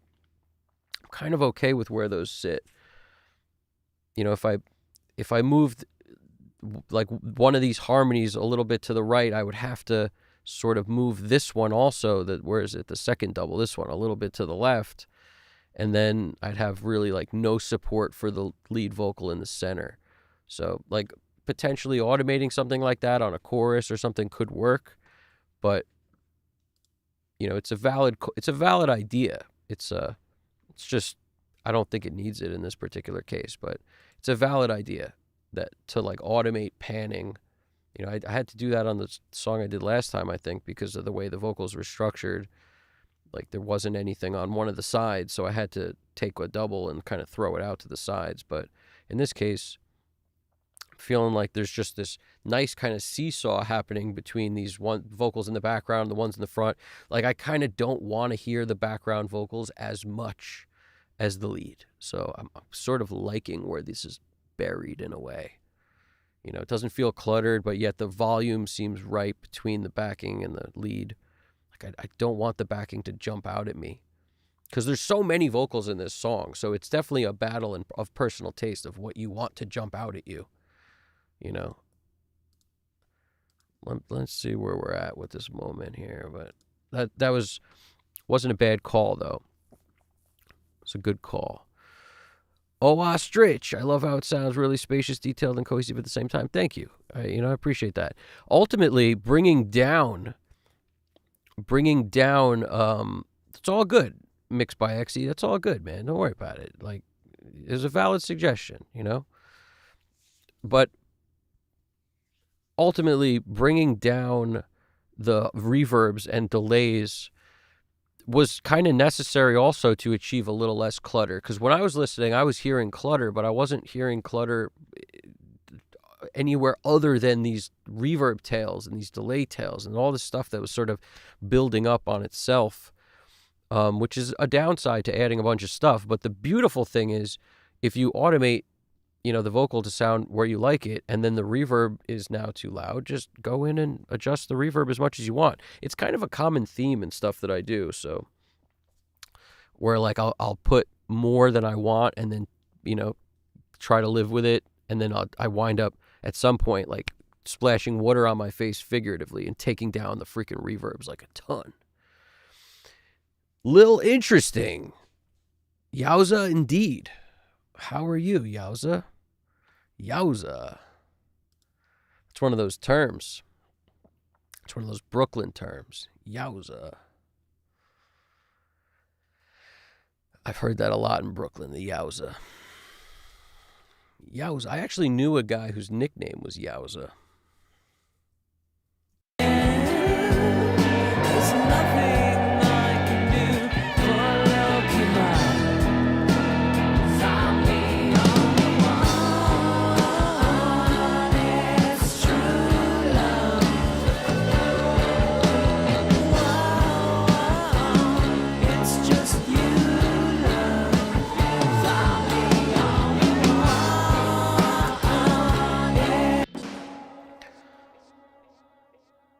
And we're actually pretty screaming loud, you know, relative to some of the other stuff. We're pretty screaming loud over here.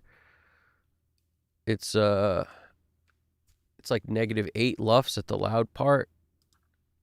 You know, there's going to be a mastering day where we kind of go and do a little more aggressive work because we should be doing roughly 2 dB.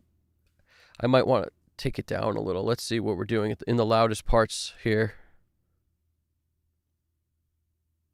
It's true love. Oh, it's just you, love. You're the only one. It's true love. It's just you, love. You're the only one.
I'm going to run one of these right now. We're going to print this, and let's hear how it sounds in total.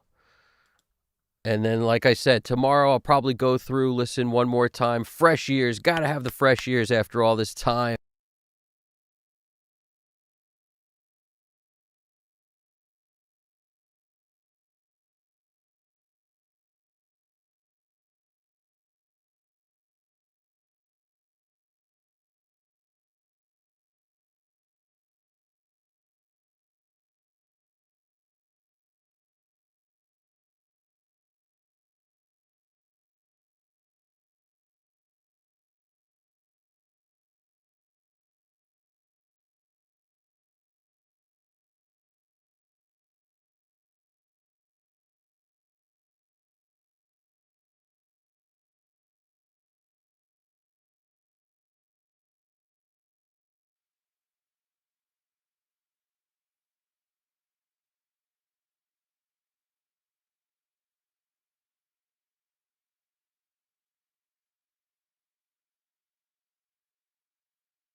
Up. Mic was off. Perfect. Must have clicked that accidentally. So we're going to run one right now, and then I'm going to do final last thoughts and answer any questions and wrap it up because the timer just went off. So we heard, I'm getting worried about the blackout. We got snow covering the whole floor, and we got a blizzard out here. Beautiful.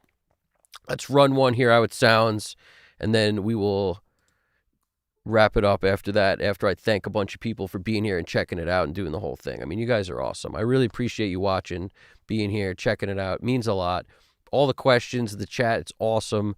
And I got plenty of people to thank. So just stay tuned, check this right here, and then we'll call it.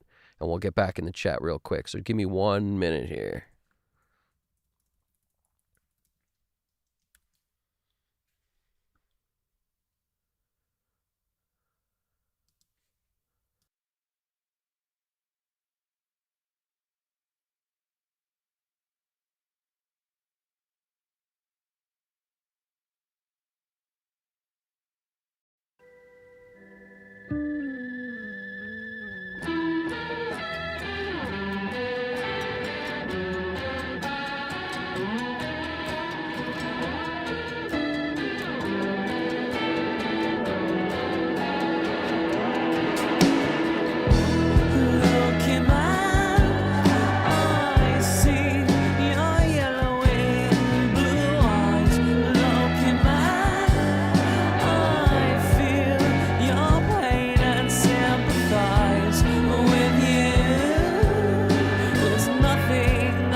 Okay. I could already tell as I'm listening to that, we hit negative 3.9 lufs at a point. I don't like to do that. I don't know how that happened, and I don't want to do that. I mean, I know how it happened. I threw the freaking CG2 on, which is a level beater. It's just like, get up there, volume. And sometimes it's a nice little touch sparingly, but there's a lot of dynamic in this song, and you could tell in that last version with the mix bus on compared to where we were before.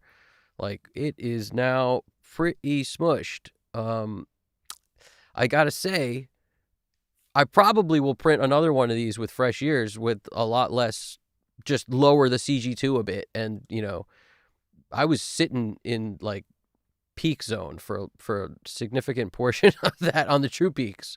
But that's, this doesn't leave much room for mastering on this one, I'll tell you that. So I might back stuff down a bit, but that was interesting. I mean, it was interesting. I dug it, right? It's just a little loud. I was like, why is it so freaking loud? But yeah. I hate loud. Some people are going for loud. I don't even like loud. I appreciate that, Braxel. Oh, Ostrich, nice. Not trying to get to +2, audio guy. Towman 7729, I appreciate that. The Lowkey Bang salute. Mixed by Exy, I'm glad you dig it. Your head banging, the whole studio's shaking. That's awesome. That's awesome. I hope that's not from my True Peak meter freaking falling off the table with its rattle over here. But I'm glad you dig the vibe, man. Audio guy, it's a mushroom song indeed. It's definitely a trippy song. I mean, you can tell by the way it ends with that freaking that up and down wave of emotion going down.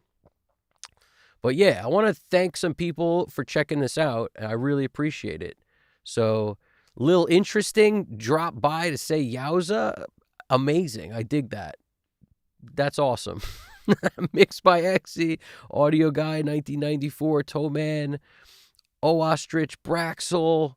Can't forget Braxel. Danny Lyrica. As I flip through here. What do we got? We got Antonio Gaviofis. It's probably Antonio Agave Office. That's the best I got for that one. And appreciate you guys stopping by. Plenty of the kicks indeed. The SPL Transient Designer was that last little push at the end, if you caught that, just to get it to kind of where I could lower the kick and still hear it a bit. And what else? I'm a huge kick fan, so the kicks are like predominant in a lot of my mixes because I love to hear the kick. I'm a kick and snare guy. Gotta hear it. Cymbals, take them or leave them. But that's what's up. What do we got here? Flipping through. We got Alex Christoph drums. Thank you, Dirkhead. Been jamming buttons. Our friend been jamming. Amin, amazing to see you as well. Stelios. We got Danny Lyrica, Braxel, and everybody, the go-to crew over here. Audio guy, nice of you to drop through and to join YouTube tonight 5 hours ago or whatever. That's pretty cool. I guess you just felt it was time to join YouTube tonight. That's awesome.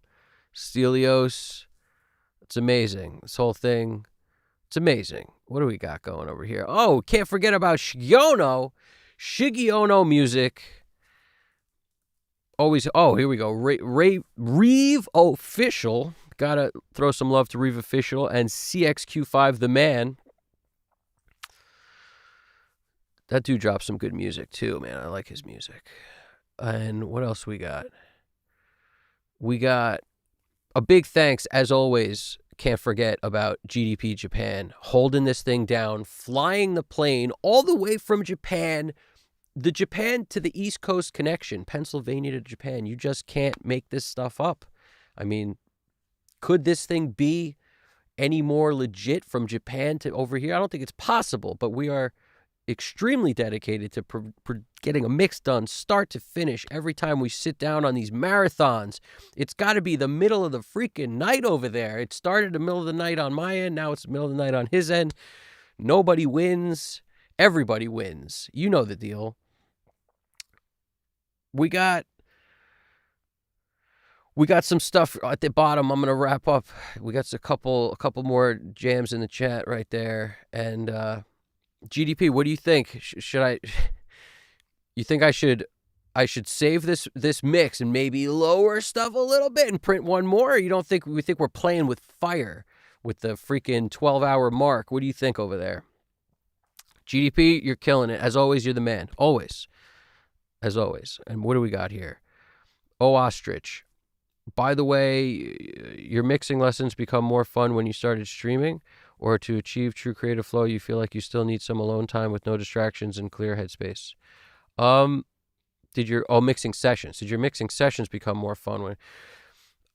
Honestly, they've always been about this amount of fun. If anything, this might be a little more fun.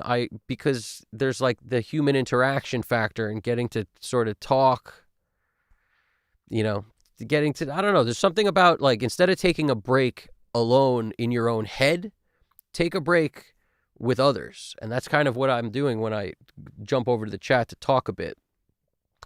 I basically take a break, so that's how I clear my ears. So some people think, it's probably not good to sit down for this many hours in a row without getting up more than once. That's probably bad. But when it comes to talking to people in the middle of mixing, I think it helps because it sort of allows me to reset. So I'm always approaching with fresh ears, fresh head. Like, I like that. That's where it's at. And Audio Guy throwing down his opinions on amazing Cube Tech plugins and Loud is Loud and Loud is Good and Loud is Love and Loud is Life. Mr. Psychotronic 5406, I can't forget about you. Just bought a tape echo machine. There we go. You got to be using that thing on everything, accidentally at first, and then on purpose once you realize how great it is on everything. Bottom line there. But, did you get here? No, Braxel, I ran to empty it out during the freaking print. That's what I did. But, Toman, not lower. It's so funny to me because there's no way I would let that stand. Like if I was sending this out, this is getting changed. Like I'm lowering this because at the very least, I'm turning the True Peak meter on. Because my thing is it's okay if True Peak is over, like if you get the True Peak lights, but they don't stay on. And as far as I could tell from where this was running, the True Peak lights were pretty much gas pedal to the metal, just freaking solid True Peak lights, like at all times at a certain point in this track. Now, I don't know how the conversion goes with YouTube where they lower it and whatnot, but I gotta say, there's something going down on my end where I can hear it's already like a little bit on the, it's a little too crispy for me. I gotta lessen the crispiness, but that's how I'm feeling about that. Tape echo machines are amazing. You did well with that there. Everybody who stopped by and checked this out, I really appreciate it. Like, it was awesome being here doing this thing. It was awesome. And what I'm going to do real quick before time runs out, I'm going to hit save. Saving session. Okay, good.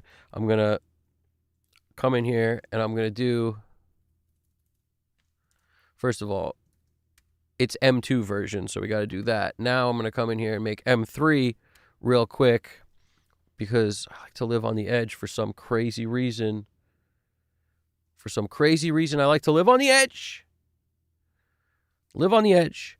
And I do feel like I owe it to this song itself to just bring stuff down a little. And at the very least, tomorrow I'll have two to compare. And more than likely, I'm going to go with the less crazy one because it's just how I am. But like where to take this down to make it the least abrasive on what's going on? Well, first bet is here. Do we even need this thing? Probably not. But I'm just going to lower stuff a bit. Let's listen to it. I'm going to lower it real quick. With you. Sorry, you're getting a double feed there because there were two. I didn't mute the track, that's all. Here we go. So now let's run this real quick. With you, there's nothing I can do for Lowkey Man. And I'm the only one. It's true love. It's just you, love. You're the only one. It's true love. It's just you, love. You're the only one. It's true love.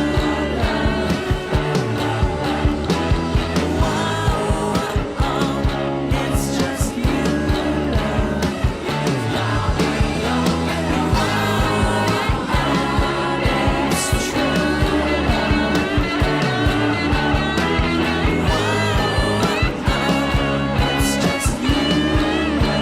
You're the only one.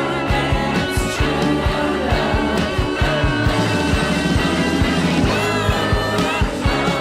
It's just you, it's just you,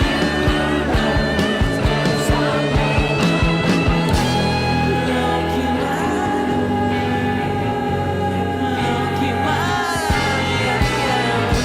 Lowkey Man,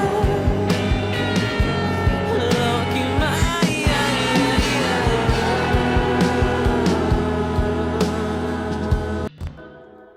Do you realize how light we're hitting stuff? We're hitting this freaking thing like 2 dB of gain reduction. So the mix is there without most of this stuff. That's 2 dB. Mark Daniel Nelson's being brought up a bit. I could save a lot by just bringing him down. The only problem is then I'm going to have to, set this slightly differently. And don't be fooled by that high number for clipping. It's actually only on a fill, but it's a messed up reading. Like, watch, if you just run it through, let's go to the loud part. But if you got to start before it, if you do right on the number, it just jumps up. The first thing you play is what clips. it's true love. It's just you, love. It's true love. It's just you, love.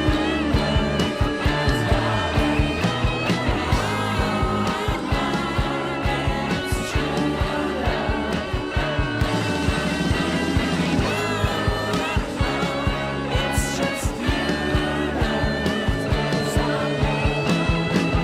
It's just you, Lowkey Man, Lowkey Man, Lowkey Man.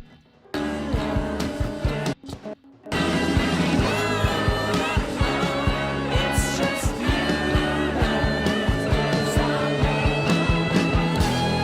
Lowkey Man, Lowkey Man.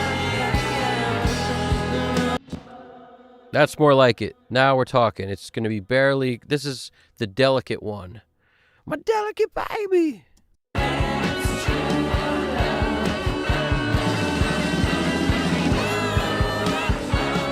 It's just you,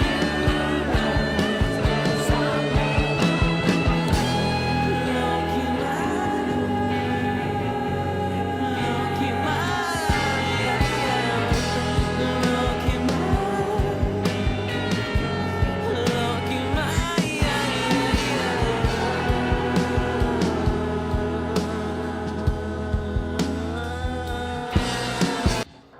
We were getting a lot of level out of the Mark Daniel Nelson, and I'm not sure it was necessary. So I'm going to just take this for the moment, and this will be our comparison, because at the lowest parts, it should just clip on fills, really.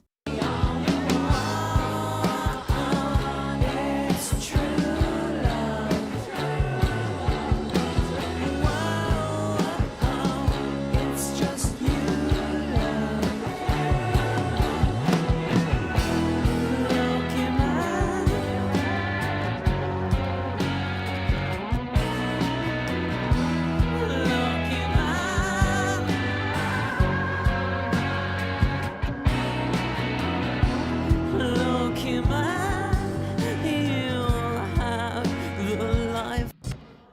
right, here we go. Time to run it.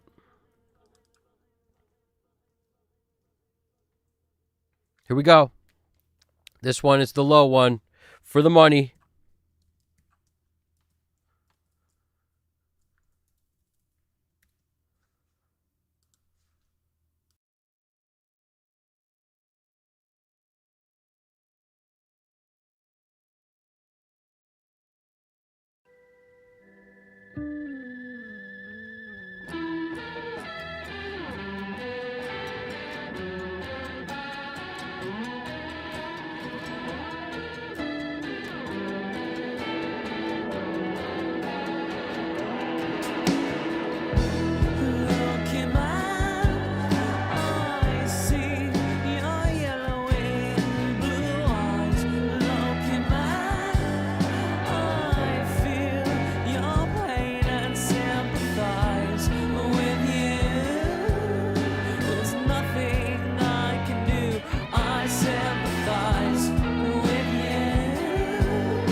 That's much more like it right there. The way that looks, I'm happy with the way that looks. I hate when stuff looks like this.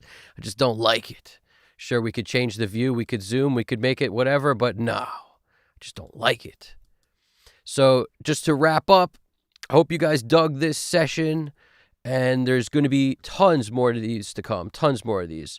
Braxel, I did have Gold Clip on the mix bus. It's the top plugin. And I really appreciate that. Tom _ MySpace with the original OG picture.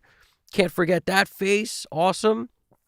I appreciate how you like how the highs are not overly hyped. That's kind of what I do. I try not to overly hype stuff. In general, I don't love the sound of that. You guys are awesome. Before this thing goes nuts, if you could tell, I'm a little amped up because we're about to be in the gray zone, so I got to get out of Dodge before they don't save this stream, which would be an atrocity. But I really appreciate you guys hanging out, watching, doing the thing. It means a lot to me. Thank you guys so much. All of you guys, like everybody, seriously. Everybody I mentioned in the thing before this print, you guys are all awesome. You know, everybody. I can't say it again because we'll probably get cut. But seriously, thank you so much. We're going to do this again as soon as I get some rest my voice, as soon as GDP lands the plane. It's going to be amazing. So catch the next one of these more crazy, weird, ridiculous, tripping out, nutty 90s song style, funky, whatever you want to call it. Good stuff. You guys are awesome. I'm going to do the thing right now where we get a close up real quick and everybody just remembers, right? Everybody can do this. Put yourself out there. Do something, make a mix, do something crazy. Finish your songs. It's a rewarding feeling. I want everyone to experience that feeling. It's seriously an amazing feeling. So getting songs done. And this is a solid community over here. We're going to make that Discord thing happen so we can continue this conversation. Because it's fire, all right? You guys are awesome. Evan Jaffe, Custom Cut Studios. Talk to you guys soon. You guys got this. Take it easy.